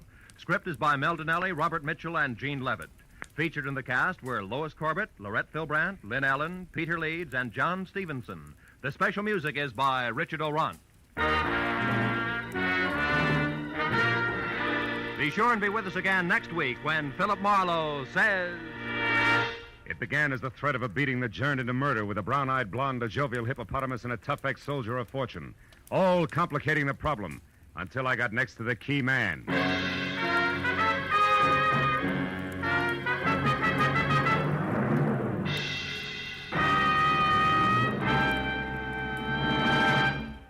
Will you be listening when $51,000 go on the block during Sing It Again tonight? $26,000 in fabulous prizes for solving the mystery of the Phantom Voice, and additional $25,000 in cold, hard cash for answering only one more question about the Phantom. There's many another prize, too, for unriddling the smart, tuneful little riddle songs that keep Sing It Again moving at a terrific clip for the hour that it's on the air. It'll be here a little later on most of these same CBS network stations. This is Roy Rowan speaking. Stay tuned now for Gangbusters, which follows immediately over most of these same CBS stations. This is CBS, the Columbia Broadcasting System.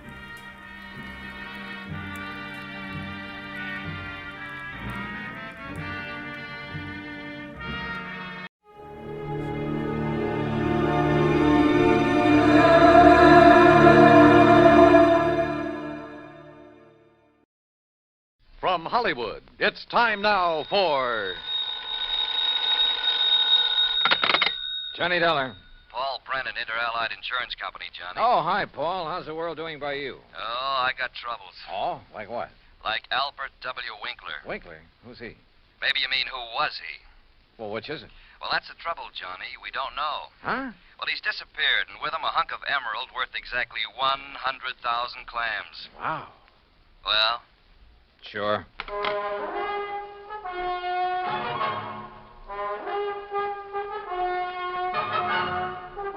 Bob Bailey in the exciting adventures of the man with the action-packed expense account. America's fabulous freelance insurance investigator. Yours truly, Johnny Dollar.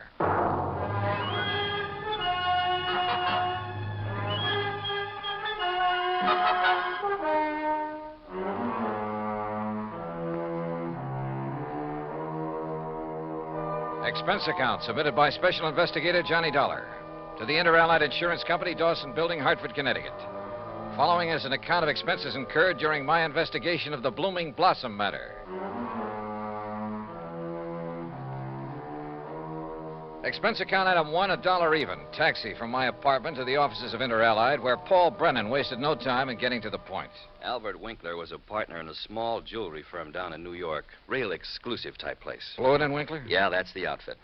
Well, a few days ago, they got hold of an emerald. It's called the Green Eye of Calcutta. And, Johnny, the darn thing's big enough to choke a horse. Okay, Paul, okay. I don't think you need go any further. No, wait. They plan to put it on an exhibition at the big international jewelry show in Chicago next month, and Winkler took it home to work on it. Oof. Insured for $100,000, you said. Yeah, and Winkler's insured for 10. Okay, so who killed him and stole the rock? Listen, will you? Go ahead. Well, Sunday morning, his partner Blewett tried to phone him at his apartment. No answer. So Blewett sauntered down to the office thinking he might be there. But no sign of him? Right.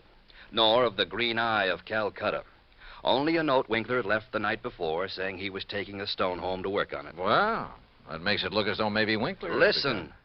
About that time, the phone rang there in the office. It was the police department, also looking for Winkler. Oh? Yeah, they'd been called by Winkler's landlord after a chambermaid had found his apartment completely ransacked and the old boy missing. Uh-oh. Who's working on it? For the NYPD, I mean. Sergeant Randy Singer, 18th Precinct, Homicide. Old friend of yours, I believe. Yeah, good man. Has he come up with anything? Nothing. Well, Johnny?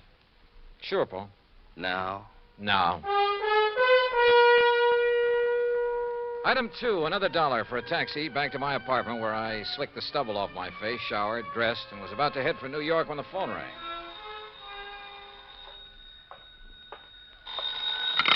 Johnny Dollar. Johnny Dollar? That's right. Oh, good.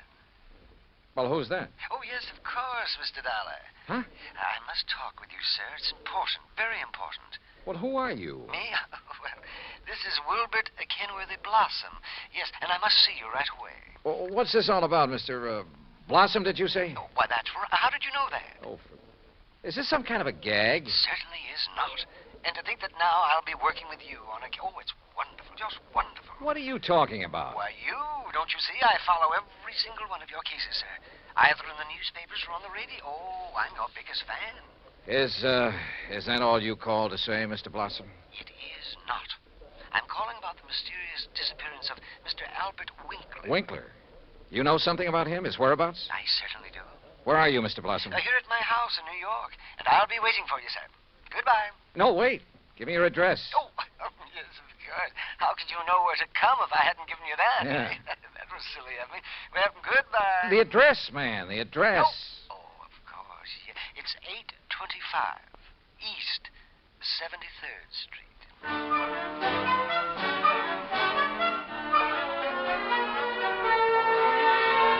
Item 3, $9.20, transportation and incidentals to New York City and 825 East 73rd Street. It turned out to be one of New York's famous old brownstone houses, well preserved and reeking of an era long past, when the city's wealthy and elite had built row on row of these monuments to a now forgotten financial aristocracy. Oh, come in, Mr. Dollar. Come in.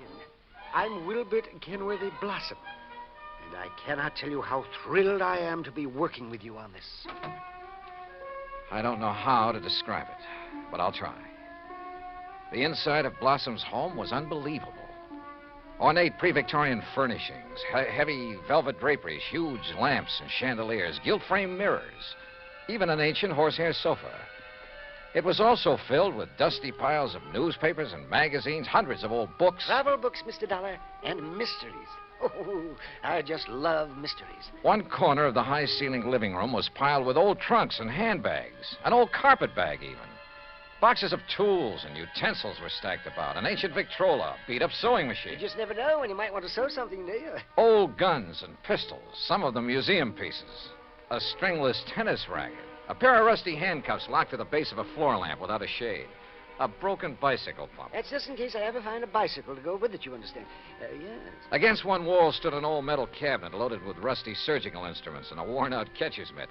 Yet directly opposite was a corner shelf full of priceless porcelain figurines and rare pieces of china.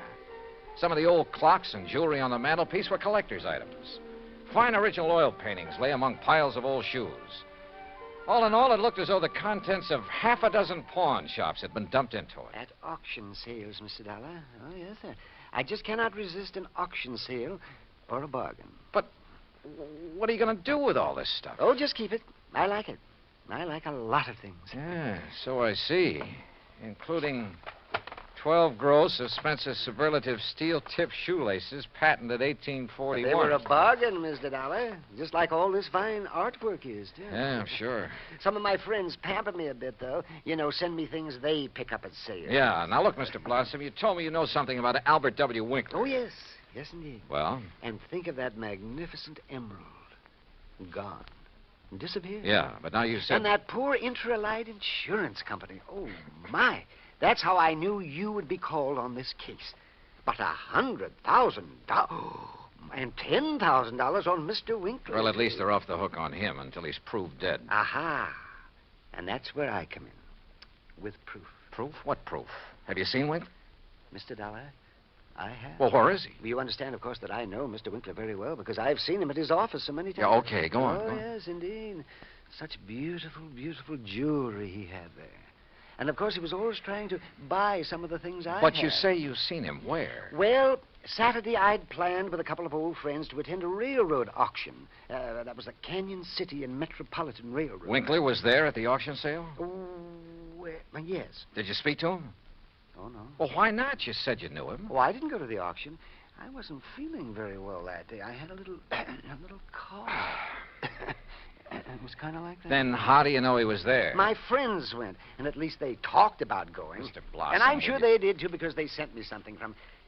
And what do you suppose it was? I don't know. I don't care. Now, look here. You got me to... It was the very thing that has solved this whole case for you. What? And think of it. This dull, drab, dreary life of mine has suddenly become...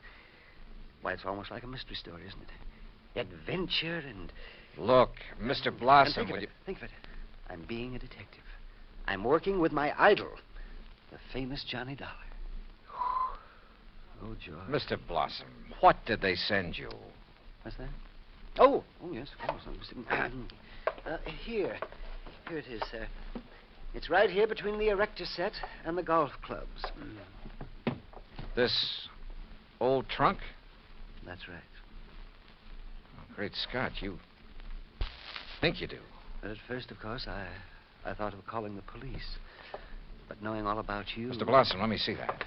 Excuse me. There are a lot of crumpled newspapers on top. Yeah, I see. As old as the trunk. Good Lord. It isn't pretty, is it?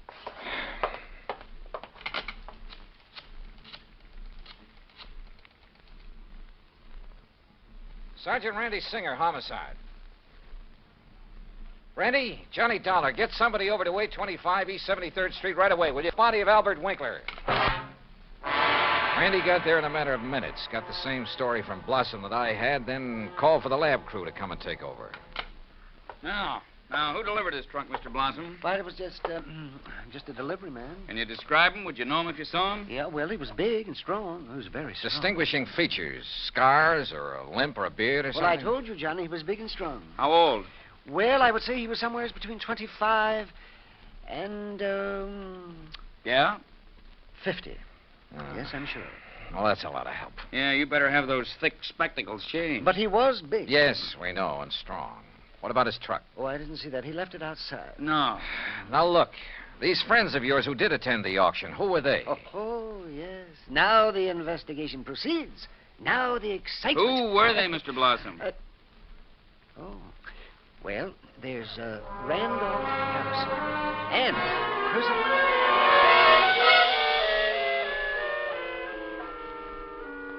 Randy Singer took down the names of Blossom's 3 auction-minded friends.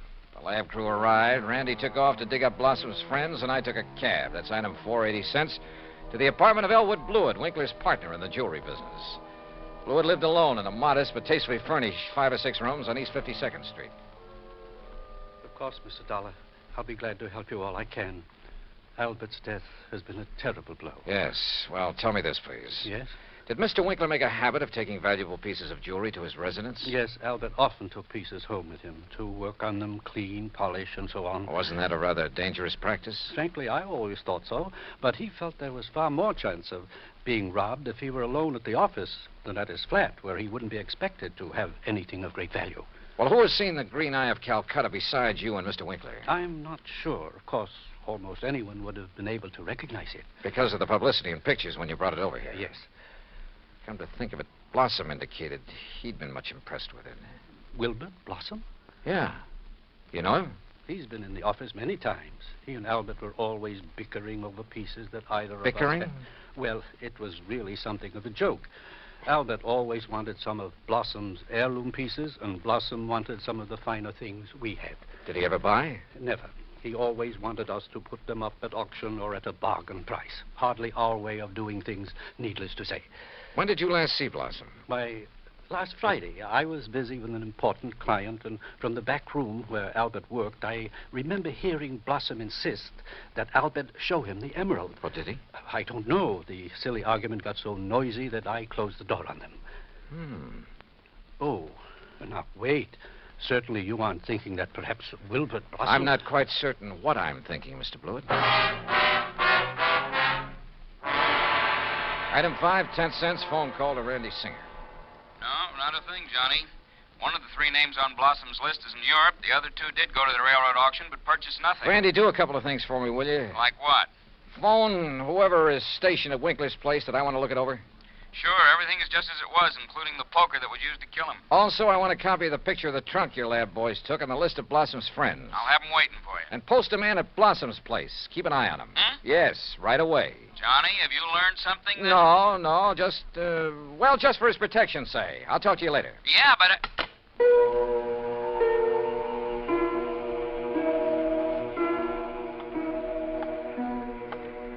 Blossom.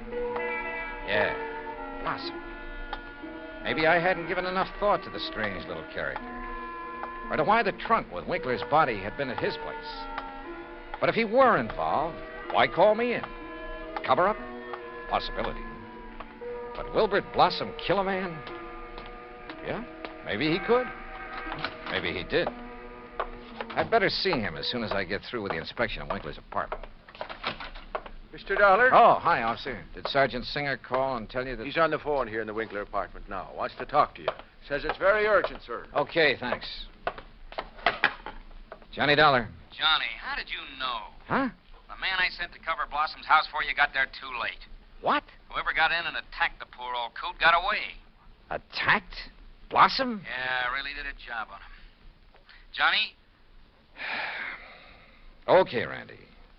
Thanks.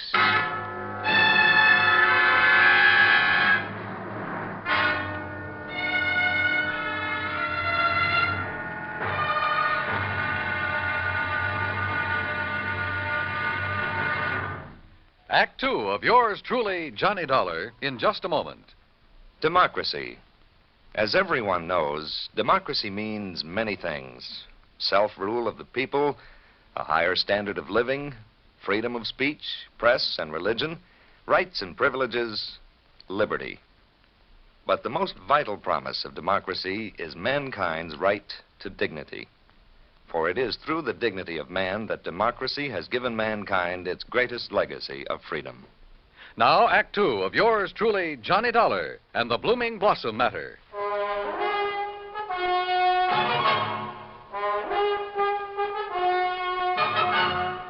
Expense account item 6, $2.25 for a fast taxi ride to 18th Precinct Police Headquarters. All right. As soon as I got your call, Johnny, I sent a uniformed man over to Blossom's house. From the way you talked, I thought maybe you suspected him. Yeah, Randy, I'm afraid I did. Boy, how wrong can you be? Anyhow, when he got there, he found the front door open and Blossom lying in the dark hallway. Where's Blossom now? The hospital, but he's okay, just bruised up a bit. They're letting him out. Fingerprints? Anything to go on? The lab's checking on the prints right now. Uh-huh. Let me know. Yeah. Anything else? Nope. So, now let's find out who tried to put Blossom out of the way, and we'll have the guy who killed Winkler. And stole the $100,000 worth of emerald, then shipped Winkler's body to Blossom.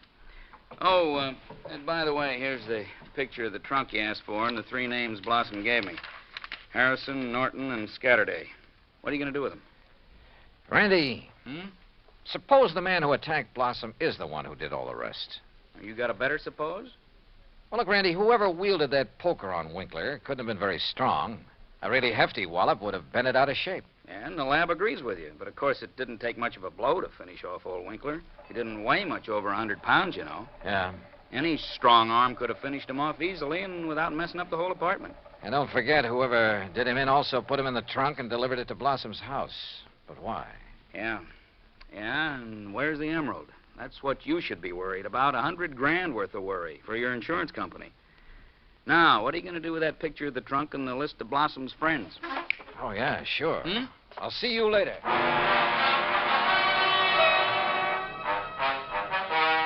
Item 7, $5.50 for a taxi to the warehouse of the Canyon City and Metropolitan Railroad over in Jersey.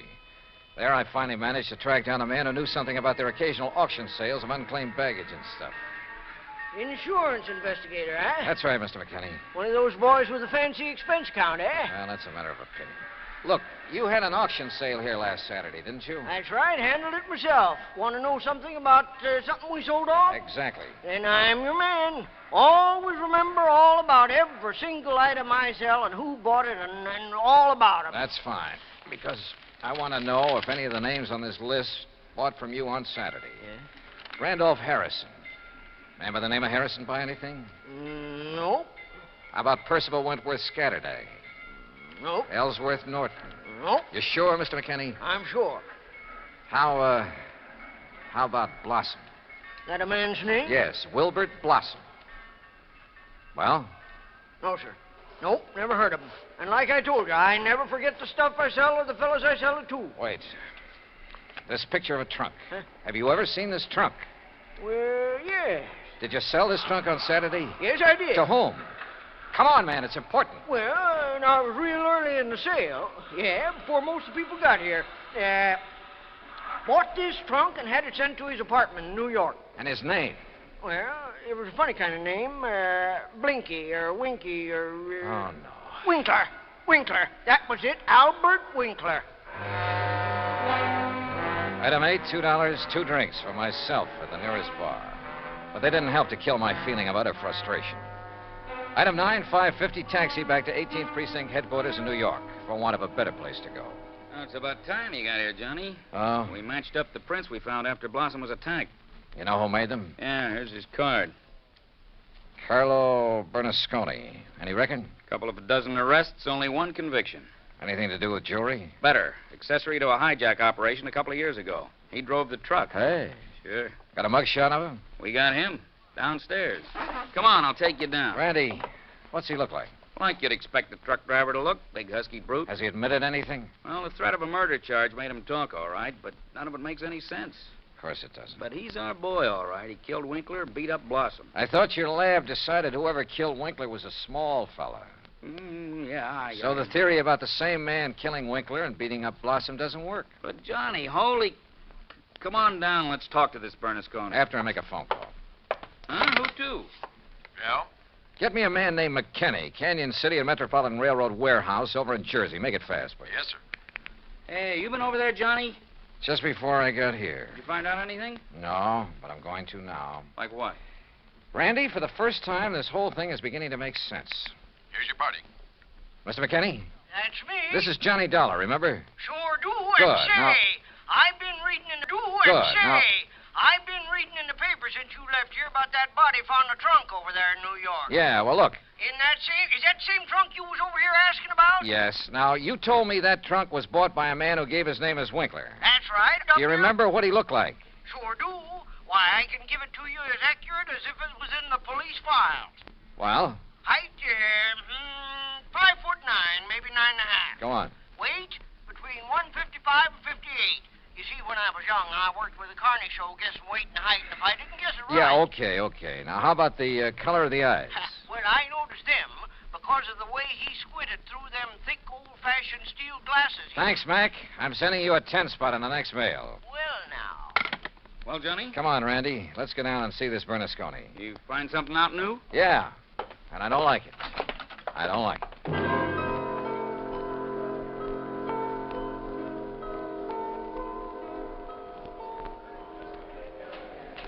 Now, look, Bernasconi, you're in plenty of trouble for the assault on Blossom. Maybe even more.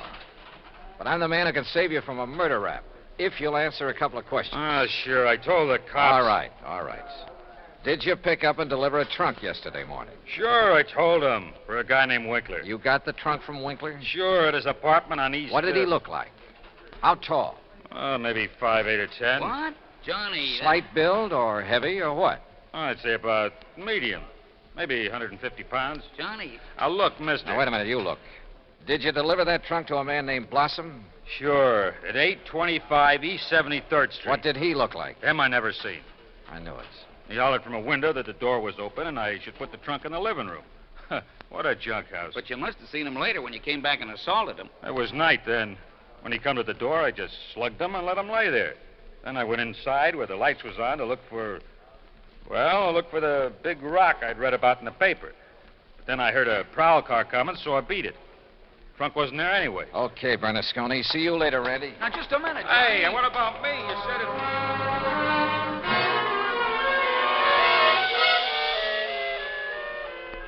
Item 10, 90 cents, taxi to Wilbert Blossom's old brownstone house on East 73rd. Come in, Johnny. Thanks, Mr. Blossom. All recovered from your beating? Oh, of course I am. Here, sit down. You said you wanted to help me on this case. Oh, yes, indeed. Why, this chance to work with a man I consider the finest insurance investigator in the world. Yeah. That's why I called you when I got the trunk with Mr. Winkler's body in it. Mr. Blossom, why don't you tell All the my truth? drab, dull life, I wanted to be a detective, an investigator. And this was my chance. My chance... Tell the truth, did you say? Mr. Blossom, listen to some facts for a minute and see what conclusions you draw from them. Oh, deductions. Like a detective. To begin with, this house of yours so full of, well, junk. I told you, Johnny, I like things. I like things. But it also has a lot of fine paintings, sculpture, china, jewelry. Oh, I like all sorts of things, especially if they're fine and rare. And bargains. Like the green eye of Calcutta?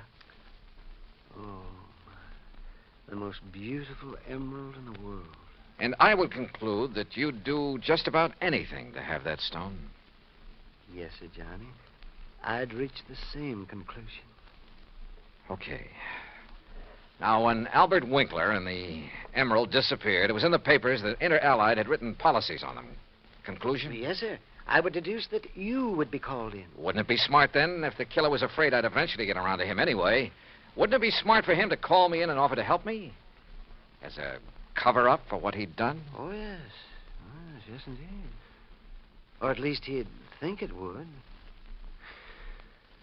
Oh, yes, I guess he thought it would. Another thing, Mr. Blossom. Oh? What is it, Johnny?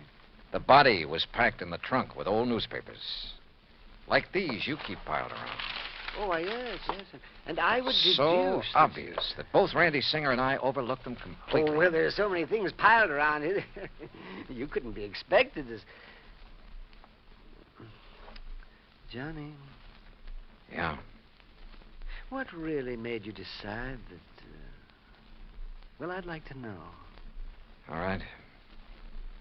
Albert Winkler was a frail little old man, about 4'11", not much over 100 pounds. Yes, he was. But the man who bought the trunk and had it sent to Winkler's apartment, who gave his name as Winkler, that man was about 5'9", 155 pounds. And he wore thick, old-fashioned steel-rimmed glasses. But, Johnny, I can't see without them.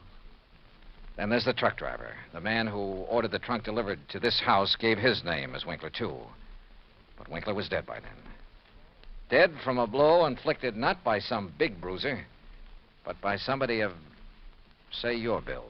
Oh, that awful truck driver who thought the emerald would be in the trunk and came here to steal it and who beat me up.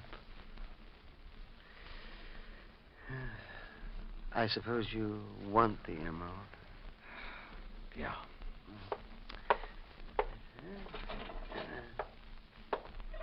Here, Johnny, I kept it in this old coffee pot that I picked up at an auction sale. Real bargain, too. Oh, isn't it a beautiful stone? Oh, if only Mr. Winkler would have sold it to me. At a bargain, that is. then none of this would have happened. Well, I guess we better go now, hadn't we? It's such a silly thing. Me trying to act like a detective. I guess I didn't even make a very good killer. Did I? Why? Just this overpowering passion to have things? Maybe. Or maybe it was just a reaction. A last desperate attempt to some way, any way, break from a lifetime of lonely, dull, drab idleness. I don't know. But for some crazy reason, I feel sorry for the funny little old character who turned killer. Expense account total, including incidentals and fare back to Hartford, $61.55. Yours truly, Johnny Dollar.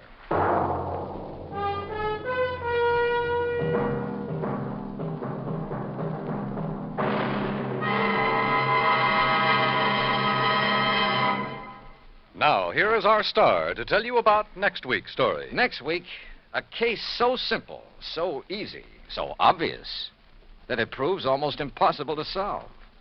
Join us, won't you? Yours truly, Johnny Dollar.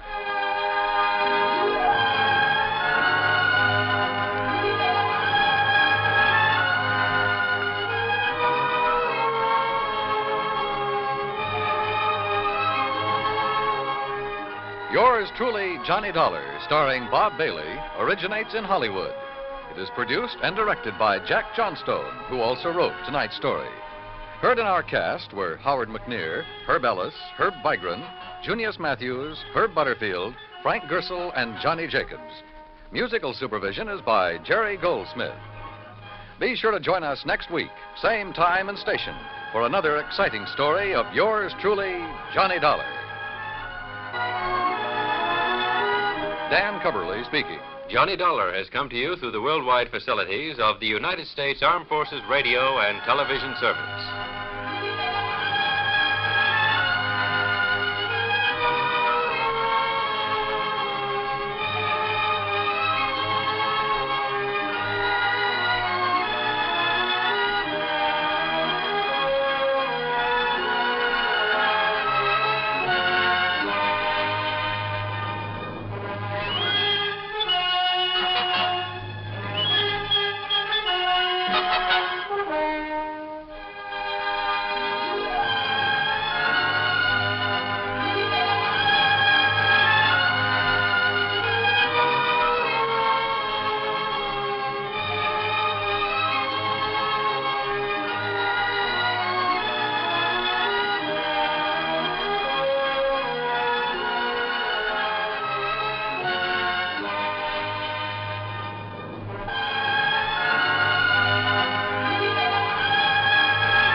The National Broadcasting Company presents The Adventures of Sam Spade, Detective.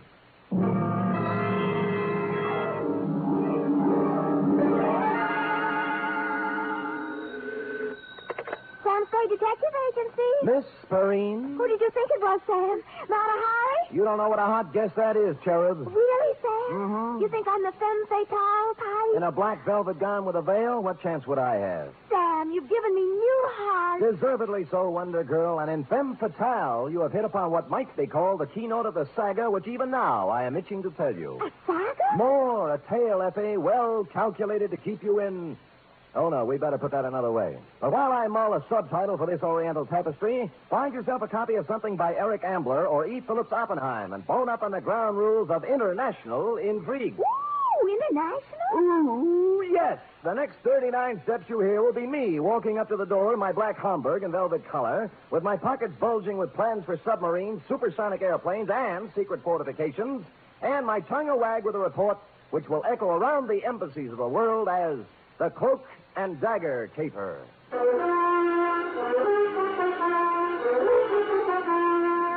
For NBC, William Spear, radio's outstanding producer-director of mystery and crime drama, brings you the greatest private detective of them all in The Adventures of Sam Spade.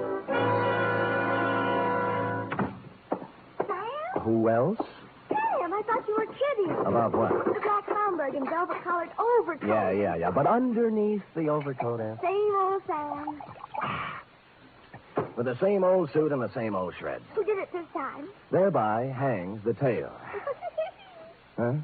It's hanging out the back of your trousers, Sam. What? Your shirt tail. Well, better keep the coat on. Jawaharlal won't mind. Who? Jawaharlal Barra. It's his coat. We'll go into that right now. You ready? Yes, sir. To Jawaharlal Barra. Jawaharlal, Well, speaking. From Samuel Spade, license number 127596. Subject? The Cloak and Dagger caper. Dear Jawaharlal. I'd been out Friday night until 4 a.m. watching wedding presents. So when Saturday turned up rainy, I did the mad, impulsive thing and decided to stay home. I plugged the phone, built a fire and a tall drink, invited Freddy, the neighbor's cat, in for a short milk, put my feet up and my head down, and reached for a magazine. A picture of peace, Jawaharlal. Freddy lay on the coffee table, purred, and busied himself spinning the hand-rubbed Lazy Susan my unpredictable Aunt Adelaide gave me for Christmas. The magazine turned out to be Time, with a picture of an austere Asiatic gentleman on the cover. 2 pages, and I had the kind of headache you can only get from reading the news these days, so I turned it in on a slick pulp, with a breathless yarn about an international gumshoe and a satin-lined cloak who kept running into women with bosoms full of papers.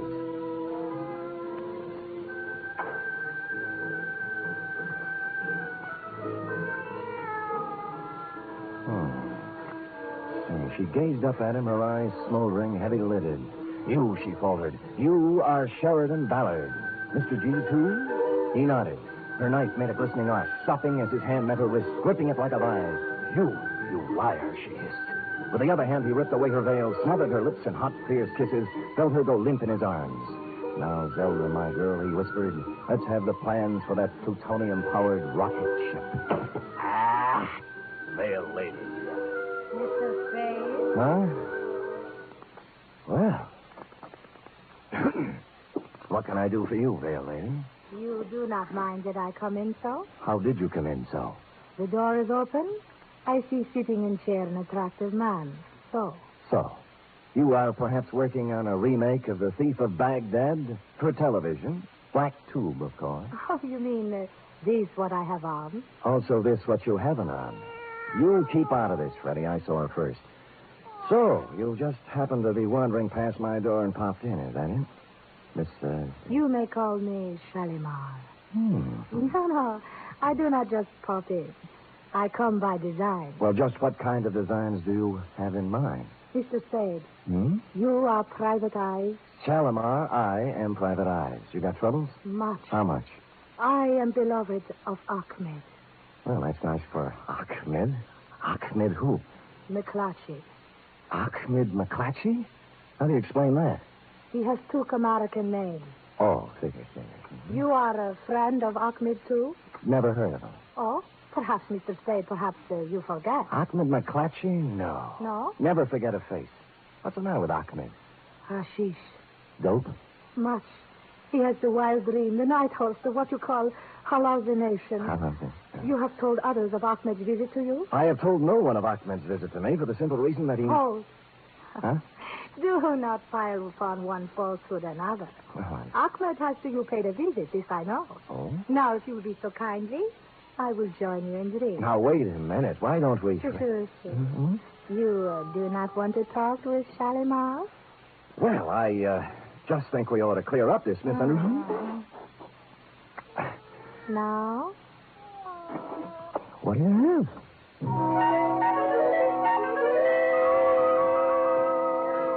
Had I been the Sultan and she Scheherazade, the book would have gone on for 20 more volumes. It was all there, the veil below the eyes, the jackets and long satin pants, plus a superabundance of what sultans look for when they are employing a harem. I fumbled around putting I don't know what into a couple of martinis, found more milk for Freddie's saucer, and then set all three between us on Aunt Adelaide's Lazy Susan. This I like, Mr. Spade. Fine. Now we talk? Drink your milk, Freddie. Now we talk. You have match? My purse. Oh, I'll get it for you. Oh, move now. You're almost stepping on it. Oh, so clumsy. The lipsticks are on the chair. Yeah, I see it. There we are. There. Thank you. Okay. Now, the light? Got it? Now, Mr. Spade, before we talk of Ahmed, let us drink to him, huh? Right. To Ahmed? To Ahmed. Oh, what's the matter, Freddie? Oh. What? Yeah, look, the milk's on the wrong side. He did it again. Did what? Well, he likes to spin the Lazy Susan. Lazy Susan? What did he do? Now, take it easy, honey. The thing spins. See, you got my drink, I got yours, and Freddie got left out. No. Oh, no. Dagger. Look, baby, please, don't go off the deep end. Take it easy.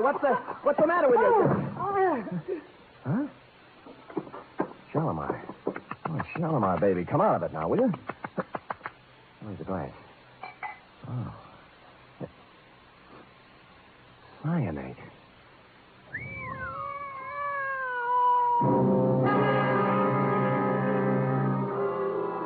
So that took care of Shalimar. The purse had nothing except the usual feminine claptrap, hairpins, makeup, and cigarettes. No keys, no identification, nothing except for a locket around her neck, which was something you don't run into every day. A strange hand-wrought disc-shaped thing with what looked like the face of a clock on it. 12 Arabic symbols where the hour should be, and a pair of hands pointing to 4. In some Jawaharlal, it was the sort of thing Sheridan Ballard, the man called G2, yawns over, which struck Humdrum me as a little bit out of the ordinary. It struck Lieutenant Dundee of Homicide the same way. Look at me, Sam. Look into my eyes. Dundee, I didn't know you cared. Well, no, I am not an idiot, Sam. I've been in this business for 25 years. Mm-hmm. I've looked at a lot of stiffs in my lifetime, but this is the first hoochie-coochie girl in my book who ever walked in out of the rain and tried to poison a total stranger. Well said, Dundee. Here. So, use your head, Sam. Where have you seen her before? I told you I don't know her, Dundee. Then why did she try to kill you? Ask her. This whole thing's impossible. Harem costume, poison, Shalimar. Fantastic. I know. I'm sorry. All right, get out of here. The print man, the ME, and the photographers will be here in a minute, and you'll only get in the way. Where'll I go? Anywhere. Find out who this dame is. Who's going to pay my fee? Well, scram. Bidding farewell to the gentle lieutenant, I took off into the rain, bound I knew not where. I bought a paper and settled down in a one-armed coffee joint, drank 3 cups of coffee, and came up with 3 leads. First, the ballet master at the Opera House. Scheherazade, we are not doing till 3 weeks yet. The costumes are all picked up still, and I am missing no ballerinas. Now again, golden apple princesses. 1 and 2, and 1 and 2.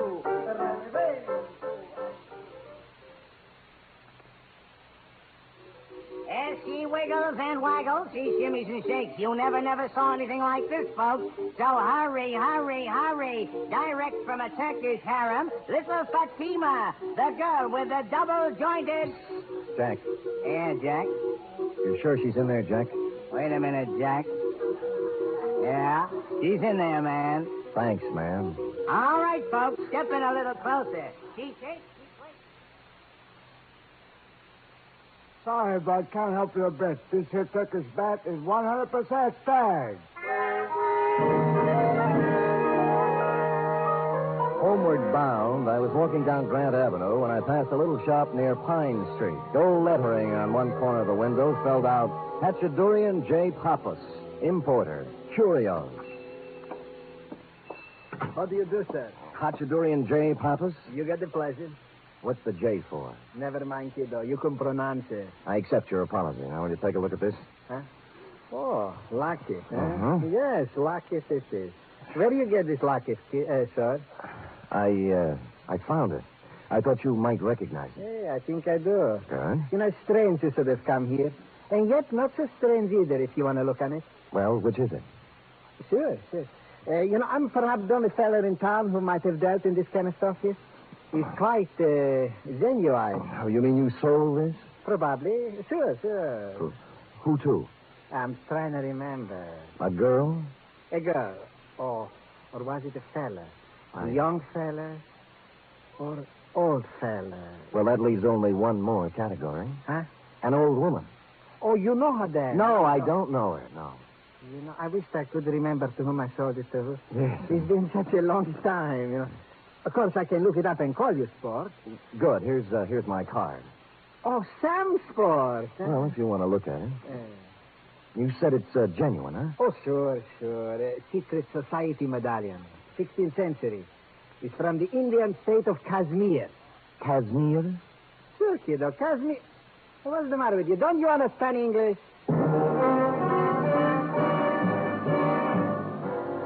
Kashmir.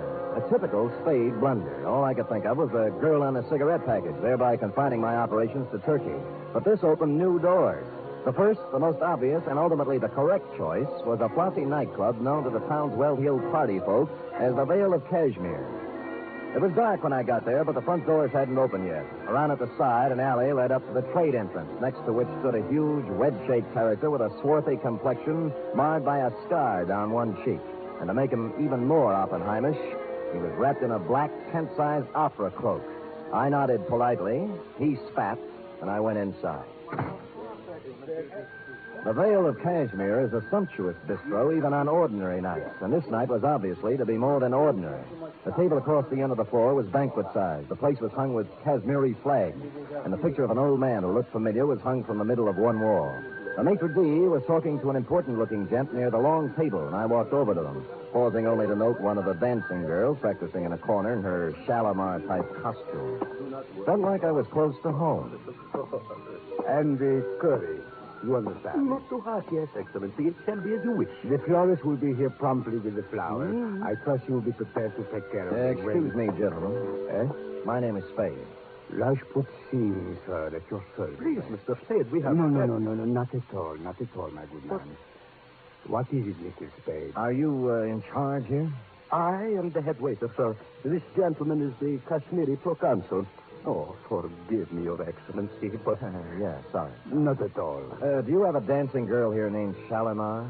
Shalimar? No. What? Probably use another name. How about Ahmed? McClatchy. Right. Where is he? A former employee as of this afternoon is Ahmed McClatchy. Who is he? My chef.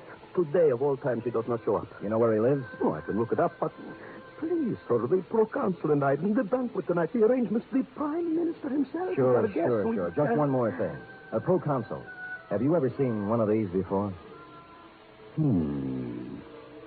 What is it? A secret society medallion, they tell me. Who tells you this? Hachadurian Papa runs a little curio store on Grand Avenue. Know anything about it? Secret society is right. The circle of 12. You see here? The hands point to 4. Yes, the fourth member, this means. The hand straight up is the leader. You seem to know what you are talking about, head waiter. Kashmiri culture is a hobby of mine, Excellency. This is an ancient, subversive organization dating from the time of the Mughal conquest of the 16th century. Very interesting, but of little significance now. The Circle of 12 has been dead for 3 centuries. If you will excuse me, Excellency, I'll get for Mr. Spade Ahmed's address, and then I will... Hold it. Ahmed!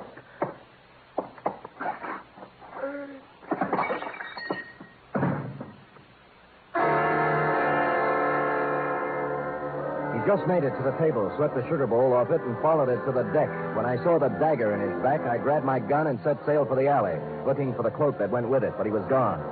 So was Ahmed. I bent down over him, took a closer look, and saw why he spilled the sugar. With his finger, he traced a design in it, a round design, the Circle of 12. You are listening to the weekly adventure of radio's most famous detective, Sam Spade.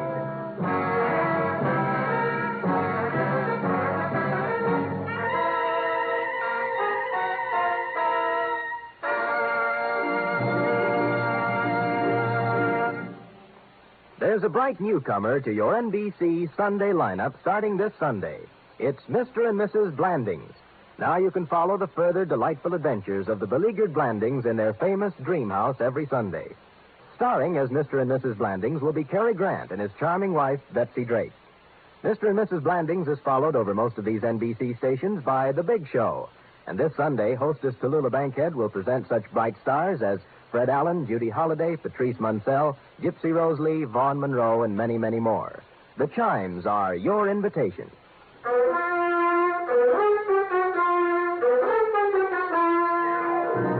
And now back to the Cloak and Dagger caper, tonight's adventure with Sam Spade.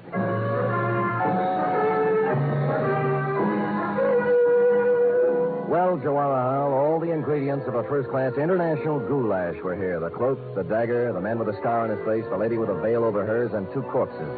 By now, Dundee had completed activities with corpse number 1 at my apartment, so I hustled him down to the Vale of Cashmere and put him to work on number 2. Then I hustled back to my office. The big question had yet to be answered. Now, another. Oh, Sam! You always have your phone. I've been trying to call you for hours. About Ahmed McClatchy, right? And the girl with the veil. Shalimar. Is that her name? Probably not, but it doesn't matter to her now. What about Ahmed? Oh, he was frightened out of his wits. He said somebody was going to kill him, and I told him you'd come to just the right place because you were strong and brave and Good. wonderful. Good. And he cried. Good. And I cried. Good. But wait. Hold it, F. Yes, Sam? What happened when all the crying was over? I sent him up to see you, Sam. I couldn't He call. just told you somebody was going to kill him, that's all? Yes, Sam. That's why he was crying? Oh, no, Sam, no. That's not why Ahmed was crying. Why? He didn't care for himself. He's a selfless, generous guy. Angel child, who was Ahmed crying over? The man in the paper. What paper? It's in all the papers, Sam. The Chronicle and the Examiner and the Call and even on the cover of Time this week. You see? The banquet. That's whose picture it was. Sir Jawahar Hall Bara, the Prime Minister of Kashmir. Look at the small print underneath, Sam. On him, the hopes of Asia. You see, that's what hurt Ahmed, Sam. Not for himself. He said they're going to kill Sir Jawahar Hall.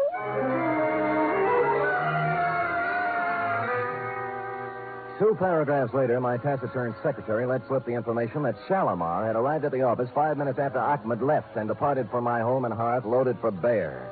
The hullabaloo over you, Jawahar Hall, was due to the fact that you were at this moment arriving on the steamer Pacifica, en route to Washington with, as the article put it, the destiny of the Middle East in your briefcase. 10 minutes later, I was fighting my way through the mob at Pier 42. Not just a mob, mind you, but an assortment of bands, a Hindu delegation, the full membership of the Sanskrit Society at the University of California with a huge banner reading, Jawahar Hal, we're with you, and an overripe soprano on a pedestal singing, Pale Hands I Love. I struggled through this to the curb just in time to see you pull away in your special limousine, then climbed over some more backs to a phone booth. Pale hands I love you.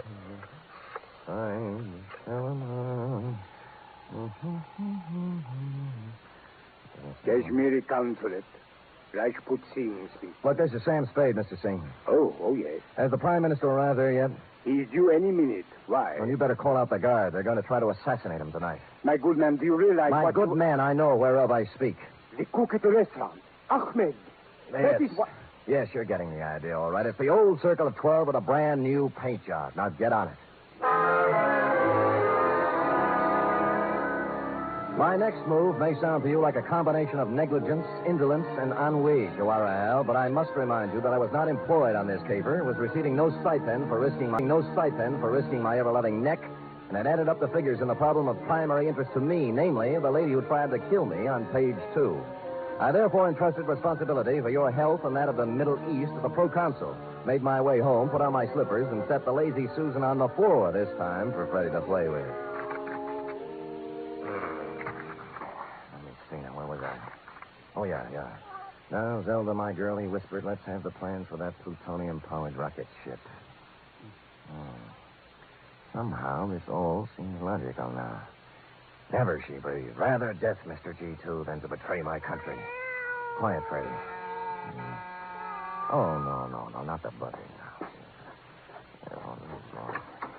Mr. Spade. Oh, hello, proconsul. May I? Do. I have taken every precaution. The Prime Minister, he's on his way to the banquet now. Good. There's one thing I must ask of you. Oh? Absolute secrecy. Yes. The mere knowledge of that such an organization as this... Circle of 12? Yes, exists would give added strength to a disloyal opposition in our country that may express itself in a manner disastrous to our purposes in sending Jawaharlal to Washington. You understand? Well, it's taken me a while to learn the ground rules in the International League, but I get the general idea. You have spoken of this to Noir? No. Oh, excuse me. Hello? This is Hatudurian the Papa, sir. Oh, yes. It took me a great deal of long time to check my records, Mr. Spade, but I finally found it. Oh, what's that? The gentleman who bought the set of 12 Kashmiri medallions, like the one you saw me in my shop. Oh, yes. Yeah, his name is Rajput Singh, a foreigner fella, I think. He's the Kashmiri pro-consul here. Oh, well, gosh, thanks, Dorothy. This is Hatudurian the Papa, sir. I found it just now. Look, Dorothy, after all you've done for Alice, the least she could do is thank you. And you can tell her that from me. Now, bye, honey. So long, kiddo. Silly kid. Silly. Let's see now, where were we? You had just given me your assurance you would maintain strictest secrecy in this unfortunate matter. Oh, yes, sir. Now, I must go. They're expecting me at the banquet. Thank you again, sir. Not at all. Your service to our country and the world will find expression, I hope, on some later day. Good night. Good night. Freddie, please, not now. Put down the phone. Well, Cloak and Dagger in the flesh. Going modern on me with that gun, Put down the phone. What if I told you I'd already made the call? I say you were lying. The line is tapped outside. You figure the angles, Hefty. In my business, I have to. When's it coming off? For the Prime Minister, any minute. For you, right now. Oh. He's got you fooled, too, huh? They're right there. Who? Rajput. You're a fall guy, you know, doing the heavy stuff. If it kicks back, you get it, and the other 10 laugh. You think you could talk me out of it, huh? Why, that's the last thing in my mind. I'd never...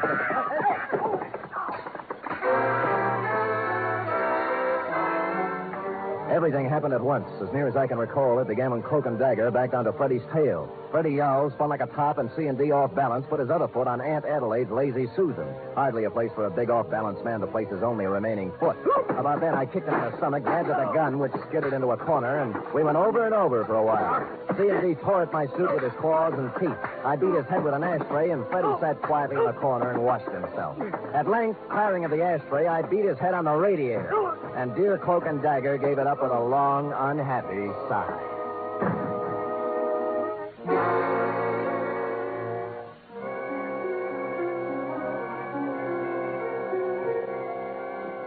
Mr. Spade, this is a dress-up affair. Get out of my way, head waiter, or I'll walk right over that white shirt front. Please, I cannot... Have they been served anything yet? The drinks are just coming on. Wait.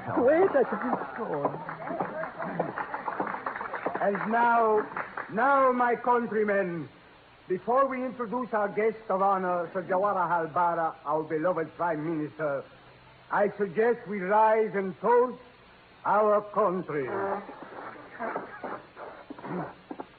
To Kashmir, may she... Go ahead, Pro-Consul. Don't let me interrupt. Please, not here. The standard remark is, what is the meaning of this? Aren't you going to ask me? I'm supposed to be dead. Is that what's throwing you? Mr. Spade, please, a toast is about to be drunk. Where's my drink, Pro-Consul? Gentlemen, there was at one time a custom in our country for the host to exchange glasses with the guest of honor. Permit me, Jawaharlal. To Kashmir.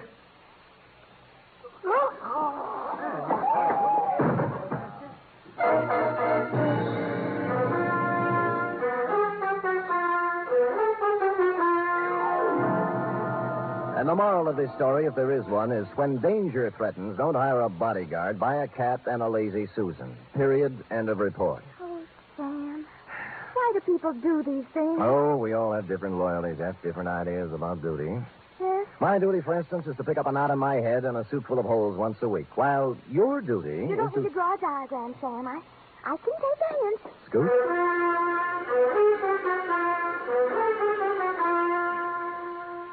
Three chimes mean good times on NBC. This Sunday, Theater Guild on the Air presents a light, laughable, lovable comedy. It's The Fortune Hunter, and it stars Gene Crane and John Lund. You're invited Sunday to another outstanding one-hour production by Theater Guild on the Air. And a reminder, there's a bright newcomer to your big Sunday lineup on NBC. Mr. and Mrs. Blanding, starring Cary Grant and Betsy Drake.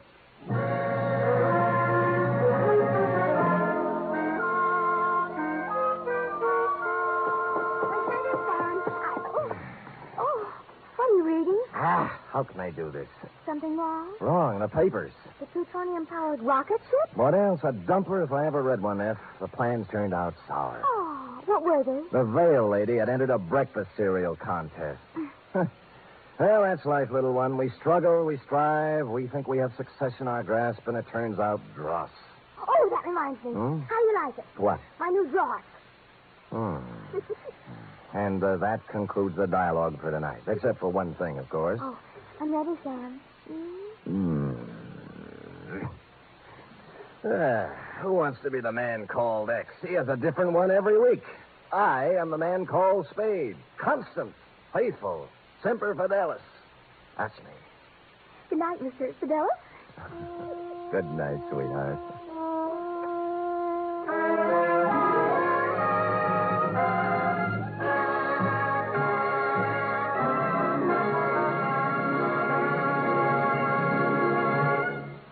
The Adventures of Sam Spade are produced, edited, and directed by William Spear. Sam Spade was played by Stephen Dunn. Lorene Tuttle is Effie. Script for tonight's adventure by Harold Swanton. Musical scoring by Lud Gluskin, conducted by Robert Armbruster.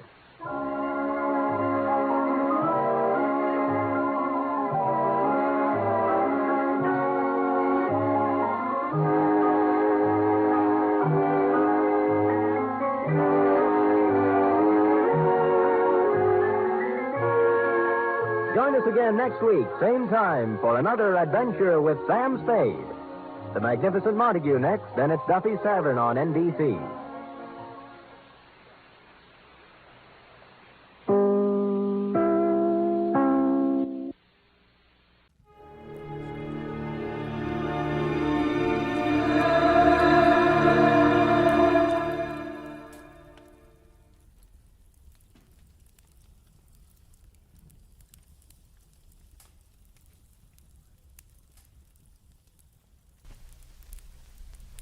Get this and get it straight. Crime is a sucker's road. And those who travel it wind up in the gutter, the prison, or the grave.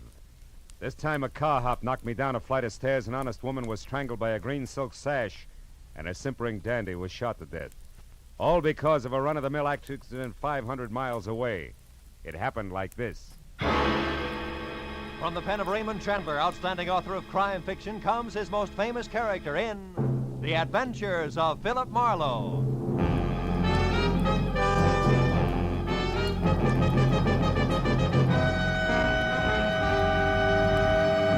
Now, with Gerald Moore, starred as Philip Marlowe, we bring you tonight's exciting story, The Vital Statistic.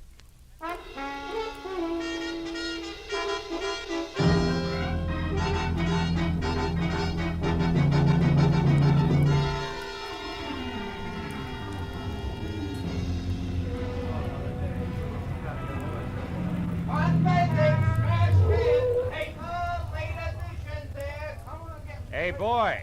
Give me a paper, will you? Paper, mister? Yes, sir. What do you like? Races, comics, or classified? How about some news? Star? Here you are. Thank you. Paper! Get out of my way.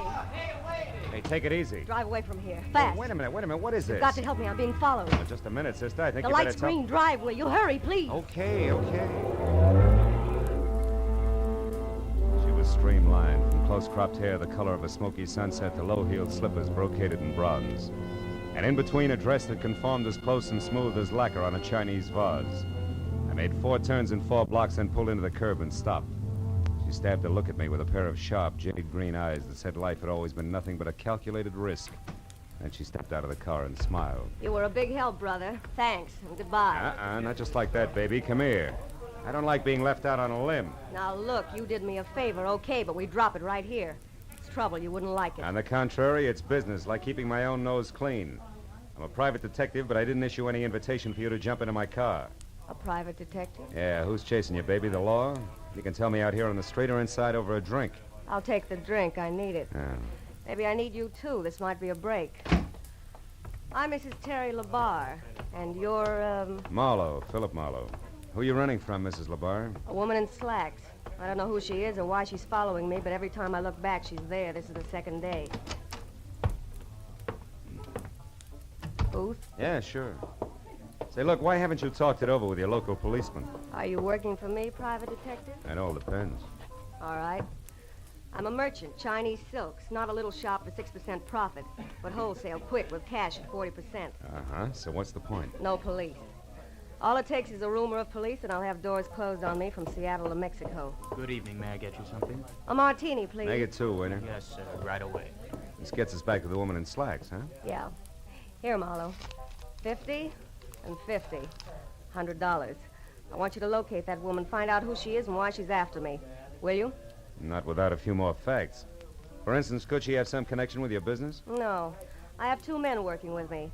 A strong one named Harlan Casey, who sees that my cash gets safely to where it's going. And a smart one named Joe Temple, who knows what to buy with it. She doesn't belong to either of them. Oh, you sure? Positive. Casey hates all women. Even me, I think. And Joe Temple, well, Joe's a wonderful guy. You hint like a woman falling in love with a fella named Joe Temple. Care to talk about it further? Why not? Temple and Casey have been in San Francisco all week on a deal. A big deal that'll make or break us. Every cent I have is tied up in it. Oh. Well, what about you and Joe Temple? Yeah. Well, perhaps this will explain. I planned to go away this weekend, but I changed my mind because I didn't want to miss his letters. I know it sounds funny, but it's true. Those must be some letters. They are.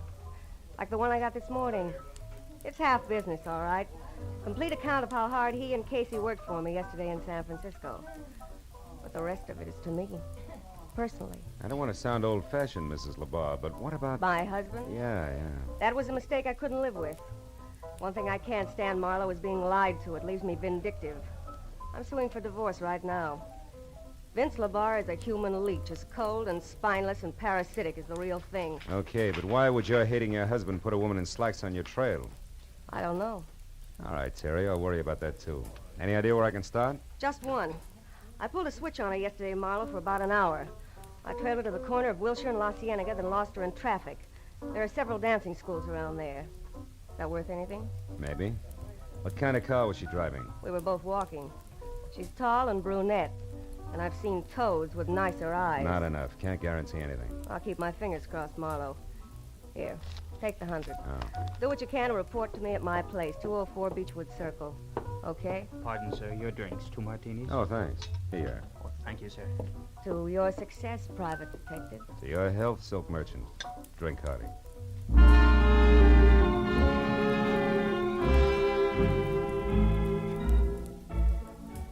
Slugging it down was no way to treat a good dry martini, but I figured it was time I was on my way. I drove out to Wilshire and La Cienega and slowed down enough to look at all 4 corners. There was a drugstore with a special on garbage cans, a drive-in called Scotty's, a branch of the Bank of Los Angeles, and a flying red horse over a mobile gas station. I drove on again when I spotted a pair of black slacks going into a dancing studio a half block down. Yeah, it looked like a lead.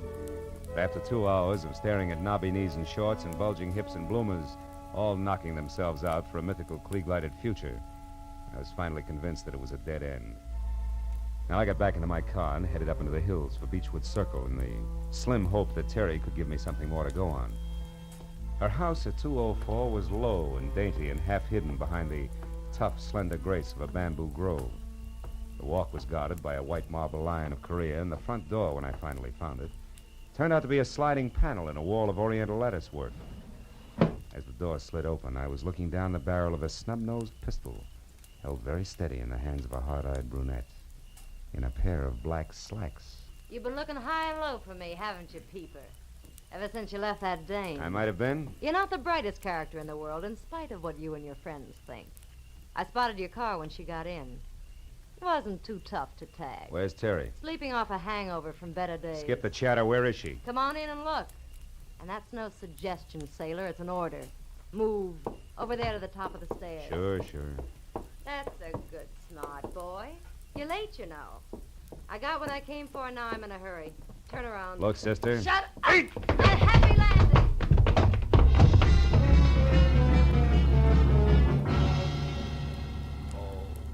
Oh, stairs down to the basement. And with a shove reinforced by the 45, I hit all but the first 3. By the time I worked all the kinks out and was back upstairs again, she was gone. I started through the house, then slowly from one room to another, turning on lights as I went, looking for what I knew was going to be a very sick client. When I got as far as the study, where somebody had gone through the desk drawers with what must have been a snowplow, and I still hadn't found Terry, I got that numb feeling in my stomach. I started out a side door that opened into the patio. But then I heard a whistle from the front walk. I cut back through the house instead and waited near the door. Terry! Hey, Terry, can I come in? It's little Joe, the Frisco kid. What happened to your weekend trip, honey? Who are you?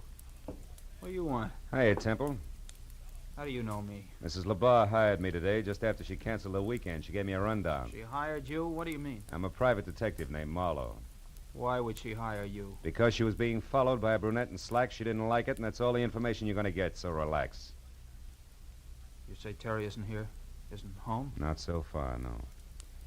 Come on back here to the study, Temple. I want you to look at something. Somebody's gone through the desk in an awful hurry. Yeah, I see what you mean. Maybe you know something about what's missing, huh? You and Mrs. LeBar were fairly close, from what I'm told. The letters. The letters are gone.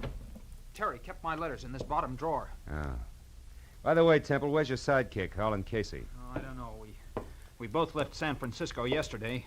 He hates to fly, so I assume he took a train. He ought to be here in L.A. now. Well, you don't think Casey's mixed up in this, do you? I don't know. It could be.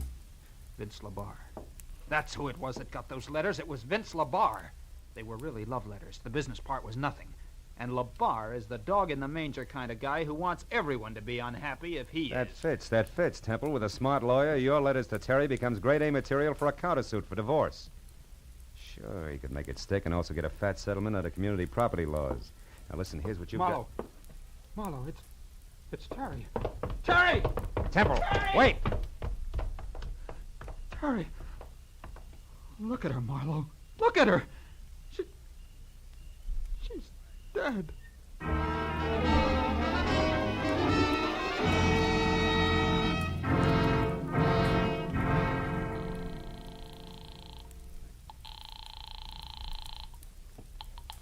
Lieutenant Matthews, homicide detail. Marlowe Matthews, there's a dead one out here. A woman got a pencil? Always. Go ahead, Marlowe.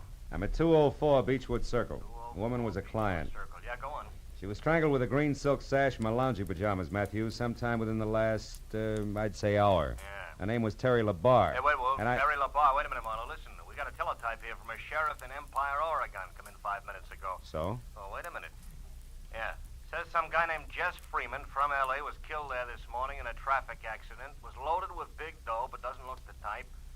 And the only other identification on him was a business card from one Terry LeBar. Yeah. You got a helpful answer for that? Wait a minute.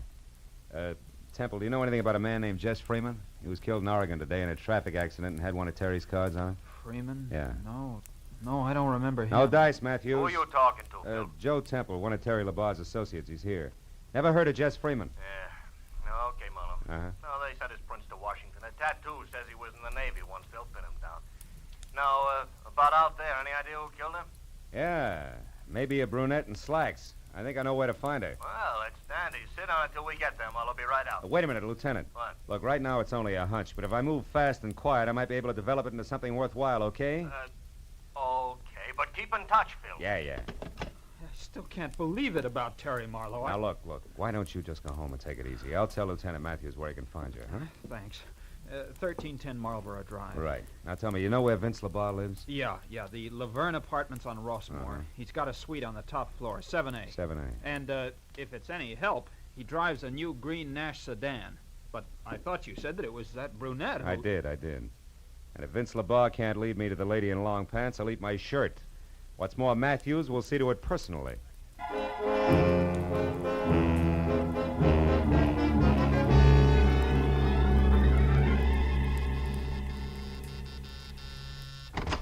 Yes, what do you want? Some quiet conversation with Vince LeBar. I'm Philip Marlowe, private detective. Oh, how exciting. Had I known you were coming, I'd have baked a cake. Oh, you're breaking me up. I was hired by your wife Get tonight. out Your of wife here. is dead, LeBar. She was murdered. Terry murdered? Yeah. Now, if you don't mind, I'll come in, huh? She was killed because of a packet of letters, LeBar. Oh, no. Kind that are a cinch to cause a big stir in anybody's divorce court. Stir big enough to swing a countersuit in your favor. I don't know what you're talking about. Letters. Joe Temple's letters to Terry, the ones you arranged to have stolen tonight. Oh, you must be crazy. Her death wasn't part of the plan, LeBar. That was one of those bum deals. A robbery that got out of hand, wound up as a murder. Oh, no, wait. Now, where is she, LeBar? Who's the brunette in slacks, and where do I find her? You get out of here, or I'll have the police Oh, help you. shut up. You not only steal letters, but ashtrays, too, huh? Like this coy little number here at Doghouse. Scotty's Drive-In, Wilshire and La Cienega. Okay, LeBar, that's all. Stand still. Oh, now a gun, huh? They say you're yellow, LeBar, but you're not. You're just stupid. There's a terrace outside those doors, Marlowe. Those with the iron grill. Go on out there. Go on. I don't think Terry's dead, and I don't think she hired you. I think you're working for that lousy louse Joe Temple, and if so, he'll need a battalion of private detectives before I'm through. You're through right now, LeBar. You're too dumb to see it. Go on. Clear over to the rail. Keep your back to me. It's 7 floors down, Marlowe, to a concrete driveway. Just in case you get jumpy.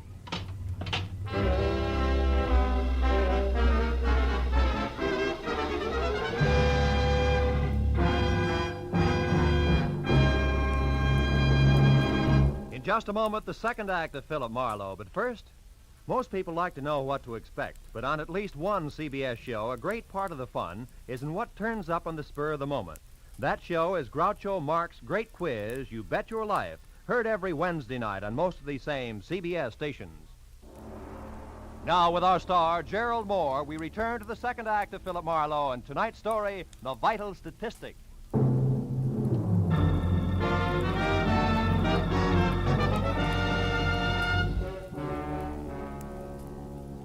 The moment Vince LeBar and the Courage caliber .32 he held in his right hand made it out of the apartment and on the run for the elevator, I kicked through the plate glass door.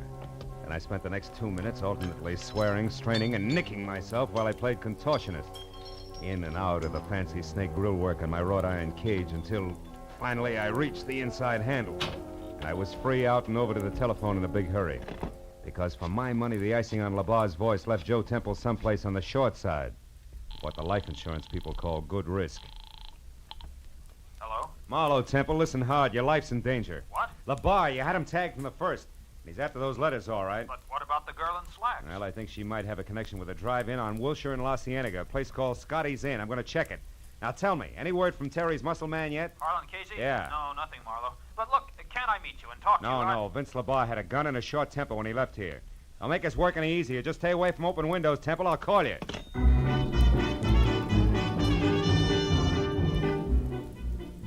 Scotty's Inn was eating on the run in the finest California tradition.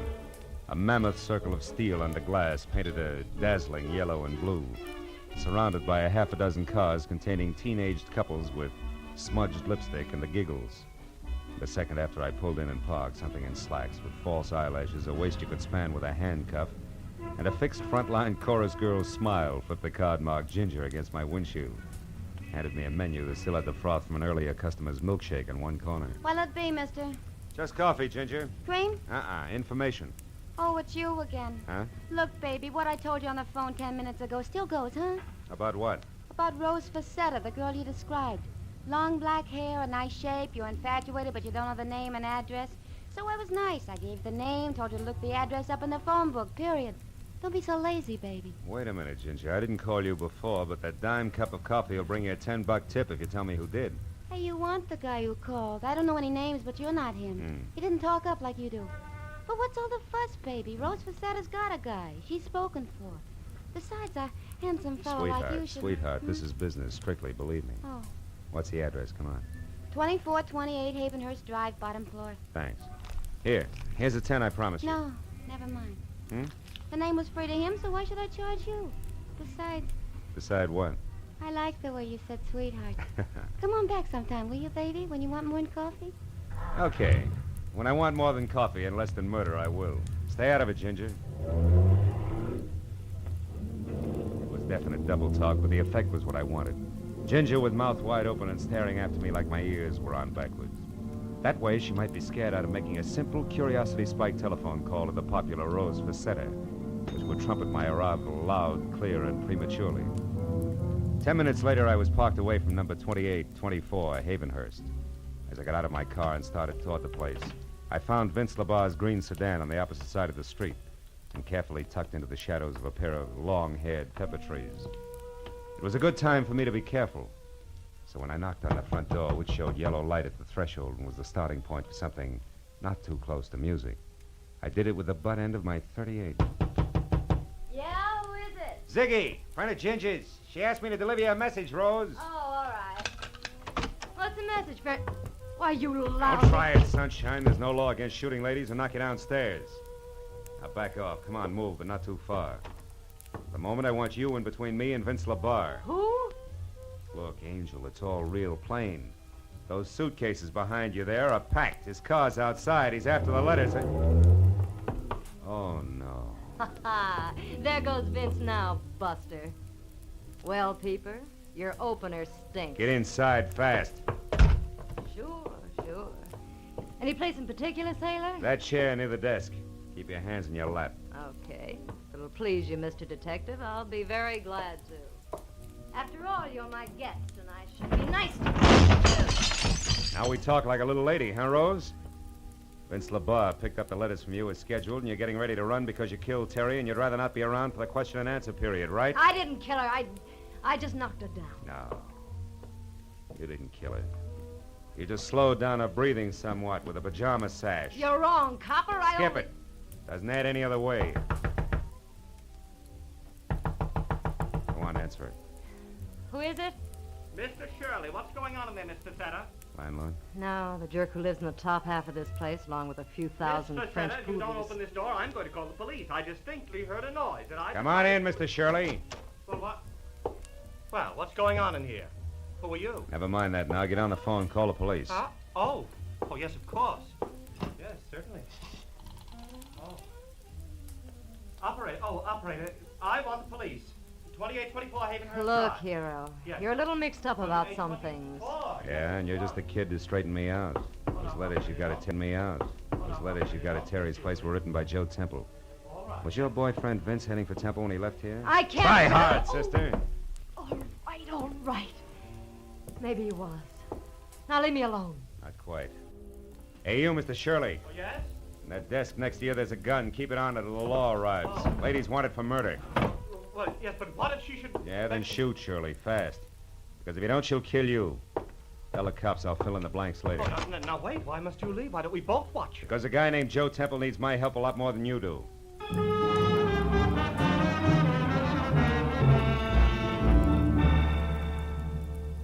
The home address Temple had given me turned out to be lights in a quiet house on a quiet street named Marlowe. I was there out of my car and running for the front door when they came. I jerked my gun out of the holster, got close into the building, and moved up until I was on a line with a pair of half-open patio doors. And I saw something I hadn't expected. On the floor that was littered with a broken lamp, pieces of vase, and overturned furniture was Vince LaBar. Doubled up, dead. And standing over him, his face the color of soft cement, a .32 dangling in his limp right hand, was Joe Temple. When he saw me, he tried to talk, but the words jammed in his throat. When I stepped into the room, he began to tremble. Marlowe, I shot him. I couldn't help it. He was gonna... Sit down, Temple. Get hold of yourself. You got any brandy around? Over on that table near the phone. No. He was out of his mind, Marlowe. An absolute maniac. He said he was gonna kill me. So you lunged for him, there was a fight, and you came up with the gun, huh? Yeah. And when he started for me again, I pulled the trigger. And then I did it again. And a third time. Yeah, here. Drink this. He brought the letters back, Marlowe. They're inside on the floor where he threw them. He said they didn't mean anything anymore. That he and that girl in the slacks had taken care of Terry. Take it easy, Temple, easy. He seemed to go crazy. He said I was a wife stealer, the cause of his trouble, and that I deserved death. Well, that's when I jumped at him. It was terrible, Marlowe. Yeah. Well, between the two of us, we've just about got all the answers, which is usually a good time to call the police, huh? Oh, what do you mean, just about got all the answers, Marlowe? What else is there? Jess Freeman, the guy Lieutenant Matthews told us about when we were over at Terry's place, remember? Oh, yes, that traffic crash in Empire, Oregon. But why should that figure in this, Marlowe? It shouldn't, but I think it does. Homicide, Detective Lieutenant Matthews speaking. Marlowe Matthews, another dead one on the Terry LaBar case. Oh, no. Yeah, Vince LaBarre, her husband, he was shot. Who did it, Marlowe, do you know? Yeah, a guy named Joe Temple. It was self-defense. We're coming in, Matthews. I'll take that gun, Temple. You get the letters. Let's go.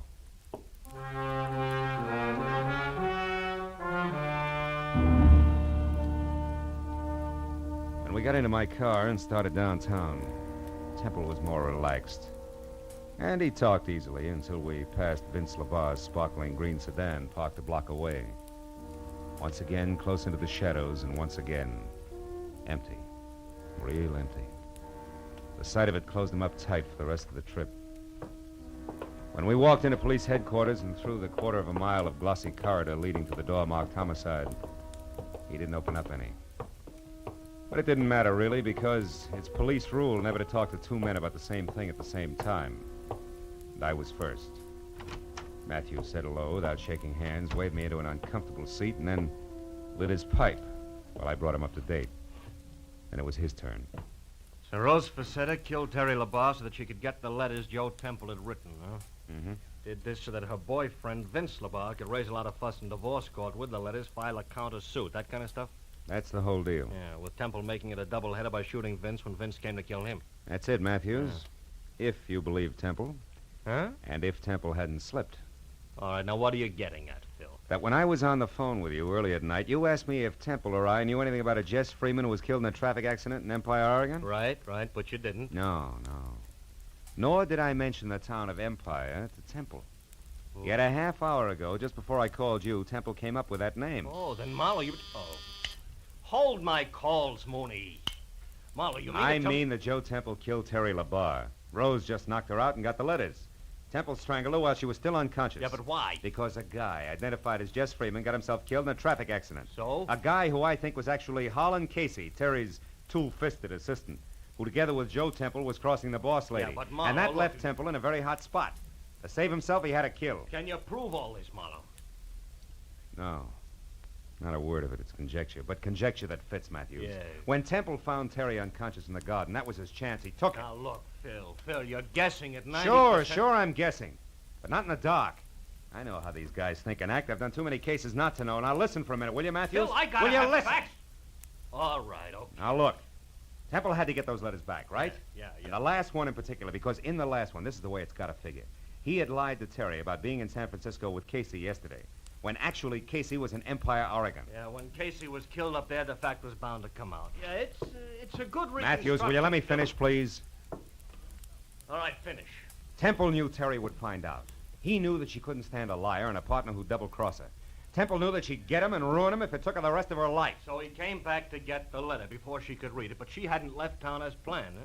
Ironically enough, because she didn't want to miss one of his letters. Yeah, but look, I'm a policeman, Phil. I gotta have facts. All right. You're the policeman. You got labs and technicians. You'll get the facts.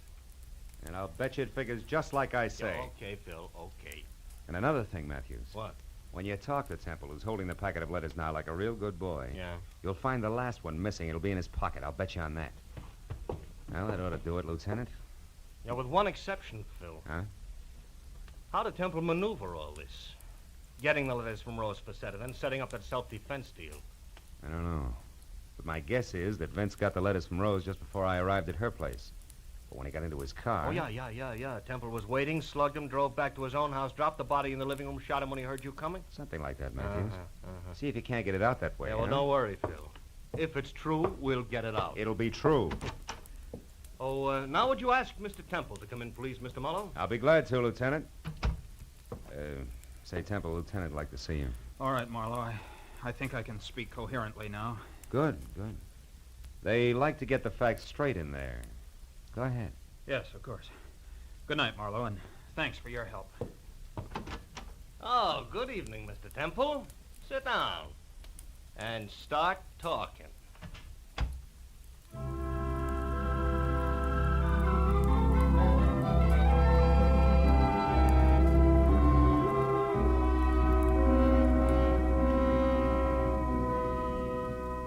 When I got into my car, the new day was starting to push the black out of the sky. And the early morning air smelled fresh and cool and clean. Yeah, the whole night had been confused and complicated. But I knew that by the time Matthews had finished with Temple, there'd be no questions left unanswered. That would be great, wouldn't it? If everything could be that way. No questions left unanswered.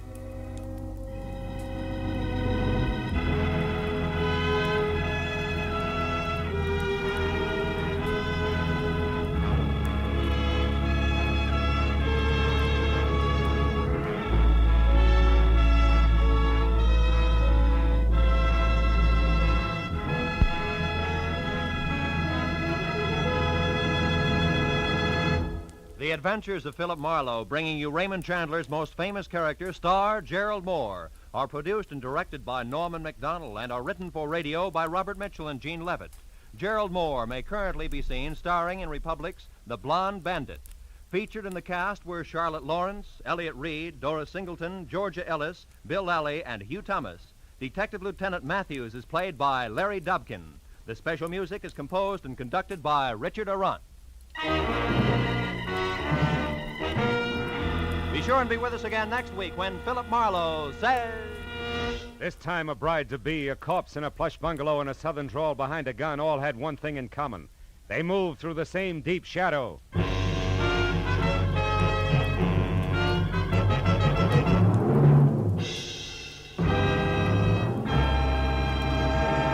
Remember, you'll find George Burns and Gracie Allen and their good friend Bill Goodwin here on most of these same CBS stations every Wednesday night and the half hour following the Bing Crosby Show. This is Roy Rowan speaking. Now, stay tuned for Pursuit, which follows immediately. This is CBS, where Burns and Allen are heard every Wednesday night, the Columbia Broadcasting System.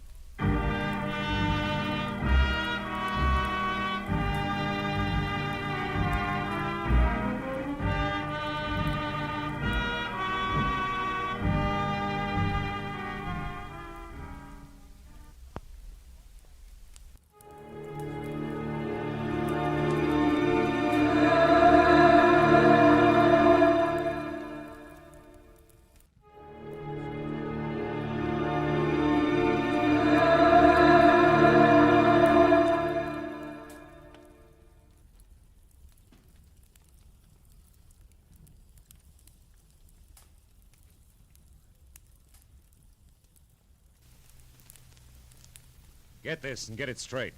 Crime is a sucker's road, and those who travel it wind up in the gut of the prison or the grave. There's no other end, but they never learn. From the pen of Raymond Chandler, outstanding author of crime fiction, comes his most famous character in The Adventures of Philip Marlowe.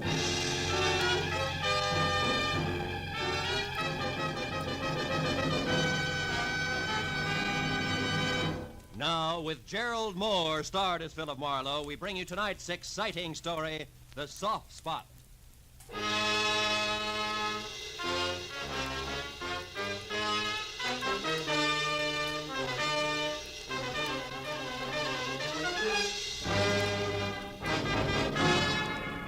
And so much for the news from abroad. Here in Los Angeles, 2 persons were killed and 8 injured today in 3 separate automobile accidents attributed directly to the thick fog that has blanketed the city ever since yesterday morning. And according to the Weather Bureau, the fog which is rolling in from the sea will be with us for... Fog, smog, everything's cockeyed. Hello. Philip Marlowe, please. Earl Hanley speaking. This is Marlowe. How are you, Mr. Hanley? How's the newspaper circulation business? Oh, both zooming, Philip. Oh, look, Marlowe, can you come out to my joint in Los Feliz Boulevard, 3810? I'd like you to work for me again. And, you write your own ticket as usual. No, thanks. They play too rough in your league, Hanley. Besides, it's a bum night to ride around in a cold newspaper truck, watching out for hijackers. No, Marlowe, it's nothing like that. This is personal business. Oh? Yeah, it's an old man who's disappeared. I'd like you to find him for me. Still a dark night. Double your fee. I see a light, Mr. Hanley.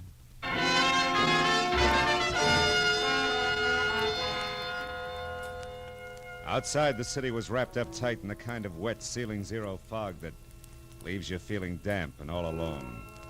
Hanley's joint on Los Feliz was an old English stone mansion, sprawling, smothered in ivy, and about as cozy and come hither as a scream in the night. Inside, I followed an aging, round-shouldered butler whose footsteps didn't make any noise along the type of high, wide, and ice-cold furnished corridor you find only in museums. When we finally arrived at Hanley's study, however, things changed. It was a small room with bright lights, heat, and a desk cluttered with friendly bric-a-brac. Hanley himself was standing against the far wall, and for a moment, the contrast was jarring because the self-made man in shirt sleeves, built like a boxcar and chewing on a cold cigar, didn't at all match the collection of stiff family photos, 1890 style, that hung on the wall behind him. What is it, Marlowe? Hard to find the family resemblance? From here. Your folks, Mr. Hanley? Yeah. Oh. Left to right. My mother, she passed on a year ago, me as a kid. My father, a lush, and my grandfather. He claimed to have killed more Indians than ever existed. All born and raised in a lot of nothing, named Walker Falls. Wow. Couldn't hold you, huh? Couldn't bring me back either, even when Ma died. I was only a little tyke when I ran away, Mono. Couldn't stand my grandfather even then. Nothing but a rod and a bottle. Bad combo. How about your father? Oh, I wrote a few nice words to him when Sister wrote me that Ma died. And I sent a fat check for flowers and a tombstone, but he never answered. Probably drank the dough up. He never could save a buck on his own, they tell me. Anyhow, enough of letting our hair down, Marlowe. Let's get on to business. Sit down. Oh, thanks, sure. You said someone disappeared, Mr. Hanley, an old man? Yeah. It was a gardener here, Marlowe. Name's Cooper, John Cooper. He's 60, 65 maybe, tall and skinny. Yeah, he got a fringe of curly hair around his ears. The rest is strictly cue ball. Yeah, he shoved off yesterday. With what, Hanley? Yeah, you catch on fast, Phil. You know, it's my trade. Yeah. Well, the stuff don't amount to too much. Half a dozen fancy silver drinking glasses, those, Goblets? No, goblets, yeah goblets. Worth about 100 apiece, nothing that'll dent me. Also, I'm insured, of course. Well, then the goblets mean something else. They do. Let's call them a present from a lady. All right, let's. I want them back, Marlowe. Why me? Why not the insurance company or the law? No. Hmm? No, that I don't want. And if you laugh when I tell you the reason, I'm going to punch you right square in the nose. Have some scotch. No, thanks. Go ahead. Well, drink alone, then, if you don't mind. I don't mind. Yeah, it's this old Duck Cooper, you know. I feel sorry for him. Yeah, he came in here one day last week, hat in hand, looking beat as an alley cat. So I gave him a job helping one of the gardeners, but I was on to him right from the start. What does that mean? He was a gardener like I'm a ballet dancer. Oh. Yeah, I could tell. And from there on, it got worse. First couple of days, he watched me and everybody else around here pop-eyed as a shoplifter loose in Tiffany's. But you didn't fire him? No. No, I figured a few square meals, some sleep, a little dough in his pocket, it'd calm him down. So I just put a new master padlock in my trophy room and let it go with it. That was your mistake, huh? Yeah. But just so you don't think I'm losing my marbles, Phil, I better tell you about another mistake. But gonna have to make this short. Dinner guest shut out. Another mistake? Mm-hmm. Yeah, 15 years ago, Phil, I was in a spot just like this Cooper. Yeah, I was broke, hungry, mad at the world, and in a position to do the wrong thing. I did, and I got caught. But the boss understood, read me the riot act, and let me go. And today it's my turn. Want to laugh? Not very much. Tell me, what have you got for me to go on? Well, thin air. But you're good, Marlowe. You'll make out. Thanks. Name and description already gave you that. All right, here's the rest of it, according to the servants. One, he lived somewheres around Skid Row. Two, he never touched anything that kicked harder than ginger ale. And that he went for in a big way. Three, he had a buddy in his neighborhood who was teaching him how to whittle. Make stuff, carving wood. Yeah, I know. And that's it, huh? Well, that plus the fact that he smoked these pint-sized cigars, we found a pack of them in the overalls at one. Here they are. They're called Aces Up, made in a downtown L.A. shop, also on Skid Row. Oh, the address is in the box there. Could help? Could. Well, see what I can do, Mr. Hanley. Okay, Marlowe. Call me as soon as you get close, will you? Sure. Oh, and Marlowe. Yeah? I want those goblets pretty bad, but take care of the old man, will you? I know what you mean. Yeah. Also, Hanley, I think it's a pretty decent thing that Yeah, you'll have to excuse me, Marlowe. I got to change for my guess. Talk to you, huh?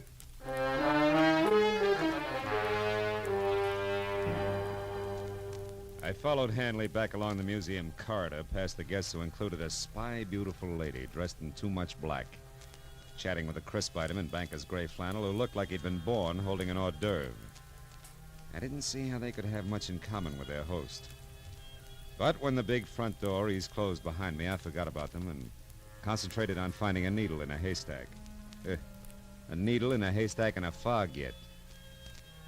Well, the tobacco manufacturer responsible for the handmade black rope called Aces Up was my first try.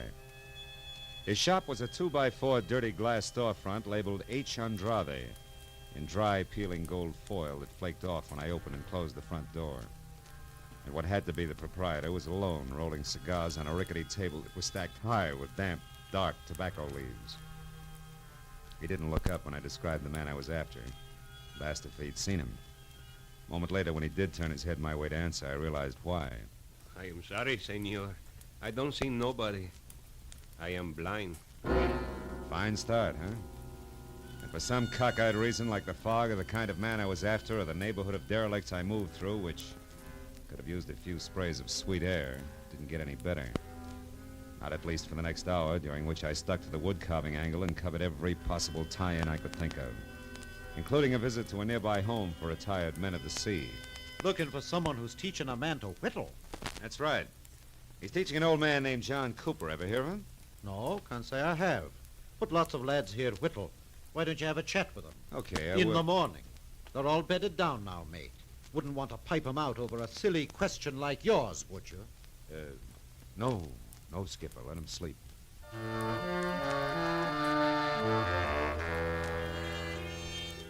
Right there, the whittling went the way of Aces Up cigars, and I turned to my last hope.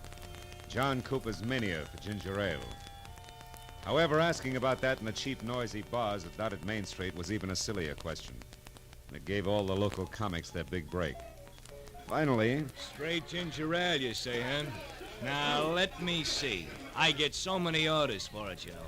It could have been the time Carnation stopped in, or, was it the night some joker who was eating pig's knuckles called for a finger bowl? Now, look, Bright Eyes. Let's work a little less on the gags and a little more on...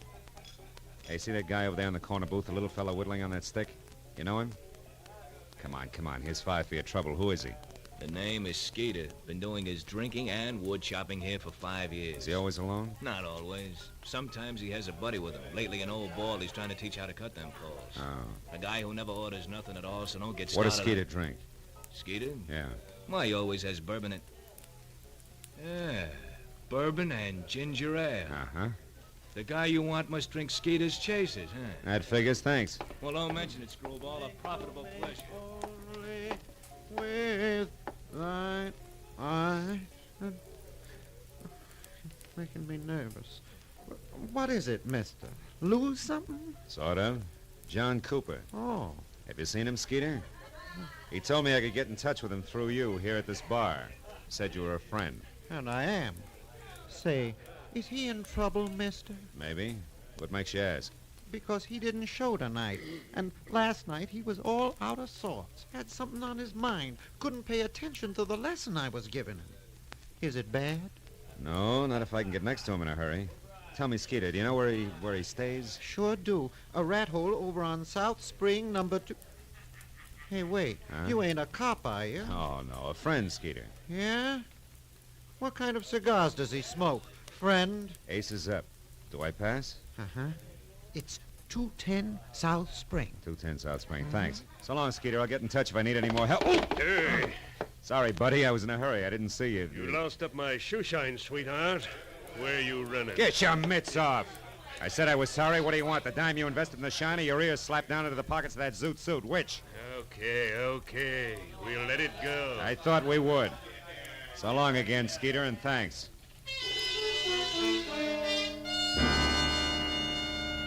After I made my call to my client and told him how we stood, I drove the half a dozen blocks to 210 South Spring Street. The place was the kind of stale-smelling, beer can-littered, dingy, two-story affair that made you wonder if the garbage collector got around anymore. When I knocked on the cracked glass front door that sported a laundry shirt cardboard that said rooms for rent and eyebrow pencil, I was ready for anything. And that's what I got. Puffy red eyes, bad teeth, smell of cheap gin, all in a cold cream, shiny face that was half hidden by enough bleached blonde hair to stuff an ottoman. Hey, handsome, I can catch my death of cold here. What's up? You the landlady? No, she passed out, but I was drinking with her, so I'll do. What do you want? An old man named John Cooper. Is he in? The skinny duffer? Mm-hmm. Yeah, I guess so. I seen him earlier. It's that door back there, the one on the right. Hey! Hey, Chalky! What do you want back there? Where you going? What's the use?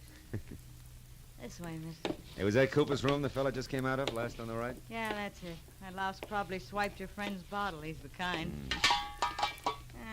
Empty. Too bad. You know, he drinks you under the table and then takes what's left. Which in this case would be ginger ale. Cooper doesn't drink. Yeah? Oh, what do you know about that? Hey! Hey, you got company? Hey, Cooper! Lights on. Try the knob, huh? Hey, you're kind of anxious. Yeah. It's your game, mister. He doesn't drink, huh? What do you call that spread eagle position on the floor? Napping? No. Not with that knife in his chest. Huh?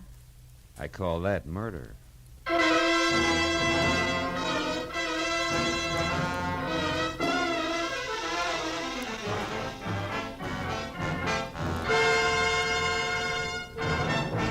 In just a moment, we will return to the second act of Philip Marlowe. But first, one of your favorite laugh shows and stars, My Favorite Husband, starring Lucille Ball, will return to CBS this Saturday night. Formerly heard on Sunday nights, Lucille Ball and Her Favorite Husband will now be heard on most of these same CBS stations every Saturday night. Be listening this Saturday when Lucille plunges that favorite husband into a mad and merry mix-up over who is the town's best or worst-dressed man. Now with our star, Gerald Moore, the second act of Philip Marlowe, and tonight's story, The Soft Spot.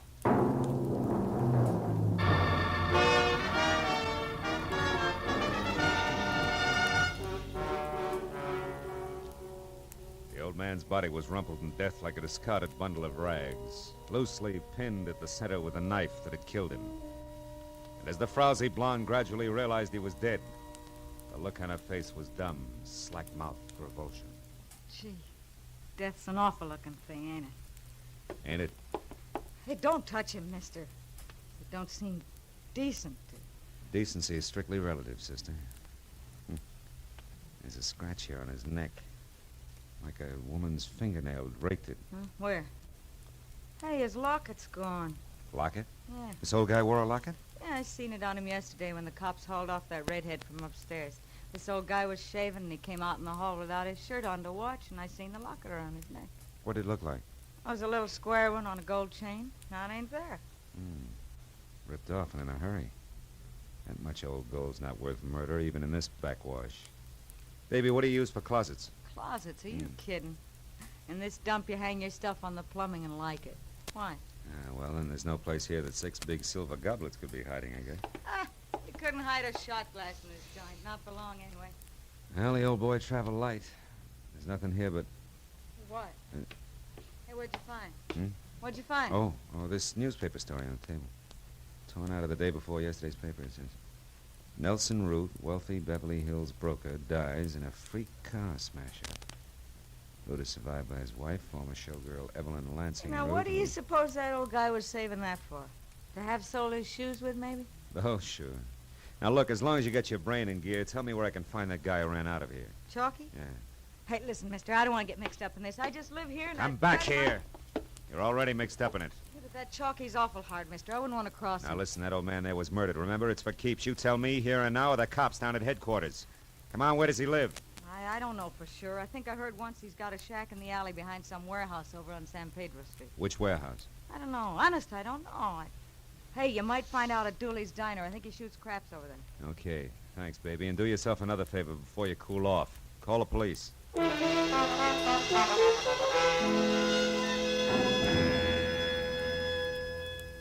It took a solid hour of devious back alley trails before I finally broke down the intimidated loyalty of the Skid Row Brotherhood with a well-placed $10 bill and got a bona fide lead. The thick fog that crawled along the alley. Chalky's shack had all the welcome home look of a wet gutter. It was wedged in under the hulking concrete base of an overpass like dirt under a giant fingernail.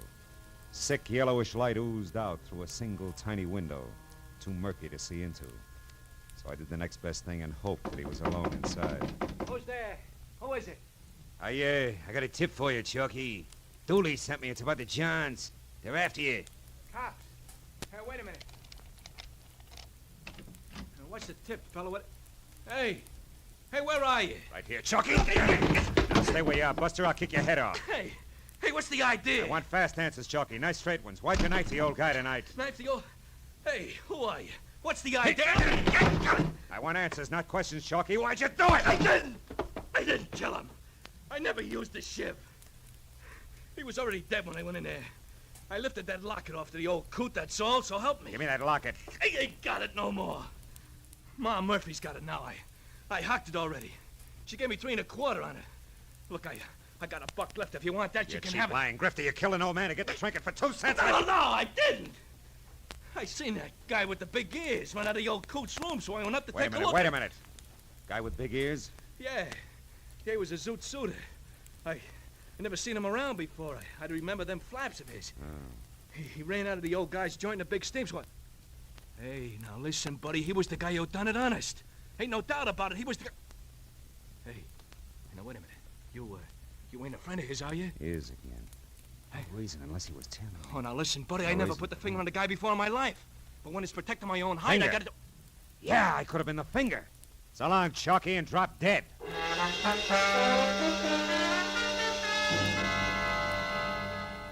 It was still foggy outside, but my own personal fog began to lift. Big Ears must have been tailing me, overheard me on the phone, and got to the old man first. But why? Why the clipping that old man Cooper had about Nelson Root's accident? Nelson Root survived by a widow. A widow? Holy smoke!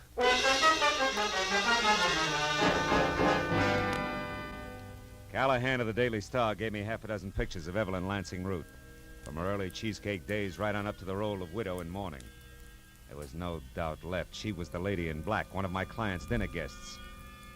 By the time I'd driven through the fog out to Los Feliz again and up to Hanley's sprawled-out house, I'd lined the whole business up to where it made a twisted kind of sense. There was nothing left to do but nub it in his lap. I'd found him in his study. What's wrong, Marlowe? Maybe you better tell me. Tell you what. Did you find Cooper or didn't you? Sure. I found him. I found him dead. What? The old man is dead. You know perfectly well he's dead. Come on, Marlowe, sit down. Have a drink, you'll have beat. No, thanks. I've covered a lot of ground tonight, most of it pretty slimy. Led me in a big circle that started here and ends here, and now it's late. We're both fairly intelligent. Let's give each other a break, shall we? Go on. Let's suppose that a man was in love with a woman, a married woman, who was tired of her husband. So, she and the man arranged for the husband to die in a freak accident. Yeah, that's right. And let's suppose a strange old geezer overheard them plan it and then disappeared. Oh, that's rough. I imagine they'd have to find him and shut him up, wouldn't they? Or he'd blackmail him to death. Possibly. And how do you suppose they'd go about that, Hanley? Hire a private detective, maybe? Give him a song and a dance about a theft, a trumped-up story about some missing silver goblets, maybe? Maybe.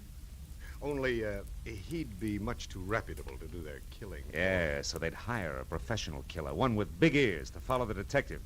And when the old man was located, the killer would step in and go to work with a knife. And then vanish completely, because he'd be a good professional man. Well, Hanley? Well, Marlowe? Oh, yes, that's a great yarn. Yeah, but a little fantastic, isn't it? Yeah, utterly. Oh, good boy. That's the way I figure. Too weird to take seriously. Only I'm going to make it stick. Yeah? Marlowe, you try to embarrass me with a crackpot theory like that, and I'll make you the laughing stock of this state, do you hear? I'll have you hooted right out of the business. Because you don't have one shred of proof, Marlowe, and you'll never be able to get one. And what's more, you know it, don't you? Don't Get your hands off me, Hanley. Oh, come on, Phil. Come on. Let's have that drink now, and then you go on home and forget all about this, huh? Shall we? Oh, after all, the old jerk was just a skid row drifter. He didn't belong any place. Who'll ever miss him? He was nobody, Phil. Get it? Mr. Nobody. He's no loss, so let's just forget it. Marlowe, wait a minute. Marlowe, come back here.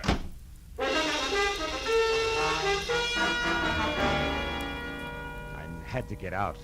What made it even worse to us that I knew he had me. I couldn't even begin to prove the first word of what I knew was the truth. I couldn't sleep with it either. That was why an hour later I leaned against the lamppost back on Skid Row again.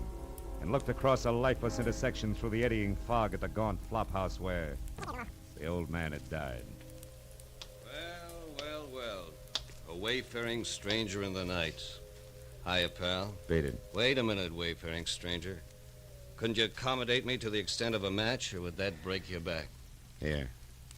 Keep him. Thanks. Why don't you go home, pal? Hmm? Nothing happens here on Cooper Street after 2 in the a.m. As a matter of fact, nothing happens anywhere anymore. Cooper Street. Cooper?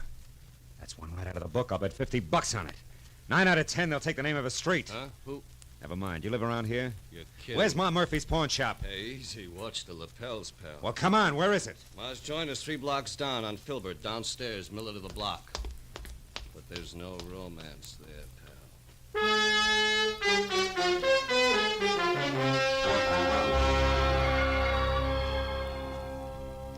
I still got the good notion to call the cops. The idea. Getting me out of a warm bed in the middle of the night to give you a look at a cheap little locket. And all on a dizzy hunch, you said. Yeah, a wild one. You know the locket I mean, Ma. Come on, trot it out. That'll do you no good anyway, sonny.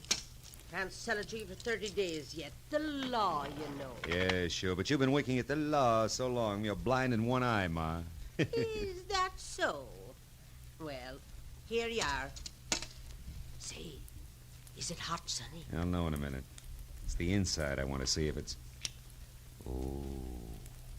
What is it, sonny? Is something the matter? Yeah, my hunch paid off, Ma. It's hot, all right. Hot enough to burn a guy to death. Here's my card. I'm taking this along. What? No, well, hold on a minute, you. Hey, stop. I'll call the cops. Don't bother, honey. I'll call him myself.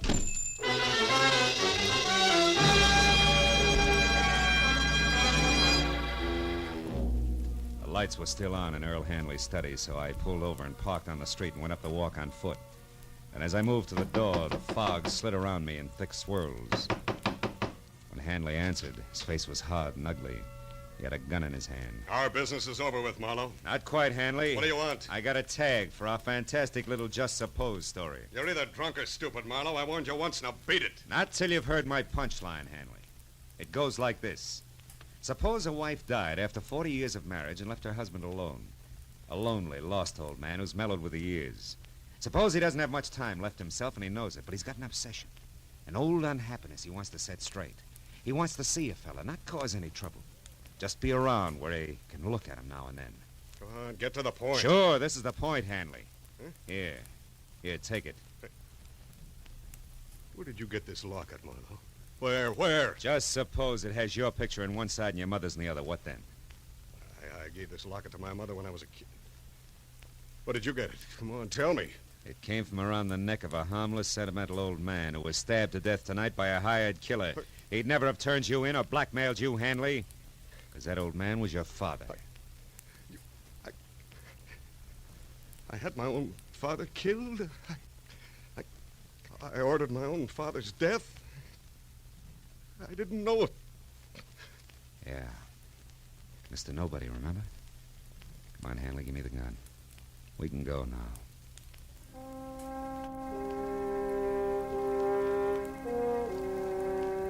Hanley went quietly.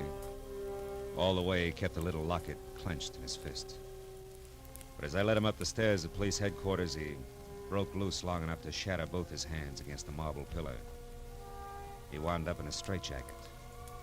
But it didn't matter much because when they picked up Evelyn Root, the lady in too much black, she filled in the rest of the story, including a lead to Big Ears. When it was over and I was sitting outside in my car alone in the fog that pressed close against the windows, I could see nothing of the city. Nothing but the soft, swimming white mist which hid the black outlines of Skid Row. Funny thing, you know. Some people can get out of Skid Row, but Skid Row will never get out of some people.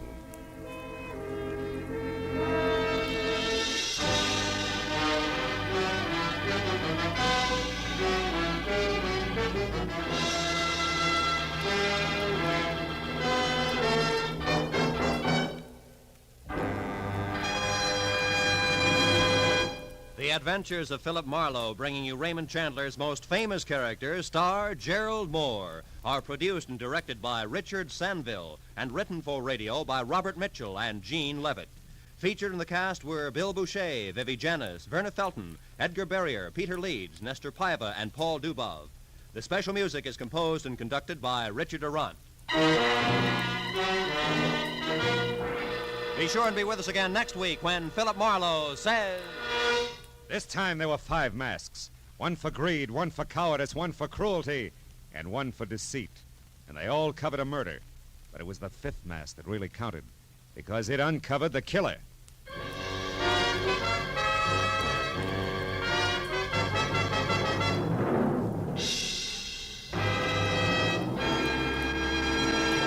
For some easy-to-listen-to music on Sunday afternoons, be sure to hear those favorites, the Symphonette and the Choraleers, which return to CBS this Sunday afternoon.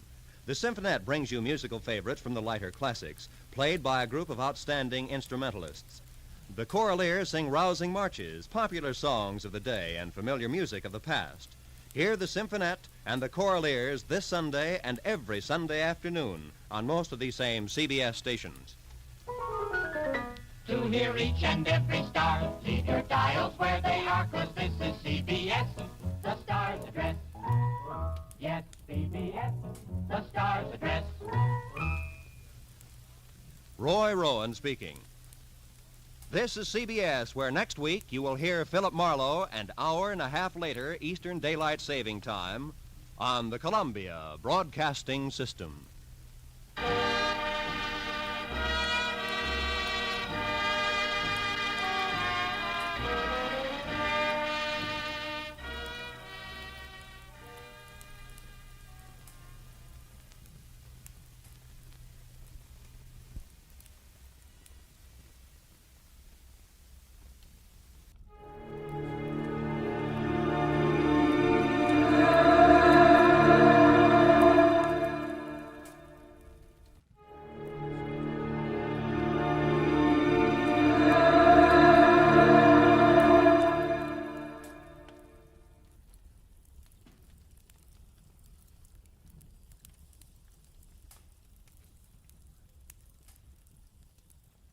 Most Saturdays at this time, we spend an exciting half hour of adventure and action with America's public hero #1, Hopalong Cassidy. Well, even two-fisted cowboys take summer vacations when they can, and Hoppy is no exception. But Hopalong and Topper will be back with us riding the CBS air trails again 3 weeks from tonight, September 22nd. Get this and get it straight. Crime is a sucker's road, and those who travel it wind up in the gut of the prison of the grave. There's no other end, but they never learn. From the pen of Raymond Chandler, outstanding author of crime fiction, comes his most famous character in The Adventures of Philip Marlowe.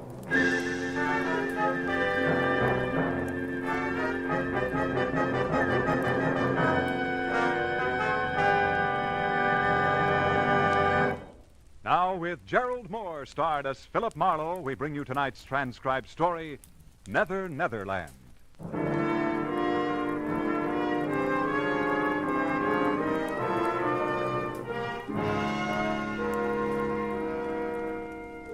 There are times when life makes no sense at all. When confusion is the keynote and all we do is run in ever-tightening circles. The 1 and 1 is 2 school is closed and nothing comes out even. In the 30 hours just past, I'd wrapped up a case and considerable of my youthful zest along with it. I was bone-tired. When I reached my apartment, sank deep into my bed. It wasn't so much to sleep, but to die a little. And I was not long dead.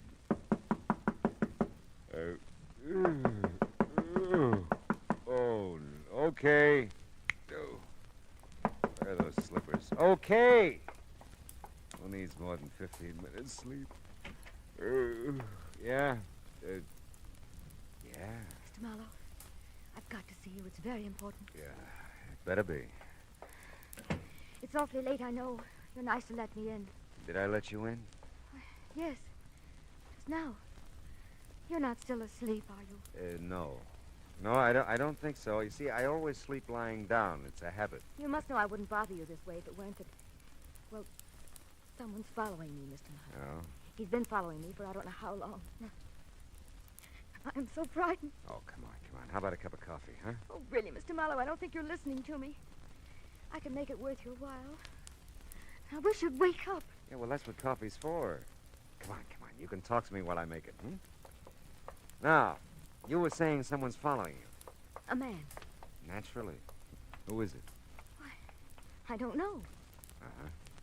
Well, sit down over there at the kitchen table. This won't take long. Thank you. Now, why would anybody be following you? That's the silliest question I've asked in days. But it isn't silly. I've tried to figure it out myself. I haven't done anything. I don't have anything. Yes. Well, we'll let that go. Look, maybe I ought to know your name, huh? Oh, I'm sorry. I'm Carolyn Shepherd. Don't be sorry. I'm glad you're Carolyn Shepherd. Why? Well, because it beats the heck out of being George Shepherd. Dee Dee said she thought you'd help me. That's why I came. Dee Dee? My roommate, Dee Dee Reynolds. Oh. She doesn't know you or anything. She just said if she were troubled, like I am, she'd get in touch with you. Yeah, well, that's nice of Dee Dee. Does she know somebody's been following you? No, I haven't told anyone. Oh. I don't know her very well. We haven't lived together long. I don't know. I didn't want to frighten her, too. So I just told her something that sounded all right. And she said she'd heard about you. Oh, your water's boiling. Oh, thanks. Does he ever call you? No, we don't have a phone. Oh. The landlady lives right next to us, the next apartment. We use hers. But he never tries to call me, as far as I know. Well, does he ever come to your door or approach you in any way? Sometimes he gets very close. That is, almost before I know it, there he is. But then I run, and he's never caught up with me yet. Well, he could just be watching you then, huh? Yes, I guess so. But why? I don't know. Maybe we can find out.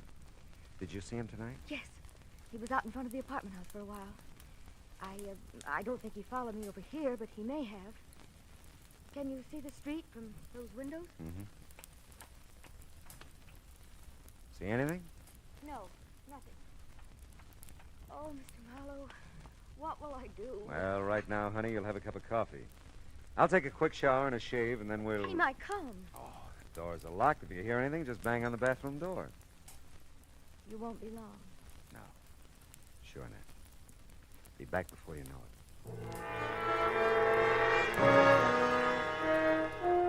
It was now 2:30 in the morning. Although I was still gray and half dead inside, my eyes found a new reason for being wide open. Carolyn Shepherd was not just an attractive girl. She was slightly sensational. Statuesque would be the term. She was almost shoulder height with ash blonde, long hair. Her smoky blue eyes were half wild with fear and searching. There were promises in them. And her figure was the kind that you didn't mention in polite society. How's the coffee coming, Carolyn? Carolyn? Hey, where'd you go? Oh, come on, the coffee couldn't be that bad. Carolyn! The craziest thing I ever heard of. The door was locked, all right. It's funny, she's gone. Carolyn! Hello. Oh, hi, Simon. You lose something, Mr. Marlowe? Something named Carolyn? Yeah, it looks like it. You didn't see her out in the hall by any chance? I don't believe I did, Miss Scott. I've noticed her. I'm not so sure. Oh, ran out on you, huh? Well, you dog. Oh, yeah, sure. Yeah, where'd you go? Oh, there. What's out the window? Thought she might still be down on the street. Who? Carolyn. Oh, ran out on you. You said that. What did you do, You'll never believe Oh, this. come on, now tell me now. What did you do? I took a shower. You took a shower? Oh, ran out on you.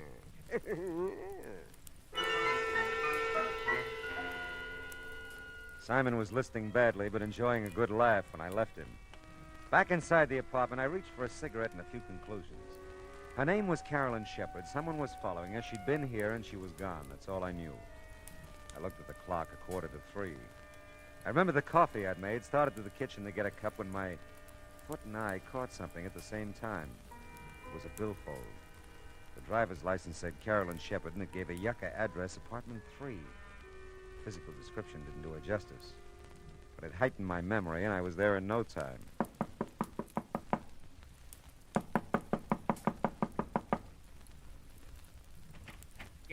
Yes, what is it? I'm looking for Carolyn Shepard. Oh, you were? Well, she isn't here. I don't know her, but I'd like to meet that young woman sometime. It's a pleasure, believe me. Now, look, I'm sorry. You're always sorry. Between the freeway by day and the traffic at this door by night, on account of Carolyn Shepard, body can't get any rest or sleep. I'm really sorry. I know it's late, but Late? you see... I can't imagine what kind of a person she is that men can knock on her door or any door they think is hers at all hours. I'm not going to stand for it. I'm going to move. And someday I'll meet this young Shepard person and I'll give her a good thrashing. You do that, but just tell me one thing. I'll tell you nothing. How long have you lived here? 6 weeks. 6 of the most miserable weeks of my life. Thanks. Very much. My goodness, what's going on out here? I guess I have the wrong address. I didn't mean to wake everybody up. Why, you didn't wake me up. Just Mr. Norton, I guess. Well, I guess it's insomnia. I just practically never sleep nights. You ought to get together with Mr. Norton. He tells me he has the same kind of trouble. He isn't a very pleasant old gentleman, is he? No. Oh, my. I guess I should introduce myself. I'm Hester Hutchison. I'm the manager of the building. Oh, well, maybe you can help me then. I'm trying to locate Carolyn Shepard. This is the only address I've got for her. Oh, I'm sorry. You're sorry? Carolyn did live here, but she moved about 6 weeks ago. And for some reason or other, I never understood really, she didn't want to leave any forwarding address. I see. Well, thanks, Miss Hutchison. Oh, not at all, not at all. I hope I didn't disturb you, really. Oh, my goodness, no. As I said, I'm sort of given to this insomnia or whatever it is. Well, as a matter of fact, I just baked a coffee cake. Sounds silly, I know. But I get some of my best ideas at night. And tonight it was coffee cake. Coffee cake, huh? If you'd care for some, I'd be, you'd just be more than welcome. Oh, that's nice, Miss Hutchison. But you see, I get some of my best ideas at night, too, and I got one right now. About going home to bed.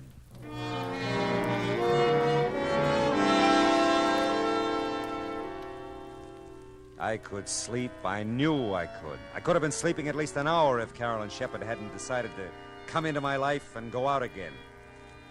Well, I didn't know where else to look for her, so I decided to give my little trundle bed another whirl. I'd gotten about 10 out of the usual 40 winks.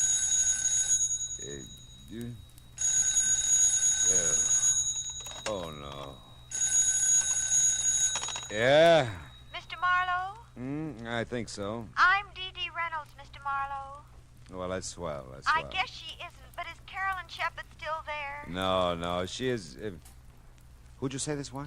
I'm her roommate, Dee Reynolds. She hasn't come home, Mr. Marlowe. I'm so worried. I came next door to phone. Has she been gone long? Yes, she has. Now, look, Dee. Oh, I was afraid of that. Oh, Mr. Marlowe, something's happened. Wait a minute. What's happened? I just know she's been killed. Easy. Listen to me, will you? Poor Carol. Dee. Listen, Dee, where do you live? Dee. Oh, fine.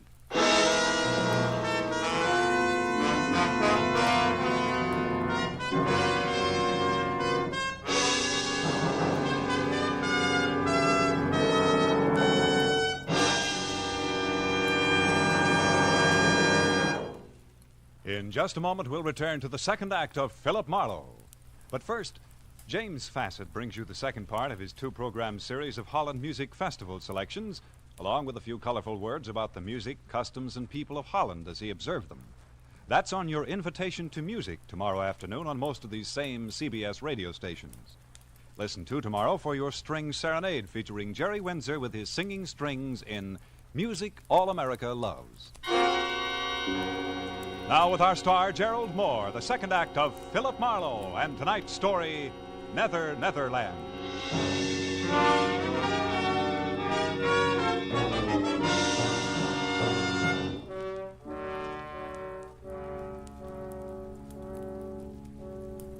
I was wide awake again and furious. Because somewhere in Los Angeles there was another telephone recently put on its cradle. I didn't know where it was or how to make it ring. Somewhere in Los Angeles, too, were a couple of near-hysterical females, neither of whom had any regard for my sleeping habits. Dee had jumped to a conclusion about Carolyn that I wasn't buying, probably because I didn't want to. Well, it was beginning to turn gray outside, and the jarring thump of the paper grazing my door told me a new dawn was with us. You still looking for that girl, Mr. Marlowe? Morning, Simon. You still bouncing off walls? I am confronted with something of a problem, Marlowe. So am I. Someone in the night, mind you, has moved my apartment. No. Yes, I've looked all over the neighborhood, and it is gone. Yeah, well, you just hang on. It'll be back. No, it has to be. It just has to come home to me. Oh, say, did you ever find her, Marlowe? Her. No, never did. Oh, you were taking a shower then? Yes. Oh, Marlowe, you dog. Fine. You like coffee cake, Simon? Oh, my dear Marlowe, I not only like it, I respect it. And I'd be proud to join you in some of it. I'd just be proud. No, not me, Simon. About 3 blocks from here, over on Yucca. Ask for Hester. I thank you, Marlowe, from my heart of hearts. I thank you. Hail and farewell, Simon. Go. Well, let's see what's in the paper. International situation.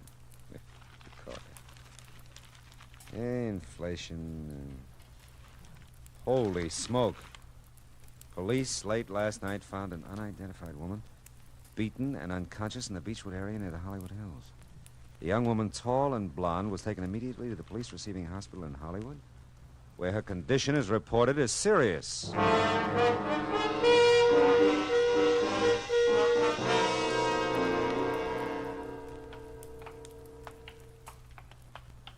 She fits the description of that Shepherd girl's driver's license all right, Mr. Marlowe.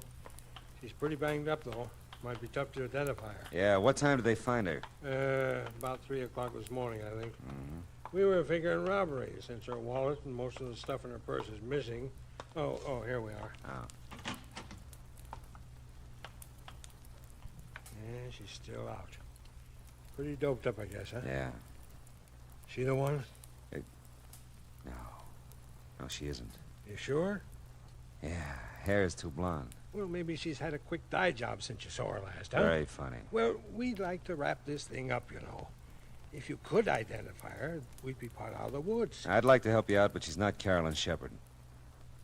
How about it? Will she live? This one? This one. No, hasn't got a chance. You get that way, I guess, watching the inhuman parade of human stretcher cases into a police hospital. I wouldn't have his job. The sunlight was fresh and warm outside. And the coffee I got at the Three Stool joint next door was neither. The now you're sleeping, now you're not routine of the night before hadn't exactly made me razor sharp. But by now I was alert enough to study Carolyn's wallet a little more intently. There was $12 in it, and stashed in with the bills a book of check stubs on a Hollywood bank. Don't let anyone tell you that banks don't open till 10 o'clock. If you make like breaking down a glass door, they'll let you in. And if you cause them that much trouble, they'll give you the address you ask for and send you on your way in a hurry. I felt better about this address for Carolyn. Dee Dee Reynolds was listed on the card in the mailbox, too. Yes? You must be Dee Dee, and I must be Philip Marlowe. Oh, yes, Mr. Marlowe. Come in. Thanks. I'm just supposing that Carolyn made it home all right. You seem to have a better grip on things than you did a few hours ago. Oh, I have. I don't usually go to pieces that way, but I was terrified, really terrified. She came home shortly after I called you. Sleeping now? No. As a matter of fact, she just stepped next door to use Mrs. Landsberg's phone. She'll be right back, I know. Sit down, won't you? Oh, thanks, I will. I had 3 chairs in my house. 1 for solitude, 2 for friendship, 3 for society. Is that so? Which one am I sitting on now?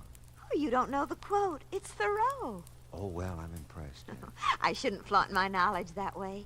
It's just that I've been nervous lately.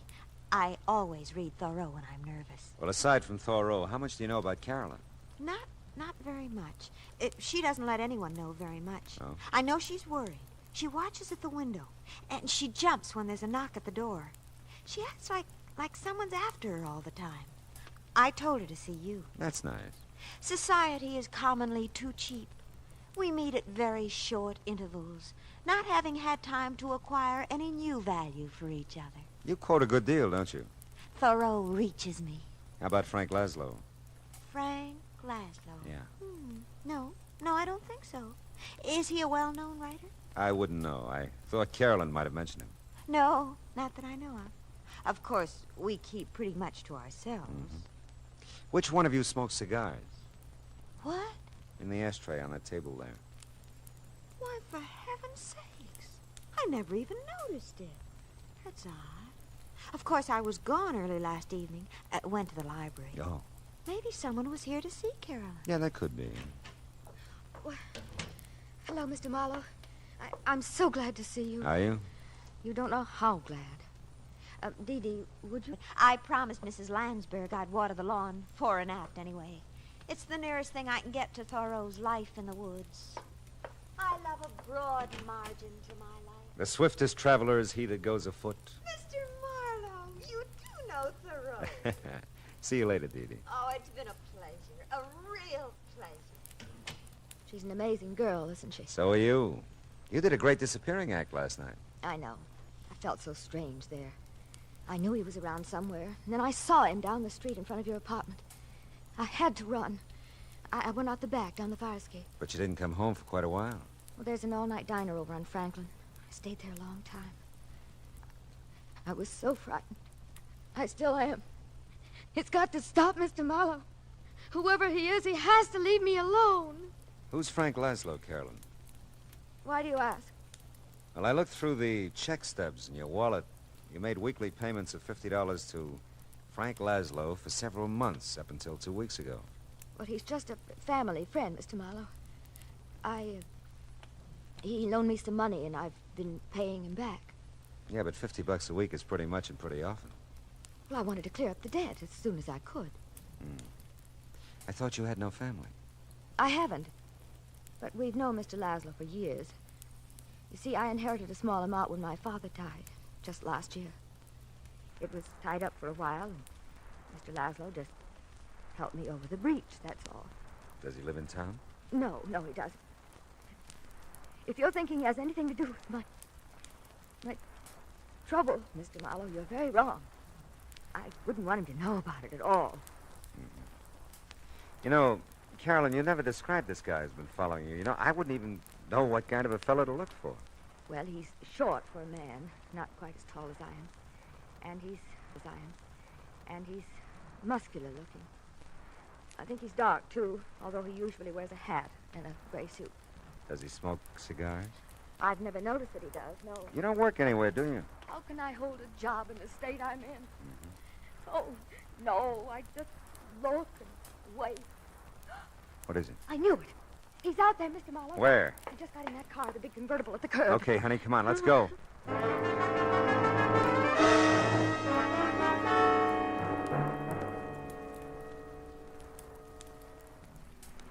He must know we're following him, the way he's driving. Yeah, you can lose us with that job, too. Those babies can really take off. Look, he's moving over into the right lane. Probably gonna turn. Well, we're going with him. Hang on, honey. We can't lose him. We can't. We won't. He's pulling into that parking lot.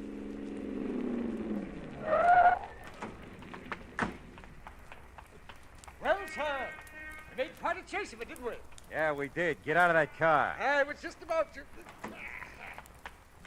You know, you really shouldn't try to keep up with a car like mine. I was just toying with you that time. Now, if you want to make a real race of it... Now, wait a minute. How tall are you? Oh, I'm quite tall, really. 6'7" in my stocking feet. How tall are you? It doesn't matter. Why, what's the matter, young lady? She'll be all right. She's just a little disappointed. Come on. No. You mustn't take it so seriously, young lady. Your companion here made a good race of it, considering he was up against great odds. Yeah, thanks. Mr. Oldfield. Pius Oldfield. Yeah, well, thanks.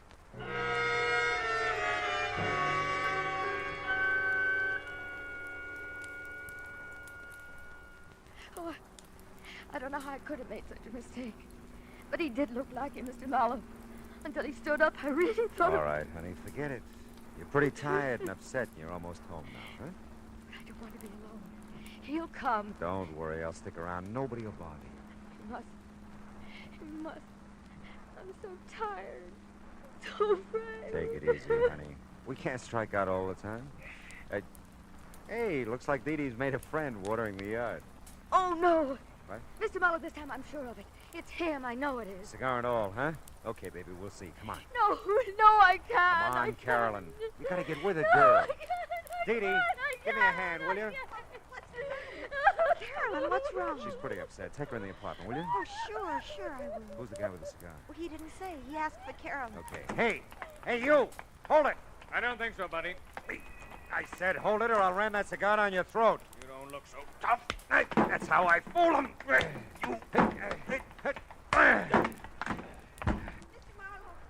you hurt? No, go back to Carolyn. Get her in the apartment. Well, she's in Mrs. Lansbury's. She's not making much sense either, just Nothing's crying making and any mumbling sense. things. Oh, he's really out cold. Yeah, now look, take a look in there. His auto registration. Read it to me. Oh, let's see. Frank Laszlo, Uh-huh. something, Kling Street, Barstow, California. I thought so. Did you? Never mind. Go back with Carolyn now and stay with her. If she says anything, memorize it like you do with Thoreau. But where are you taking Where him? I hope he belongs. I'll be right back.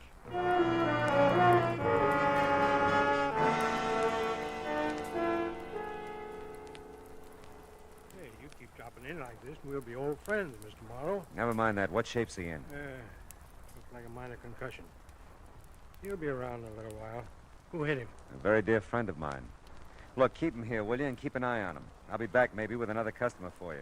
Hey, we'll make you a rate. And you can save us both some time if you get one of the boys at the station to call Barstow. Find out anything they can about Frank Laszlo and a girl named Carolyn Shepard.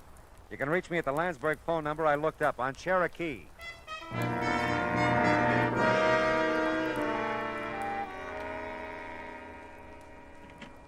Oh, Mr. Marlowe, gee, I'm glad you're back. How's Carolyn? Come in and listen to her. I'm scared to death. Yeah. I must remember. Mail a check to Barstow. I must remember. I'll check. Got so much to forget, too. Forget and remember. It's been going on like that ever since you left. Yeah. What does it mean? I don't know for sure yet. Steve, you can't be everywhere. Everywhere I look, you can't be anywhere. You're dead, Steve. Don't you know you're dead? Take it easy, Carolyn. Easy. Easy. Oh, that's Mrs. Lansberg's phone. I told her I'd answer it while she was out. Go ahead. It could be for me. Okay. Carolyn, you're okay. Who are you? No. Steve. It can't be you, Steve. You're dead. I'm not Steve, Carolyn. Steve, you're dead. Don't you remember, Steve? I killed you. But you won't go away. You won't go away. It's for you, Mr. Marlowe. It's the police. Yeah, I know. I'll get it. She's... What's wrong with her, Mr. Marlowe? She fainted. She'll be okay. Yeah. She'll leave Mrs. Lansberg's door open? Oh, sure. Phone's right there in her living room. Thanks.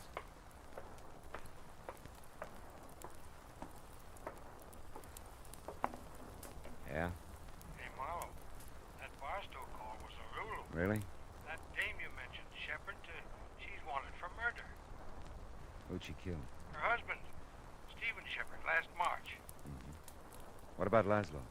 Well, they're not sure out there. He was questioned at the time, but they couldn't get anything on him. The dame apparently just vanished until now. Last time they had Laszlo in for questioning a couple of weeks back, he said he didn't know where she was. Must have a real bad memory, huh? You bringing the dame in? Yeah. I'll bring her in. She all beat up too? I can send the wagon. No. I'll bring her. Just keep a straitjacket handy.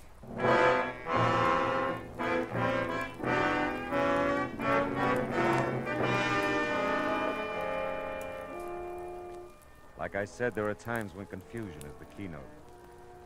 Carolyn Shepard, poor sick kid, kept seeing the man she murdered. Saw him so often she believed it. And Frank Laszlo must have seen things too. Enough to keep Carolyn paying him blackmail ever since she killed her husband.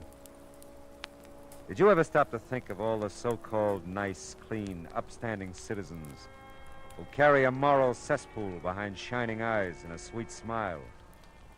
Suddenly they make headlines, like Carolyn. What's the line? For murder, though it hath no tongue, will speak with most miraculous organ.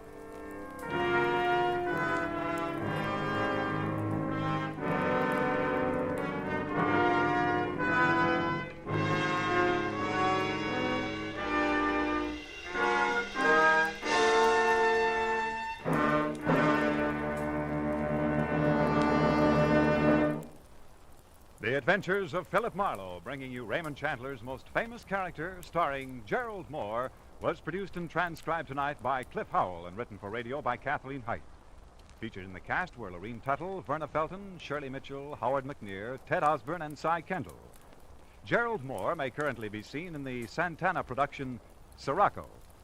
The special music for Philip Marlowe is composed by Pierre Garrigank and conducted by Wilbur Hatch.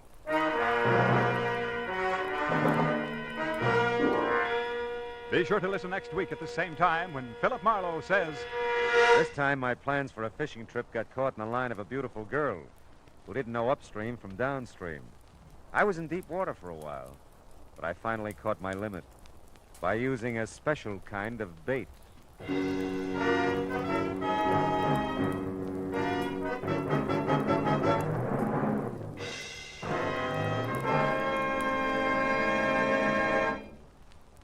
There's a song that goes with this story, friends. The story is, starting tomorrow evening, you'll be able to laugh again at the adorable antics of America's favorite teenager, Corliss Archer. Her boyfriend Dexter returns from vacation, too. So does her whole family. All of which means more Sunday night fun for your whole family when you meet Corliss Archer Sunday nights on most of these same CBS radio stations. We said a song went with this story, didn't we? Well, here it is. CBS. B. For the best. F. Yes, yes, yes. The star's address is CBS.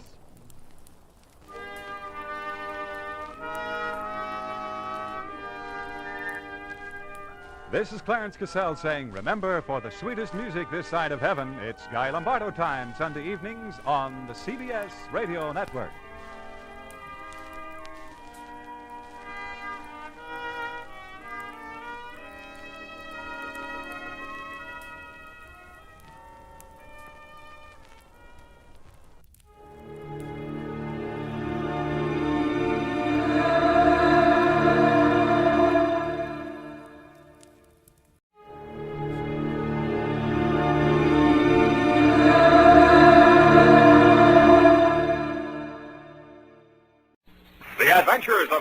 Spade, Detective, brought to you by Wild Root Cream Oil Hair Tonic, the non-alcoholic hair tonic that contains lanolin. Wild Root Cream Oil, again and again, the choice of men who put good grooming first.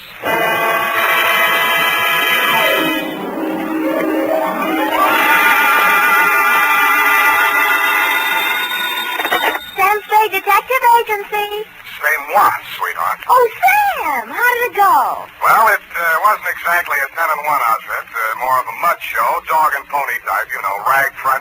Sam, what are you talking about? Hmm? And by the way, where were you last night? I missed the last bus in from the Cow Palace, so I had to do a star pitch. Connie talking. Oh, if you think I'm going to ask what a star pitch is, you're mistaken. What were you doing at the Cow Palace? Oh, just fooling around. Oh. Sam? Yes? Sam? Yes? Sam... You ask too many questions. Sweetheart, in the patois of the carnival, I'll be right down to pitch my spiel my pitch, and make with the canvas and the Bluebeard caper.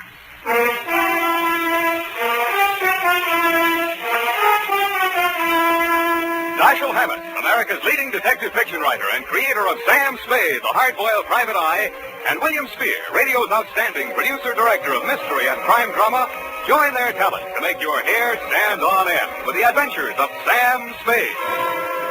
Presented by the makers of Wild Root Cream Oil for the hair. Say, Mom, if the summer winds are making Junior's hair drier and mussier than it should be, why not borrow a little of Dad's Wild Root Cream Oil and restore that sweet, angelic look? You'll find Wild Root Cream Oil hair tonic comes in handy for every member of the family. It grooms the hair so neatly and naturally, relieves that summer dryness, and removes loose dandruff, too. Better check on your supply right now. If it's running low, then tonight or tomorrow, first thing, get Wild Root Cream Oil Hair Tonic. Again and again, the choice of men who put good grooming first.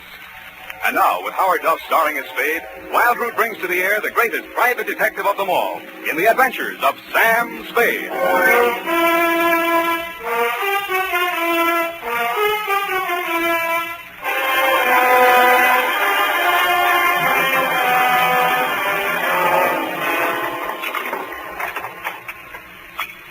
Ready, Effie? Yes, sir. By the way, what is a star pitch? Hmm? Oh, your clothes. You look as if you slept on the ground. That's what it is. Date, August 8, 1948, to Detective Lieutenant Bundy, Homicide Detail, San Francisco Police. Tom Samuel Spade, license number 127596. Subject, the Bluebeard caper. I will not offer as an extenuating circumstance the fact that business is bad all over.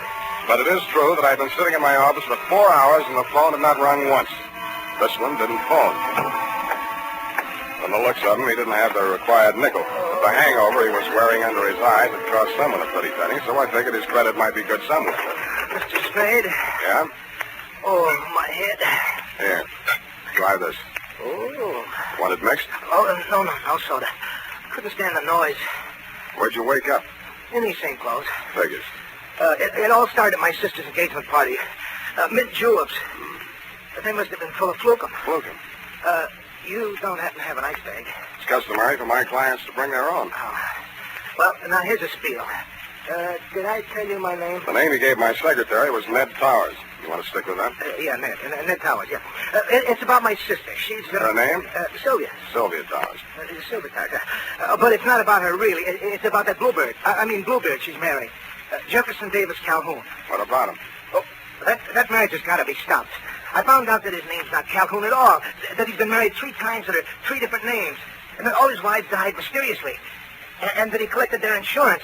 And now he's talked my sister into insuring herself for $100,000 in his favor. When did you learn all this? In a barber shop yesterday. Oh. I went in to get a manicure, and I picked up this old detective magazine. There's his picture. Look at it. I had heard of the case. In his heyday, the papers had called him the Mint Julep Romeo. And any name he happened to be using at the time had Colonel in front of it. None of his 3 wives had survived the honeymoon. Wife number 1, an aviatrix, bailed out at 10,000 feet over Mount Hood along with her husband. His parachute opened, hers didn't. They found the body the following spring. Wife number 2, a snake dancer, died of snake bite when she squared off with a full-fanged diamondback instead of her usual non-poisonous partner. Cause of death was never officially proven because the body was embalmed by mistake, it said there, before the coroner arrived. And finally, number 3, a professional stunt woman disappeared over Niagara Falls in a beer keg instead of her specially designed barrel and was never seen again. Well, Mr. Spade? Yeah, but are you sure your sister's fiancé, this Calhoun, is the same guy? Well, here's a picture of them together. Their engagement photograph. What do you think? Brunette? My sister? Redhead. That's him on the left. Redhead? Well, Mr. Towers, are we going to sit idly by and see another poor girl go to her death? How much money you got? About $100. I'll take 50 now. You are going to help her. How much does she already know? I tried to tell her. She's beautiful. She wouldn't even listen. I thought she might listen to you. I pray she will, Ned. I pray she will.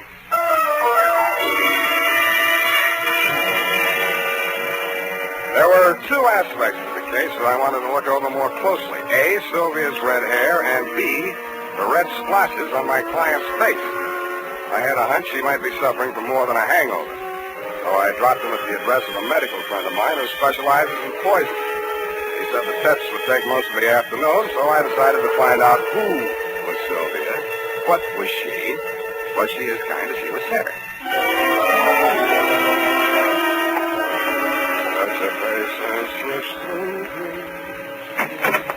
Yes? Yes. I beg your pardon. Miss Towers? Yes, I'm Sylvia Towers. Are you the florist? You were expecting maybe a detective? Come in. Thanks, I will. Well, as a matter of fact, I wasn't expecting a florist or anyone else. But I'm glad to see you. I really am. Huh? Sit down here. Oh, just relaxing. Oh, no, over here. Oh. Well, why not? There. Isn't this more cozy? Take your hat off. Oh. You'll have me believing you really are a detective. What do I look like? Well, I'll have to mull it over. Now, don't tell me. Let me dream. Like Sylvia, Miss Towers, I mean. Oh, Sylvia. I like the way you dress. Nice and casual. Oh, you do? But, you know, you really should wear a handkerchief. Hey. You're ticklish. Well, look, if you want to frisk me, get it over with. It's your apartment. You got a right to. Well, isn't this way nice? Sure, it's fine. It's just that, well, you know, I just didn't expect. Just didn't expect. Well, what do you want, a butterfly act? No, it's just that my feelings have hurt you. Haven't asked me who I am or what I'm doing here. Anything. Oh, I don't care. I like you. Is this how you got engaged to Calhoun? No, he was selling some phony stock certificates, so I bought a few. They were phony, so you bought a few. Figured. He'd had bad luck with marriage. It was the only way I could force the issue. You're forcing him into marrying you? Darling, don't be so critical. I did it very nicely. I'm sure you did, but why? Oh, I don't know. He's so courtly. A real Southern gentleman. How real? Hand me that cushion, darling. Oh. Oh, no, here, behind my head. Oh, that's better. Oh, don't go away. Why do you want to be number 4 on the Bluebeard parade? Oh, do you really think he did kill him? Oh, that's one of two theories. He either did or didn't. Oh, I love your hair. So nice, bristling. Does this bother you? Yeah, but don't stop. Now, wait a minute. Look, I got my client to think about, and I'm trying to think about it. Darling. I didn't want to take this assignment, but he really seemed to be worried about you. Oh, now who on earth would be worried about me? I'm a little worried about you myself, and I'm not even distantly related to you. Well, don't say that yet. This marriage may not last long. Don't you say that. Oh, I know his marital life has been full of tragedy. But I'm not superstitious. I think I may change his luck. Okay, Sylvia, okay, it's your life. I told your brother I'd talk to you, and I have. My brother? Yeah, Ned. I think maybe your boyfriend tried to poison him last night. Oh, no. Oh, Jeff, you're just in time. Well, my dear, we will discuss this further in private. I have only this to say at the present time. In the South, it is not customary for a lady to receive a gentleman alone just prior to her marriage to another gentleman. But, Jeff... I know your motives were pure and innocent. Customs differ, that's all. I am Colonel Calhoun at your service, sir. I'll call you when I need you. I'm afraid I must ask you to remain. Sylvia? To tell you, it was just a flirtation. Yeah, I didn't think it... You mean he made certain proposals? Well, what could I do? What could she do? He said there were things in your past, Jeff. Yeah, that's what I said. Things that... Oh, there, my dear. It was blackmail. That's all. I did it for you, Jeff. Go to your chambers, Sylvia. I will deal with this adventurer. If this were the South, there would be better ways, but never fear. Where there's a Calhoun there, too, you will find Southern chivalry. Please. No, Jeff. Phone the police. Sylvia, I must insist that you do as I say. Very well, Jeff. You know best. Well, sir, how about you and me putting our heads together over little old Miss Judith, huh? Thanks, I'm not thirsty. What's the fetch, Colonel? How come your girlfriend yelled, "Hey, Rube," just now? What is your asking price, sir? What's your bid? 5,000 now, 5,000 after she's buried, 20,000 after the insurance people pays off. No dice. Caper's worth $100,000. 50 to me, 50 to you. That is out of the question, sir. Okay, from here I go to the car. Now, son, let's not be hasty about this. It will require a slight change of plan, but I reckon I can swing it. All right, 50-50. When are you going to knock her off? You want her to fly the coop? Is there another way out of here? Well, not that I know of, but she's crafty. She's crafty. Well, come on, let's get it over. Yes, you're right. Maybe now or never. That's right. Sylvia? Wait a minute. Huh? Come here. What is it? How are you going to do it? Well, hit her with this and then out the window. Let me see then. It's got quite a heft to it. Where'd you get this set? Souvenir Niagara Falls. Know where you're going to get it? Why, you Yankee!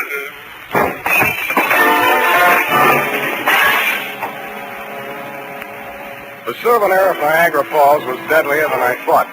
The blow spun him around like a top, and he went down on the other side of the room, taking the bar and the mint julep ingredients along with him. I headed for the room Sylvia had disappeared into. But she had already disappeared out of it. I looked in the closets, the bathroom, under the bed, tapped the walls for secret panels, and then forced myself to look out the only possible exit, the open window. 10 stories, sheer drop to the street. 2 stories, sheer unclimbable masonry to the roof. Now get this, Dundee. No other exit, no horizontal ledges, drain pipes, niches, cornices, not even a helicopter landing. I asked myself, who is Sylvia? What is she?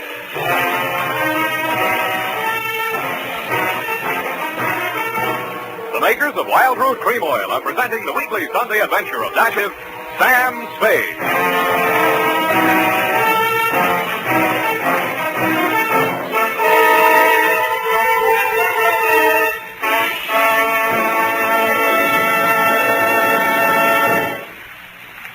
want the well-groomed look that helps you get ahead, socially and on the job? Listen. Recently, thousands of people from coast to coast who bought Wild Root Cream Oil for the first time were asked, how does Wild Root Cream Oil compare with the hair tonic you previously used? Better than 4 out of 5 who replied said they preferred Wild Root Cream Oil. And no wonder. Wild Root Cream Oil grooms the hair neatly and naturally, relieves annoying dryness, and removes loose dandruff. What's more, non-alcoholic Wild Root Cream Oil is the only leading hair tonic that contains soothing lanolin. So ask for Wild Root Cream Oil Hair Tonic. Again and again, the choice of men who put good grooming first. By the way, smart girls use Wild Root Cream Oil too, and mothers say it's grand for training children's hair.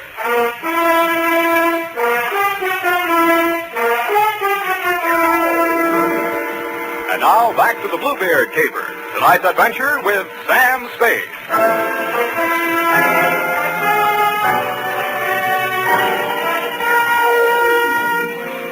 There was no use wasting any time trying to figure out how Sylvia had done whatever she had done to escape from that escape-proof room.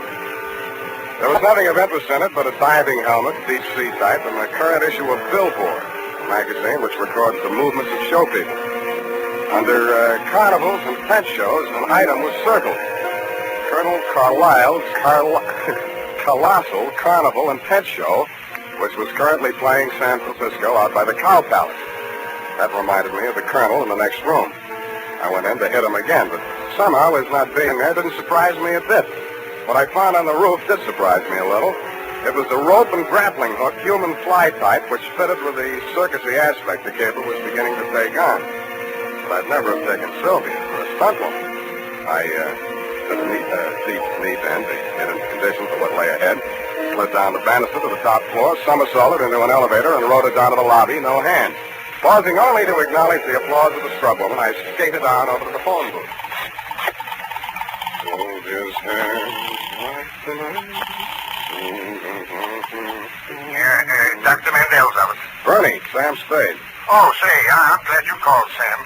That patient you brought in here, Ned Coward? Yeah, what about him? Well, your hunch was right. There was enough poison in him to kill him twice. And that ain't all. He dead? No. Then what's all? Well, his stomach had enough foreign objects in it to keep all the newspapers in town in Monday morning feature stories for the rest of the year. What type foreign objects? Oh, glassware, spoons, hunting knives. Well, nothing valuable. Where'd you send him? Oh, he wasn't a hospital case, Sam. Enough poison to kill him twice, glassware, spoons, hunting knives, and not a hospital case, huh? The poison, he's developed an immunity. The other stuff, it's harmless. Harmless. Do you want me to send you the complete report? No, forget it, Bernie. You've given me enough. Thanks.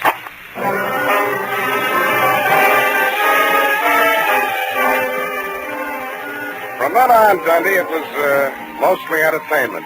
I headed for the carnival grounds outside the town, and Colonel Carlisle's Colossal Carnival and Tent Show unfolded before my very eyes just west of the Cow Palace. Brought to you in the interest of artistic endeavor. Mademoiselle Mahala, the favorite dancing girl of the Sultan of Zanzibar, brought direct from the perfumed gardens of the Mystic Orient. Every muscle of a gorgeous body. And now, ladies and gentlemen, in the interest of science and the furtherance of national defense, one of the medical miracles of the 20th century. Ladies and gentlemen, a man with the iron stomach and the asbestos esophagus, Professor Dilator. Professor, if you please, sir, give the folks a sample of your control over the fiery elements. I will light the torch and pass it to the professor. And now, Professor, if you will kindly... The coach dancer left me cold to be a fire-eating professor, I thought. It was none other than my client, a man who called himself Ned Powers. I moved as close to the platform as I could without setting fire to myself and caught his eye. When he caught mine, it singed my eyelashes. Hey, scramble, I got my act to do. I can't talk to nobody. Where's the colonel? There ain't any colonel, just for the banner jacket. Where's your sister? I ain't got no sister. And who is Sylvia? Hey, do me a favor, Shamus. Keep the 50 and forget the whole pitch. Now beat it, huh? Oh, I want to see the show. Okay, you paid for your ducking. Tear your eyes out if you want to. Okay, but just start squawking. They're drifting away. And, ladies and gentlemen, that was only a sample. Only a sample. Why, he eats the stone and throws the beach away. And he uses powdered poison on his soft-boiled eggs. Now tell me, if you will, is there a doctor in the town? I drifted on down the Midway.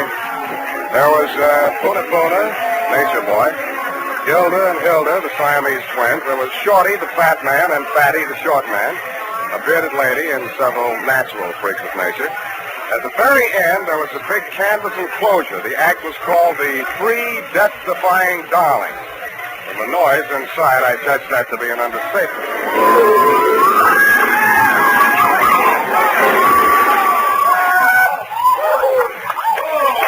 I bought a ticket and got inside just in time to see a trim, energetic blonde in tailored coveralls crawl out of the twisted wreckage of the car she'd just driven point blank into a concrete wall at an advertised speed of 80 miles an hour. She took a bow, tripped lightly out of the ring, and a brunette about the same size and shape, but wearing a costume consisting mainly of 3 live rattlesnakes, passed her coming in. I swear she did. I also swear that she danced so well I didn't even notice the snakes after I got used to them. Before the lead snake had taken its final bow and wriggled out of sight, a redhead in green coveralls appeared at the top of a 60-foot tower. She climbed into a barrel, and some stupid fool pushed her off. The tank she landed in was no more than 3 feet across and couldn't have had more than a foot of water in it. But she emerged from the splinters with her face wet and some of the greasy carnival-type makeup washed off. The red-headed branch of the death-defying darlings was, you guessed it, that miraculous escape artist, the one and only Sylvia.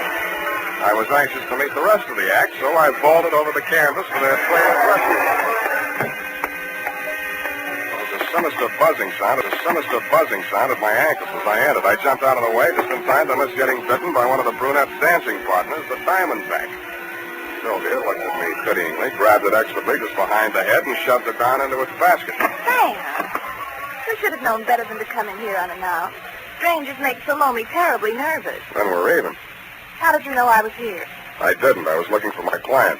Then you are working for Ned. Who else? Well, when I heard you bargaining with Jeff, I didn't know what to think. Before that, I'd been so sure. Look, sweetheart, I haven't been sure of anything in this caper from the start, least of all you. No matter how sure I get, I still won't believe it. Look at me, Sam. Touch me. I'm only flesh and blood. Yeah, well, anyhow, how did you meet yourself coming on with the snakes when you went out in the coveralls? Oh, zippers.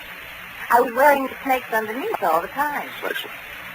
Doesn't the auto crash make them nervous? Oh, no, they're used to it. Mother trained them. That was after Father... Never mind your family. Let's talk about you. All 3 of you. Well, after Mother and Father... Well, the act was with recent, you see, and they wouldn't keep me on as a single. Yeah. So Jeff Calhoun worked out a routine so only one of me would be on at one time. I figured. How often do you come out of it alive? You mustn't say things like that, even in joking. I'm terribly out of condition. I haven't had a real workout since... Since you went over Niagara Falls in that beer keg? And by the way, how did you manage that? Simple. Relaxation. Secret of everything. I could teach you that, Sam, darling. Jeff could never learn it. How long do you think we'd get away with it, sweetheart? Aren't you taking rather a lot for granted? Maybe not enough. So far as I know, you've only been killed and resurrected 3 times. Darling, if it frightens you, I promise I'll never do it again. How did you drop 10,000 feet without a parachute? Oh, that Mount Hood stunt? I crash landed the plane set fire to it. There were witnesses. Something dropped. Nothing but a weighted flight suit. Whose body was that they found? There are always bodies when the snow melts. By the time they get to them, they could be anybody. Oh, that's a relief. Now, what about that other body? Which other one, darling? When you were embalmed after the snake bite. Oh. Well, Jeff just claimed somebody from the morgue that nobody else wanted. Don't be so critical, darling. We didn't hurt anybody. Better not try to tell that to those insurance companies. Well, they should be happy. Jeff says it helps them with their taxes. Does it make you happy? Dying and being dug up every year or so? Well, it's better than doing it every night. But I couldn't go back to Jeff. He lost his nerve after Ned found out. You see, Ned's the only one left who knew me in the old days. If I were dead, he couldn't prove anything. Jeff really meant to kill me this time. What was Ned after? Blackmail? Oh, no, he wanted me back with the show. He hired you to frighten Jeff into letting me go. After all, I am the best threesome in the business. Well, anyway, in the stunt field. Did you see my review on Billboard? I saw for myself. You know something? I was thinking. With all you know about crime... Don't say it. Darling, it's so easy, and we could have a honeymoon every time I came back and we got married again. Thanks for the offer, but if I get married, I want my wife to stay alive every night. But I wouldn't really be dead. Only legally, for the insurance. Only legally, Sam. Come here. Sam, darling. Look, sweetheart, let's not relax. You're not safe. Not as long as that insurance policy's floating around with Jeff's name on it as beneficiary. He'd never think of looking for me here. Well, the same. You better take that policy into town in the morning and make some changes. Where is it? Oh, it's in my safe. You got a safe here in this trailer? Well, it's just a secret place. I only closed it. But it is safe. Yeah, I thought I'd find you here. But I hardly expected to see Mr. Spade. You don't surprise me a bit, Bluebeard. Hello, Jeff. Sit down, stop waving that revolver. What do you want? That policy. I heard every word you two have been saying. Not that that piece of paper means anything. You won't even be around when the bank's open. But having the original policy in my hand will save a lot of delay, red tape. Of course, Jeff. Where is it? Oh, what's the use? It's in the basket, right by the side of your chair. Wait a minute. Don't move, Spade. If you do, I'll blast you. Listen to me. Don't raise that lid. You're safe. Still a child, aren't you, Sylvia? Don't do it, Calhoun. Don't do it.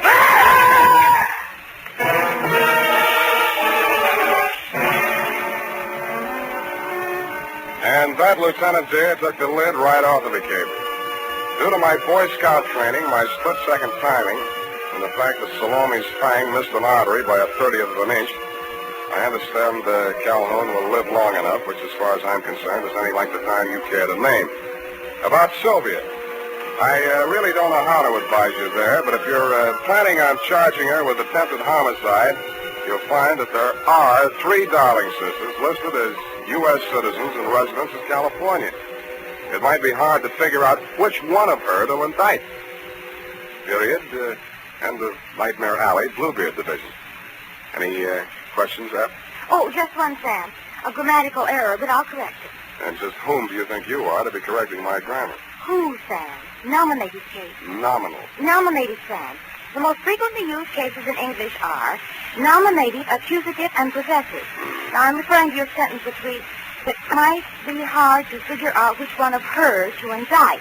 Yeah. Of course, you meant them, since there are 3 darling sisters. Her being singular. Indeed, her was singular, Abby. Oh, Sam, you make a joke. It's a very small one. Now, type that up and leave my grammar as is. It's colorful. Oh, very well, Sam.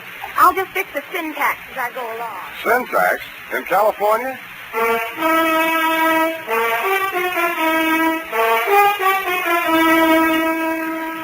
Say, are you looking for a hair tonic that will groom your hair neatly and naturally? Then you're looking for Wild Root Cream Oil. Want a hair tonic that relieves annoying dryness? Get Wild Root Cream Oil. Like a hair tonic that removes loose, ugly dandruff? The answer again is Wild Root Cream Oil, the famous hair tonic that gives you the big advantages men consider most important. Step up to your drug or toilet goods counter first chance you get and ask for Wild Root Cream Oil in the big economy bottle and the handy new tube that's easy to pack when you travel. Also, ask your barber for a professional application of Wild Root Cream Oil Hair Tonic. Again and again, the choice of men who put good grooming first.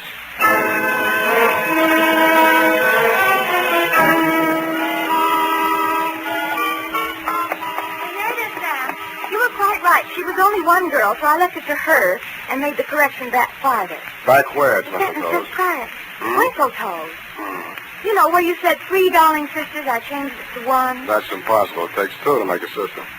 That is not funny, Sam. Who's laughing? It's no laughing matter, Sam. After all, that Sylvia, or the darling sister, whatever she... And I don't care if she can go over Niagara Falls in a barrel. Let's get it right. A beer cake. That's the only funny thing is you being taken in. After all, snake charmers of that type are a dime a dozen. All right, here's 20 cents. Phone up that place. What place? Where you get the red-headed snake charmers, 12 to 10 cents. Dime a dozen, Sam. It's a figment of speech. You can say that again, sweetheart. Penny to be 3 people, all with different hair, wearing snakes under a coverall. Oh, okay. No normal girl would do that, Sam. I don't know. Women do all kinds of work. Oh, Sam. Why can't I be an adventuress like some girls are? I wouldn't trade you for 30 cents worth of snake charmers. Oh, That's the nicest thing you ever said. Well, next to the nicest. Good night. Good night, Salome.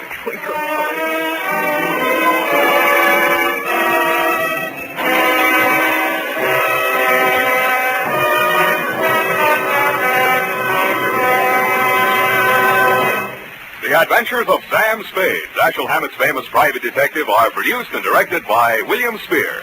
Sam Spade is played by Howard Dove. Lorene Tuttle is Effie.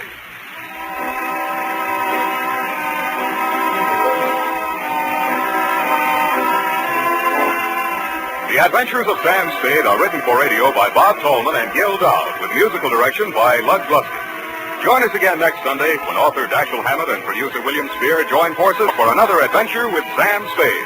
Brought to you by Wild Root Cream Oil. Again and again, the choice of men who put good grooming first. This is Dick Joy reminding you to get Wild Root Cream Oil, Charlie. It keeps your hair in trim.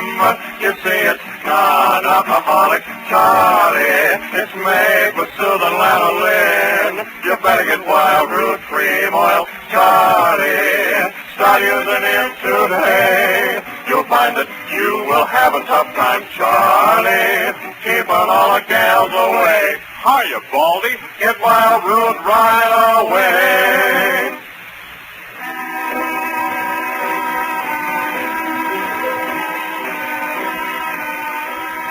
This is CBS, the Columbia Broadcasting System.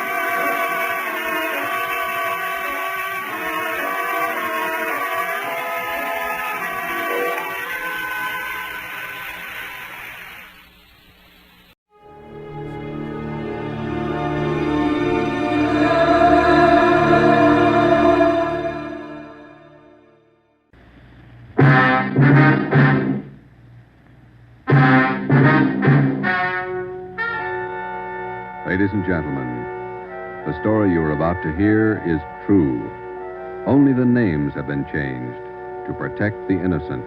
NBC brings you Dragnet.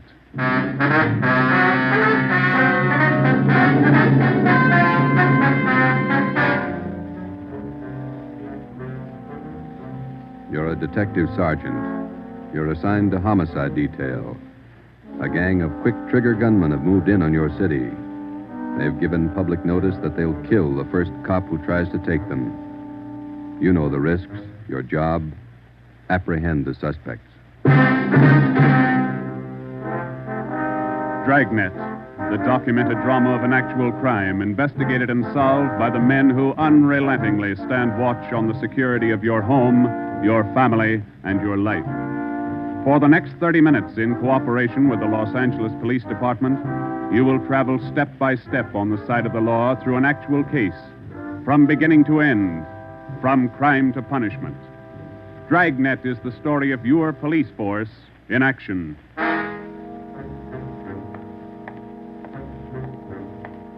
It was Wednesday, April 17th. It was warm in Los Angeles. We were working the night watch out of homicide detail. The boss is Ed Backstrand, chief of detectives. My partner's Ben Romero. My name's Friday. I was on the way back from the record bureau. It was 4 minutes to 6 when I got to room 42. Homicide. Hey, Ben, I pulled the package on the Raymond killing. And that proves you can still read, Friday. He said it, Joe. Your pal, Fred Lindsay. Hiya, Fred. What's doing? Busier than you are. We know what we're looking for. Just having a little trouble finding them. That's the way it is with automobiles. They misplace so easy. Not normally, they don't. We got a small-size epidemic on our hands. Well, don't let us keep you, Fred. Just ducked in here for a breath of calm air and to invite you to dinner for the last time. The wife and I are still waiting for the first time. How about it, Joe? Ruth's got a new pressure cooker. Your sister-in-law visiting you again, huh? No, on the level. Not selling a thing.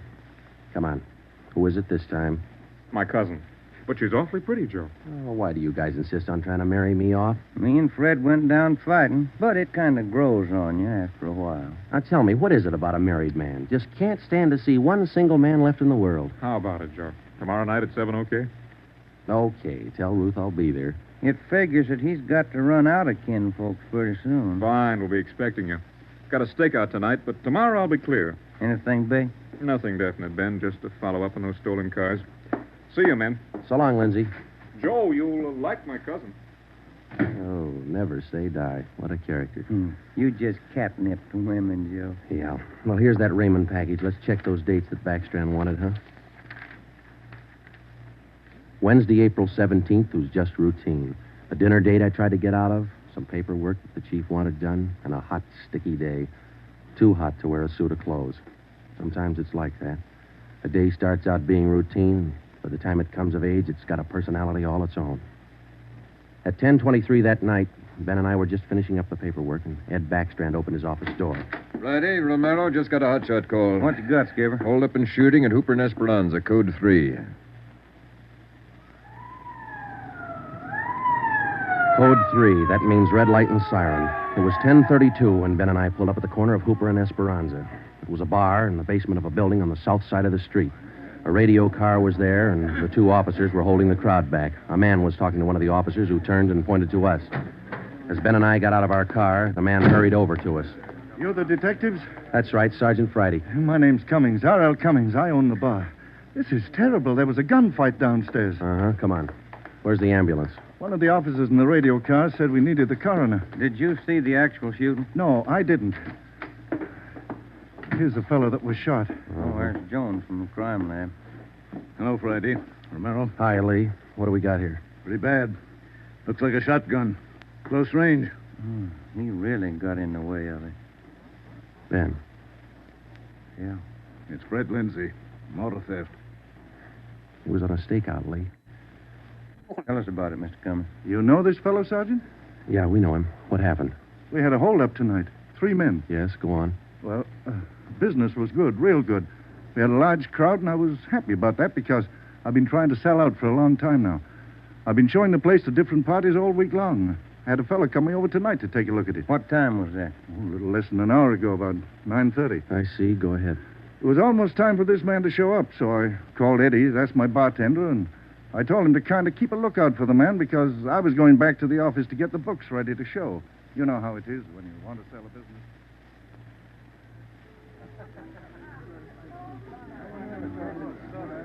You'll watch for him, Eddie? You bet I will. If you want me, I'll be back in the office. Keep your mouth shut and stand still. Huh? You own this bar, don't you? Well, yes. What is this? You're the boy we want to see. Which one of you? All 3 of us. What's going on? What's it look like, genius? Just a stick-up.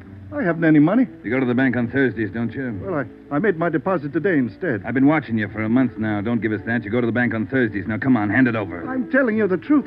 I usually go on Thursdays, but I went today instead. You're lying, Ace, and we ain't got much time. Look, you can have all the money I've got on me. I think it's about 200, but that's all I have. Here. Why argue with him? Take what he's got and we'll shake the customers down. No, please don't do that. You got my money. Isn't that enough? No, it ain't. Oh. Come on, let's go out front. That's about all I remember, Sergeant. When I come around, I was lying on the floor of my office. You better have somebody take a look at that cut on your face. Yeah, I'm going to right away. There's my bartender. He saw the fight. What's his name, Eddie? Yeah. Eddie. Yes, sir? These men are detectives, Eddie. Will you tell them what you saw? Oh, it was pretty rough. And tell us what happened when they started the shooting. That fellow the coroner just took out of here sure was long on nerve. Took on all 3 of them single-handed. Uh-huh. Tell us what you saw. You ought to get that fellow's name. Sure had a lot of nerve. Took over just like he was a cop. He was a cop. Now, what did you see? I pegged him for a cop.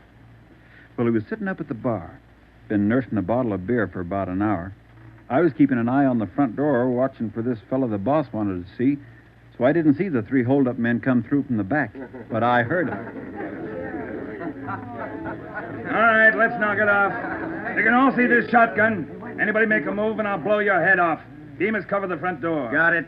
Sickle, shake them down. Okay, gents. You guys in the band, keep that music going. The rest of you people turn around and face the bar. Put your hands on top of the bar and leave them there till we tell you to move. Come on, hurry up. Knock it off. Okay, Sickle. We'll take your money, your watches, anything else you got. Now, don't try to be cute and hold out. All right, you, take off the watch. I'll get your billfold. You, lady, let's have the ring. This man they called Sickle went right down the line. Took everything he could lay his hands on. This cop, your friend, was facing me at the far end of the bar. He was standing there just like the others. He kind of leaned toward me a little. Can you see the guy with the shotgun? Yeah. Where is he? Center of the room. The other guy still at the door? Yeah. Got his gun out? Holding it in his right hand. How far down the line is the other guy?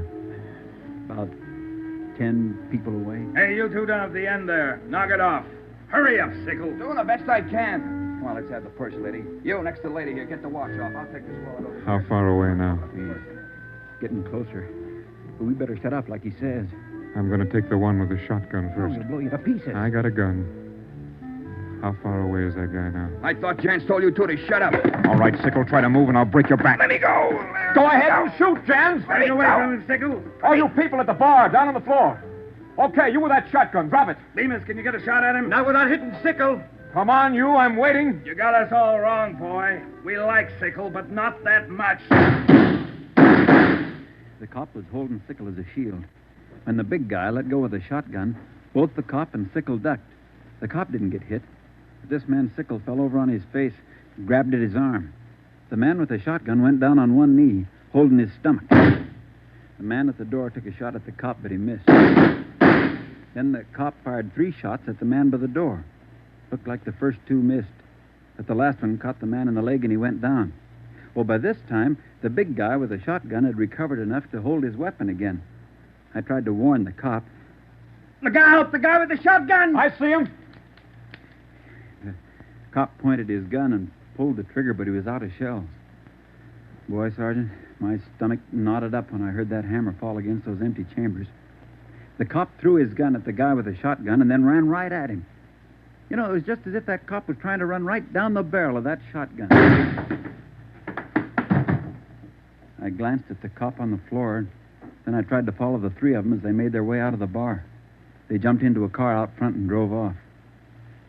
As a kid, I used to watch Bill Hart take on a whole gang in the movies, but this way, right in front of my eyes, Sergeant, he was an awful brave guy. Did you get the license number of their car? No, I didn't. I couldn't see very well. You got a pretty good look at all 3 of the men, though, didn't you? I believe I'd recognize any of them. Thanks, Eddie. What's your last name? Bowers. Eddie Bowers. Got that, Ben? Yeah. You'll be hearing from us, Eddie. We may want you to look at some pictures for us. Glad to help any way I can, Sergeant. I hope you get the men that shot this cop. You're sure going to try, aren't you? Yeah, Eddie. We're sure going to try. The next step was for Ben and I to make a complete report to Chief Ed Backstrand. They got Lindsay, huh? That Fred Lindsay an auto theft? Yeah, that's right. Good cut. You say he wounded 2 out of the 3 in that holdup? Yeah. That means they'll have to have medical attention in a hurry. We'll check all the small hospitals, cover all the drugstores to get a line on anyone who's bought medical supplies in the last hour. Uh-huh.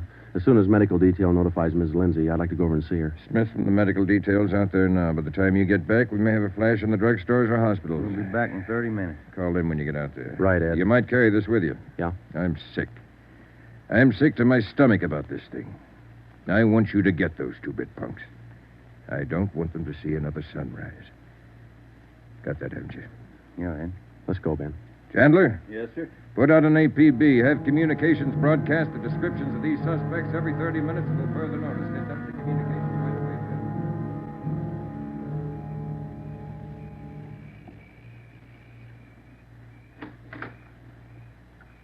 Hello, Joe. Come in. Thanks, Ruth. Sit down. Ruth, you know how we all feel. It's all right, Joe. You're married to a cop, I guess you're meant to expect things like this. He'd like that. Fred and I used to discuss the possibility of this. Used to worry about him. I used to worry a lot, Joe. All those nights when he was away and the days, I used to worry. Now I know he's safe. Anything you want or you need? Thanks, no, Joe. Anything at all that I can do? Yes, Joe. I think there's something you can do. You and Ben are assigned to this case, aren't you? That's right. Then be careful. Just thinking that you and Ben will have to face those killers. Ben's wife. Be careful, Joe. Yeah, Ruth, we will. Sure. I want to see you get the men that did this to Fred. More than anything, I want that. No more heartaches. Yeah. Thanks for coming by, Joe.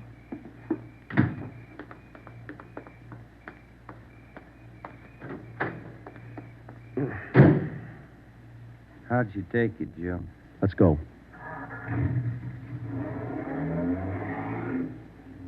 Joe, how'd she take it? You're married, Ben. You figure it. It was 11:30 when we got back to Central Division. As we walked into the squad room, Backstrand was waiting for us. Friday, we just got our first lead. We've located a druggist who said he sold some medical supplies to a man about 45 minutes ago. There's the address. Pretty close to the scene of the shooting. Hop out and see him right away.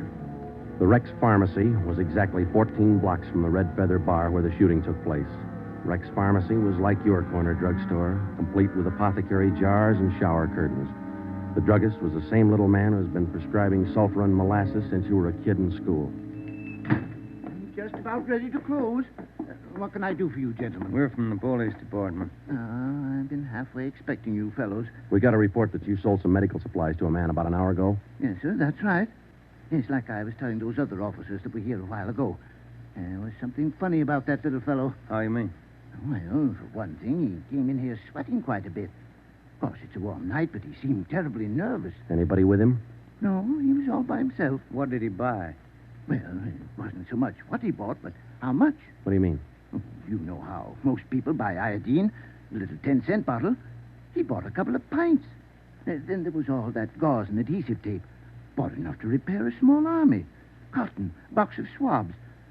Then he asked me something that made me wonder. What was that? Asked me if I had something to probe with. That's just the way he said it. Something to probe with. I asked him, what do you want to probe for? What'd he say? Said a splinter. I told him a sewing needle would do the trick. He said, forget it, and then he paid me and walked out. Uh-huh. Could you describe the man? He was a small man, dark. Like I said, awful nervous. You think you could identify him? Oh, sure I could, if I ever saw him again. Well, did he leave on foot, or was there a car outside? Left in a cab, parked right out in front. Couldn't miss it. Did you happen to take down the license number? Well, no, I didn't. But I did jot down the taxicab number. Would that help? Taking down cab numbers isn't exactly in a druggist's line, but because he had the presence of mind to do that one small thing, we accomplished in 10 minutes what could have well taken as many weeks. Maybe with this small wedge, we could do what Backstrand wanted us to do. Get the killers before another sunrise. Well, it was close to midnight when we stepped into the drugstore phone booth. I called the cab company, got the night supervisor. I gave him the number of the cab, and he checked his location chart. Cab 375 was operating out of a stand at Wilshire and Greenhaven. He was the right driver, and he remembered the fare. Sure, I know who you mean. A little guy. Seemed in a big hurry. It was a long fare, though. I took him out to Inglewood. Wait till I check my log sheet. I'll give you the exact address.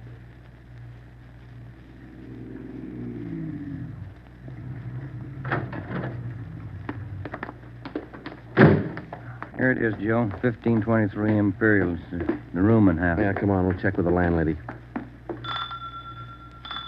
Kind of late, Joe. Yeah, let's stand away from the door, huh? Might not be the landlady who answers. Yes, what do you want? Police department. Oh, now, just a minute. Let me see your badge. There you are, ma'am. I'm Sergeant Friday. This is Romero. Homicide. All right. Now, what do you want? I run a good, clean rooming house It's here. not the house, lady. It's one of your tenants. Which one? That's what we want you to help us on. Look, do you men know what time it is? Come back here in the morning. Sorry, this can't wait till morning. Well, I'm not going to invite you in. We'll talk right here on the porch and keep your voices down. My tenants work during the day. Whatever you say, ma'am. Now, what is it you want to know? We're looking for a small, dark man. Well, I got 3 here. Could fit that description. No, he came in late tonight, about 45 minutes ago. I wouldn't know about that. I don't spy on my people. This is very important. You'll have to keep your voices down. Sorry. He's dark and he's small. Oh, I didn't just say he was dark. You must mean Mr. Tyndall. What's he done? What's his room number? He's in room 10, but I can't allow you to tramp up and down the stairs at this hour. You'll wake all my roomers. We'll be as quiet as he wants us to be. Now, what do you mean by that? Is there going to be trouble? I don't know, lady. Where do we find number 10? At the end of the hall, last room on the right, and keep your voices down. If you'll just wait in your room, lady, we'll call you if we want you. Okay, here we are. If I keep the door clear, Ben, we might have trouble. Think they all in there? We'll know in a minute.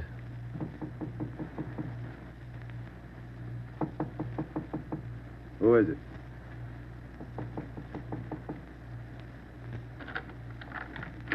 What do you want?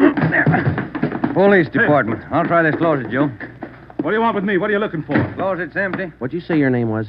Tyndall, Bob Tyndall. New name, but same face, huh, Joe? Yeah, how long you been out of jail, Tenny?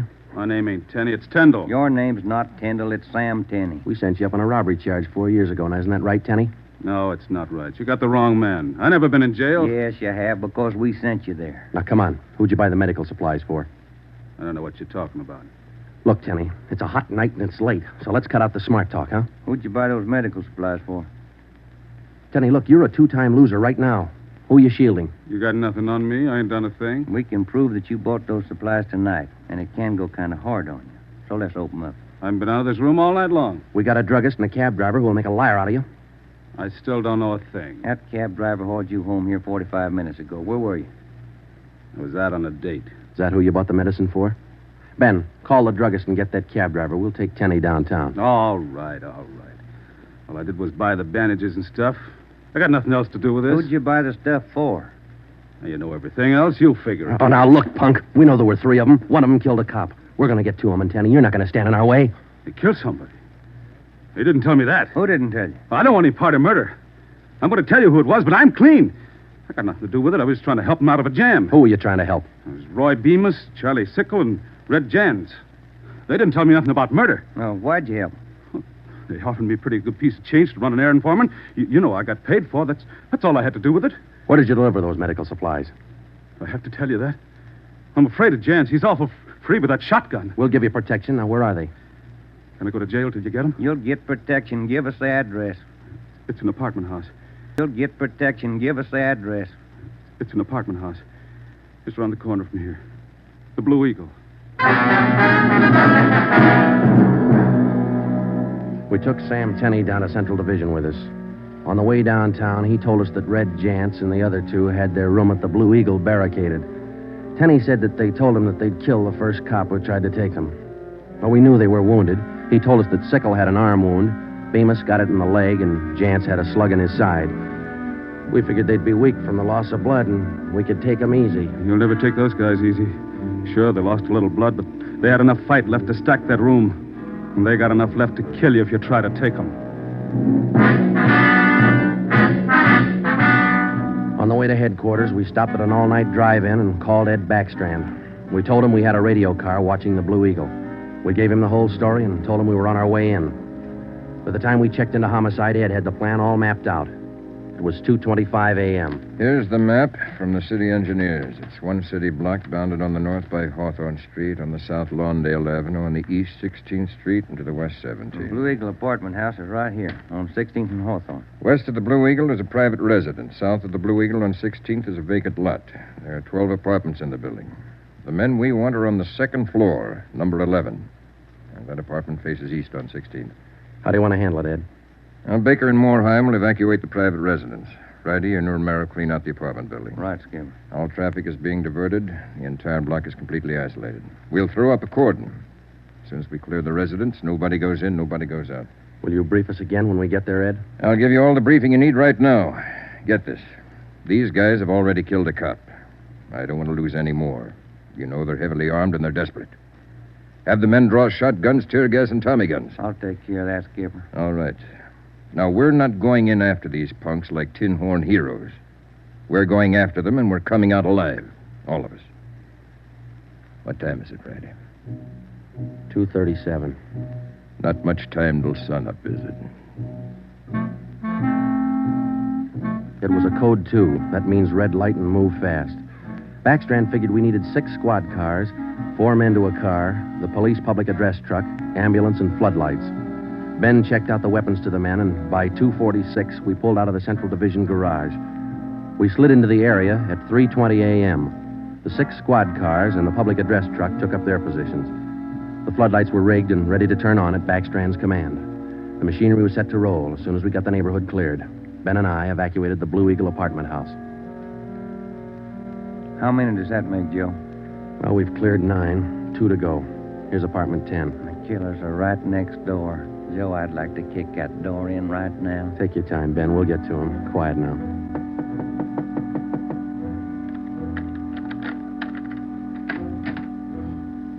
Yeah, what is it? Police department. May we come in? Yeah, of course. What's the trouble? No trouble. We're evacuating the building. Now, we'll have to ask you to leave by the back door. We'll notify you when to return. Please leave quietly and lock your door. What's going on? No time to explain. Thank you very much for your cooperation. Okay, now, we'll skip 11 and go to 12. Yeah.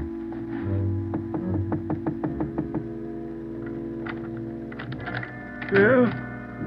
Who are you? Police department. Can we come in? Sorry to disturb you at this hour. We're evacuating the building. Please hurry and leave quietly by the back door. You'll be notified when to return. Lock your door when you leave, thank you. It was 4:10 a.m. Everything was set now. The neighborhood was completely cleared. The entire block was empty except for apartment 11 on the second floor of the Blue Eagle. I left Ben to watch the door of apartment 11. I went downstairs and across the street to join the rest of the men. It was Ed Backstrand's show from here on. That's it, Ed. All set. Baker, Morheim, all clear? All clear, Chief. Baker, you and Morheim take 3 men and cover the rear of the building. Right. Is that detail covered Hawthorne Street? They're all set, Ed. How about the vacant lot? Taken care of. The rest of you men? Yeah. Friday and I are going into the building. We'll try to get him to come out now. Johnson. Yes, sir? Come with us and keep us covered. Let's go.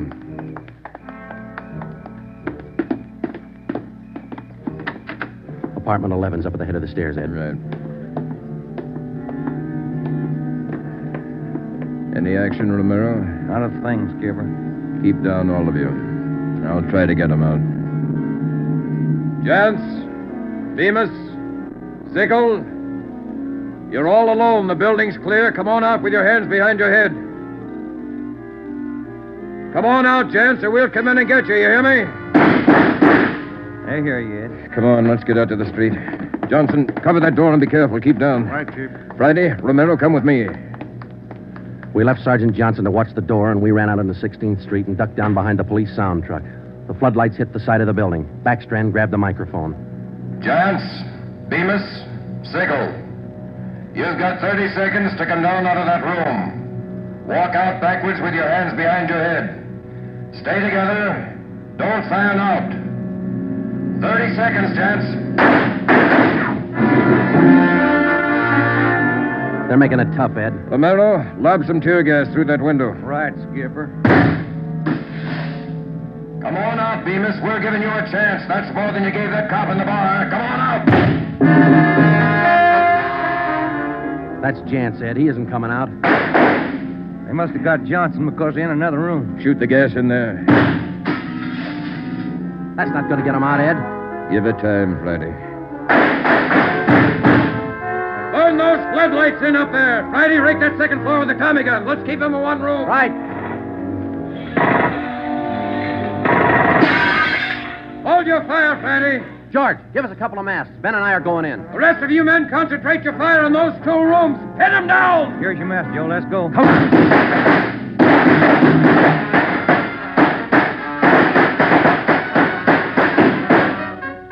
Put that mask on, Ben, and keep down. Yeah, wait a minute. Somebody coming down the inside stairs. Duck, Ben. He's got a gun. I got one, copper. Get out of my way. Stop it, you. You haven't got a chance. I'm coming through, copper. I think I stopped him, Joe. Can you see Johnson? No, it's too much gas in there. All right, you 2 up there. We got one of you. The other 2, come on out. Joe, think we got him? I don't know. Can you see Johnson? No, Joe. It's still too thick in there. I'm going in, Ben. Cover me. Come on. We know there are 2 of you up there. Just one, copper. Throw your gun down the stairs ahead of you. Hurry up. Shotgun, Joe. Jance. I see him. I'll take him at the foot of the stairs. All right, I got my hands up. I found Johnson, Ben. All right, Jance, outside. Come on. Move. Put the handcuffs on him, Ben. I'll cover you. How's Johnson? I don't know. Ed, get the ambulance crew over here. Jance, who's this other guy we got? Bemis. How about Sickle? I said just one, didn't I, copper? Never mind the smart talk, Jance. Now just answer the question, huh? Sickle wanted out of it a long time ago, so I let him out. He's upstairs. I let him out the back way. Mean you shot him? He wanted out, didn't he? All right. We'll take him in. Johnson's in the ambulance. I'll see you in the office. Yeah. Right, Skipper.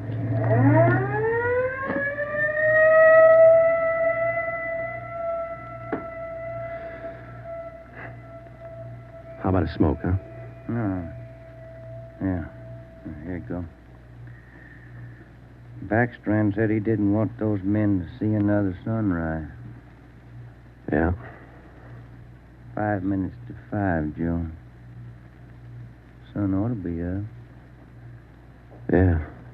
But look, Ben. It's cloudy. Guess we'll never know, huh?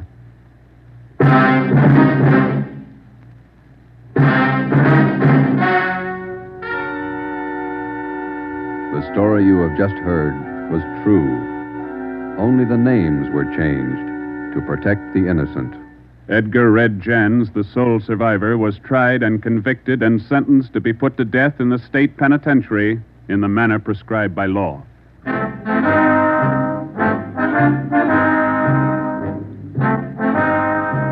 You have just heard the fourth in a new series of authentic cases from official files. Technical advice for Dragnet comes from the office of C.B. Horrell, Chief of Police, Los Angeles Police Department. Tonight's program is dedicated to radio car patrolman Forrest E. Sawyer of the Denver, Colorado Police Department, who, on the evening of March 8, 1937, gave his life so that yours might be more secure.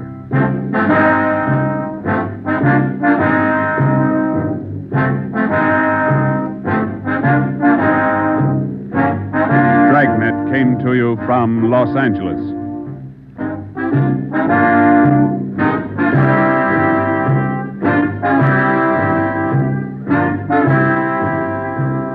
This is NBC, the national broadcasting company.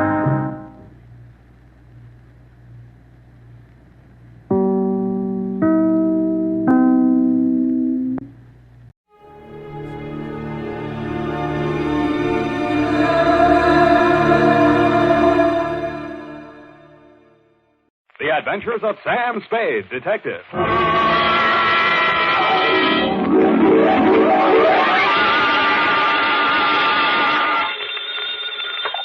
Sam Spade Detective Agency. Oh, murder. Oh, Sam. Have you had a hard day? Murderous? 9 this morning, I grinned through 25 poses, count them, over dishes of all 25 varieties of Sanderson succulent soup, a meal in a can. Then, Really, Sam? Then I was imprisoned in a plush chair for 2 hours with a glass in my hand. No. Yes, of Brannigan's Bog, the whiskey that smells like Old Ireland.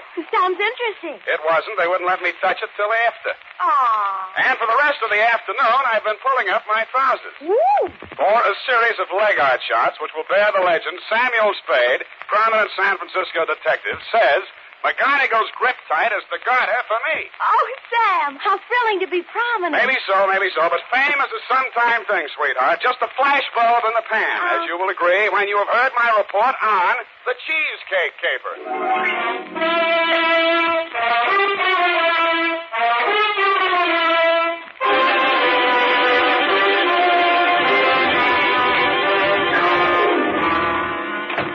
I ought to be infectious. I'm beautiful. The Adventures of Sam Spade.